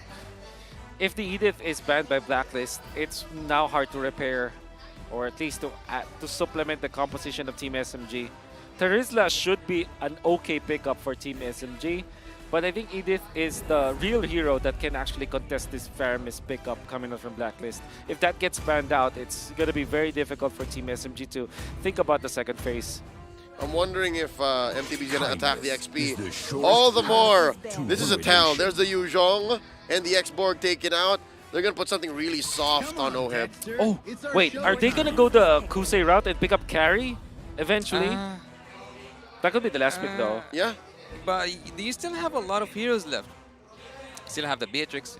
Maybe we'll see like a Clint, a wild Clint come in. Or even a... Yeah, Nirithel. Or are they going for the Harith play? That too. The odds. Brody. Well, we don't have to go we don't have to go too far then. Yep. So that is the reason why they banned the Yuzhong. So SMG, do you have a Lapu Lapu in your arsenal? Or Smooth as a lapse. Yep, Smooth the lapse. is a pretty decent lapse. All right. Lapu Lapu should be, it's perfect versus, actually it's a pretty good hero against Faramis. So what does Miko play? Well, but before we go to what Miko's gonna play, I can't help but to wonder, will Team Blacklist add upon more crowd control and maybe also flicks the Arlot to the room? Exactly. Not impossible. All right, second Rafael of M5. Put the Benedetta on Smooth. Questionable? Yeah, you just go Paquito here if you're Blacklist. There's so much going on for Team SMG. I don't know if Red J plays the Arlot, but that's a valid option. Go for the Paquito. That's a lot of burst, right? I'm sure he does. I'm sure he does. But I guess in your playing against Benedetta, against Rafaela, you wear the crown, Ren J. Just take us home with the Estes. Always on the way. Always on the way. Oh, of course. Always on the How did way. We forgot it was left open. Yeah, we were pointing it out the whole draft and forgot it now. It's so good. Oh my god. Matilda, Faramis, it's so good. Ouch. Ouch. Pick up and deliver. I hate saying that again, but I lean towards Blacklist It's draft the again. Blacklist Express. They can take you wherever. Matilda Faramis, everyone. Stuff of nightmares to face. I wouldn't wish that to anyone. Impregnable. I wouldn't wish that to anyone. Both on the offense and the defense. It's impossible actually to win.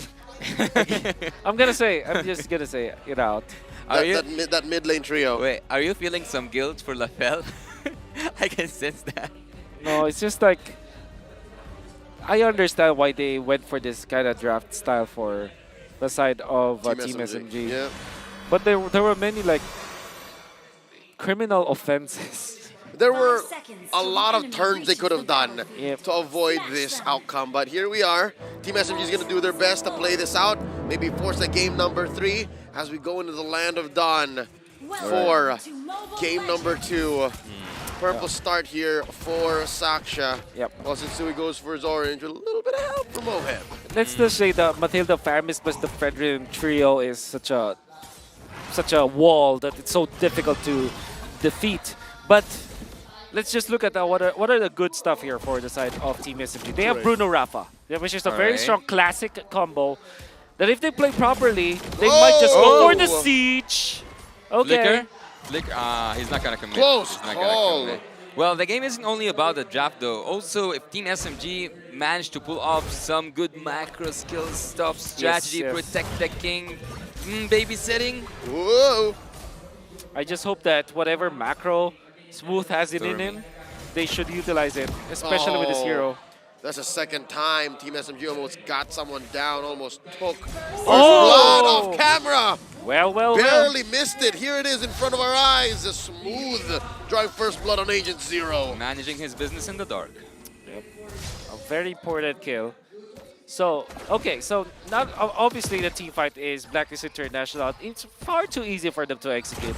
But all of the ISOs, all of the isolation plays from Team SMG, maybe that is the time where they can actually win. Especially if they use this Bruno plus the Rafaela to make it difficult for Oheb, and then go for the split push plays from Smooth. Maybe, just maybe, that is their win condition. It's a very tight win condition, but there is a chance. I'd like to concur. Anything less than a big 4v4, 5v5, Team SMG can capitalize. They're up by about 500 gold this time around. 50-50 call here on to the first turtle of the game. Saksha has his heavy spin locked and loaded. Look at this. A lot of members of Blacklist present. Turtle at a 50th attempt, a 10th attempt, heavy spin, Saksha secures, shields up, down goes two, Edwards and Sui bite the dust, Lord Smooth gets Dua. Smooth, what a smooth gameplay. Did you see that damage, kills, turtle, everything for Team SMG, and you have announced it yourself, Wolf. You said it might be the start of the Super Saiyan era, but is it the end of the last Kage? Not yet. I still want to see Sasa with his last dance in the international stage. What I do like what happened was this time Saxa was super duper on point. Maybe Sensui forgot how to play around the Akai ultimate, the heavy spin, because typically I fairly remember during MPL. When he plays the Fredrin, he knows how to dodge the heavy spin, so that when it does happen during the turtle fight, he still wins it. He still wins the retro battle. I have very vivid memories of Sensui even being under the heavy spin, able to retribution the turtle. Just because of the positioning, because you take advantage of the tough boots that you eventually get, and obviously the positioning to get the retribution. So maybe that's the reason why they lost that fight, because it's very... Actually, the positioning overall of Team Blacklist was very un-Blacklist during that moment. So, but then again, you will have to give credits to Team SMG. They're the ones that put Blacklist in that position. The way that they were very aggressive, poking the Matilda, forcing him to recall out. They are also poking this Faramis so that the level for the Faramis was far too late. All of those stuff combined together, that actually was the main reason why the positioning was bad from Team Blacklist. Well, Agent Zero losing his life twice so far makes it so hard for an Olo to be as annoying as we have witnessed him during the M5 run so far. So, I think that Smooth is definitely winning that lane, 3 kills so far, and I think he can even add up more. He haven't used that Petrify yet, so Team SMG might do something with the draft that we thought at the beginning. It's not a winning draft. Yeah, no, it comes down to their execution. And here you see, despite the pause, of course, the agents are just happy to be here. Fans of MLBB. I hope you guys are feeling the same way back at home watching from wherever you are. JC Sumandang says it's game time. Okay. Oh, UA. There was a time, I think I said it in the draft, that Faramis wins the lane versus Lilia, but if it's Rafaela plus the Lilia, it's kind of difficult to kind of win. I don't think that anybody wins against that. That's the strength of the Rafaela, winning the mid lane. Oh, Guiding Queen's on out. I think Blacklist International just finding their footing again. That was an amazing early game by Team SMG. Yep. Yeah, I think the Team Blacklist International need to find their own tempo once again. They kind of lost it by this turtle. There's a Shadow Stampede displacing a bit of Team SMG there, but they know, they understand that they're ahead here. 2K is nothing to scoff at 4 minutes. What you want to do if your Team SMG is to rid this Fredrin off of the jungler creeps. Utility jungler versus utility jungler. It's all about the XP. Oh, cycling eagle. All about the levels for both junglers now. Shinsui gets bullied out of the turtle pit. An immaculate pull by Saksha. There's no way, they're so far away. Look at this, the collapse, the pull. Smooth looking for targets. Edward gets pulled back. Oh, Smooth wants to take one down. Look at the back. Shinsui controlling that short bush. Gets spotted by Stormy. The rest of Team SMG off to retaliate. Turtle gonna go over to the Malaysian squad once more.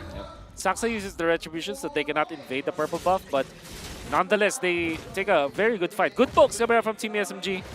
And overall, good positioning coming from Nico. He provided the vision for everyone from Team SMG. That's why the decision-making from the Malaysian squad was much better. It's perfect vision, perfect information.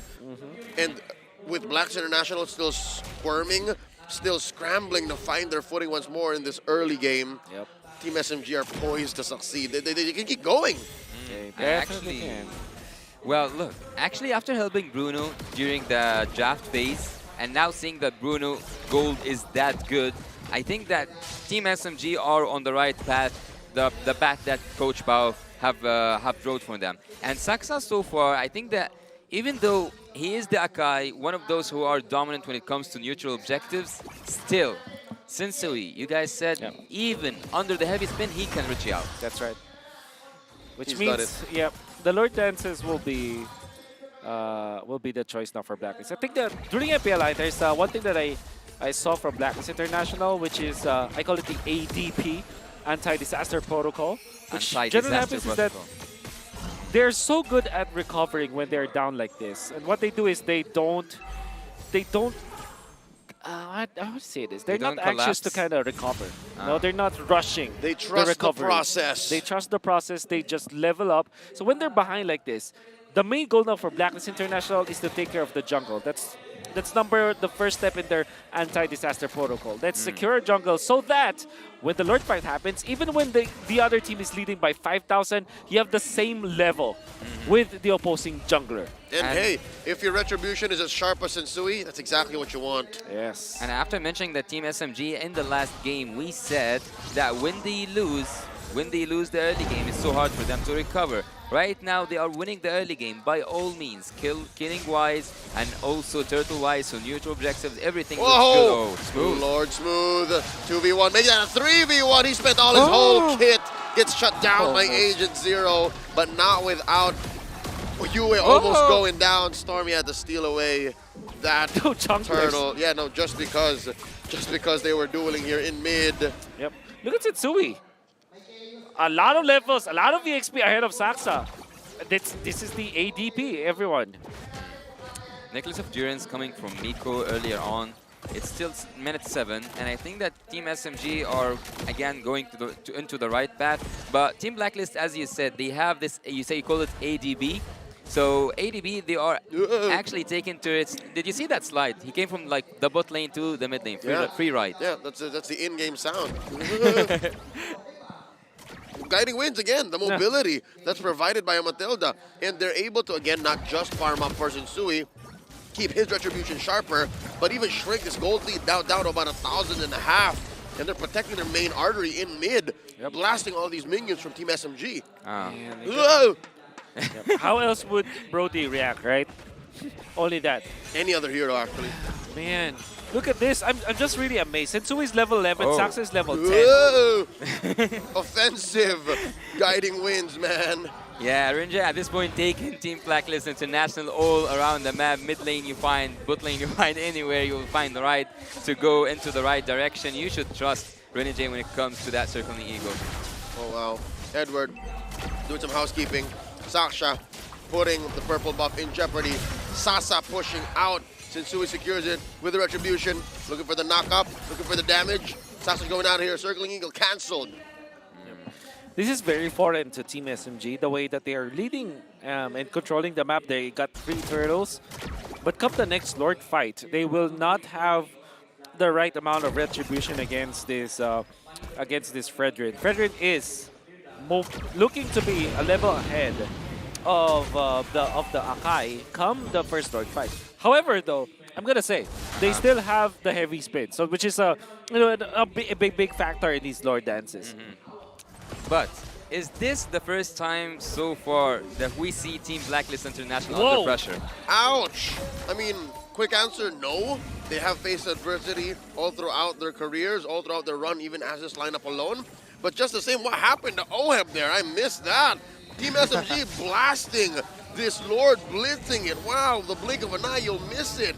Sasa scores. I wish we could have seen that because that was the best play the Team SMG could have done. I mean, they might have committed the ultimate coming out from Miko with the flicker as well.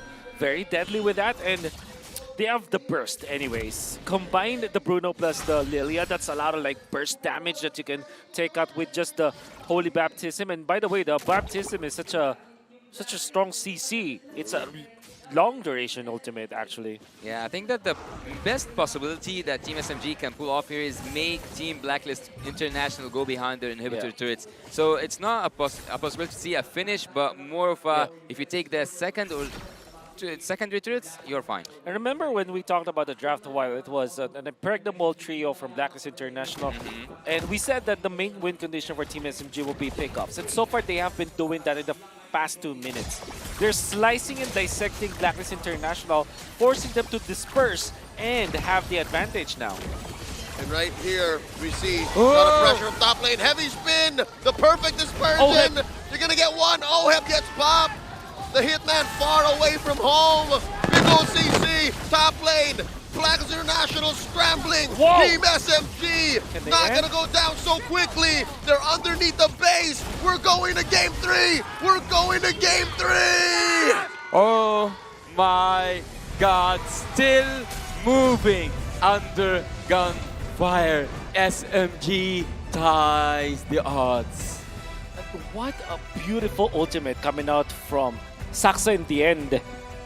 For some reason, he's able to disperse the members of Blacklist International with OHEB away from Yue, just a pixel away from the cult altar or the nether realm. It was more than enough to get the kill onto OHEB and actually end the game afterwards. Obviously, that was just a nugget, but I love the fact that they went in together. That was smooth as well as Saksa going in, and there wasn't any answer afterwards. The damage was there, and they just literally knew their win condition to go for pickups. It's so rare to see a composition having a win condition of pickups when you have the Akai, for example, because it's a team fighting hero, right? It's generally a team fighting hero. But because of the Rafaela, Lilia, as well as the Bruno, and the Benedetta to go with it, the nature of that composition now, going up against Blacklist International, is to separate all of their members away from each other and then win the macro fights. The big MVPs here will be the Benedetta for sure, winning that lane. And then obviously the turtle fight, the first turtle fight, when you see Saksa just get the retribution battle. Yeah, and also, actually, I take it back. I take what I said. I said that the best case scenario was the secondary turret, but look here, who is the MVP of the match? It's Lord Smooth, of course, coming through. Wolf already pointed it out, man. The Benedetta, not only when he's around does Blacklist International hurt, but even when he's not around, they have to think about him. What's Smooth up to? Oh, he's ruining our turrets. Oh, he's in the back line. Oh, he's killing us. 4-1 and 2. He's exactly what they needed to be, the tempo breaker. He changed the game. He changed the way Blacklist International understood Team SMG's offense. Well, did you guys see what Saksa did there when he got OHEB before just he finished that team fight? Look at this, Yue is not level 4 when this happened, and it's mainly because of the pokes that you saw coming out from Team SMGs. That's the best thing that they did. And we said that the #1 win condition for the side of Team SMG was to win their lanes before. And look at that. And look at Saksa. Look at taking away Yue away from OHEB. NetherRealm didn't reach OHEB in time because of the isolation. That was one of the most beautiful heavy spins I get to see, because sometimes, you know, we get to see like all those heavy spins that just locks down 3 people. This one was more beautiful because it separated the Theramis, the the hospital, the clinic of Blacklist International, away from the victim, which was OHIB this time. Yeah, I'm not one to say, but given the damage output that Team SMG had, even if OHIB were to be under the Netherrealm, he would have just died anyways, right? I agree with you.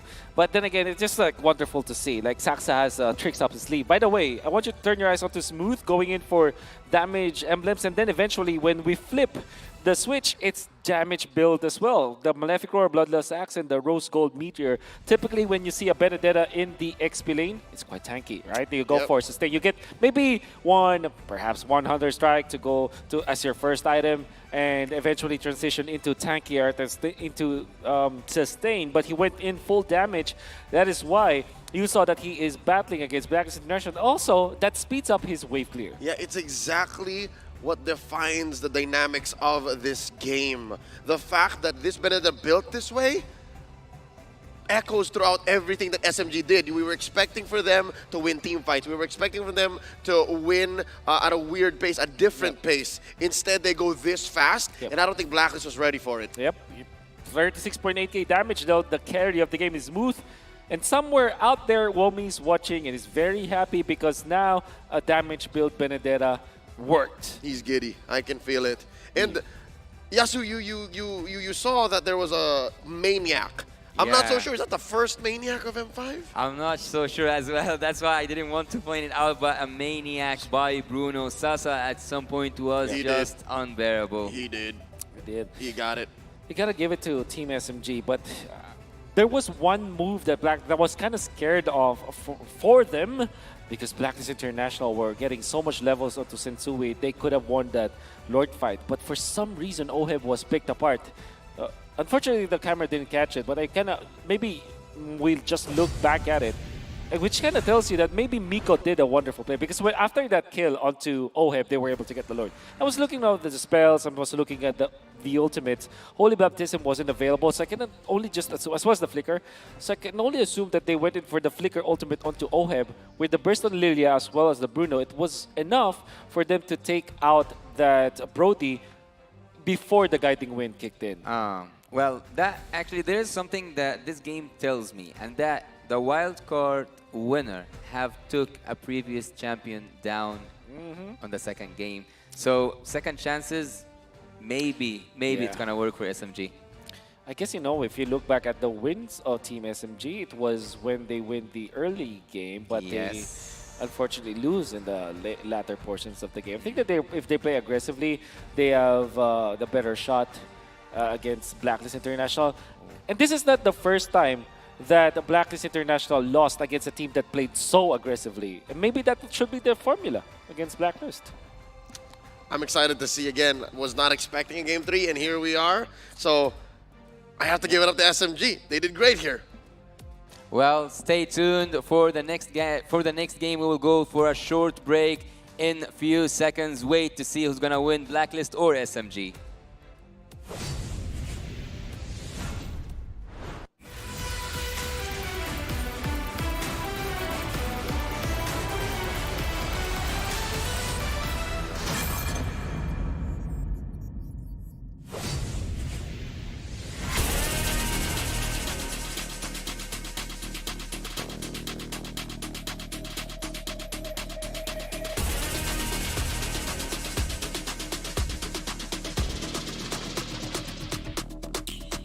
Hit me like I might get over, but you can get me in no corner. I know I can make a comeback, ace this round and finish this game now. Got the power on my shoulders, yeah, you know that I'm a soldier.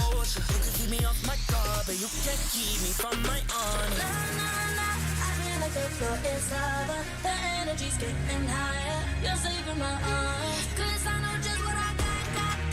I got you like na-na-na, and you know I hold the power. This feeling I love, oh yeah. Making my grind good to great, so don't stand in my way. Standing tall and I won't fall over. We are better than great, good. We are better than great. We stand tall, won't run away. We are fun, nothing gon' change. Great, we are better than great. Can't get it great, I'm better than great. I play my own role, I become the greatest.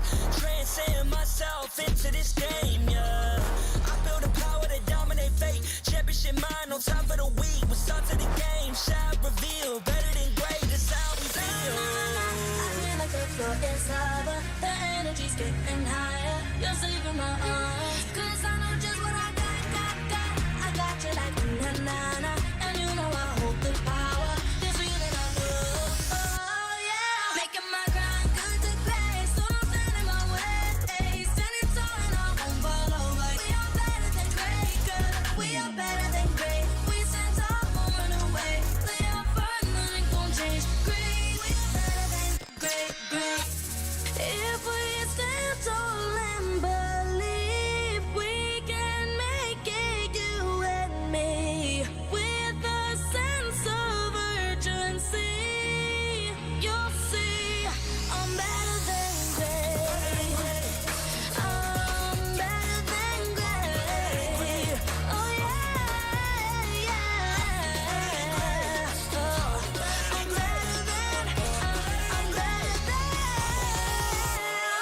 Making my grind good to great, so don't stand in my way. Standing tall and I won't fall over. We are better than great, girl. We are better than great. We stand tall, won't run away. Lay our first, nothing gon' change. Great, we are better than great.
I just saw everyone doing that, so I'm gonna do it anyway. Keep that way, I will open up. Looking at the audience here, I welcome you back. They are increasing and they are furious. Also, they are the player sex, as I like to call them. All the fans are coming from all around the world to see what's gonna happen today. We will see in the match point. I'm gonna be with you, Yasu, joined by the wonderful Leo and also the Wolf himself. We will see who's gonna be able to win this game. Will it be Team SMG or Blacklist International? I never really got to compete in an esports tournament, right? I've always been calling them my whole life. So that's how it felt like the pose, doing the esports pose. Like this? Yeah. The esports pose. That's right. Well, third game for the. I think this is the third game of the day, if I'm not mistaken. It's been long days. And no, this is the second. This is the second. Yeah, game, the second, actually. I guess. Yeah. Okay, so I guess my predictions are quite correct. You don't know that. right day? Oh, right, because the series hasn't ended yet. Yes. For all we know, we're all wrong. Exactly. No, I'm already wrong. I'm already wrong by the way. Also. It's the first birthday. It's on me to have underestimated Team SMG. Yeah. I did not expect them to go so fast, so aggressive in game 2, especially with the draft that we all were saying. It was, why are you doing this? Well, you should have picked it up. I gotta say though, there was a time where we really criticized the draft, right? And even I wasn't visible in the cameras, but you know what my body language was. I was like, man, they let the Matilda go. But we did say that there was a win condition, and it was there were two important win conditions. First, win the lane. Second is go for isolation plays, go for pickup plays. go to first for Team SMG. They drafted this draft because they knew how to use it. And boy, oh boy, it looked wonderful. I think that maybe the Benedetta is something that this team can use for game number 3. Are these screams in the crowd? They are. Oh, wow. Well, that's pretty normal. Yeah. For Blacklist fans, that's pretty normal. That's new to me. But having that being said, we are seconds away from seeing who's gonna be able to finish this series. Will finish this day off. Will it be either Team Blacklist or SMG? But I will go back to one point you said, and actually we all said here on the desk that it's nearly impossible for Team SMG to win with this draft. But also we pointed out some possibilities for them to win. Let's go back to something. I don't think that Team SMG actually won because of the draft, or actually would have been lost because of the draft in this game. I believe, I don't know if you guys agree with me or not, there was some solo good plays, especially by Stormy, that flipped everything around.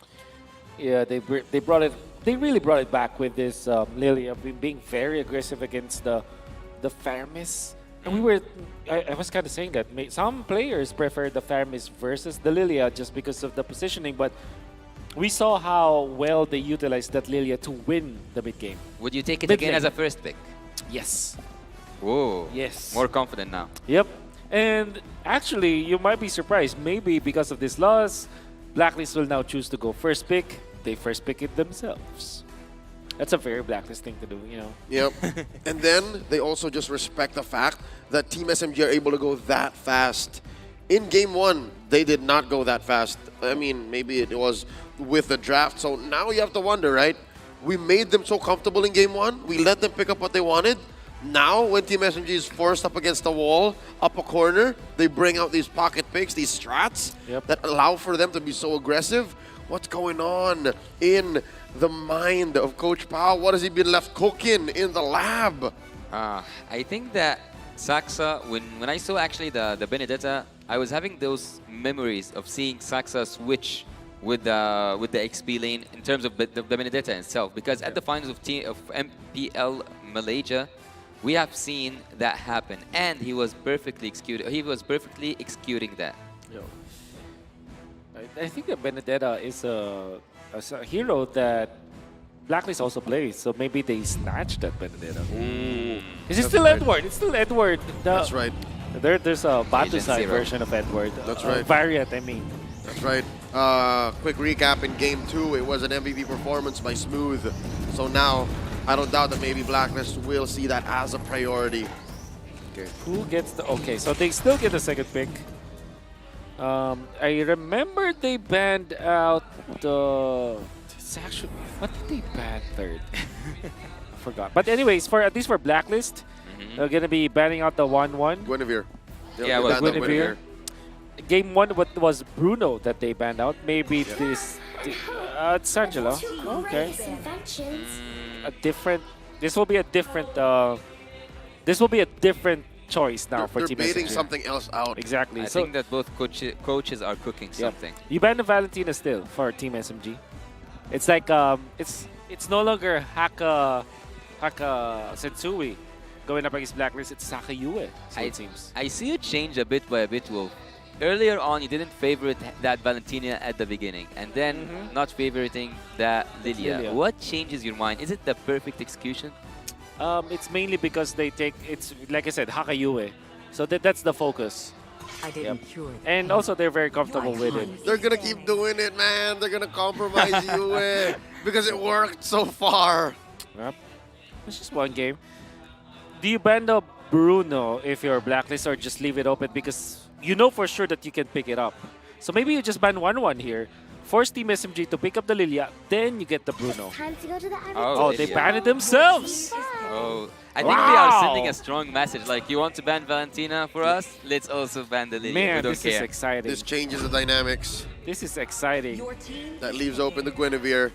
Faram is still out there. Wan's still out there. Oh my god, Faramis 1-1 is such a strong opener for Blacklist. Matilda also out there? Not yeah, to Matilda is out mention there. the Matthew Hilda.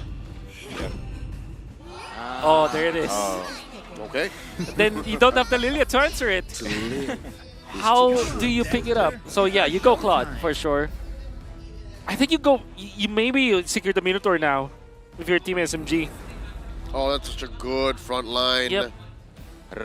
Kasasa. It's the second of the group stage. Uh-huh. All right. All right. And it came in at the last moment, too. The very moment. last second, it registered as a maniac. Yep. Okay. Oh, the first. Okay. So anyway, Minotaur, you don't want to give the the second game. Yeah, Yep. second game Second first. game. You don't want to give Second, first, third, Yeah. fifth World Championship. Confusing. Numbers. I think you want to use the Minotaur now, honestly. Oh, no. Okay, I understand why they go Lilia, but Blacklist can just pick up the Minotaur now. Rafaela with the Claude, do you think that this is actually something that can work out? I think that both of them are so weak in the early game, they cannot, like... I wouldn't defend that Claude with a Rafaela. I would have, like, took something more... Honestly, it's I like it. I don't think it's a matter of defending the Claude. It's enabling the Claude. Maybe, yeah. This is Team SMG we're talking about. Yep. They're built diff. Wow. They didn't pick the Minotaur. That will be the perfect hero, but still they got something similar, which is a hero with a stun. So the Martis instead of the Fredrin, understandably so, because you need eliminations Yep. with your lineup. You stop it. You let them think that they're safe with the heals, and then you say nay. There's a lot of nay. You protect the 1-1, you protect the Martis. More crowd control, maybe? For both of teams. Harlot's still out there, by the way. Yeah. Minotaur, the one you are calling out so far. Could be the ban for Team SMG along the way. If, yeah, I think that is the valid decision. The thing with the opener here for the Rafaela plus the Guinevere coming out from Team SMG is that you confirm that the Guinevere is a jungler, or at least not a roamer at all. Well, Phivius being banned, does that mean we'll see a Benedetta from the Agent Zero? What was left undone. The Phivius, actually, yeah, it is obvious for the 1-1, but maybe add upon that a Yeah, for Benedetta. sure. You wanna you wanna pick up the Benedetta 4th pick if that in that case. I guess Team Blacklist, if they have this Martis plus this 1-1, they probably will not go Benedetta. They might go something like Terizla so that they protect themselves first. You need a front liner. And it's faster damage. Yep. Better ways to pull in, because you are kind of diving if you're looking at the one. Correct. You're all dive, to be honest, like these first three. Yep. There still is a benefit for the Matilda Famis though. Or maybe Renjay just goes for Kaja. Oh no, there's a Rafaela, so maybe they want Kaja anyways. Ooh, what if you put Matilda? She's still out there. Yeah, Matilda. I assume they will be banned, but okay. Oh. No? Same idea, I guess. They heard you. They heard me. I will choose my own path. So that is Arlet. There it is. Called it. Yep. That's going into... Okay. No one knows, actually. We don't know if this can still be a roamer. What is a DPS mage? I think Benedetta still is good for SMG, all things considered. I think they need something to take damage. Someone to take damage, actually. Yeah. So without the Leah, Gord maybe might be the best, Ooh. or a Farsa actually for Team SMG. Oh, yo, it's been a while. Yeah, Stormy. Yeah, I guess those are my two guesses: Gord or Farsa. Farsa would have been my choice actually against a 1-1. Yeah. That's a natural counter. Yep, You just blow her up before she takes to the skies. And then instead of the Benedetta, well, Benedetta still is a pretty good hero, but maybe they Khalid instead. Yeah, because that really, Khalid with the Rafaela plus the Farsa, that's a very strong hero combination. Oh, you called it again. Oh, it's worked. More burst. Okay. Okay. They're going dive for dive. Isn't that too much true damage on Team SMG? Nothing is too much. They need everything. Yep. Given the way they played game 2, I've learned to never doubt them. Honestly, Tiger still looks like a good option here for Blacklist. Not gonna lie. I think even a Franco would do something here. Franco is good. Always on the way. Okay, Matilda. Oh, it's on the way. Let's see. Matilda is there. Again. They're looking to redeem that game 2. Yep. There are only two different heroes here, which is now instead of the Fredrin, it's the Martis, and instead of the Brody, it was the 1-1. Yeah. Right. So, what is the benefit of having a Matilda and the Famis? Again, it confirms the crossbow of Tang, right? Yep. No matter what happens, you're gonna fly. She's gonna get it. Yep. And there's not a legitimate burst coming out from Team SMG. On top of my head, they went in for the X-Borg, so that's not an actual quote-unquote burst. Not gonna burst you fast enough. Yeah, and they went in for the Gord. the gourd, which is also not quote-unquote a burst. There has to be a full combo. You have to kind of walk into it. So that's my main concern here for Team SMG. At the same time, though, there's not a lot of front line from the side of Blacklist that might be enough against this massive front-to-back the Team SMG has. Imagine facing this gourd. Surely the 1-1 might survive, but the rest might not be able to. Who's gonna set up this for Team SMG? For all of these beautiful ultimates, who's gonna set it up? Sasha. Sasha's gonna take care of business here. Yep. He's pretty confident. Guinevere is there. He can go tank build. And then also the Rafaela. It's a slow commitment. Yep. That's the thing, right? I think we saw it in the previous series. We saw Nael as well as a boy combo with the Guinevere plus the Gourd. They can also control the mid lane by controlling some of the bushes. Go for the Rock Ursa Golem, Rock Ursa bush, and then the Gourd stays somewhere around the Pixel bush or the left bush in the mid lane, and they set up for kills. Yep, and it's made all the more easier by Miko's Rafaela. Exactly. You have wanton vision, almost infinite information on the map as long as Miko checks the right bushes at the right time. Yep. And that allows them to actually pick up the pace from game 2. They can continue at that pace. I kind of like their composition now, all things considered, actually. Yeah, maybe I'm just like living off the the adrenaline that I got from the previous game. Yeah. But if they played according to their composition, they play aggressively, they go pickoffs once again, I think that they can overcome the Mathilda plus the Faramis. What I'm trying to say here is, this game number 3 is much more winnable compared to game number 2, and they won game number 2. That's right. I actually like how SMG have good early and late game heroes, because we have true damage, we have that X-Work, he's gonna be even more annoying with the immortality, and we have Rafaela, as Leo said, to trigger, to enable Claude and Saxa to cover the middle part. Yeah. And Blacklist International, again, maybe we're just so used to the way they play, we're so used to that metagame, that whenever something new comes in, at first we question it, then we see it work, and then we ride the wave, we just go with the flow. Because if something can redefine what we as as strong and effective, then that just makes this metagame all the more interesting, more exciting.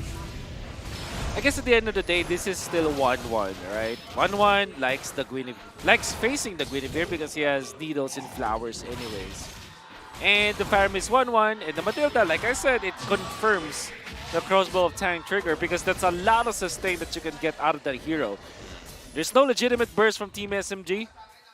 So if anything, Team SMG might just focus on taking down the other heroes and just let the 1-1 fly and just deal with it afterwards. Yep, and then what are you going to do if you're a lone 1-1, right? Let's get into it. The final game in this best of 3. Team SMG, obviously, balls in their court. They have the momentum. They could go ahead and go for the reverse sweep. Blacks International looking to reset, regroup, and reclaim. They just came from a win, so they do have that momentum. And having that game 3 of day 3, it's the end game. It's going to be either an opportunity for Team SMG to redeem themselves and have an opportunity during the group stage, or for Blacklist to sit on top of that group. How much of Pure Rage you want? Pure Rage. There was a time where there was a 5-man Quantum Charge, this time 5-man in Pure Rage. My God. Sasa didn't get the memo. Oh, good. Oh, there's a pull. Stormy almost gets punished by 3 members of Black. Stormy's level 3, Yue is level 3 as well. Okay, so everything's pretty normal. Oh, Sasha gets caught up. The chain gets stun. the full ult and Sui pop. Oh my God! Lovely. They didn't use that dash from Renegade. It was offered. Like I said, how do you win MOBAs? Get more stuns! CC is the name of the game, but it's actually Mobile Legends Bang Bang. Oh Look my at this God. Mystic Gosh onto Yue. Renegade pulling him out of harm's way. Again, he's under level 4. Not a good look. Hard to engage. Edward very low. Caught up between 2. And he goes down. Team SMG continuing their offensive streak from game 2. I love this coming up from Team SMG. We're talking about how they should be winning their lanes, which they didn't do in game number 1. This time, they're winning the laning stage so badly. And now Saxa will not have to use the Retribution. They can even invade this time, knowing that Blacklist might just not win it when it comes to invades. But fortunately, since we had the had the right idea. Okay, I'm not gonna win the turtle fight. I'm just gonna farm up again. Anti-disaster protocol for Sensui. Well, losing as a March against a Gwyn will never make sense to me, as the first blood being, let's say, took by Saksa, having 2 kills so far. He is so fed. Sasa wants to take that last hit, and he does land that last basic attack. But so far, gold earned. Yeah, he should be on top. He have the 2 kills. So by any means, Team SMG are on the right path. Ooh, Renegade, offensive circling eagle. But look at this. This is what we're talking about, right? Enabling the Claude. Giving them damage, and Sui's very low. Saksha throws out that skill, the damage. It's real, man. I like that he's currently building tank, by the way. The right way! Does not get in the full combo. That's a good bush to be into. Saksa on fire. Oh, Genius Wand. He's building up Genius Wand. I'm starting to like this build. Yep, Molten Essence into damage item. Saksa. Oh, Heb! Looking to take to the skies. Might get bursted down. Needles and flowers away from the HP. How is he even alive yet? He's a dancer. Grew up dancing. Just Oheb. Yeah, just Oheb things. Survives. No corrosion side available. Massively for Team SMG, but not entirely a disaster for Blacklist International, especially because Sensui didn't die the second time. It is 0-1. And all things considered, they might be even considering contesting the second turtle. Yep, it's not all gone. And the fact is, again, they're still at least on ADP. Yep. It's ADP. Huh. The first picks were solid, but then when we went into the game, or like into the draft, everything went... We were living inside the world of Coach Paul and Master the Basics. And right now we are experiencing something new to us. Something that we haven't seen so far in the M5, in the group stage especially. But again, I'm going to tell you, Smooth, once he gets the immortality, he's going to be annoying. No, last Insanity popped at the right moment. Circling Eagle, big final slash. HB coming up, Turtle still standing. Mystic Gosh, it's Yue who confirms it. Now Blast International goes to the turn. Smooth goes down, a big win for the hometown heroes. That's the anti-disaster protocol. If you lose the first turtle, just relax, get your levels up. You still have your contention. And by the way, Edward, what a flicker play. Wait, what? Okay. Happened in the dark. A 2v1 again? I guess, well, 2v2 technically, since we had a turret. Yeah, I was focusing on the top lane. I thought like we would see a kill on Claw, to be honest. Yep. There was 3 against 1. It was in the bottom. It's in the bottom. Okay. So the gold laners are pretty even right now. Boo! But Smooth is trailing a little bit behind. It's just 200 goals. It's not that much. We can safely assume that in Blacklist they have recovered and now it's dead even. Interesting. So the reason why Blacklist or Team SMG weren't able to kind of really stay and establish their position, even when they have the X-Borg as well as the Rafaela, is because of 2 things. First, Smooth was too far away from his teammates, and second, Saksa went for the damage build-up. So he cannot stay, or he cannot stay in front, but look at that! Full-on combo, forcing out the early Nether Realm. Edward, stunned in place. Blacks International able to regroup. Team SMG backing off. Blacklist International are putting a bounty over Sasa's head. Look, Sasa gets sandwiched, blazing duet. Able to save him, but only for a second more. The pull puts him into harm's way, serving up a kill to the Filipino snipers. Blacklist confirms and converts into a turn up top. Saksa coming in, the Purify from the mid lane Magician. Sasa's about to get popped, not before taking one out on the way. Traded out for Saksha for Yue, but Yue responds. Oh, the 50-50. You can see Stormy waiting for the 50-50. He either goes ultimate on the right or on the left side. Missed it. Made the call. Now turtle fight. Look at the poke. Gonna get his Firaga armor popped. The projectile thrown out stuns Blacks International. The HP keeping Renegade up, but he dashes on out of there. Shields up. Blacks International looking for this final turtle. 2 for 1. Blacks International does more than just clap back. They have stabilized. Yeah, Smooth is being treated roughly. Actually, Smooth so far cannot breathe with the presence of Team Blacklist International. But after having these turtles, there's no gold lead that can be mentioned for SMG. Team Blacklist. Some glimpses of the game number 1 where they just utilize their ultimate just, you know, without a plan, basically. They use it for the sake of using it. Like, You can see Miko just burning his ultimate, not able to take out Matilda. Of all of the heroes out there available, Matilda was the choice. It's a pretty bad decision coming out from Team SMG. Now, Blacklist International, they not only have the lead, but you kind of feel like they have the momentum now. Blacklist International, I would question if there is a lead for anyone in this game, because a turret to turret, everything is equal. Sasha coming in with the combo. Circling Eagle. Sasa found out by Renegade. No follow through. They disengage. Down bottom though, check this out. Oheb making a beeline for that push. Yep. Tier 1 down bottom falls. Jake top lane as well. Not enough of a wave. I think Edward's going to be able to clean up. I thought that actually Smooth will commit to that turret. Yeah.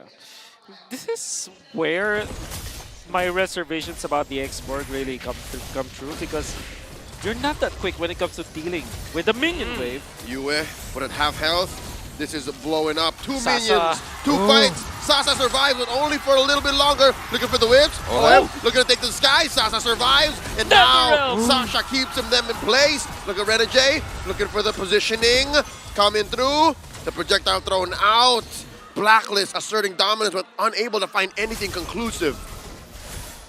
Very scary for Team SMG. They could have lost Sasa again. But with the Purify, gets out almost getting taken out by the members of Blacklist International. Fortunately, his teammates were there to save him. But that's very scary. Now Oheb is ever so confident. You gotta be careful now, especially because you don't have the Purify onto your Claude. And that is a big problem, because incoming, it will be the Lord fight. Oheb have this boost, let's say, in confidence, because he knows that his team got his back. Oh, Sasa no. gets caught out. We just talked about it. Miko can't save him. No flicker, no nothing, no purify, not even. It's gonna be so hard for Team SMG to engage and even to contest that Lord, and this Lord is actually so important because they need to push. Here we go. Lord dance up. Big advantage for Blacks International. Lord Vision first. in check. Easy. Positioning in check. Big objective scored. Blacklist now almost 3K ahead. And that is Team SMG biting off their problems now, because they went in for damage build onto Saksa. That's an overall team decision that maybe they're now gonna be rethinking. You saw it and you felt it during the second turtle fight. It eventually went for the blade armor. They're actually reconciling that. They're like, okay, Genius Wand, okay. Then we go from there. Blade armor. I've seen a Guinevere actually build first Brute Force Breastplate, and I thought that was weird. This, I guess, is a little more, how do I say, greedy. Yeah. This is more odd. And actually, when Gold speaks here, we see that one full item ahead from Claude. This is gonna hurt so bad if we saw a crossbow. That's right. He hasn't even flown up yet. Final slash, put Smooth right in front of Blacks International, served up on a silver platter. Take it to the skies, Oheb! Crossbow Tang!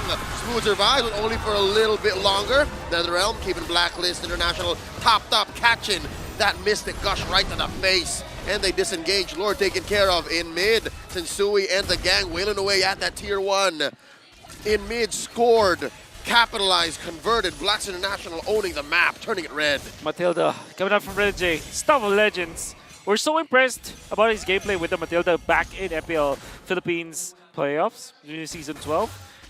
We didn't see it in the previous game, but now we are seeing the full potential. The pokes that you are seeing from Renegade is immaculate, really forcing Team SMG to disperse and break their formation. And he saves his teammates so many times. And by the way, Renegade is utilizing this Matilda to also aid the farming of his players. There was one time that he used it for Sensui, another time he used it for Oheb, so that the positioning and the farming will be sped up. For me, it feels so awkward actually to see the X-Borg without the immortality so far, and I don't know what's gonna happen when you don't have a front laner that can risk it all. If he lost the shield that he has, if he lost his own passive, if he lost that front laning, Team SMG don't have anything to actually engage with. You will not sacrifice Saksa, and you have all these lords waiting for you. And I guess that's how Team SMG makes up for it. The fact that they lack peel, they make up for in vision and in, I guess, faster damage output. That's what Blacks International is lacking. They need to trigger the final slash. They need to trigger the Ghost Bursters. They need Oheb to fly. If Team SMG are able to pull the trigger faster, then that changes the way this game has gone so far. As we ramp up into the late game, it's still Blacks International calling the shots. Renegade smooth hits a circling eagle, and they're gonna collapse onto this export, popping him just as quickly. Sensui hits the decimate right as the Luminous Lord spawns, and there's nowhere for Team SMG to go. It's hard to contest this, especially with a man down. Lock up top. There's the plan. Oh, Sasa barely escapes. But that means Blacklist International will have another uncontested Lord. That Lord will be so easy, actually. Oh, it's not. Oh, Saxa wants to contest that. Even by being behind in goal, he still wants to go for the retribution. This is not a dance. This is not a dance. This is a highway robbery if Sax is able to get this. Lord here, a fifth of its health, a 10th in retribution range. Sensui not letting this left up to fate. He's like, yeah, I know they're very far off, but let me retribution. It's on the way. At this point, you cannot afford mistakes. By the way, big props to Edward just zoning out Guinevere. First item, Radiant Armor, followed up by Dominance and Blade Armor. That allowed him to be aggressive. I have a question for you, Wolf. Why is Ixborg not completing the anti-curse or even going for the immortality? He wants to split push. He can't afford it. He can't, and also he can't afford Poor. it. Wait. Did I see that correctly? Edward having the roam boots? I didn't see that. We'll see it again. We'll see it again. I hope we see that again. In just a bit. But yeah, no, it's possible. Maybe they've come to the point where they need the utility of Rome coming up at this point in the game. Lord crash it up top. Down goes that inhibitor. Permanent damage dealt to Team SMG's structures. Permanent damage that they'll have to constantly think about. They're bleeding from that lane. Down bottom, Edward coming in with the flicker, looking for the final slash. Spent it already. They're happy with this outcome as they back off. This is dangerous. Team SMG pulls the trigger on the gush as Blacklist sends packing. A sweet disengage. Renegade, the maestro behind everything that's happening on the side of Team Blacklist International. They took 2 inhibitor turrets, if I'm not mistaken, and that's a good output from taking that enhanced Lord. Okay, Sasa. This is very scary. The 1-5 conceal play. Position 1 and position 5. Oh no, Sasa. He dead. This is Does he have dangerous. Purify? He does have Purify. He does. But he doesn't know, though. He doesn't know. He's gambling with his life. He don't know. And, okay. He's going to try to get this orange. Not the safest orange, but the fact that Miko's very far off, too. Oh, he's going to get away with it anyways. Yep. They didn't feel confident about it. To be fair, the 1 plus the Matilda, it's such a weird combo. You know, it's not like a big... It's not an instant burst of damage. Burst.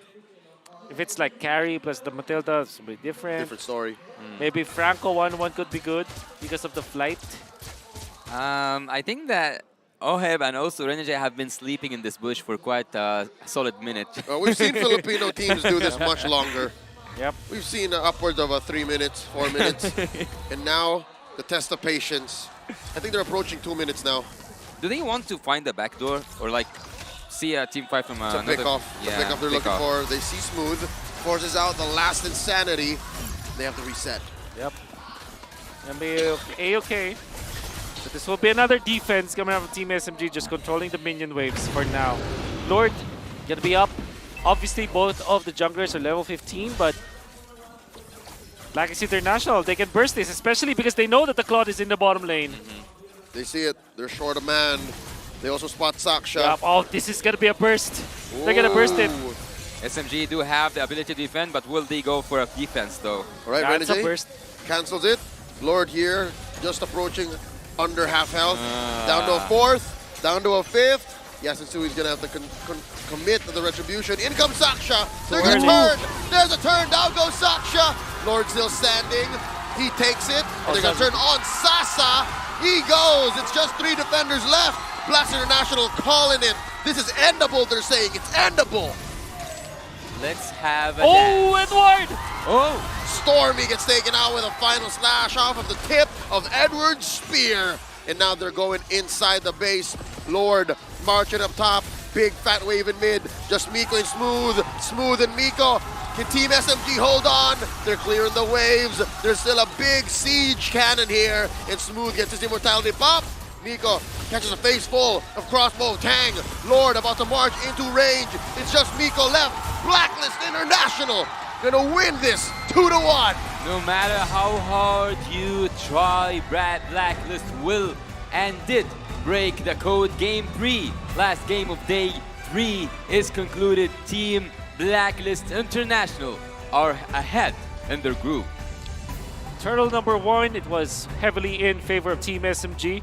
They're winning the early stages of the game already. They're doing a great job, especially because they have found a lot of pokes onto Yue. They actually prevented the NetherRealm to be available again in the first turtle fight. They won it one-sidedly and they were controlling the map. 1,000 gold lead, but then the anti-disaster protocol coming out from the side of Blacklist International.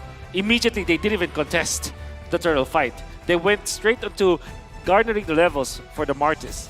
And additionally, the second turtle fight that didn't have a lot of strength that we saw coming out from Team SMG, that was the main problem because now they decided to go for the Genius one first. They didn't have the authority to be in front of Blacklist International in second turtle, and the rest was history. I'll have to concur, Wolf. That did feel like it was excessive. It felt like they were ahead by a mile, but the truth was it was barely an inch, and they overcommitted. They bought that item way too soon, and it led to them not having the right engages, not having the right breadth or tempo for that early game to actually snowball into what they wanted to get, which was essentially the reverse sweep. But here now, Blacks International had better situational awareness. They understood where they stood in the offense and defense, who was the beatdown, and because of that, they walk away with the dub. Yeah, they definitely understood the assignment. Who is the MVP? Oh, 2 times in a row, Yue. Yue, the mid lane genius. Yep. But obviously with this, Thermis struggled a little bit in the early stages. But because of his usage of the Purify as well, and this is spacing, and the fact that he used the NetherRealm at the right moment during that turtle fight, it was a collaborative effort because Edward lands the final slash, gets it to go, finds the good opening, and then the NetherRealm to eventually prevent everyone from dying in the turtle fight. That allowed Blacklist International to objectively secure the game. And that's the thing for Blacklist. Once you give them a turtle, they snowball off of that. And I will give credit to the overall idea here coming up from Blacklist International. They don't contest what they cannot contest. They always go for the better team fights. They don't risk it. They look for team fights that they will have the advantage off from. And here, in the early game, you see that there is a little bit of give. It was actually Team SMG calling the shots. But eventually, as soon as the tides have turned, you'll know that, hey, wait a minute. Maybe Team SMG don't understand exactly that it's now Blacklist who's ahead. Wow. Here, very good recovery coming up from Blacklist because that was when the Gord landed a big ultimate and then they just turned it around. And look at that pull coming up from Yue. Eventually died, but that was a shutdown. If anything, he's happy that that happened because now Sensui has a lot of gold. And massive knockup coming from Renegade, getting 2 people, setting up for another Sensui kill. Not having a solid front laner actually was the trick for me in this game. SMG were, for me at least, they didn't have any opportunity to go inside and force a fight. Yep. You see that, again, play coming out from Sensui. He used the Ashura's Aura as well as Ashura's Wrath as well as the Mortal Coil to fend off this Guinevere because Guinevere was so zoned out. He didn't have the enough tank ability to be in the front lines. And it's the big problem here is that you don't have an additional here to go for that play because the X-Borg is not as tanky as something like maybe a Terizda or an Edith that we cannot prescribe this team. There's somebody else has to be in the front lines, but because the X-Borg was really just destroyed in the lane on the mid-game stages of the game, you saw that the Guinevere Saxa didn't have enough vision, staying power in the front lines. Actually, the MVP was concluded. We saw that Yue is the one who is the MVP. But for me personally, I would say that Renegade was the man behind the scenes. He was moving everything around, making everyone safe, engage and disengage. Yeah, and doing so without having died. Yeah. Wow. It was such a perfect situation. That was allowed for by Yue. That's right. Yue was always in the back. Yue was always making calls saying, there's enough damage on me. I have NetherRealm. You can force the issue. It's the same between Oheb and Renegade, actually. That's why towards the late part of the game, they were always together in that death bush, and less than half of the map away, Yue was there. Yue can actually make it, if I'm not mistaken. Definitely. With the Shadow Stampede, he can make it to the scene in case these two will get into trouble. By the way, Blacklist International might have just secured a playoff contention, right? Yeah, no, with a 2-0 and a 2-1. 2-0 and 2-1. I think so. Yep. We have to check the numbers. We have I mean, I think, all right, fine. I'm going to say it's 80% chance now for Blacklist International. Very Math-wise. safely. And I think that they only need to secure one more game. Even if they lose the next series that they're playing, if they win one game, it's already enough for them to secure the playoffs. Until now, actually, you can comfortably say that they have secured it. Renegade having the best teamfight participation, best total heal, best stats overall.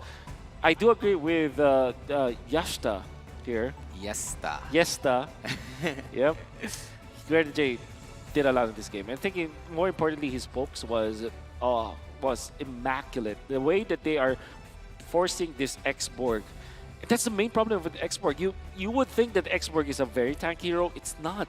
In the metagame that we have right now, it's actually very flimsy. Smooth rarely did anything of his own accord. Yep. Yeah. For about 9 out of 10 times that he actually got an ult off or dove in, it's because maybe Blacklist forced him to. That's right. But would we say that the Group of Death has claimed its own first victim?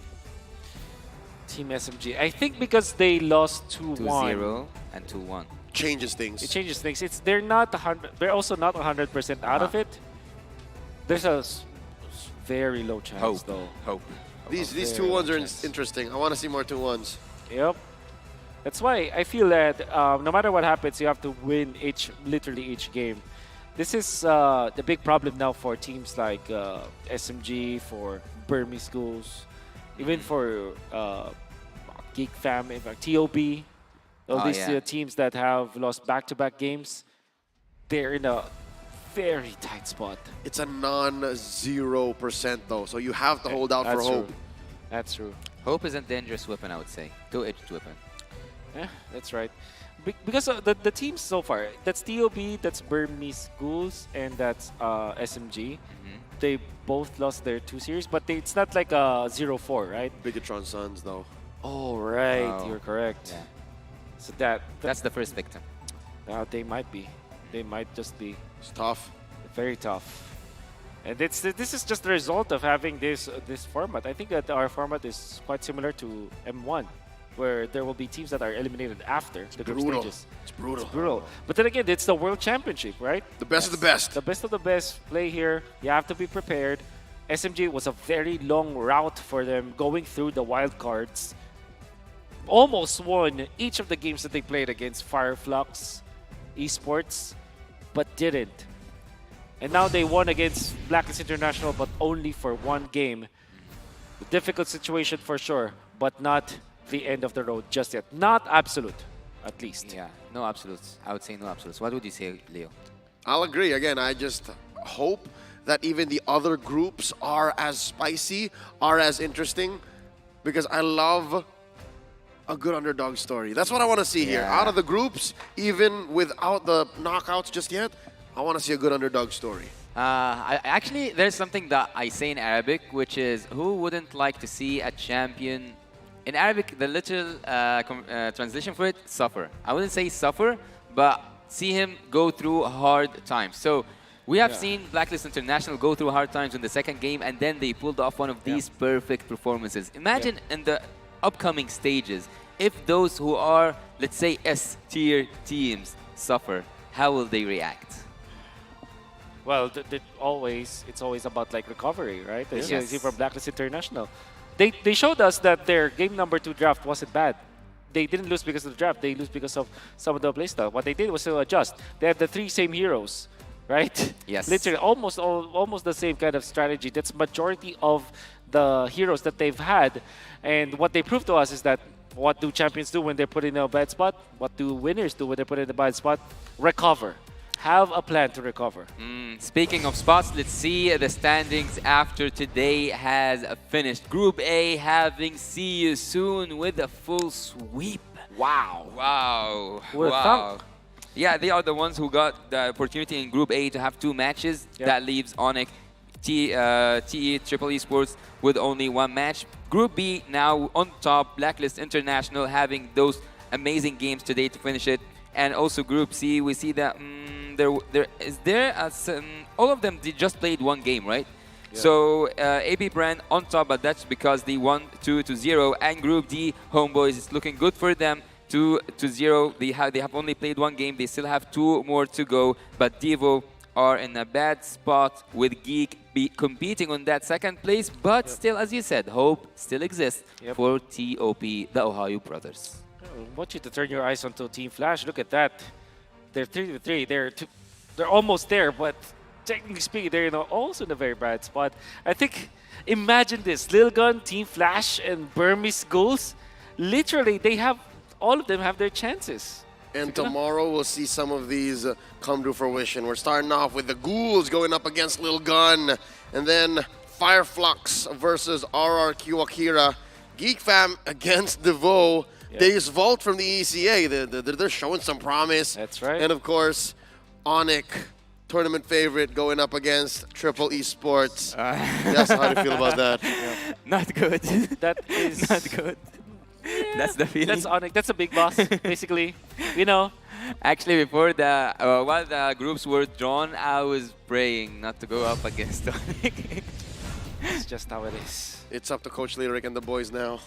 Yeah, I trust them. They will do something good. Whew.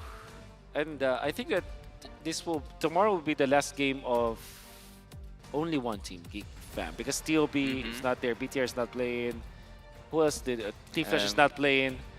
So they're the first to finish their finish their series. Yeah, that's right. All right. Prior to today's series, I was worried about Ocho Gahaba. I was worried about their shadow analyst. Yeah. But after that victory, I feel great. Hopefully I meet him someday. Well. We ended the 3rd day of the group stage with 4 incredible series, and we would once again like to thank our sponsors. The M5 World Championships is powered by Moonton, presented by Kadia, supported by ROG, the official gaming phone, Grab, the official super app partner, and Secret Lab, our official chair partner. Once again, I was with you guys. I'm Yasu, have here the wonderful Leo and the Wolf himself. Before we end the day, let's throw it over to our host, Reptar, for some of the final reminders. Have last words or wish luck? Semangat. Thank you. Let's go to Reptar.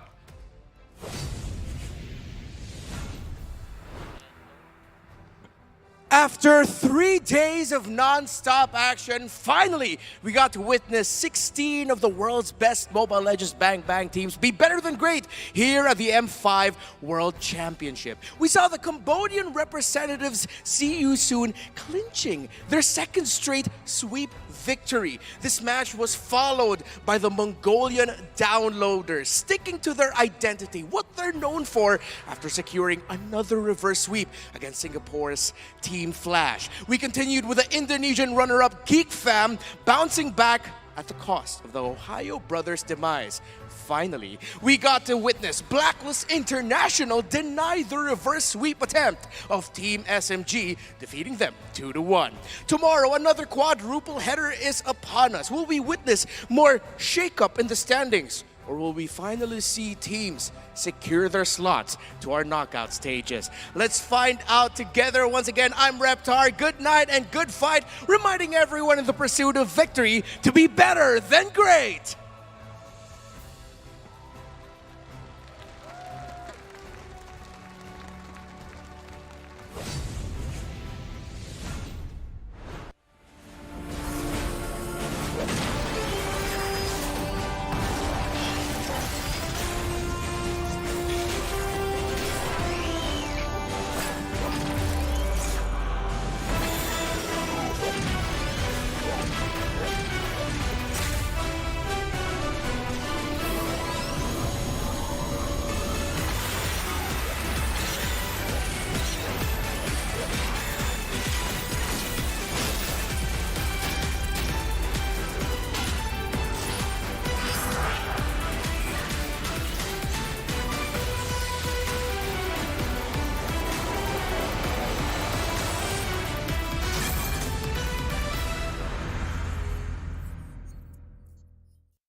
from my honor.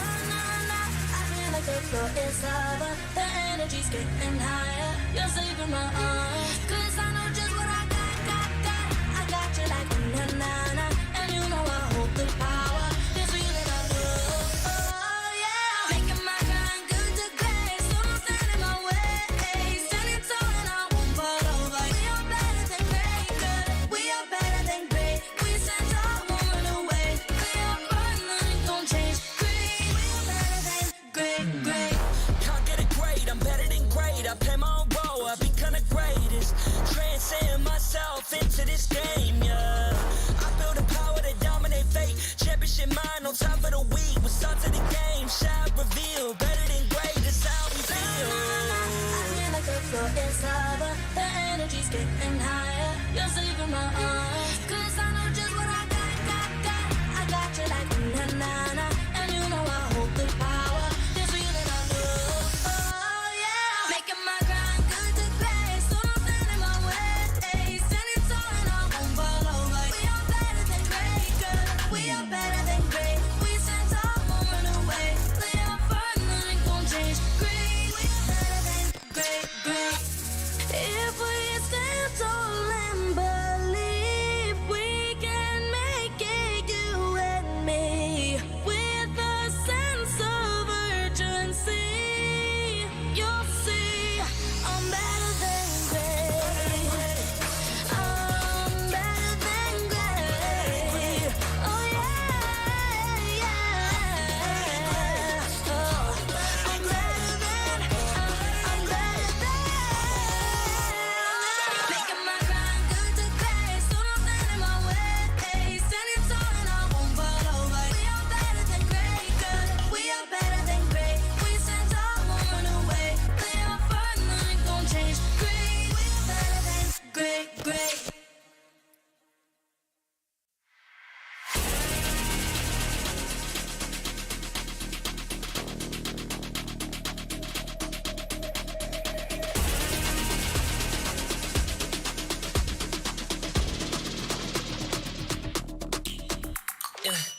Hit me like I might get over, but you could give me in no corner. I know I can make a comeback, ace this round and finish this game now. Got the power on my shoulders, yeah, you know that I'm a soldier. You could keep me off my guard, but you can't keep me from my honor. I feel like the floor is lava. The energy's getting higher. You're saving my arms. 'Cause I know just what I got. I got you like na-na-na. And you know I hold the power. It's real that I love. Oh yeah. Making my grind good to great. So don't stand in my way. Standing tall and I won't fall over. We are better than great, good. We are better than great. We stand tall, won't run away. We are firm, nothing gon' change. Great. We are better than great. Can't get it great, I'm better than great. I play my own role, I become the greatest. Transcend myself into this game, yeah. I build a power to dominate fate. Championship mind on top of the week. We start to the game, shout, reveal. Better than great, that's how we feel. I feel like the floor is lava. The energy's getting higher. You're saving my arms.